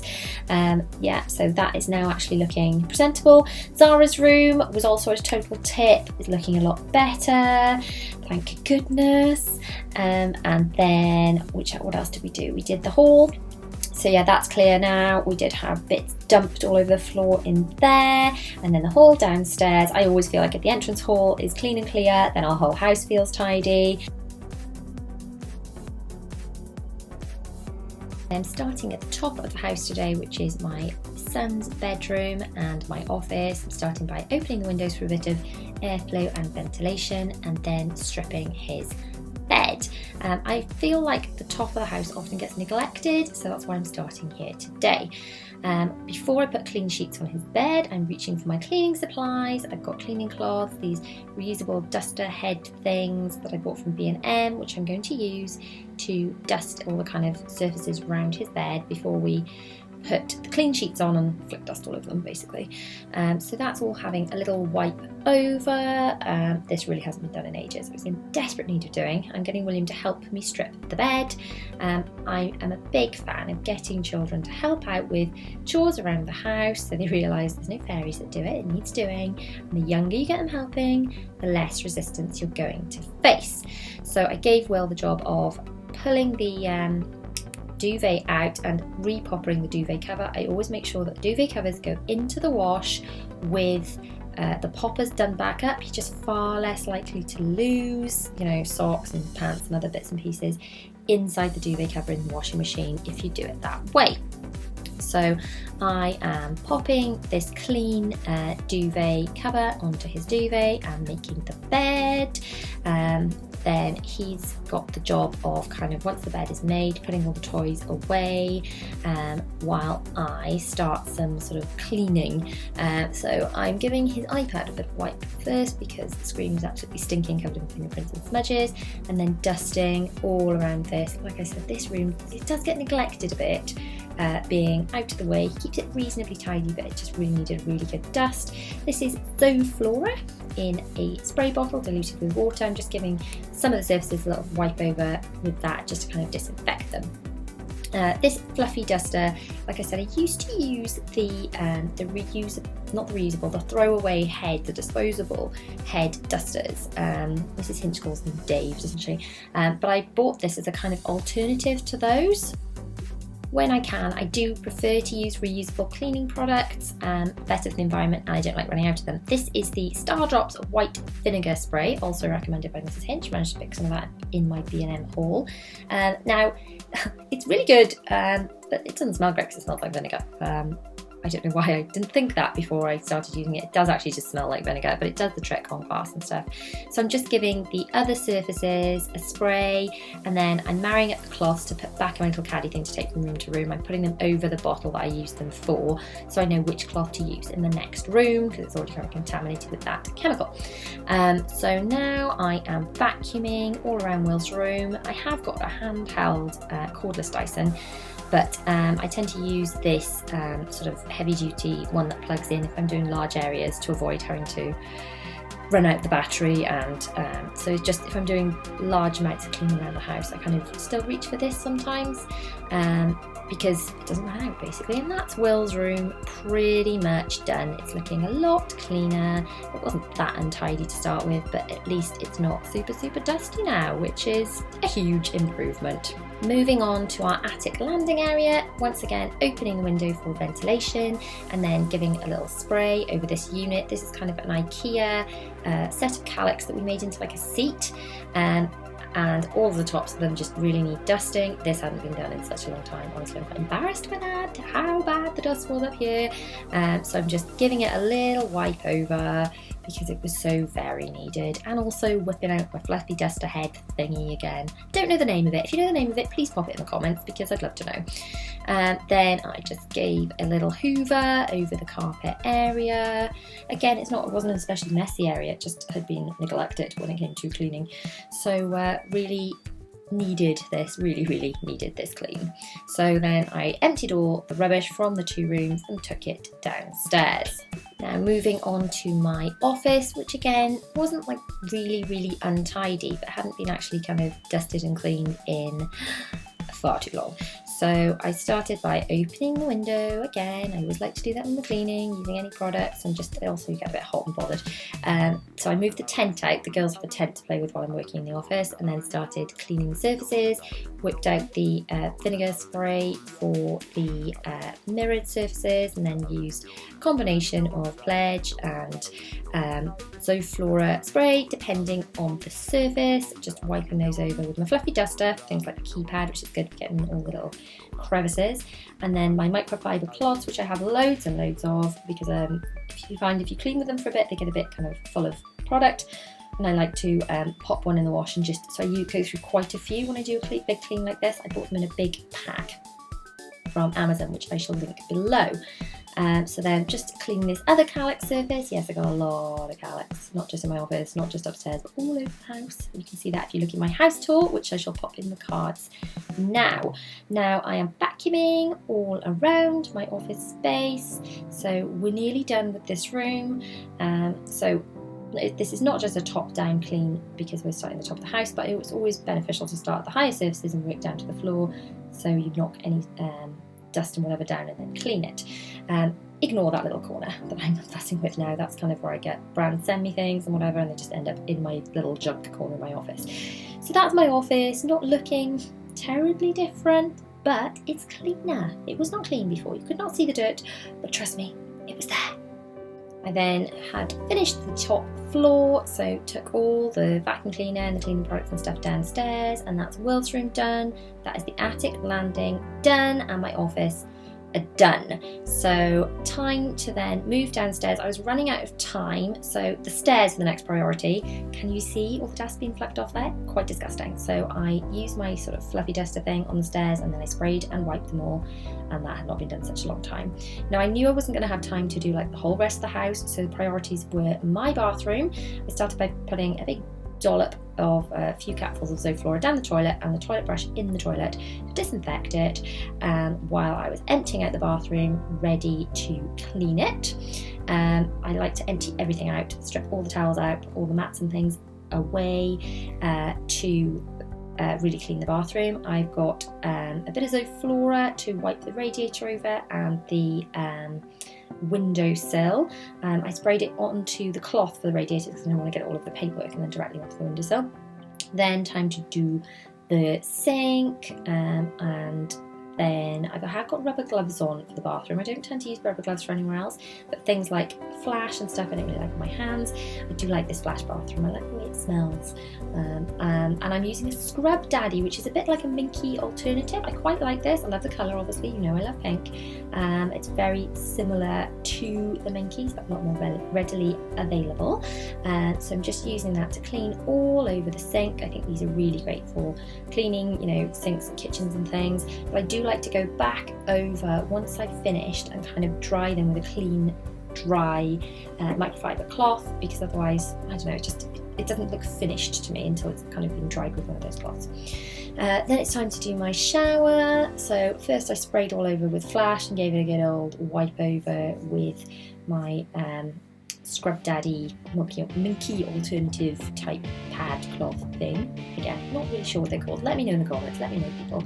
And then showered that down. So I kind of scrubbed it over first, then showered the worst of it off. Then back to my Star Drops white vinegar. Again, not loving the smell on this, but it does the job. So I took the Star Drops and another clean microfiber cloth to wipe it in, then another drier one to kind of buff it. So a large expanse on this shower screen, so this took me a bit of time to do, but again, it needed doing. I hadn't done this in an embarrassingly long time. So yeah, it was looking neglected. This is the thing about kind of like power hour cleaning. You need to do what needs doing. Oh, this is the bit where my new toilet brush from B&M disintegrated in my hands. I wasn't very impressed. It just literally fell to bits. And then when I just couldn't fix it, I had to bin it and go and fetch the toilet brush from the other room. So I fetched the one from the other room, put it back in the toilet with the Flora while I cleaned the rest of the toilet with the flash and the microfiber cloths. Once I'd finished the toilet, I reached for my Vi-Leader 1-2 spray, which has got Soap Flora diluted in it to clean the floor, and then I could put everything back in. I gave things like the bathroom scales a little wipe over with more Soap Flora so that they were clean because they were a bit dusty and yucky, and then that was that bathroom pretty much done. I then knew I was running out of time massively before I had to do other things for the children, so I started on this bathroom. I knew I had to do the sink and the bath, so I started on the bath because it was the most gross part of the bathroom. Children, I don't know what they've been doing in it, but it was icky. So I gave that a good old scrub with flash and the Scrub Daddy pad, and then moved on to the sink, which was also quite gross. I knew this was probably going to be the last thing I was going to fit in doing, so I gave it a quick scrub over. And it's always best, you've just got to think of what you have managed to achieve in your power hours and your speed cleans rather than what you've got left to do. And if you've gone full force and managed as much as you can, then you've done well, and it's better to do something than nothing. It is always important when doing your power hour to list out what needs to be done first and work down your list in priority order. So for me, I've got to sort washing, which falls under my room category, and change the sheets, clear the landing, do the girls' bedrooms because they really are messy and just really quite disgusting. Then priority after that is clearing the hall downstairs. I always feel if that entrance hall's clear, then the house looks great. The playroom really needs doing, but if I run out of time for that, I can close the door on it. The kitchen and the laundry room need sorting as well, but again, that might have to be a job tomorrow if I run out of time. So to start with, I'm sorting out the clean, dry washing. We've got a hanging rail like a wardrobe in our airing cupboard, which is in our ensuite of our bedroom. And at the moment it's wedged full. So the idea is as the clothes get hung up in there to dry, which is great because they kind of hang up in shape. But then the airing cupboard needs to be emptied quite frequently, so there's space for the clothes to dry. This hasn't been done for a while, as you can see there's a bit of a backlog, so I'm pulling all of the clean dry clothes out. And top tip for you here, I have got a few vest tops. I'm obsessed with these vest tops which I wear under things, especially when I was breastfeeding. If I've got two of the same colour, I hang them on one hanger because it saves space in my wardrobe. Anyway, back to what I was saying. Basically, it's good to dry things on hangers, I think, because they kind of hang and dry in shape, so they need less or even no ironing sometimes, and it's not also just wearing on the clothes as tumble drying and drying outside. In the UK, it's not the most reliable, we don't have the UK weather, so I find this a really sort of handy method of drying the clothes, hang up nicely, and also they're just ready to be hung up in the wardrobes then, aren't they? So I'm sorting things out into order of who they belong to. All my stuff, in fact everybody's stuff, gets hung up in rainbow order so I can find things, and then I'm kind of hanging the stuff on the door is for girls' bedrooms, the stuff on that wardrobe door is for my husband, and I just kind of hang it up as to where it needs to go, and then I can grab a bundle of hangers, a bundle of clothing ready to go into each room. All the spare hangers go back into the airing cupboard, ready for the next clothing that needs drying, and then all the stuff just being put in each room, ready to go in each wardrobe. So that's my husband's stuff going into his wardrobe, his folded stuff going away into his drawers, all his work gear and things like that. And then once all his stuff's away, I've got shoes I actually went out about a week ago, and those shoes have been sitting there. Now they belong in the bottom of this wardrobe in Zara's room. This wardrobe is shameful and needs a declutter, but this is a power hour and I do not have time to declutter that wardrobe. I will do that another day. So Zara's stuff is going into her wardrobe. The stuff that she wears when Bella's in school goes in her wardrobe. She's only got a small wardrobe, and the stuff that we've got matching dresses gets hung in Bella's wardrobe because that's larger. I'm just picking up all towels and things that are clean but had just been dumped on the floor in my bedroom and then being put away in my airing cupboard. I love these baskets for sorting towels and things into, because before I did this, if you look, I think it's in my house tour, the airing cupboard was a bit of a disaster. Just all the towels were never folded nicely, they were just in a big heap. Anyway, onto a bit of dusting. This is my little reusable duster thing from B&M, which I love. The head comes off, I've got a couple of them, and then I just bung it in the washing machine. And it's great because you don't really need any product with it, and it picks up really, really well. It's super easy, and it's a pretty colour, so I like using it. So I'm just dusting all the surfaces in my bedroom.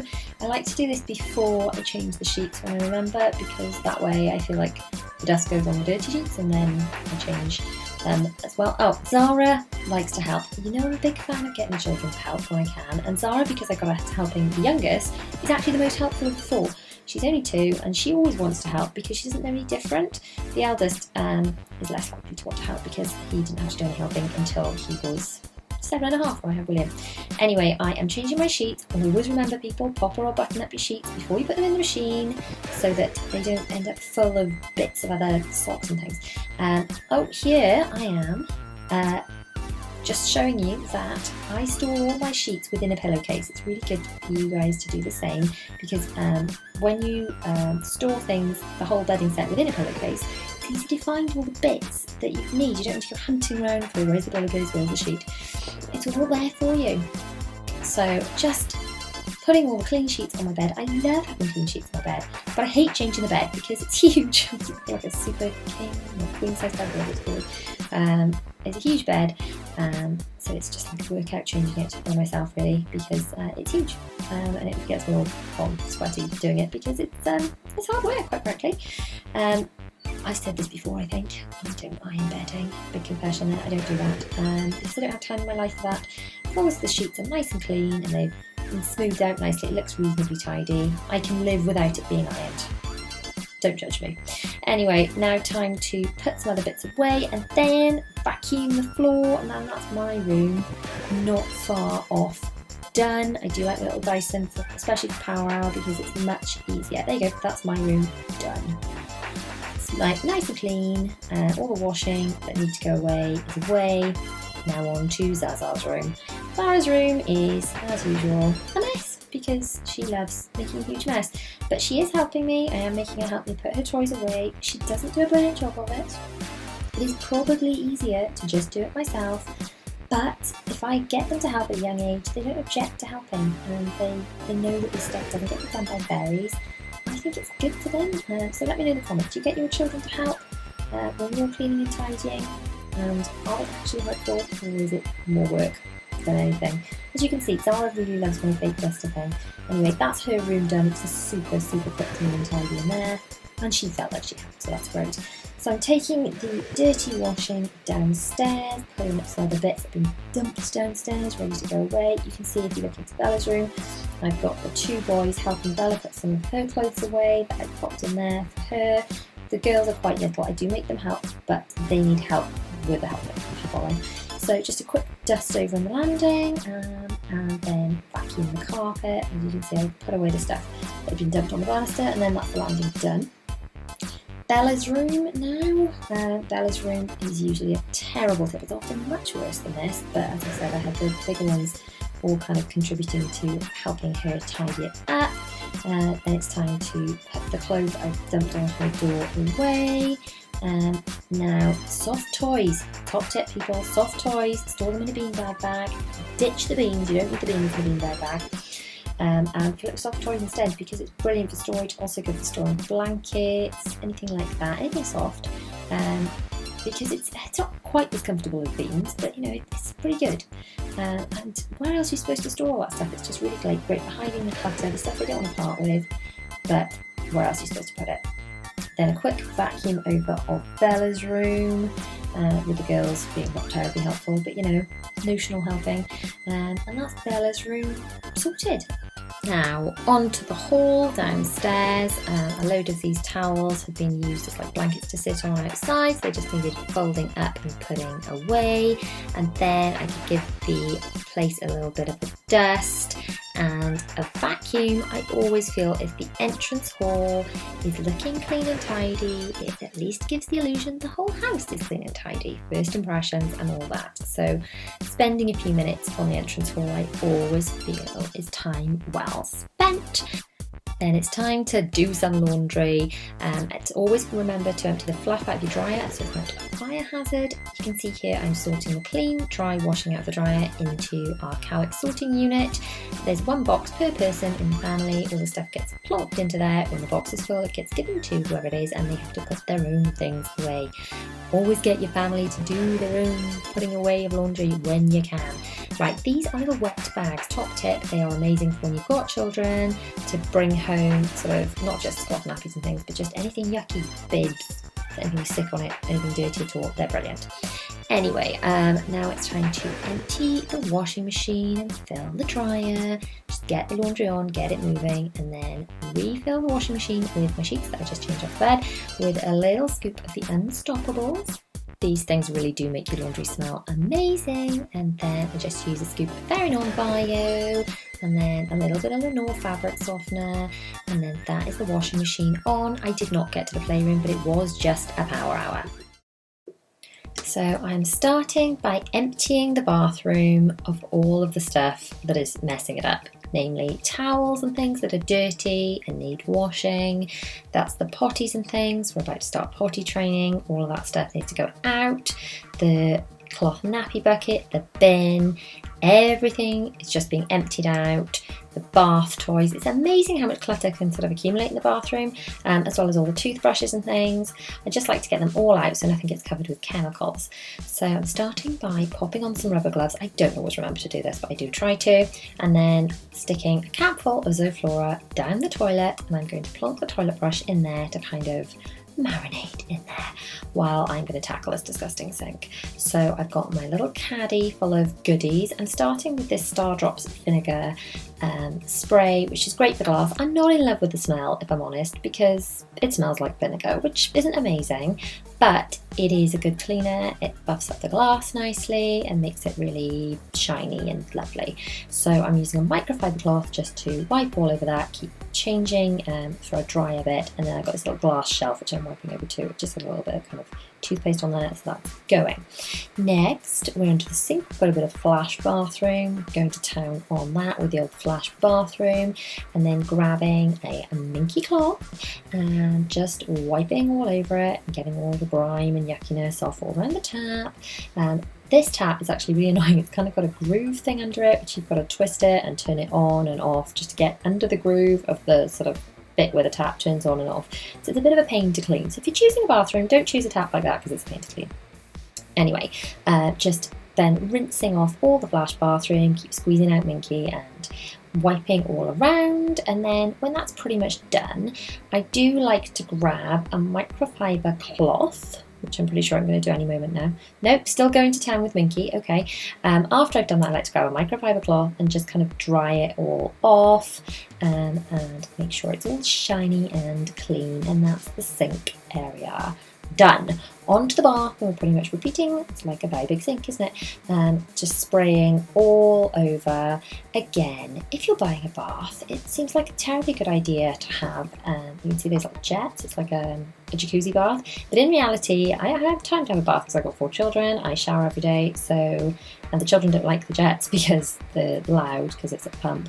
So really, perhaps the most sensible thing to do would be not to bother with a jacuzzi bath, because it's just, you know, the funny bits to clean. Anyway, cleaning all around the bath with the flash bathroom and the minky cloth, and just giving it a good old scrub, all the any marks that the children have randomly left on the bath from goodness knows what, wiping out the jets, and scrubbing in all the flash bathroom, making it all hygienically clean before I grab the shower. That's what I tend to do next, to give it a good old rinse down. If you've got a shower attachment, I do like to, just because it's such a big area, it's easier rather than to wipe it all down thoroughly, to just shower the rest of the flash bathroom off, and then drain all that water away and give it a last wipe over if there are any like marks or anything that I've missed or just haven't come off properly that children have left. I don't know how they managed to mark up the bath, but they do. Just giving it a good old scrub to make sure all of that is off. And then we're taking the blue microfiber cloth, like we did with the sink, and just wiping it over to make sure there's no product left on the bath, because let's face it, we don't want the children bathing in the flash bathroom. Next, onto the shower, giving it a good old scrub over, I do mean spray over with flash bathroom, and then a wipe over with Minky again, over all the tiles and the doors and things, just making sure that I've tried to cover as much area as possible. The shower hose, grime does collect on shower hoses, so make sure you clean yours as you're doing the shower, and then I just like to rinse it all off like I did with the bath to get all the product off. I do find that showering off the rest of the product really is the only way to really make sure it's all gone when you're dealing with kind of really large surface areas like showers and baths. So if you have got one, it's a good idea to do it. Then of course you've got to clean the shower head separately, because you can't shower the shower head. So yeah, make sure you give that a good old clean, because dirt can also, we don't have limescale in this area, but I'm sure limescale would collect all around the shower head as well if you're in a limescale-y area. So next job is to tackle the glass on the shower with a bit more of the Star Drops white wine vinegar. Again, I don't love the smell, but I do like the finish. So spraying all over. You really should have the bathroom window open and ventilated when you are cleaning the bathroom. You've got loads of chemicals anyway, so the flash bathroom, the vinegar smell shouldn't bother you that much, but let's face it, it's stinky. I don't know, you let me know in the comments. Do you like the smell of the white wine vinegar stuff? Anyway, on to the windowsill, which I'm using Zoflora, which I do like the smell of. A little capful of Zoflora diluted. Look how manky that is. Yuck, yuck, yuck. And then I'm just spraying the top of the toilet and sort of disinfecting that, because, you know, yucky fingers, flushing the toilet. Ugh. Next, we're on to the putting the candles back on the windowsill before moving on to the rest of the toilet itself, which I'm cleaning back with my flash bathroom. I've used the same blue cloth. I've started with the least dirty places in the bathroom and worked my way around to the dirtiest, which is obviously the toilet, and working my way from the least dirty part of the toilet to the dirtiest parts of the toilet. And then once this cloth has clean the toilet, it will go in the wash, and then doing the sort of down the loo bit with the brush that's been soaking in the Zoflora, which is all nice and disinfected, and then give that a good old flush and a final wipe around, and that is the loo pretty much done, other than one last scoop of Zoflora which goes into the toilet brush to leave it sort of smelling nice for next time. And then I've got a fresh blue cloth to go over the top of the toilet and the toilet seat with Zoflora. Then those cloths just go straight in to be washed. What you didn't see me do just then, because I had to wash my hands, was washing my hands with the rubber gloves on. I can't remember to wash your rubber gloves because they've been touching the loo, that's gross. So we've washed those, and I kind of sprayed them with Zoflora and washed them before I went on to do the floor with my Vileda 1-2 spray, which, look at that grime it's picked up the floor. Yuck, disgusting. In the Vileda 1-2 spray, by the way, I used Zoflora. Now I'm putting everything back in the bathroom, including my nappy bucket, the steps, the potties ready for potty training, and toilet seats. So I obviously took away all the dirty towels. So I only put then clean towels back after I have cleaned the bathroom, and putting all the toothbrushes and things back, and just making sure there's no clutter as such. Putting all the shampoos back, throwing out ones that are sort of empty, and just putting back actual shampoo boxes with actual shampoo in them, and the bath toys and things that belong in the bathroom. Just putting it all back together really before moving on to the next one, which is my ensuite. Starting by stripping out all the stuff. Oh look, this is something that Bella made in school for Father's Day. How cute is that? Anyway, stripping out the towels, stripping out all the junk, the scales, all the stuff. I do like to just strip it right back before I start cleaning the bathrooms. So stripping out the toothbrushes and soaps and things. So we're going to start with the mirror with a bit of the Star Drops, and giving that a bit of a wipe over, just like we did in the other bathroom. It's the same mirror and shelf really, so we're just repeating the process. using a microfiber cloth, and then onto Minky for the sinky, I guess, and some flash bathroom again. It's very similar to the main bathroom, the children's bathroom. It's got exactly the same taps again, and just giving them a good old scrub over with a Minky. And tell me in the comments below, is this how you like to clean your sink? Do you like to use Minky and flash bathroom? If not, what do you like to use to clean your bathroom sink? I'd love to know. Please do let me know in the comments. So now I've got another blue microfiber cloth. You will notice I have a lot of these. I bought a massive pack of them. You need so many when you're cleaning because they get, even if they don't get you don't use them for the loo, you use them for other less dirty jobs, they just get soaking. And then they're no good for cleaning anything else. You need lots of fresh ones, a big pack of them, in order to clean lots of things in a row. Next job, I'm doing my shower, which is a much bigger shower than the children's shower, much sort of bigger surface area, using flash bathroom again, and then we're rinsing it off, rinsing and then scrubbing with Minky, rinsing, then scrubbing with Minky. Sometimes I do like to do my shower just before I have a shower, just so I don't go and get my clothes all icky.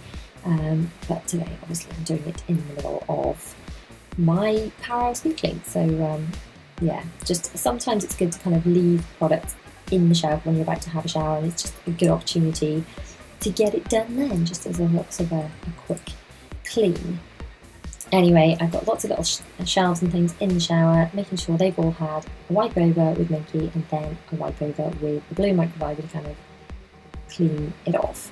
And now I'm putting back all the shampoos and the shower gels and things, and leaving that done. I don't always have time to do the glass with the Star Drop stuff, which obviously I didn't on this occasion because I'm running out of time. So we're going back over the, I used on the windowsill, I used the Zoflora, same as in the other bathroom, and then back onto flash bathroom for the loo. Look, here we go with yet another blue microfiber cloth. I told you I've got so many of these things, and really, you can't have enough of them because you do really go through so many of them as you are cleaning multiple rooms in one hit. So that's the toilet done. I just need to now get rid of all the cleaning products and do the floor over with my Phylida 123, which it does smell amazing after this because it's got a cap full of Zoflora, diluted Zoflora in that. So it disinfects the floor and then leaves the bathroom smelling just gorgeous, which is always really, really nice. I also find it's much easier to use than like a full-on mopping bucket. Right now, the scales, that's something I also find gets really, really dusty, so just giving that a little wipe over with some Zoflora. Now we're on to the downstairs loo, where I'm getting my Zoflora and sticking it down the loo. What a surprise, because, we're just doing the same thing over and over. So I've popped the toilet brush in the loo while I'm emptying everything else out. Now in our downstairs loo, we've got loads and loads of shoes as well, so I've just moved those out of the way so they don't get product on them, the ones that are kind of on the floor and hidden around the loo. And then I have done the shelf where the children leave their toothbrushes, because often they clean their teeth downstairs in the morning after they've had breakfast. Then the Star Drop stuff is back out, vinegar stinking stuff, to do the mirror, and then onto the sink. Guess what we're using? Oh look, flash bathroom and Minky again. See? It's getting quite predictable now, isn't it? But this is the last bathroom. We are coming to the end of the Power Hour. I wasn't sure I'd get to this one, but I'm quite pleased that I'm managing it. So just giving all the tiles and the taps and the sink a good old scrub, foaming it right up, and rinsing it off. And then I have to just keep using more water and rinsing. I should probably go a bit overboard, to be honest, with the amount of flash bathroom I use. But I just sort of always a bit enthusiastic when I'm spraying it. And then every time I rinse it off, I'm thinking, why did I use so much? Why? But never mind. Anyway, so I'm getting that all off, or the worst of the product off with Minky, which if you haven't had one of these, they're fab. There's a few different brands of them, and they're all quite similar, to be honest. And then back with yet another, see, I told you about loads, blue microfiber cloth for wiping down the sink. So that's the sink done. Next, I'm just kind of tidying up the shoes and dusting under them, so the shelves get a bit icky. There's bits of mud and sorts falling off the shoes. So I'm just giving that a little kind of dust over with my reusable It's like a fluffy duster thing from B&M, and the head comes off it and goes in the washing machine. It's fab. Zara, my youngest, especially loves dusting things like the carpet and things like that with it, just because it's quite pretty. And then I'm grabbing my Dyson handheld, which quite often, I know this has got like a thing you can use when you're standing up.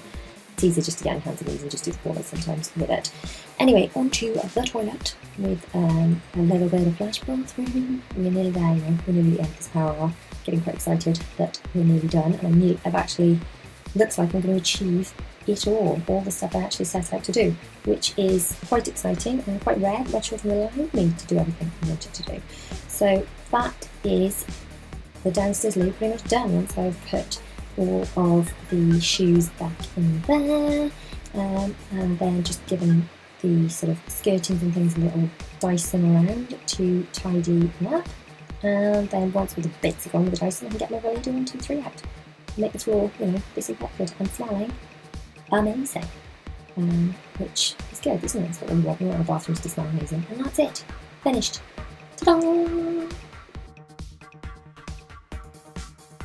So the main priority for today has got to be the entrance hall, where everything has been dumped, and I really feel if the hall's a mess, the whole house feels like it's a mess. Then it's got to be laundry, because there's so much to catch up on, which then spills into our bedroom, because that's where laundry ends up getting dumped, ready to get sorted. And then if I have time, I would like to tackle the girls' bedrooms, but if that doesn't happen, it's not the end of the world. So I like to use these curver baskets to sort things into, and you'll see that as I'm sorting things around the house, I pop them into the basket so they can go to the relevant rooms. So this is a toiletry bag, it needs to go upstairs, so I'm popping it in a basket, and other things that need to go to that room can get added in there too. If you watched the vlog from when we were away, I'll link it up in the cards now, you can see when we were packing, I was packing to come home, I packed the clean things that we did not use into these packing cubes. So again, they're super easy to just put away. That is a cosmetic case full of chargers. That's a little bag full of medical syringes, just in case the children were ill when we were away. Basically, I don't like to put small items loose in the case. I like to sort of section them off into these little cosmetic bags. I think there's my hair straightener, so I need to go upstairs. But if the small items, like all those are toothbrushes, they're all put together in a little pack. It's just one thing to grab out of the case to put away. It just makes unpacking and putting away so much easier when we get home. Those are clean, dry cloth wipes that didn't get used. They were in a bag, much easier than sorting them through. You'll just see I've slung Zara's shoes in through that door. That is our downstairs loo where we store all our shoes. I will need to tidy that later because that is a bit of a mess. Next, on to our dirty washing. If you watched my how I pack video, you'll know that I take these bags, they're like fold away bags, and then I unzip them and get there and fill them full of laundry. And I sorted these into a a light load and a dark load ready to wash, and that's the case fully unpacked. So although there's a lot of stuff in there, because it was sectioned off, it didn't take that long. That case belongs under the stairs. Under the stairs is a tricky tip. I'll have to wedge that back in there later. But yeah, all the stuff is now out of the case. My next job, which I do normally like to start the second we walk in through the door, but I was just too tired last night, is to get on some washing. So as you see, I'm packing away these little packet bags that I have the dirty laundry in them. So they were easily sorted. I'm just dumping the clean into one basket. What is wrong with me today? The lights into one basket and the darks into another basket, and then I can just add the other bits of laundry that I hadn't done before we went away and sort those into the different loads so I can get the washing machine going. It's always a good idea to do laundry first, because that way while you're doing other stuff the machine is washing, and then the sooner you get it washing, the sooner you can get it all moving and drying and on to the next stage. I like to use a colour catcher in most loads. I do need to look into getting reusable ones of these. Apparently they do have them. I like to use a scoop of Unstoppables, which just make the laundry smell amazing and lovely.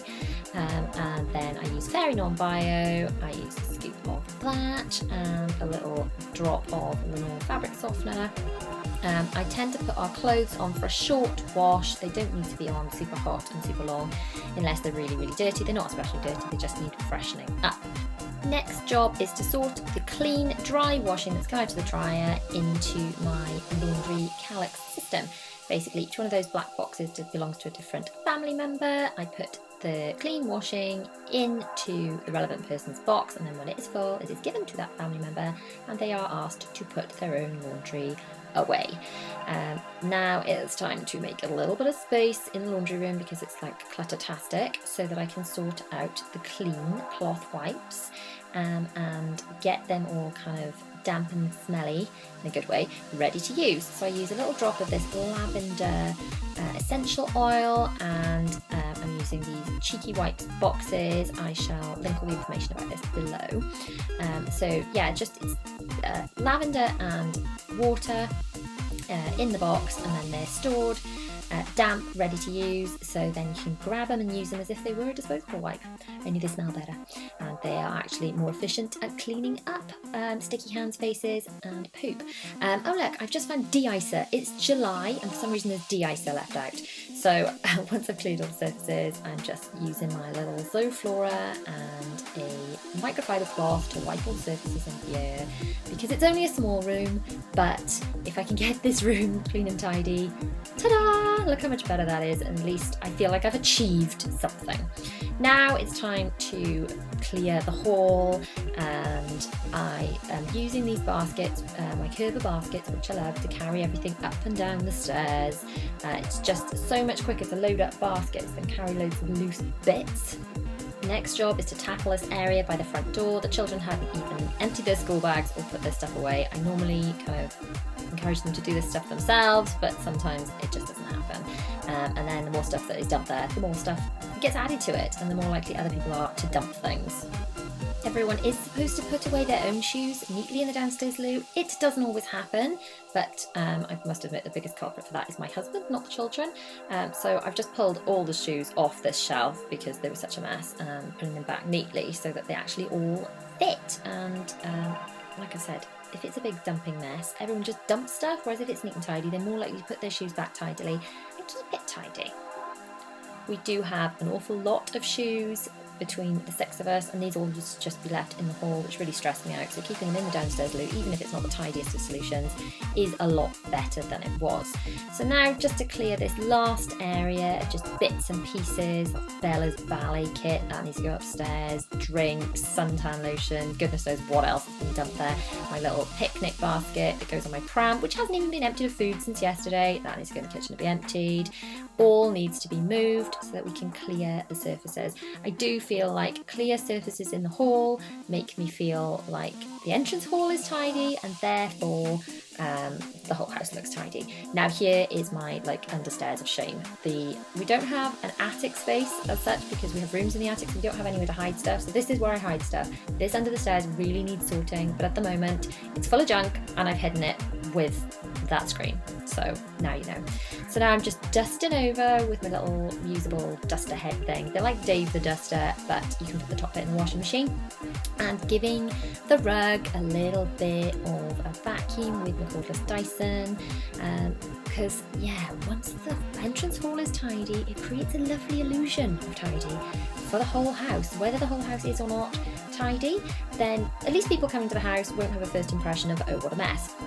So those are the last bits. That's Bella's ballet kit that needed to go upstairs, and I think that's the haul pretty much done. Yeah, that's the haul done and looking about a billion times better. Now that the haul is done, it's time to go and empty the washing machine, which has finished. Now I sort things into 2 types of clothes to be dried. So our kind of nicer clothes, basically anything that isn't uniform, school uniform, gets hung up to dry as opposed to going in the dryer, because I find that tumble drying clothes kind of makes them wear out and fade a lot quicker. And then things like pyjamas, socks, underwear, that kind of thing gets put in the dryer as well as the school uniform. So before I sort out where I'm putting the drying, I'm chucking another load on in the machine. Just if you get back from holiday or something, you've got a backlog, just keep the machine going, just keep it moving. The second it finishes, get it back on again, get the stuff through, get it clean, and then you stand a chance, because when you've got mounds and mounds of dirty washing that you just have got to get through, it's just really depressing. So get it clean and then you can get it sorted.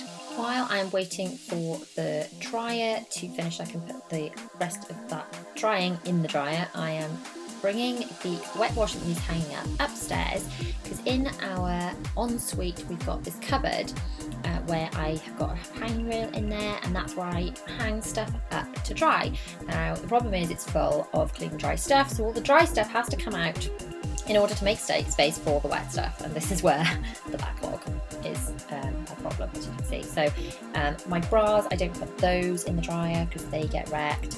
As you see, all the kind of any of my tops or dresses, any of the children's tops or dresses, they just stay nicer and newer looking for longer if you don't put them in the dryer. And if you dry them this way, kind of hung up in shape, they don't need much or even any sometimes ironing, which is quite beneficial. So yeah, all of this stuff has to be sorted. I'm just sorting it into piles of who it belongs to, so that they can be put in the relevant person's wardrobe. Most of this stuff isn't going to need any ironing, and some of the bits that do need ironing I sort of keep separate or even just do as we go, because like I said, when it's dried this way, I find it just really efficient, and you know, it's dried in a nice warm airing cupboard, and it barely has any creases. So I'm gathering together all the rest of the spare hangers to hang up the wet washing in a newly empty airing cupboard. So I make sure that everything is turned round the right way before I hang it up, and it's not in a funny shape, and all the sleeves are pulled through and stuff. That way it dries nicely and it's less creased. So drying stuff this way really does, it just saves so much time because it's already on the hanger, and then it's a kind of a grab and go when it is dry. You need to make sure if you're doing this that it's not overstuffed and over kind of crowded in there, which is why you have to empty all the other stuff out first. I quite often like to put some hangers in between each item to make sure they're spaced out, just to leave a little bit of air to circulate so that it can dry properly. Otherwise it just ends up with a whole load of damp smelliness and it not drying properly at all.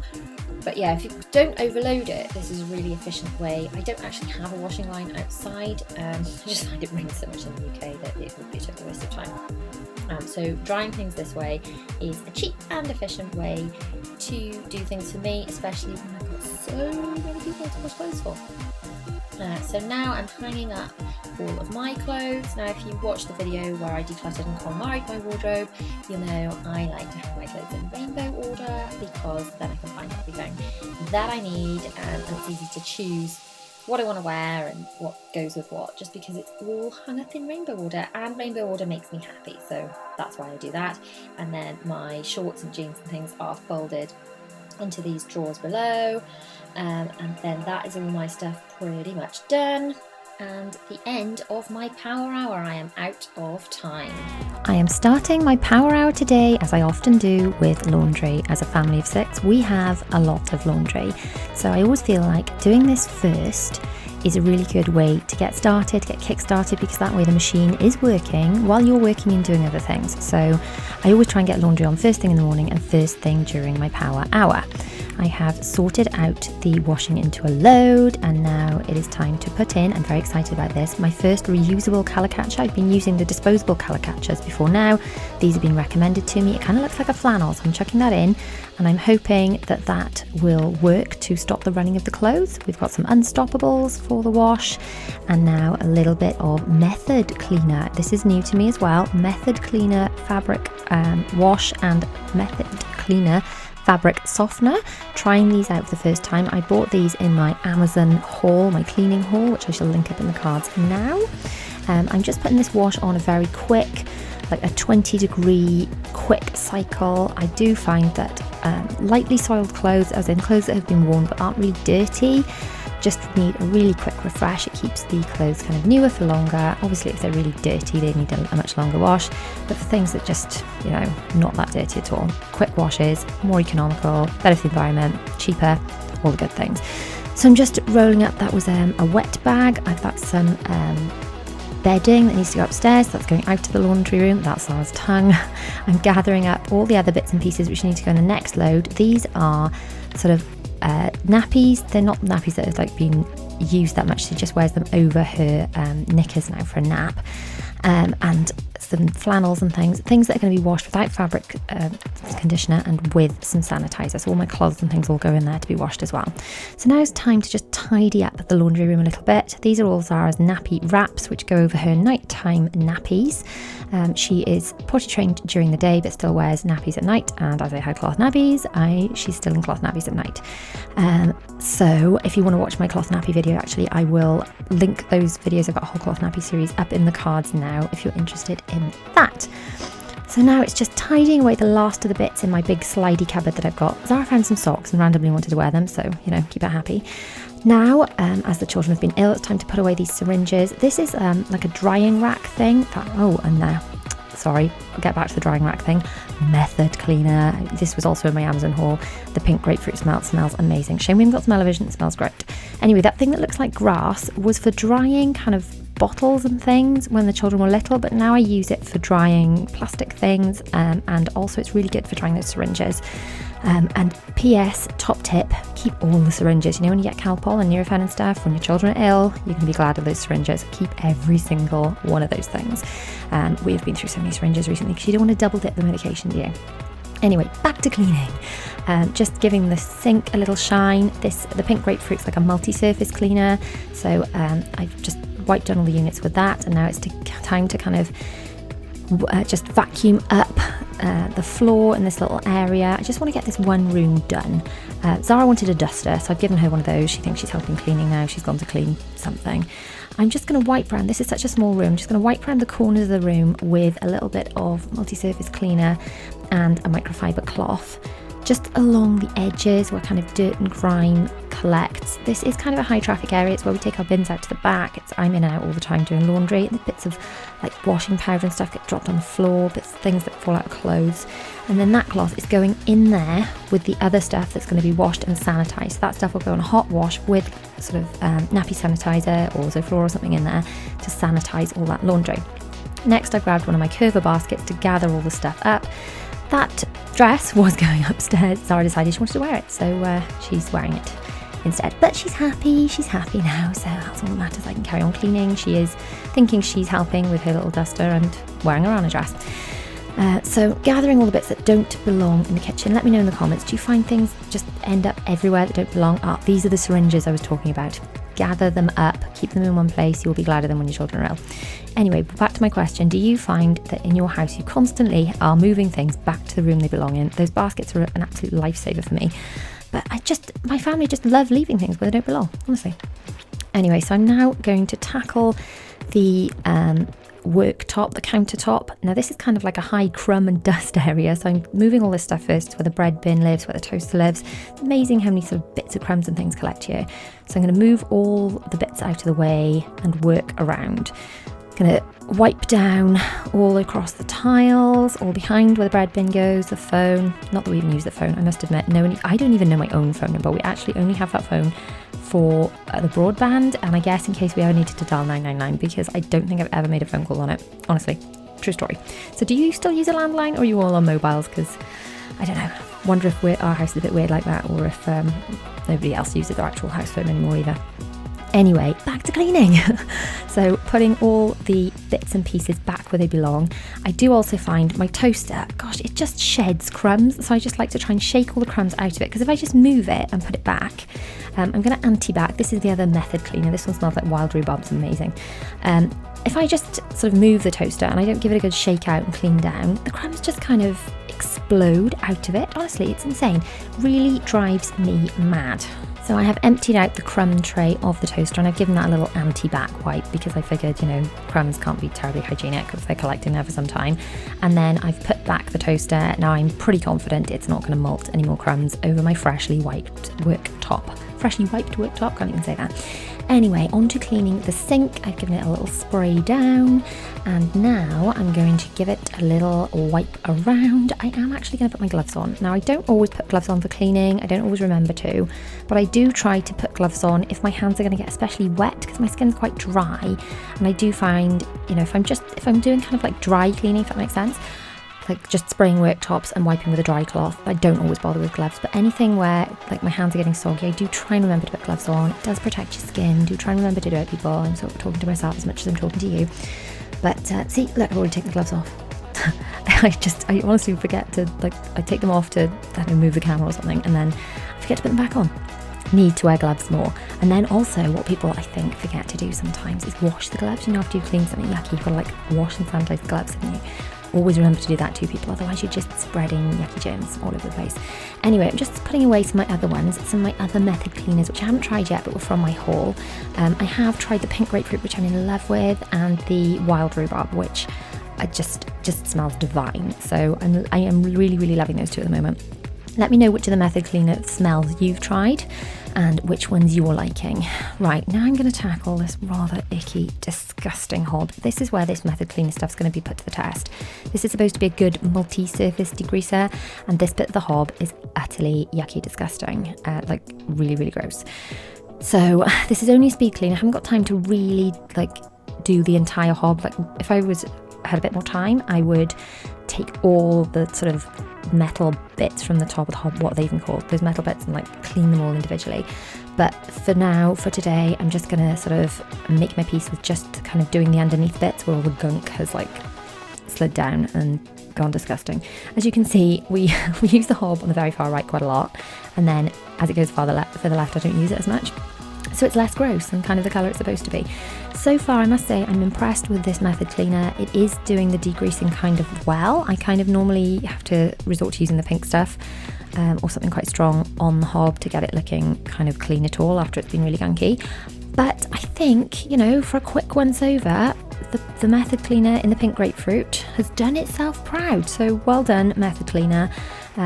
It's doing well on the degreasing. I'm quite pleased, I must say. Onto the front of the cooker now. I'm just going to give it a little wipe over once I have got a new cloth, because as I said before, I do go through a lot of these cloths. I have a lot of these microfiber cloths because I find that once you've cleaned like a couple of things with them, it's all soggy and you're just wiping gunk around the kitchen. So I used to use loads and loads of kitchen roll, and I just found that A, expensive, and B, wasteful. These microfiber cloths are amazing. They're a really good investment. They're not that expensive to buy if you buy them in like a pack of 10. In fact, I'll link mine below. And if you use them and then just sanitize them in between, and then you sort of never run out of them, they dry super quickly. But you do need quite a few of them if you're going to do, you know, power hour cleaning, and you're going to really sort of go through the cleaning. You're really going to clean hard for an hour, especially if you can do a whole house clean. You really do need quite a few of these cloths. But I still think it saves you money in the long run, if I'm honest. Now I'm going to wipe down the table. I do get my teenager, as part of some of his jobs, to wipe the table after we have a meal.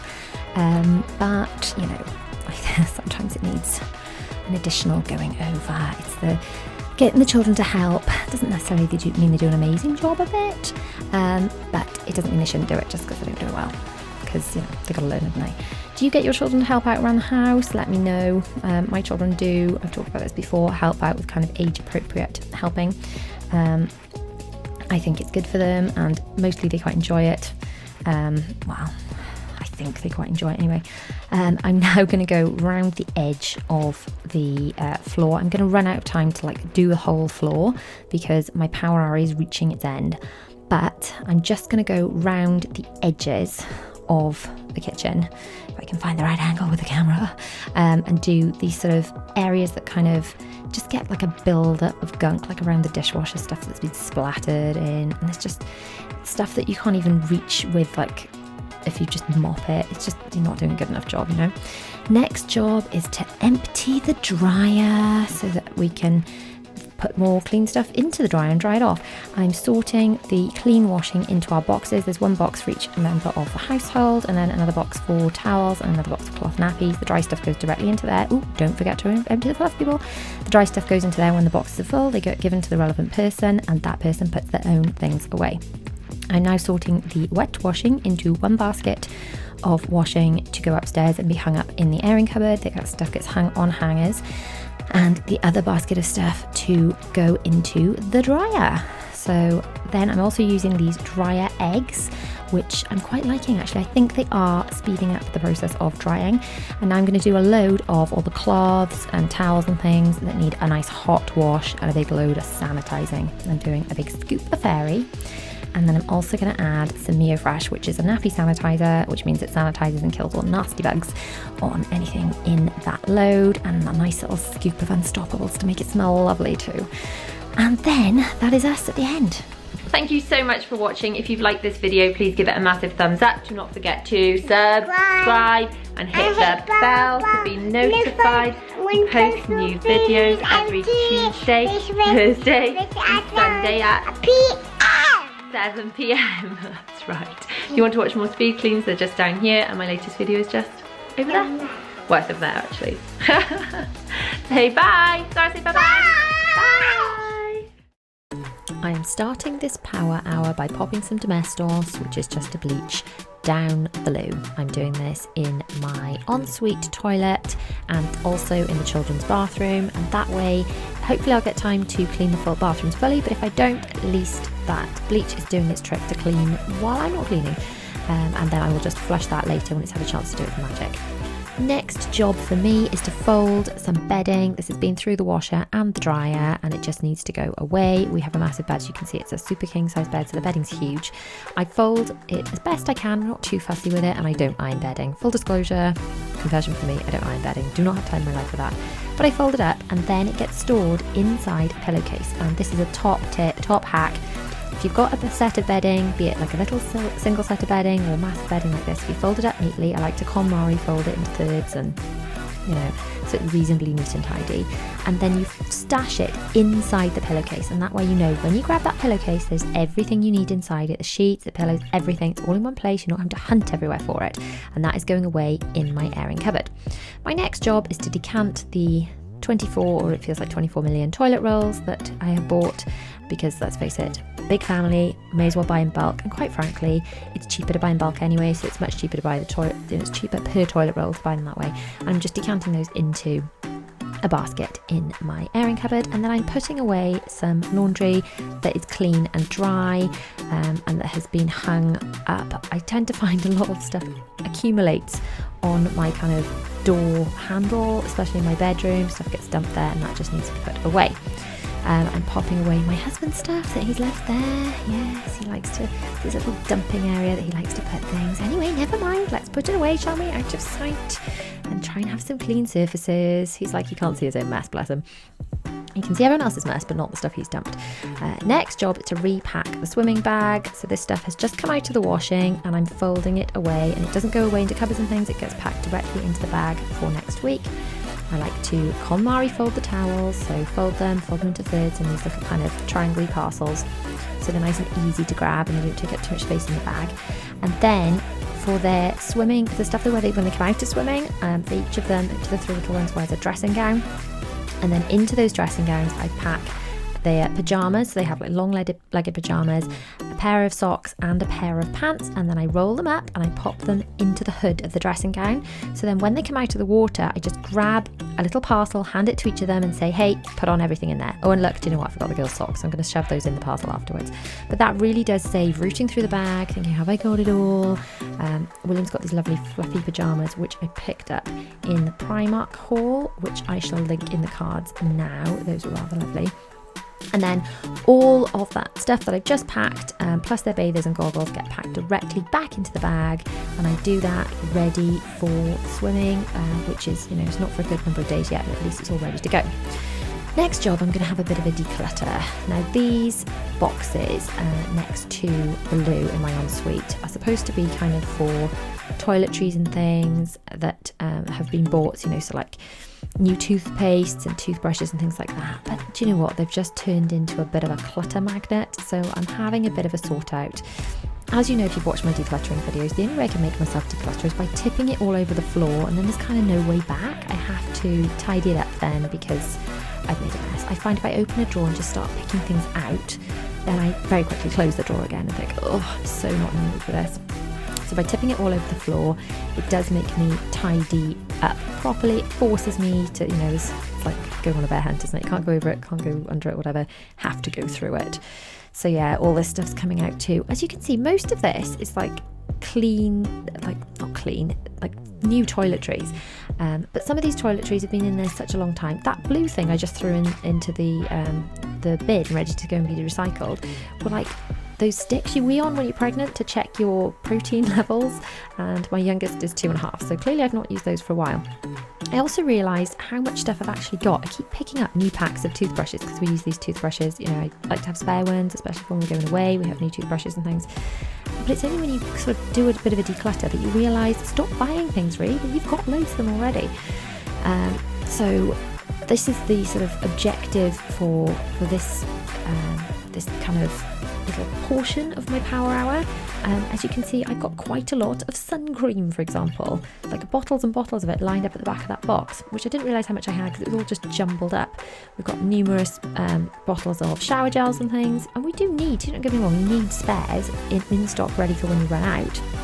But I just end up, if it's not organised, buying more stuff when I don't need more stuff. There we go, I've gathered all the clean, fresh toothbrushes together and pop them in there now. So at least I know I've got loads, and there they are when I need to grab them. I don't go hunting around for them. So that's a little bit of a declutter done. Now it's time to grab all the dirty mats and towels and things and take them out of the bathroom so I can give it a good clean, and those can all be washed. I am using Zoflora. This is a spray bottle with a capful of Zoflora and some water, topping it up. Ugh, look how disgusting that is. To wipe the windowsill, and the window frame, which is quite gross. And then the top of the toilet too. Zoflora has some nice disinfecting properties. Can't speak today. Zoflora has disinfecting properties. Now onto some Star Drops white vinegar spray. This is stuff that's fantastic on glass. I love the finish it has. But you know what? I do not like the smell because my whole house ends up smelling of vinegar. So yes, it does the job. It's good at what it does, but it just stinks. So I'm in two minds. I need to find a better glass cleaner that does the job just as well, but doesn't honk of vinegar. Honestly, not a fan. So now I have bothered to put my gloves on finally, to use a bit of Flash Bathroom and to get my little Scrub Buddy pad out. I do like the Scrub Buddy. I did a little video, if you want to check it out, it's in the cards now, about the differences between Scrub Buddies and Minkies and other Amazon alternatives. You can check that out and see what I thought of those, because I have got a few different varieties of them if you're thinking about making a purchase. So yeah, I'm just using a bit of Flash Bathroom, wiping around the sink. Sometimes I wipe around the sink with just a bit of water and one of these Scrub Buddies. It's certainly for children in the bath or something, I don't want to use chemicals, but today the sink at least is having a good clean because it was a bit gross and grim. Now a bit of Flash Bathroom on my shower in the ensuite. So I'm going to pull all the toiletries that are currently in use off the shelf, give everything a bit of a wipe over, the shelves, the tiles, the shower head itself. Oh, this bit gets quite disgusting. There we go. All the shower hose gets quite gross and grim. And then I'm going to use the shower head itself to clean off and rinse off the rest of the chemicals that I use. Sometimes I do this just before I get in the shower because then I don't get all of my clothes, but today I've just taken off my socks so I can actually stand on in the shower tray without get my socks all soggy basically. But I do often change into like older clothes or comfy clothes or whatever to do cleaning. Today I haven't. I just trying not to get chemicals on my jeans because it absolutely ruins them. Now onto the toilet. I tend to go to the toilet kind of last-ish because you can use cloths and then use them on the toilet and then put them in the wash, but you can't use them on the toilet and then use them anywhere else because it was gross, isn't it? So I'm cleaning out the toilet. I tend to use blue for the bathroom, for microfiber cloths. I mean, they all get sanitized anyway. They all get washed on a really hot wash, and I use nappy sanitizer and or Zoflora in the washing machine with them to sanitize them so they all come out perfectly hygienically clean. Now I've cleaned the toilet with that toilet brush. I'm spraying a bit of Zoflora onto it to sanitize it and then washing my hands. That's what I'm doing at the moment. I'm actually washing the gloves with antibac soap so that I can take off the gloves and they will be nice and clean. And then I'm drying my hands in a clean, dry microfiber cloth. So I'm then going to use that microfiber cloth to do the floor. So the gloves are now clean because you don't want to get toilet muck all over everything else I'm cleaning. And I'm going to clean the towel rail with this duster, and I'm going to clean the floor with my Zoflora spray and some microfiber cloths. The bucket you can see I'm using is an old nappy bucket, and I just use that to store the cloths in between washes. So I gather them all up in there. I mean, you can use anything, but I like that because it's got the lockable lid. And when I'm doing a big clean, I do go through a lot of different cloths, and then I can chuck them all in the machine with a bit of sanitizer and give them all a really good wash. So now, as you can see, sometimes I do use, I've got my thing, Mrs. Hinch calls it Vera, doesn't she? It's a 1-2 spray. But today I'm just finding it easier to just spray and wipe the floor and actually just get down on my hands and knees and wipe it. This is not a massive room, so it's easy enough to do that. At least I can be quite thorough and get into the corners and things by doing that. The bathroom is nearly done, just doing the last kind of portions of the floor, and then I can go and get the boxes that I carried out to make space and bring them back in and put them where they live, next to the toilet.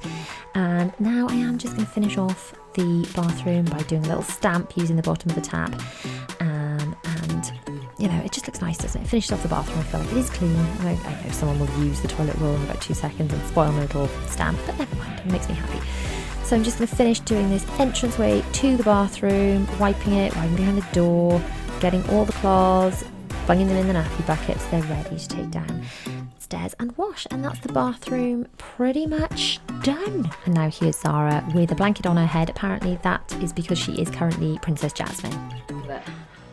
So you'll see in this speed clean, I will only be focusing on key areas, namely the entrance hall, because obviously they will be coming in through the front door. I just want to tidy up the living room where we'll be sitting. We'll be spending time in the kitchen because they're coming over with their children, and the children are going to have some tea. And the kitchen just looks a bit of a mess, and the surfaces are a bit grubby, and there's just so much stuff out. So I'm going to start by cleaning the kitchen surfaces, and before I can clean them, I've got to clear them up because this breakfast bar, as much as I try and keep it clear, has become a bit of a dumping ground. I'm using one of my trusty curver baskets to gather all the bits and pieces up to get them out of the way. Now, when you are speed cleaning for guests, it's not necessarily the way you would normally put everything, all the way away into their homes. It's just a case of putting stuff out of the way to sort of sort out later. So it's kind of it's an interim clean, isn't it? So a lot of the stuff I just popped in the basket is just to go upstairs and deal with later. I will not be doing that till after they've gone.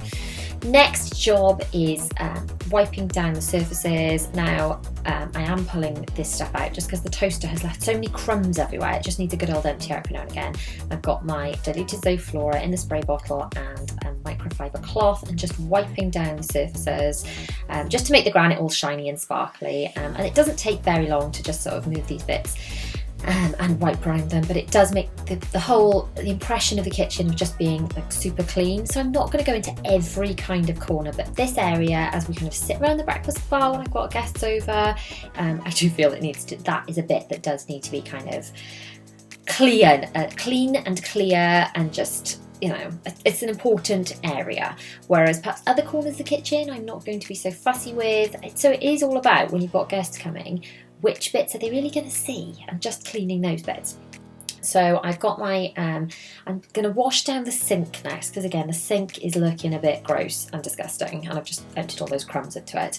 Before I do that, I'm just going to wipe down the windowsill, which is mostly just dusty, to be honest, but in the interest of speed cleaning, because I really haven't got much time, I'm just going to use the same products. I'm not going to get loads of different products out. I'm just going to use clean cloths whenever they get a bit dusty. So that's the windowsill wiped down. Obviously, because it's Zoflora I'm using, it smells great. I often forget to put rubber gloves on, but I am finally putting some on at this stage.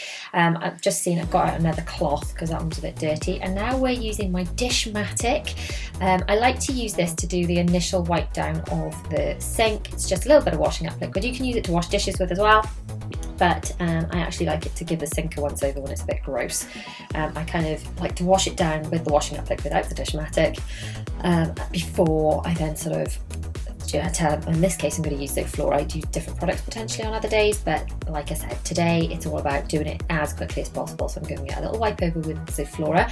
I'm using my Scrub Buddy, which is like an alternative to the Minky that Mrs. Hinch uses. If you check up in the cards now, then I have got another video which compares the Scrub Buddy with the Minky with the Amazon dupes, and you can see which was my favourite, how they compare, price-wise, usage-wise, all that kind of thing. So check out that video. I'll also link it below so you can watch it after this one if you like. So I'm just going to make sure that the sink is all nice and clean, giving it that little wipe over with the Scrub Buddy. And now I'm going to stick a cap full of Zoflora in both sinks. One sink is the waste disposal and one sink is like a normal sink, and pour boiling water over it. So that'll disinfect the sponge I've just used, and it will also make the kitchen smell amazing. Look at all that steam coming out, just making my kitchen smell great. So yeah, just going to finish wiping down the rest of the granite on this kind of section, and then put away some other bits. That's my husband's lunchbox that he's left out, and just try and clear up a bit and wipe around a little bit around these jars. See, I would normally, if I was doing a full kitchen clean, like pull out the microwave and everything, but that's like a corner that no one cares about. I'm just wiping in front of it because it's all about being quick today. Laundry room needs a bit of a tidy up because you can see it from the kitchen. There's a glass door, which is a bit unfortunate. So this laundry room does need sorting. I'm putting away the cloths, putting away the empty Curver baskets, which stack. There we go, there they are. They stack nicely and they fit into my big like slidey door cupboard thing in my laundry room where I keep them. And then these are just Zara's night nappy wrap. She's out nappies in the day, she's always a nappy at night. So they're just the ones that have been washed.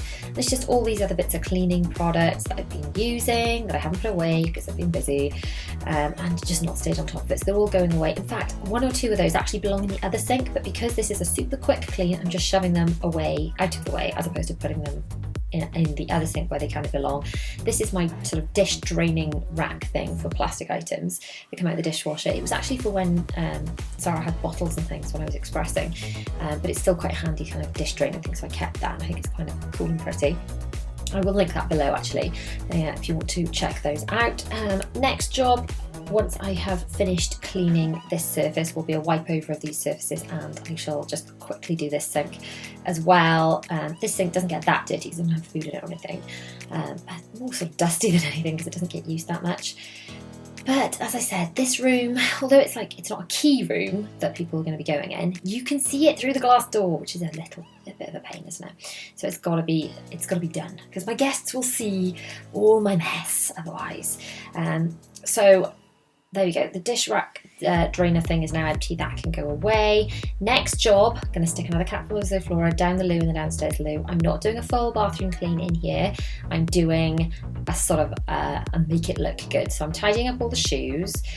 I'm not like, sometimes I would go through these shoes and put some of them upstairs and things. I'm literally just tidying them up a little bit and putting them away. Any shoes that have been left in the hall, putting away, and just sort of straightening them up so they don't look so awful, rather than being kind of thrown all over the floor as they've been left.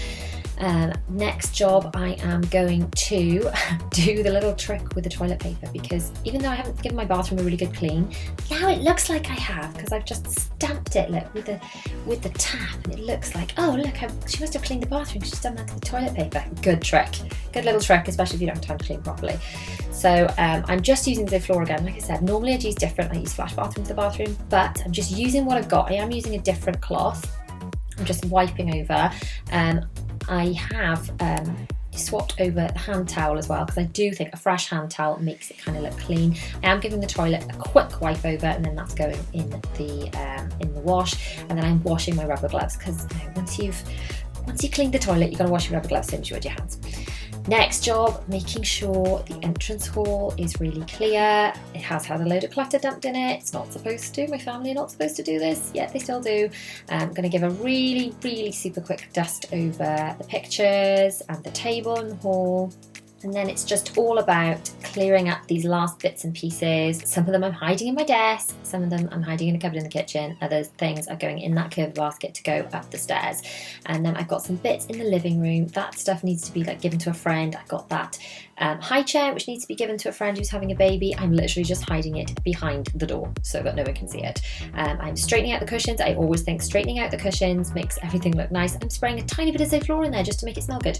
I'm not even going to vacuum in there because I'm running out of time, but I am going to vacuum the entrance hall, partly because it makes a really good first impression, and partly because this is where most of the dirt in my house sort of accumulates. We always make the children take their shoes off, so the rest of the house doesn't get too bad carpet wise. They only eat at the table and they only wear shoes in the entrance hall, but the entrance hall does get super grubby. So when I'm doing a full clean, obviously I vacuum the whole house, but for the purpose of today I am just doing the hall, and I'm going to spray some Zoflora on the mat because then it makes a really great first impression. It smells. If the house smells clean, it feels clean. I'm now using my Vileda 1-2 spray to spray the floor with, you guessed it, some diluted Zoflora, and that kind of disinfects the floor. It makes it all clean, shiny, gets any yucky marks off, and it makes it smell good too. I also do in the laundry room just as I'm in there. And look how gross. See, look at all that grossness that was on my floor. And do you know what? I'm not even going to rip that off and put it in the wash yet. I'm just going to hide it in the cupboard and take it off and put it in the wash later because I don't have time. Next job, I'm literally straightening out the what are they even called? The kitchen towels, because then the kitchen looks tidy and clean. So see, that looks so much better than it was, just not so cluttered, clean surfaces, smells amazing. I know we don't have smell-o-vision, but it smells so good in here. And then that's the laundry room, again, looking clean and clear, so if anyone sticks their head in there, that's fine. The living room, which wasn't too bad, it's just looking a bit higgledy-piggledy, much better. Downstairs loo, which again was a right old state, and was just a bit sort of dusty and gross, is now clean, smells good, and sort of reasonably clutter-free, and the entrance hall is looking nice too. I think. Let's start by taking a look around at what needs to be done. Bedroom, not too bad, bed needs tidying up, but just really needs a good clean. Zara's room, oh dear, what a mess. Yes, it needs cleaning, but first it needs a massive tidy. Bella's room starts off looking not too bad, and then, look at all that mess. Just stuff dumped. There's so much stuff dumped on the landing, dressing up clothes, and those cushions are things that Zara has weed on, and I've washed them, I've not put them back properly. The playroom's a bit of a tip, and it really needs a clean. It really has been cleaned in longer than I'd care to admit. The kitchen, again, isn't as untidy as it could be, but really needs a clean. The laundry room, which is a very busy room as we know, needs a blooming good sort out and clean. The lounge, which is normally my super tidy child-free room, is like Christmas birthday-tastic and needs sorting. And then obviously the hall, I've got to take down the Christmas tree and really give that a good clean. And this downstairs loo is driving me insane, and I haven't even shown you the bathrooms on the top floor, but all that needs doing too. So I'm going to start by taking down the Christmas tree. Feel quite sort of emotional really. This is the last time we're having a Christmas tree in this house, because by Christmas 2020 we will have moved to our new house. If you haven't caught it yet, we're doing a full renovation project, so I will link that in the cards. So I'm just taking away the kind of special Christmas decorations that the children have made and things, and putting those separately, because these red Christmas decorations will not match our new house, so they have been put in a bag ready to give to a friend. She said she would like them. I'm taking out the presents that have been left under the tree that haven't been given to friends yet, we still need to catch up with.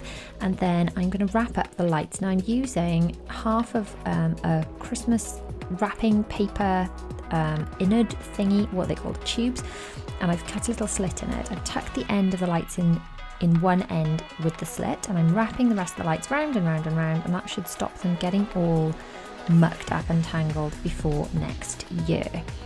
So by wrapping the lights up, you could use the sort of the full length of the tube, and then they would sort of fit better, I guess.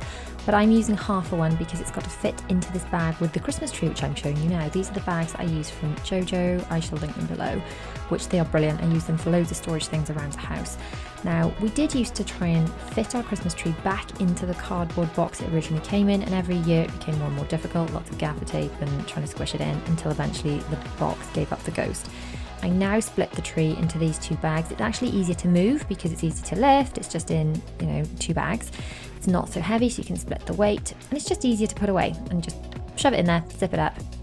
I used to store it in a wardrobe in my office, but this tree is actually being sent over to our new house ahead of us to go into the attic, which has got loft boards in it. So even though my husband is still doing up the house and it's not ready for us to kind of put any stuff in yet, the tree is going there to be stored, which is like, it's the first thing to move in. The very first thing to move in is our Christmas tree. So yeah, feel a bit kind of emotional about that.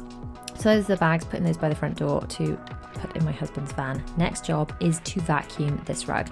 Now this is like a preliminary vacuum of the rug, just to get rid of the bits of tree. Even though it's not a real tree, it still molts bits, doesn't it? Do you find that even if you've got a fake tree, it still like puts bits all over your floor?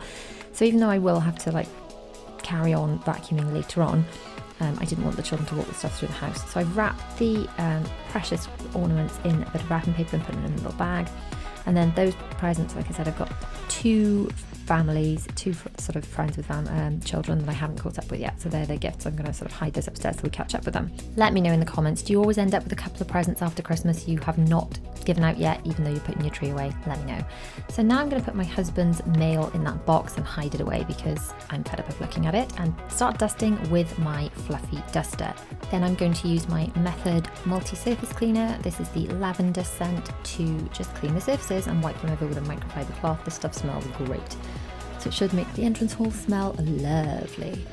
Now I'm going to get down on the floor and dust and wipe this glass shelf, which just collects dust if I'm honest, and really get under the back of this cupboard, which is just collecting gross amounts of dust. And then take those presents upstairs out of the way. I'm now going to give my little desk area a clean. As you know, I do have an office upstairs, but then I do sometimes work in that downstairs under the stairs area while the children are playing in the playroom. And I'm going to give the floor another vacuum all under here. Like I said, I'm going to have to vacuum this area a few times just to stop the bits that I'm kind of agitating out of their place going all over the rest of the house. And I do find that main hallway does collect so much muck. Now it's time to get rid of a couple of baby gates. Zara is getting that much older. I still feel like we need them on the stairs because she's a bit of a liability, but I did used to use the one on the kitchen and the one on the lounge to stop them running in circles, because you can go in circles round and around our house.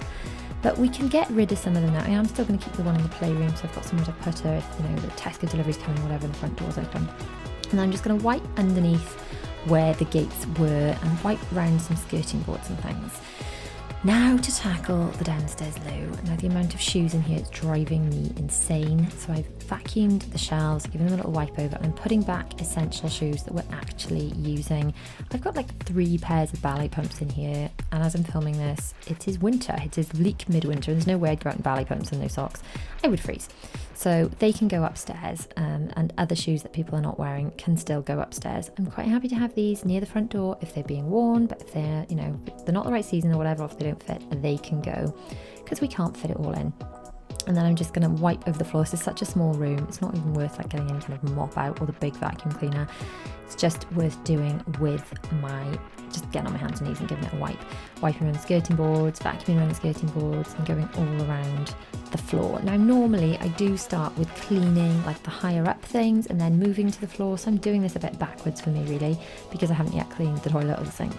But I sort of started doing the shelves and then thought, do you know what, I'm doing the floor now. Zara's step is a really messy item in this room. It really bugs me, but she still needs the step. So, whether in the next house we'll get like a nicer step that isn't so kind of ugly. I don't know. It's Toy Story, it's cutesy, kiddie, whatever, but it just doesn't sort of match, So having said, I'm not going to vacuum the whole floor with a big vacuum cleaner. I'm now going to vacuum the whole floor with the vacuum cleaner. Mainly because I'd managed to do the edges, but there were still bits on the middle of the floor. Now on to a little bit of glass cleaner. Now, I bought this in one of my Tesco hauls, which I shall link up above. I've not tried it yet, but I'm hoping it's just going to be nicer than the one I was using previously, which was the Star Drops. They had great results, but it smelled like vinegar. So this does actually smell nice. It smells like mint. So I guess it's like cleaning the mirror with, toothpaste kind of smell. So I don't love it as much. I love like this lavender one's really nice that I'm using, this multi-surface cleaner. Interestingly, I did not go and reach for, I've got the bathroom cleaner in another room. I did not bother to go and get the bathroom cleaner to clean this bathroom. I'm just using the lavender multi-surface, partly because it was there and partly because I prefer the smell to the bathroom one. All of the bathroom ones smell kind of minty, so okay, your whole bathroom will smell like toothpaste. That's great, that's better than normal bathroom cleaners.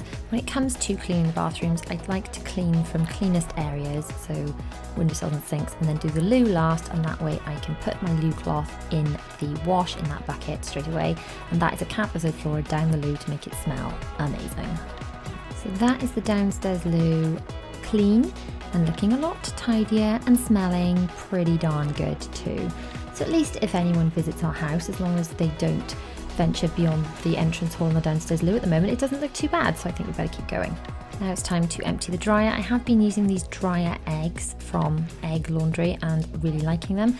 Not forgetting to empty the dryer fluff, people, very important for dryer efficiency and also for not causing fires, etc.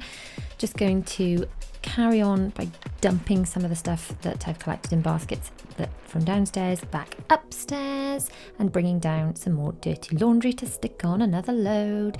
You guys know I love getting laundry on while I'm doing other things because the laundry is working and, you know, while I am working too. Now a quick word about these reusable colour catchers. I know a few of you recommended them and I have been using them. You can see I've got like a rainbow of grey. Now that is a dark one that I feel like is almost at the end of its life.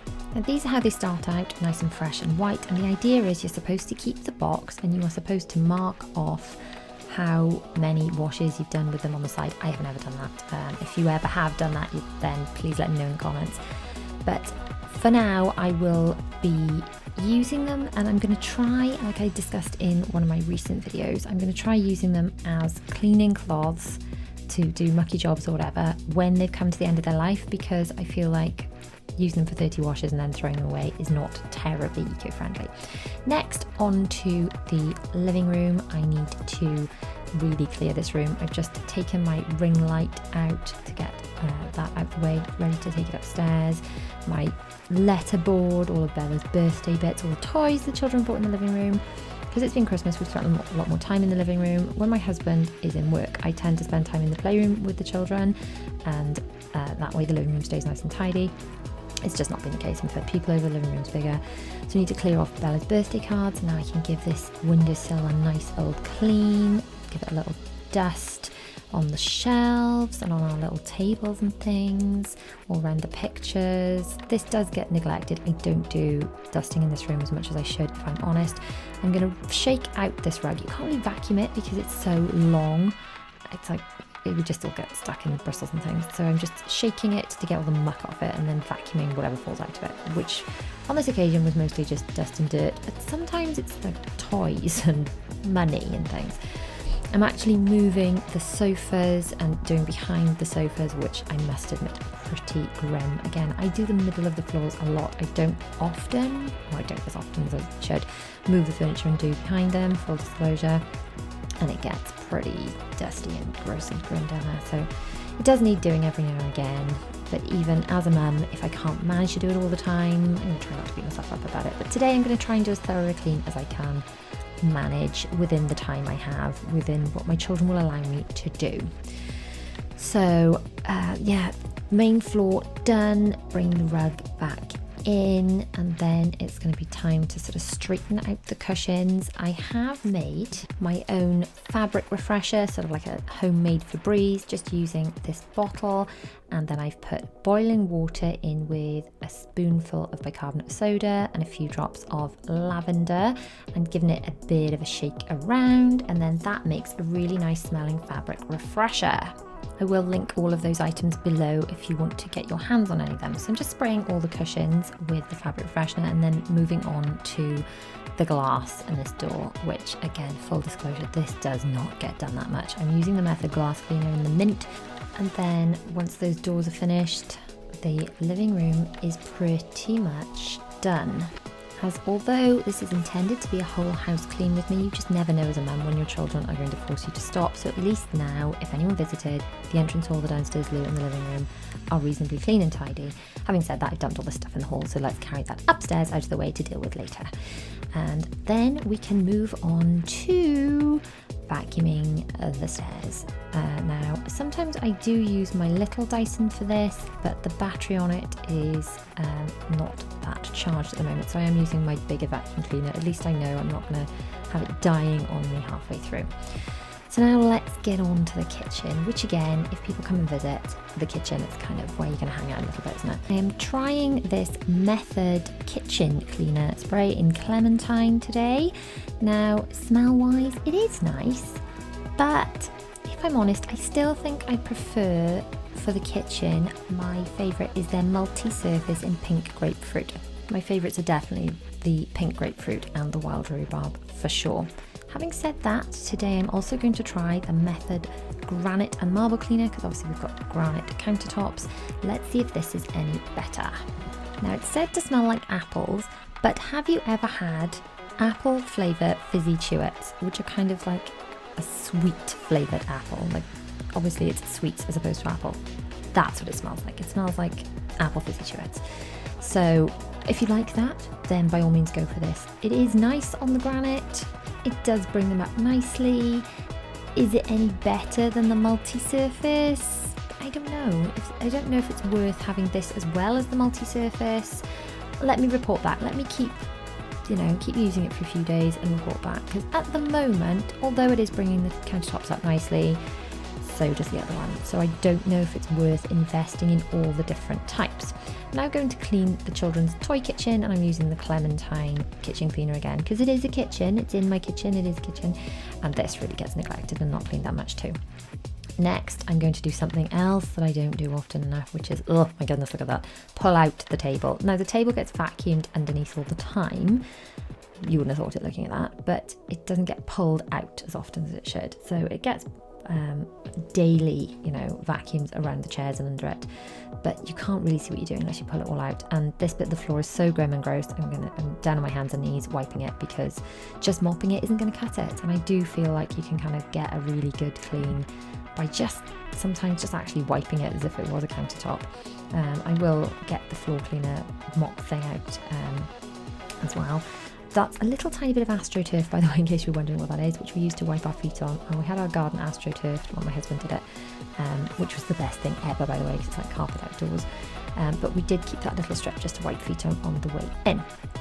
Next job is to just finish vacuuming the rest of the kitchen. Now this bit, because obviously it's like an open space, is much easier to clean, less stuff to pull out and what have you, but still gets full of crumbs and things. And then I'm just going to wipe around the bin and the edge of the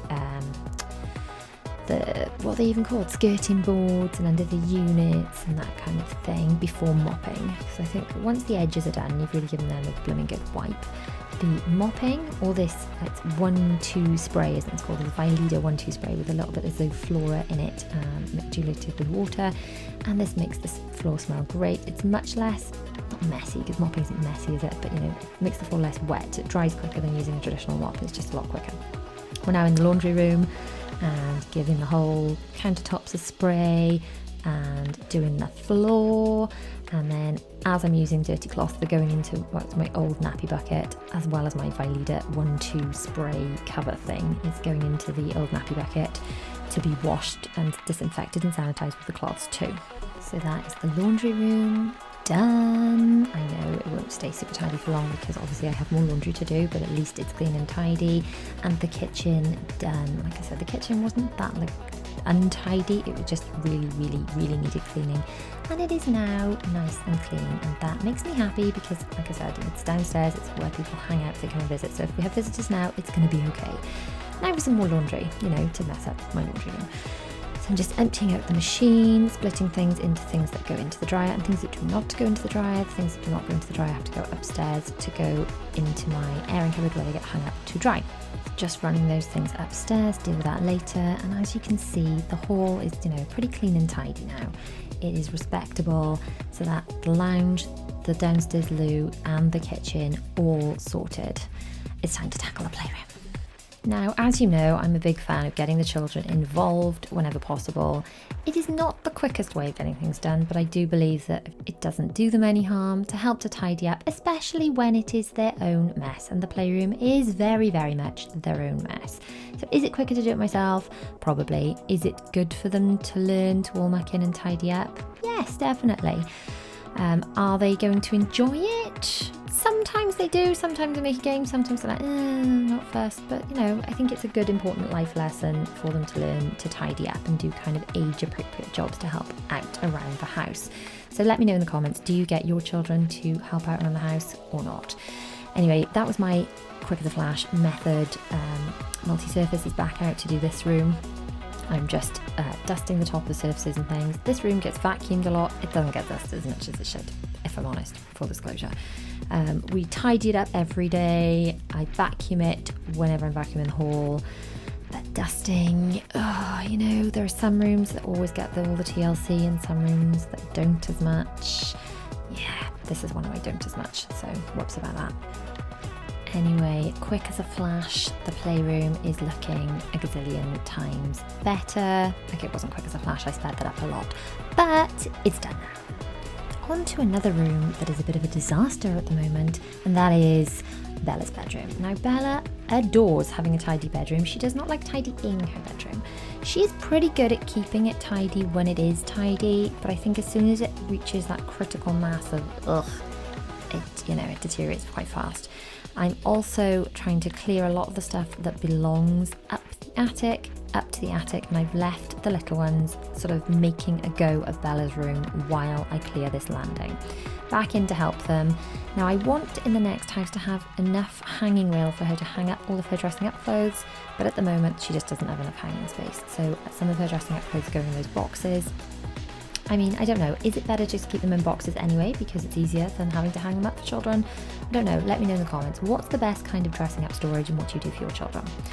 Okay, on to folding bedding. This was all the bedding that I brought up from the laundry room from my mass change the bed session, which was, I think, the day before we filmed this. I like to fold bedding away a certain way. I like to fold it in half, then in half again lengthways to make a really long, thin sort of shape, and then sort of the way Marie Kondo folds it, on itself over and over to make like a triangle, and then that goes inside the pillowcase. So everything that belongs to the bedding set goes inside one of the pillowcases, and then that way when you go to grab a duvet cover set, you've got everything you need there without having to wrestle around for like, where's this pillowcase, where's that gone? And I always like to store the children's bedroom in their own rooms, and that way if in the middle of the night there is a situation where they've been sick or whatever, you need to change their bedding, it's all there for them, but I'm just disturb the rest of the house. Now, this is me putting clean pillowcases or cushion covers back on these cushions because Zara weed on them. So that happens sometimes. My bed had been changed the day before, so I'm just straightening it out and then just dusting around along my headboard, that gets dusty, on the TV, all the tops of the surfaces and things, my dressing table, which gets really mucky dusty, and then I'm going to put away these Christmas clothes. So these are packing cubes, I will link them below. And I'm just going to fold away all our Christmas jumpers, Christmas jumper dresses, my sort of t-shirts and things with Christmas on them. All the Christmassy stuff can go away until next year because there is no point in it filling up my wardrobe. I do need to go through my wardrobe, if I'm honest. I've still got some really sort of out of season stuff in there, and definitely when we've moved, I need to really make a habit of changing over my wardrobe seasonally so it's not kind of over crammed. And now I'm going to put some stuff away in my wardrobe. So I've got some shoes I'm putting away, and then I've got my comfy, cozy kind of evening-y wear. I have said before, I don't actually wear proper pajamas to bed. I change into like yoga pants and comfy t-shirts and things, and I wear those in the evenings and then to bed. And then, do you know what? If someone shows up in the morning, you're not really in pajamas, you're just in super lazy, comfy, cozy clothes. Trick I picked up when I was pregnant and the midwife used to show up, or when I just had a baby and the midwife used to show up at all hours. Then that is my room vacuumed and looking a lot better. I mean, someone's already sat on the bed since I've straightened it out and mucked it, but never mind, we can live with that, can't we? So I'm now going to vacuum the landing carpet, which gets a bit mucky, lots of footfall around there. You can see the children are tidying up for me in Zara's room and just generally putting things away in boxes. So I'm just getting them all to muck in and, team effort it. They've not done a bad job of Bella's room, have they? They've managed to put the toys away. I did all the hanging up stuff. Again, next house I want to make sure that the children have got hanging rails they can access so they can hang up their own stuff. Now I am dusting, look at all the dust coming off there, the stairs that go up to the top floor, and then I'm just going to re-vacuum all the dust that I just threw onto the carpet. Now the children have sort of tidied the floor in Zara's room. I'm going to straighten out the bedding. The bedding was changed yesterday, so that doesn't need change, it just needs straightening out. And the floor needs vacuuming. I'm running out of time. You can see the curtains are closed. It is because it is dark now. The children's bedroom is fast approaching, so I have not actually dusted in Zara's room. That'll have to wait for another day, but it's been tidied, it has been vacuumed, the bedroom has been straightened out, and the bedding is tidy. So she is ready for bed. So yes, I was being super thorough downstairs, and now it is taking me an eternity to get through the house. So the girls' rooms are tidy, just not quite as thoroughly cleaned as downstairs. But you know, sometimes as a mum, you've got to make decisions on what's important and what you can manage to achieve during the day. Up in Will's room, I just did a couple of his surfaces, his desk and his table, just so they've been really cleaned. I haven't done his mirrored wardrobe. I haven't gone like dusting all around his Lego, because that would take a whole day just by itself. But I have tidied up his bed and vacuumed his floor. Now this is a big pile of jeans and things that William has ejected from his room. They are too small, or they've got holes in the knees, whatever, and they need to be donated. The ring light finally made it as far as my office where it belongs, and I can just dust on top of some of these Calyx units. Again, this is a bit of a neglected area. It gets done last because it's only, you know, myself that comes up here and Will really. So it doesn't get as dirty, but therefore it doesn't get cleaned as much either. Just vacuuming round the landing, which it has just been in desperate need of doing. And then we're into my office. Now, my office has been a proper dumping ground over Christmas. I am putting away the last of the Christmas stuff. I've got like a Christmas cupboard behind the door, so I'm putting away the Christmas Eve boxes in case the elf wants to fill those up again next year, if the children are good. And then I'm putting away the wrapping paper into that suit carrier that is hanging in that Christmas cupboard. If you're not storing your wrapping paper already, if you're not storing it in a suit carrier, then go and do it immediately. It's a game changer. And then I'm using my method. I'm loving the lavender today. I'm loving a bit of lavender. It's making my hair smell nice. So it'll make my desk smell nice. I am wiping over this table that the children use when they do come up to my office with me. I normally work downstairs, I've got them all with me, but when they do come up with me, they sit there and do some colouring and things. And then giving the place a little vacuum over, and that's the top floor done.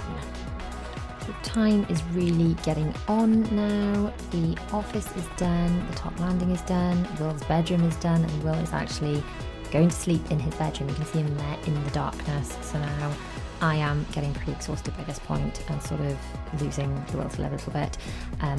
By this point, my hips are actually hurting again. I had that weird SPD thing when I was pregnant, which sort of made all my hips and everything feel kind of too loose. And I must admit, after having that 4 times, my hips have never really recovered. When I do loads and loads of cleaning, it kind of hurts. So totally random and not really cleaning related, but that's what's going on. So I am actually using, don't know if you caught it very quickly there, the Method bathroom cleaner, the one that smells like mint. Not especially because it's better than the multi-surface. I've tried using it, clean the bathroom with this, clean the bathroom with the multi-surface. So I feel they do an equally good job. But although I won't buy it again because I prefer the smells of the others, I may as well use it up because I don't dislike it. I just don't love it like I love the other ones. I love the other ones. I love the lavender, I love the pink grapefruit, and I love the wild rhubarb anti-bac cleaner. It's just giving the toilet a good old clean with the cloth before I chuck that in wash. And then I don't really have time to fully clean the children's shower, so I'm just spritzing it down. This is the Method Daily Shower Cleaner. It's like a spray and leave kind of shower cleaner. And then that is their bathroom done. I will make sure next time I clean their bathroom that I give the shower a really good scrub. But for today it's just gonna have to do. You know, some days you just have to accept that'll have to do. And on to our ensuite bathroom. First job to pull out all the towels and then start up high with the glass cleaner, the Method glass cleaner, it smells like mint, and then the Method bathroom cleaner that smells like mint with my little, this isn't a Minky, this is a Minky equivalent pad. I have got a whole video all about the different cleaning pads that I use and comparing them, like a little review, compare and contrast. I will link that in the cards now. So doing the sink, the windowsill, just wiping around this area of floor, which is really grimy, grubby, disgusting, wiping over the scales, and then onto the loo, and I'm planning to clean the shower while I'm in the shower, which I'm about to take a shower as soon as I finish filming this video. I am starting today's power hour, as I pretty much always do, by getting a load of washing on, and that is because the washing machine is working while I'm working, and then at the end of the power hour I can swap the laundry around if it's finished, so it's a win-win situation. Now what I'm actually doing here is I'm getting on a load of bedding and towels, and I'm adding a scoop of Mio Fresh, which is a nappy sanitizer, but it sanitizes whatever you put in your wash. And when I use the powder nappy sanitizer, I do use a little scoop of Fairy Non-Bio and some of those Unstoppables to make my laundry smell lovely. I do normally use Method for the rest of my laundry, but I switch back to the powder when I am using stuff that needs to be sanitized. Now time to empty the dryer and put in the bits that need drying, not forgetting the fluff filter, people, because otherwise A, your machine doesn't work efficiently, and B, it's a fire risk by all accounts. So do not forget the fluff filter. And yes, I'm pretty sure that's the very official name of what it's called. I'm just grabbing some cleaning supplies, including some of these dusters. So I like them for doing dustering, and I need to put those back on my Veleda 1-2 spray thingy. Now, I'm actually going to put these towels in here. I'm going to fold them ready to take upstairs. Now, during my power hours, you'll notice you can either kind of go deep or go wide. It's only an hour, so you cannot expect to do everything. So sometimes I do one room, like give the bathroom like a really, really intense clean. But for today, we're going wide. So I'm doing a little bit of cleaning. I'm going to start by the front door, obviously after the laundry, and I'm going to work as far through the house in an hour as I can, just straightening everything up. Now I am going to do the windows on the front door, which I don't do that often, not nearly as often as I should anyway. And I'm going to give them a clean with this Method glass cleaner because they just look a bit gross and minging. And this obviously isn't filming very well because, you know, I'm sort of filming into the light, but you can get the gist of it. I am giving these windows a bit of a clean because they're the first impression when you come to our house, and there's no point in them being grubby and a bit gross, is there? So getting those wiped over, and this stuff does smell nice. This is probably the nicest smelling glass cleaner that I've used. It's kind of like a minty-ish smell, not offensive. I'm not fussed on the ones that smell like vinegar. So now the hall, I've kind of done the dusting, or the dustering as Zara likes to call it. I am going to vacuum. I haven't dusted, you know, I could have gone all around if I was doing like an intense deep clean of this room, I could have gone all around the skirting boards and things, but this is just, like I said, I like a sort of a gentle tidying and cleaning throughout as many rooms as I can get through in my hour, starting at the front door and working through the house in order of sort of priority, I guess, or the order you'd walk through if you were visiting for the first time.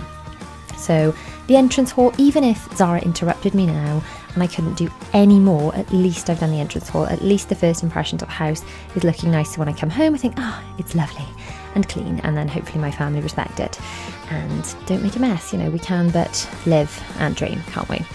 So once I have finished vacuuming the hall, again, I'm not like going massively deep, I'm not pulling everything out and like I sometimes sort of do a really deep clean. This is a quick power hour. I'm going to tidy away the shoes. This little shelf is fab for shoes, but my family seem to think that just slinging the shoes in with their eyes shut is the best way to put the shoes away, and it's not, people, it's not. So now I'm going to fold the toilet paper and I just pressed it into the end of the tap, and it just makes it look neat, doesn't it? So I'm now not doing a proper clean. I'm using the towel trick, which is I'm about to change the towels for clean ones. I'm just going to damp the end of it and wipe around the sink with it, because let's face it, if you're going to change a towel anyway, you may as well wipe around with it. I'm going to stick a little capful of Zoflora down the loo and just wipe around with a loo brush, and then also stick a capful of Zoflora in the loo brush holder thingy to disinfect it. And then I'm just going to vacuum around the floor, because this floor mostly gets kind of like bits of shoes all over the floor because it's where the shoes are stored. So I'm just going to give this a really, really quick once over with the vacuum cleaner, and then I am going to head into our lounge, which the curtains haven't even been opened yet. Open up the curtains, and then I'm going to head into the kitchen and tidy up where Zara had breakfast, and just do a little bit of tidying up, you know, putting the bibs away, and then I'm going to grab my Method anti-bac. My Method anti-bac smells like wild rhubarb and it smells amazing. Now I often forget to spray this and leave it for 5 minutes, so I'm going to spray from one end of the kitchen to the other and then go back. I'm not sure if that's a full 5 minutes, but it's better than I normally manage. This stuff, I just can't tell you how good it smells, honestly. It smells divine. So I'm giving all the surfaces a little wipe over with that. Now officially, I did discover this really recently. I've been using this on my granite worktops, which are black granite worktops. So they're black, so they're probably quite, you know, I don't know, robust. But I've been using this for ages, and it does say on the bottle you're not supposed to use it on granite. So whoopsie. As you can see, it's not done any harm to the black granite. But we have got new white quartz in the new house, so I'm a bit scared to use it on that, because obviously if it's white, can it discolour a bit more than the sort of super hardy black granite? So I don't know, if anyone's got white quartz worktops, what do you use to clean them? What is safe to use on them rather? and I'm just a bit nervous. As much as I love the smell of this one, I might just use it everywhere in the house other than on the new white cords.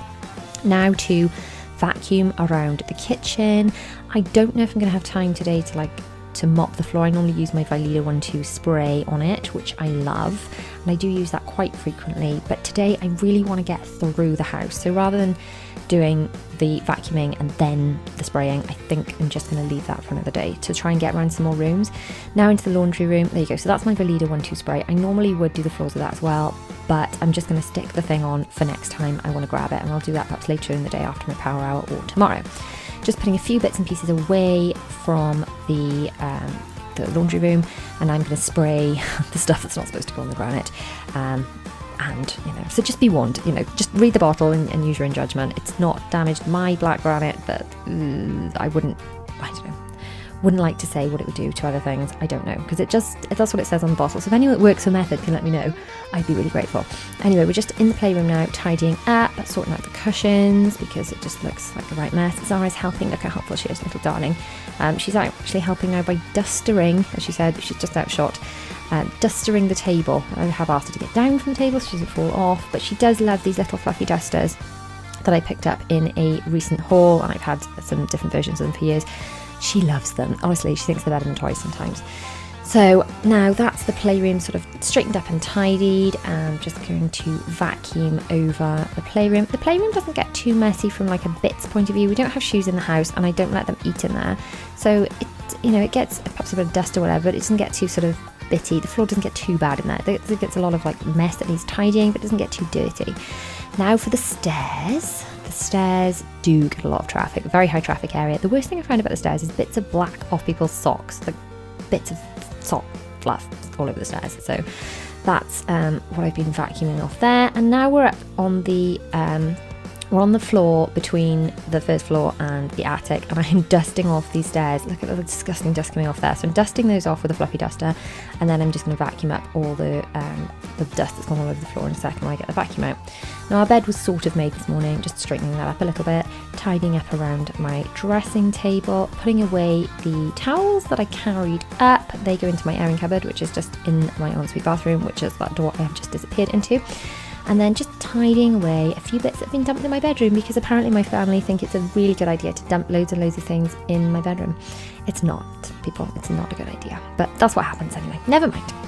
So just tidying away, and then I think I'm grabbing the vacuum. Yes, I am. There it is. Grabbing the vacuum cleaner and doing this. This is again a high traffic area because the children don't like to go and wee in their own bathroom. They like to traipse through our bedroom and go and wee in our bathroom. So there is a lot of traffic going between our door and our ensuite from all our children liking to use that bathroom rather than their own. So I'm now going to grab all of the towels, and yes, do you know what I'm going to do before I replace that towel? I'm going to take the towel, because it's not stinking dirty, it just needs changing, and I'm just going to wipe round everything. I'm going to wipe bits of toothpaste that people have dribbled all over their toothbrushes, and wipe round the shelves, wipe round the sink before I chuck it in the wash, because why not? It needs washing anyway. I'm just going to take another section of the towel, and I just wipe the windowsill as well. Now into Bella's room. She's gone to school. My husband has done the school run this morning, and I am tidying. So I'm opening up her curtains, folding her blankets, putting her dollies away. She's got a lot of dollies. She likes her dollies. I think we were having a dolly tea party or a dolly hospital or something, so they were all in the wrong place. And I'm folding all these blankets, or blankies as she likes to call them. And the girls love playing with blankets. They make tents out of them, make dens out of them, they put the dollies under them. Honestly, blankies and dusters are sort of their favourite toys at the moment. So that's Bella's room looking a bit tidier. Now I'm going to vacuum the landing, including the manky dust that I threw all down the stairs with the duster. And I'm getting towards the end of my power hour now, but I have sort of covered quite a large amount of rooms in my house. And look, we're taking a towel, wiping the windowsill, wiping it slightly with a damp end, then with the dry end, and then wiping around the sink with another part of the towel before it all goes in the wash. I do feel like if I've collected all the towels up and I've replaced them with fresh towels, everything looks clean, even if all I've done is wipe around the sink. But this is a power hour, and like I said, you can go deep. So I could have spent the hour really deep cleaning one of these rooms, or I can spend the hour running around the whole house, sort of freshening up each room. So that's what I'm doing. Zara has been a very good girl sitting there in her bed and not actually making a massive mess like she normally does. So, oh look, she's going to duster again. What a good girl. She likes dustering. And now upstairs to William's room, who, that's his effort of making his bed. May need to work on that, but better than nothing. putting away some clothes he's left out, just having a little tidy around. I find he will actually keep his room so much nicer if it's tidy to start with. If it's tidy, in fact all of them, if they've got a tidy room, they're far more likely, other than Zara who just enjoys taking things out, to keep it tidy. And as you'll know, if you've watched any of my other Power Hour videos, the very first thing I always like to do is put on a load of laundry. Now I will admit, I did that before I started filming, so sorry I missed that out of filming. Whoops, but I have done it. So the next thing I'm going to do today is to start putting away stuff in my bedroom. I do find that when life gets busy, I think the things that get neglected mostly are my bedroom. So like everyone else's laundry perhaps would be put away, and then maybe mine wouldn't. Maybe mine would be the one left in a basket. So I'm folding away my own laundry, them in leggings and pants and bras and all sorts of socks and things, and putting them away in my drawer because they have been in a basket. I do like to keep little baskets of things inside my drawers to keep them organised. And I like all my socks you just saw. And then I like to Marie Kondo fold my stuff. So you can see I am sort of folding them into thirds. If you've seen the way that I do this, it's kind of, you fold them in half and then you fold them into like parcels, like little triangles. I don't know if I'm explaining that right, but you can see what I'm doing anyway. So you fold it in on itself in thirds, and then you fold it sort of lengthways and lengthways again, so it makes these little triangle parcels, and it just makes it really easy to store things in drawers. It makes it easy to find things in drawers, and it just means your drawers look neater. And do you know what? Neat drawers make me happy. I feel like if my drawers are neat, then my life feels more organised. Don't know if that's just me. That could entirely be just me. Anyway, so I'm putting all this stuff in my drawers. I do find more stuff fits in the drawers as well if I fold things like this. You will see I did an organising my closet if you're in America, or wardrobe if you're here in the UK video before. I will link that up in the cards now actually. Now the other place that gets troublesome is my landing, because things get dumped on it, and this is what's happened. So the children had been dressing up in things, then that had all been dumped on the landing. Things get dumped over the banister. So what I've done is I've just put it all on my bed, and I'm going to sort it out from here. Now a lot of this stuff is coats. You would see I did this, I think this was Instagram stories actually rather than one of my YouTube videos. I emptied out, we've got a load of coat racks in the downstairs loo, and it was just overrun. The coats were just exploding out of that, and I realised half the coats are kind of summery lightweight coats we weren't even wearing. So I've brought them all upstairs to hang up in wardrobes so that there's a bit more space downstairs and it's a bit less chaotic, and then we can pull those coats out again in the summer when we need them. But for now, they can go away and be out of sight, out of mind. I'm going to hang up all the girls dressing up stuff. When we move to the new house, I do want them to have rails within their wardrobes that they can reach to get their own dressing up stuff, and do you know what, then they can put it away themselves as well. But at the moment, all the girls' hanging rails are really high up, they can't reach them. So if you are organising, you're like redesigning your children's rooms for any reason, or buying them wardrobes, do consider getting them hanging rails they can reach themselves. It will be life-changing. So now I'm just putting away towels, all the stuff that has been brought up from the laundry. All my laundry gets sorted downstairs, as you know, if you've seen any of my laundry routine videos. It all gets sorted downstairs. So when it comes upstairs, it's ready to go away. It's just a case of putting it away, which is what I'm doing now. But like I said, it's been Christmas period, we've had loads on, there's been loads of illness and stuff, and I've just found the house has just got on top of me. There's not been as much time to get things away. Let me know in the comments, do you find this too, that when your house gets on top of you, it's like the more of a pit it becomes, the less respectful everyone is of it, and just the worse it becomes. Whereas when it's really tidy, my family are less inclined to just dump things in a nice clear empty space. If there is already mess, they will dump more stuff on top of it. Perhaps that's just my family, but let me know. So just hanging the rest of this stuff up in Bella's room. Bella's got a bigger wardrobe than Zara, so she has all the dressing up stuff and all the tutus in hers, but as you can see, it's really high up. They can't reach that at all, so they can't get it out by themselves, they can't put it away by themselves. But next house, that's been rectified. They're having rails that can reach themselves.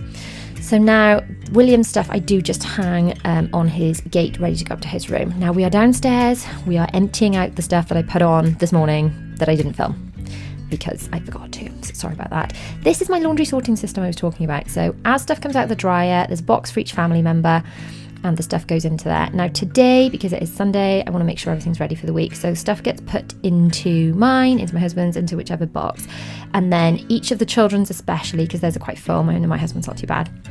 Each of the children's baskets are going to be emptied into a basket. So each of their black boxes, rather, are going to be emptied into a basket and then given to each child in their rooms.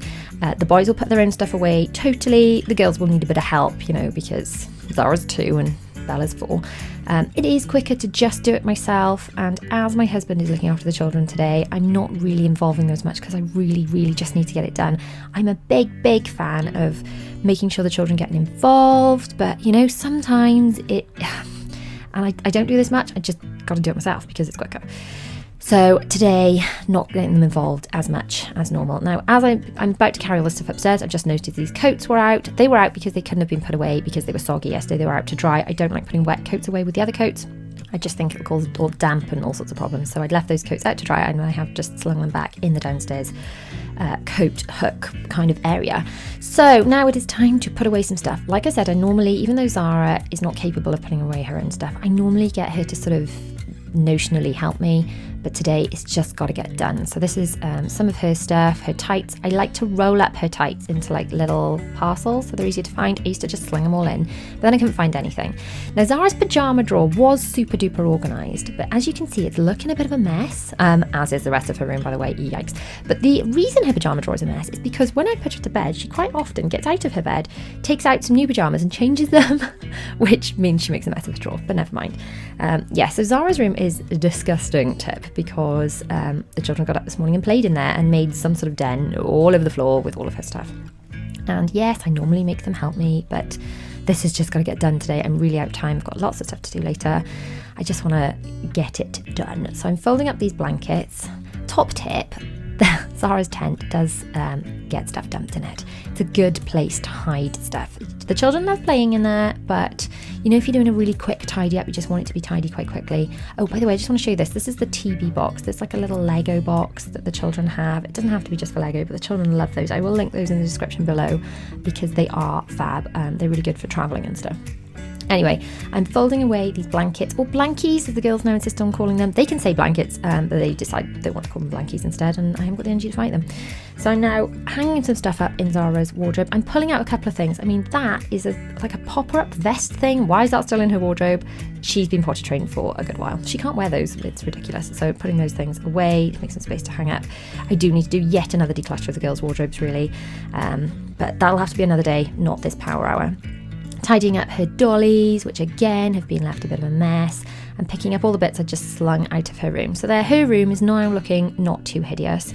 Now I can hang up all the stuff that I organised and hung up, the coats and things, the coats I hang on hangers, and then these baskets that have been, some of the baskets are stuff that have been collected from the house, some of the baskets of washing that have been brought upstairs. And look, I found yet more stuff that belongs in Zara's room. See, that pyjama drawer really needs pulling out and sorting out, but she is a nightmare. Honestly, she thinks pyjamas are just dressing up clothes and she likes to change them several times a night. Sometimes she is so funny. So that's her tights sorted, and then these other bits and pieces belong in these drawers over here. So she's got a drawer for skirts, a drawer for kind of the top drawers, just like leggings and things. She doesn't have many leggings. She tends to prefer skirts to leggings, otherwise she whinges like her socks feel funny. And then all these baskets I have emptied. See, all of those baskets were full of stuff and I'd emptied them out. So that's a win. Now I'm going to sort out the swimming stuff. Now I do this on the weekend, even though they don't swim till Wednesday. I like to Marie Kondo, that's not what it's called, it's called KonMari, but Marie Kondo fold the towels, which are into thirds and then over and over again. Can you see? I'm not describing it very well, but you can see what I'm doing. You can see that, can't you? And then I put the stuff to actually swim in, that goes in separately.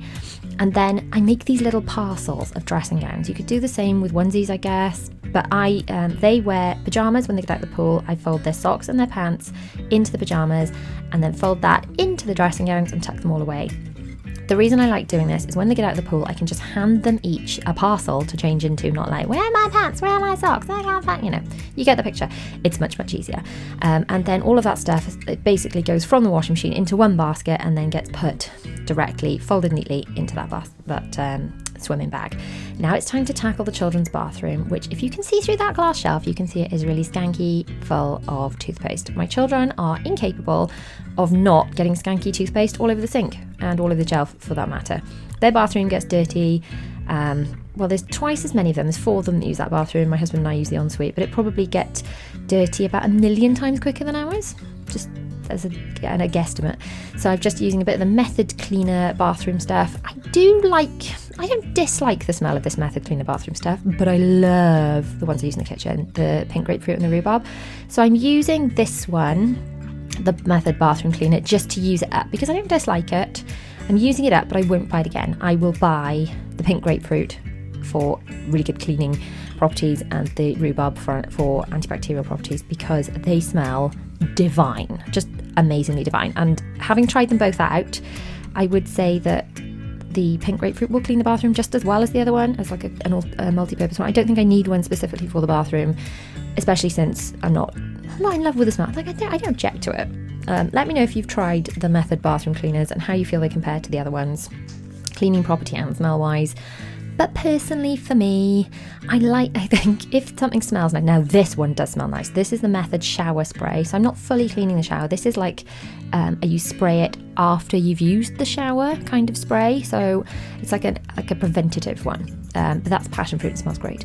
These are just toiletries and things that I've bought and haven't been put away because of, lack of time. So I'm just going to give this what is it even called? Windowsill. The windowsill a little wipe over. I've got to say, clear surfaces make the place look clean, don't they? And then I'm just going to clean the toilet last, because then this minky that I've used to clean the toilet can be put in the wash. And the wash for cloths and things and nappies is that nappy bucket just next to the toilet, because everything that goes into that nappy bucket gets sanitized. I am starting this power hour by setting a timer for an actual hour. You'll probably notice that I don't always do this if you watch my videos, but today I've got stuff to do. I've got lots of work to get on with, so I can only spare an hour. So I'm starting off by just tidying up my dressing table a little bit, putting some bits and pieces away and having a little dust around. I'm not using many chemicals and things in this clean because I've got Zara with me. She's got her own little duster. I always find if you've got a toddler and you give them one of these dusters with a reusable head, they love it. They love feeling like they're involved. So now I'm just using the vacuum to do this bit of my dressing table, because it's kind of a fabric bit and things, sort of dust and things cling to it that I can't clean off with anything else. As you can see, Zara's too. She's getting involved. She loves just being with me while I'm cleaning and feeling like she's helping, and I do feel it's good to get her involved even at a young age. I'm starting with the bathrooms. These are pretty much the only chemicals I'm using. I'm literally going to throw bleach down the loo in the two bathrooms. So that was my ensuite, and this is the children's bathroom. I have not got time to fully clean the bathrooms and like properly clean the toilets. So I'm just going to put bleach down the toilet, open the windows to sort of ventilate it, and then the toilet will have a proper clean on another day. It does not need to be done every single day, a full thorough clean. I am going to strip out all the towels out of the bathrooms so that they can go on in a wash, because they all really need doing, and fresh towels makes the bathroom just feel nice and fresh, doesn't it? So I'm going to pop those downstairs and bring up a few bits and pieces, including some clean towels that need to go away and some of these Scrub Buddy cleaning pads. Now I'm just going to give the sink a wipe over with a cleaning pad and the water, because I've got Zara with me, so I don't want to be using really harsh chemicals. She's helping me too. I'm literally just wiping off the worst of the kind of toothpaste and things.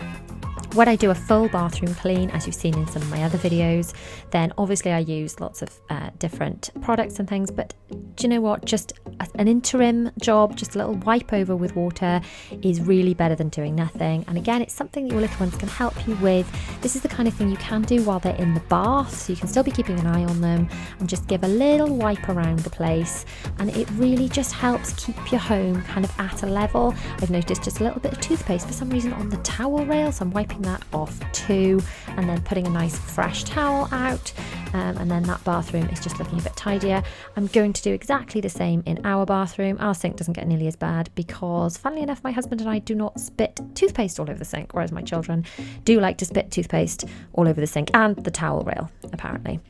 So a nice fresh towel for my bathroom too, and then I'm just dusting that bit on the top of our headboard gets a bit dusty, so I've dusted that off, and I'm just going to finish making the bed, just sort of smooth it over nicely, and that just instantly looks a lot tidier.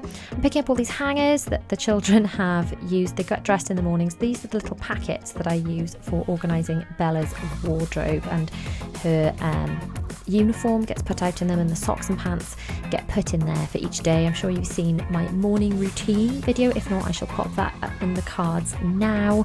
But I find it much easier to put all their uniform out for them. I pack it on the weekends, day by day, and then what I find is that they just grab one hanger with all the things on the hanger. They put on everything that they need to wear in that morning. So that's what those little packets were. Bella had taken her uniform out of them each morning and then just thrown them on the floor in my bedroom. So I have now put those away. Now to tidy up a little bit in Bella's room, Zara's taking the opportunity to play with some of Bella's toys because Bella doesn't like Zara touching her stuff when she's home. Bella's in school at the moment, so Zara's been playing with her little castle of toys, so I'm just putting all the figures back before Bella notices really that Zara's been playing with them and just giving it a little tidy up. There you go, that one's falling off, put it back on. Tidying up the books, just generally giving the place a little straighten up. Bella's room gets in such a mess. She really does get it in such a tip. But then when she comes home and it's tidy, or when she's helped me tidy it and it's nice and tidy, she loves it again. So now to do pretty much the same thing in Zara's room. We only recently got back from the school run, so I've putting away the books, opening the blinds, just straightening up her bed, all the stuff I didn't have a chance to do before we left for school this morning. So I did recently do a proper declutter of Zara's room, which I shall link up in the cards now for you to see. So now the cot is gone. There's a lot more space in her room, and space because there's less furniture, and space because there's less stuff. It's just so much easier to keep tidy. Now to put away some of the soft toys. As you know, I store their soft toys in a bean bag without beans in it. So instead of beans, it's filled with soft toys. And honestly, it's been a lifesaver. Hack. If you have lots of soft toys, we were drowning in them. It's a great place to store them. You don't want to have to throw them all away. They want to be able to play with them, but it's a great place to put them out of the way. And then I like to hide stuff in that tent as well, including these blankets. Fold them up. They use them for their bedding. They use them for playing with. They're often having picnics on these blankets or whatever. I don't know. Let me know in the comments. Do your children like playing with blankets? Mine do. They're constantly like, their blanket's a cloak, their blanket's a picnic, and all sorts. Now to put away these hairbands. They've got a lot of hairbands in all various colours for their outfits, and they're not very good at putting them away. So I've been gathering them all up during this kind of power hour, and as well as hair elastics. They get left everywhere, don't they? So the hair elastics live up in those suitcases up there.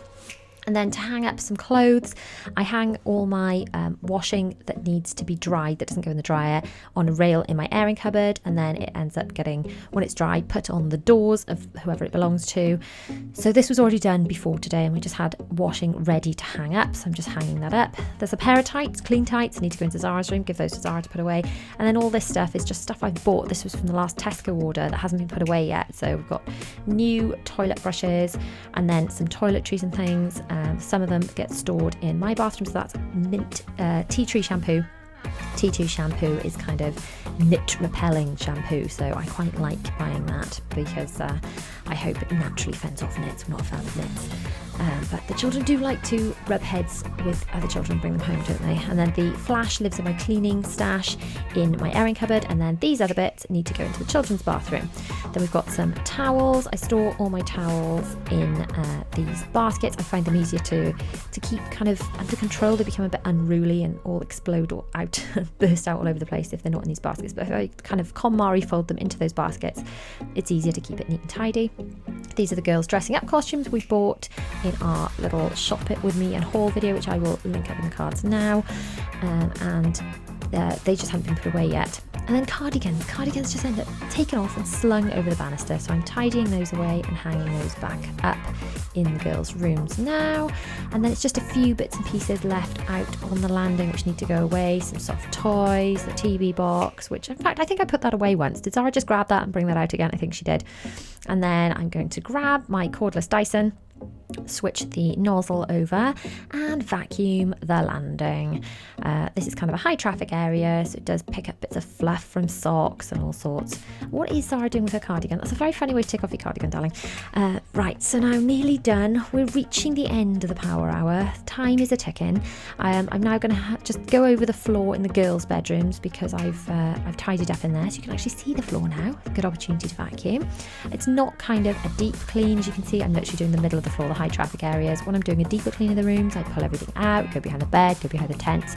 Not today. Today it's all about just keeping it quick, keeping it easy.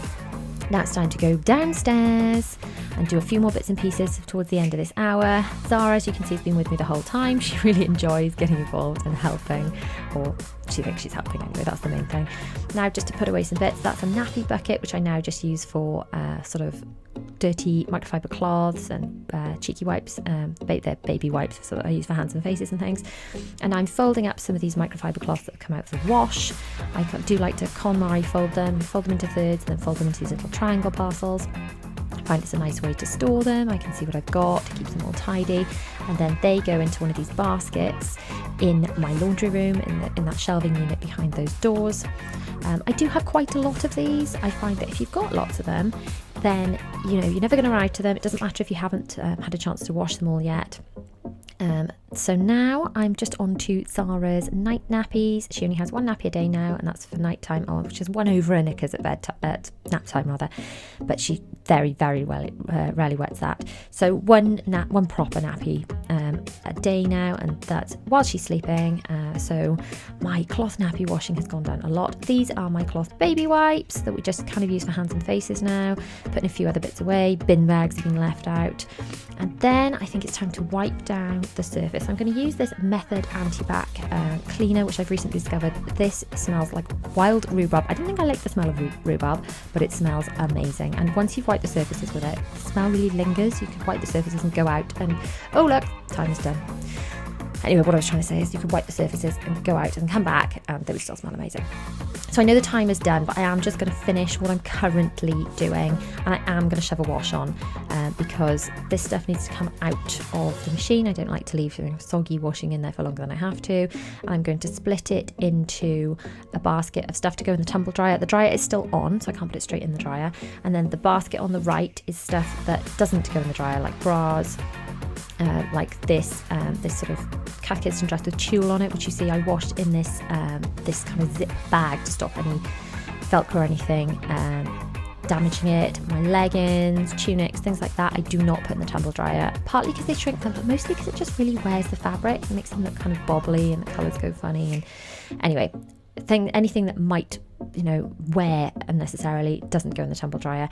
And then I'm just going to throw a load of towels in, because I did have the towels that I brought down from upstairs, and I want to make sure they go in the wash. Now, there you go. I've overloaded that washing machine a bit. I have a tendency to do that. It's like quite big, but if you put too many towels in at once, they get really, really heavy when they're wet. They don't wash properly. So I am just going to, not overload it, because my washing machine does make horrendous noises if I overload it, especially with towels, especially big thick ones like that. They get really, really heavy when they're wet. So now I'm going to just grab my Fairy, which is my go-to powder. I'm going to shove a scoop of that in, and then I'm going to actually add a scoop of nappy sanitizer, because I've still got loads of this left over from when I was washing a gazillion cloth nappies, but it's nice to kind of really sanitize the towels in the wash. Thank you so much for watching. If you have liked this video, please give it a massive thumbs up. Do not forget to subscribe, hit the bell to be notified when I post new videos every Tuesday, Thursday and Sunday at 7 PM. My latest video is just here, and if you would like to watch more speed cleans, they are just down here. I'll see you guys soon.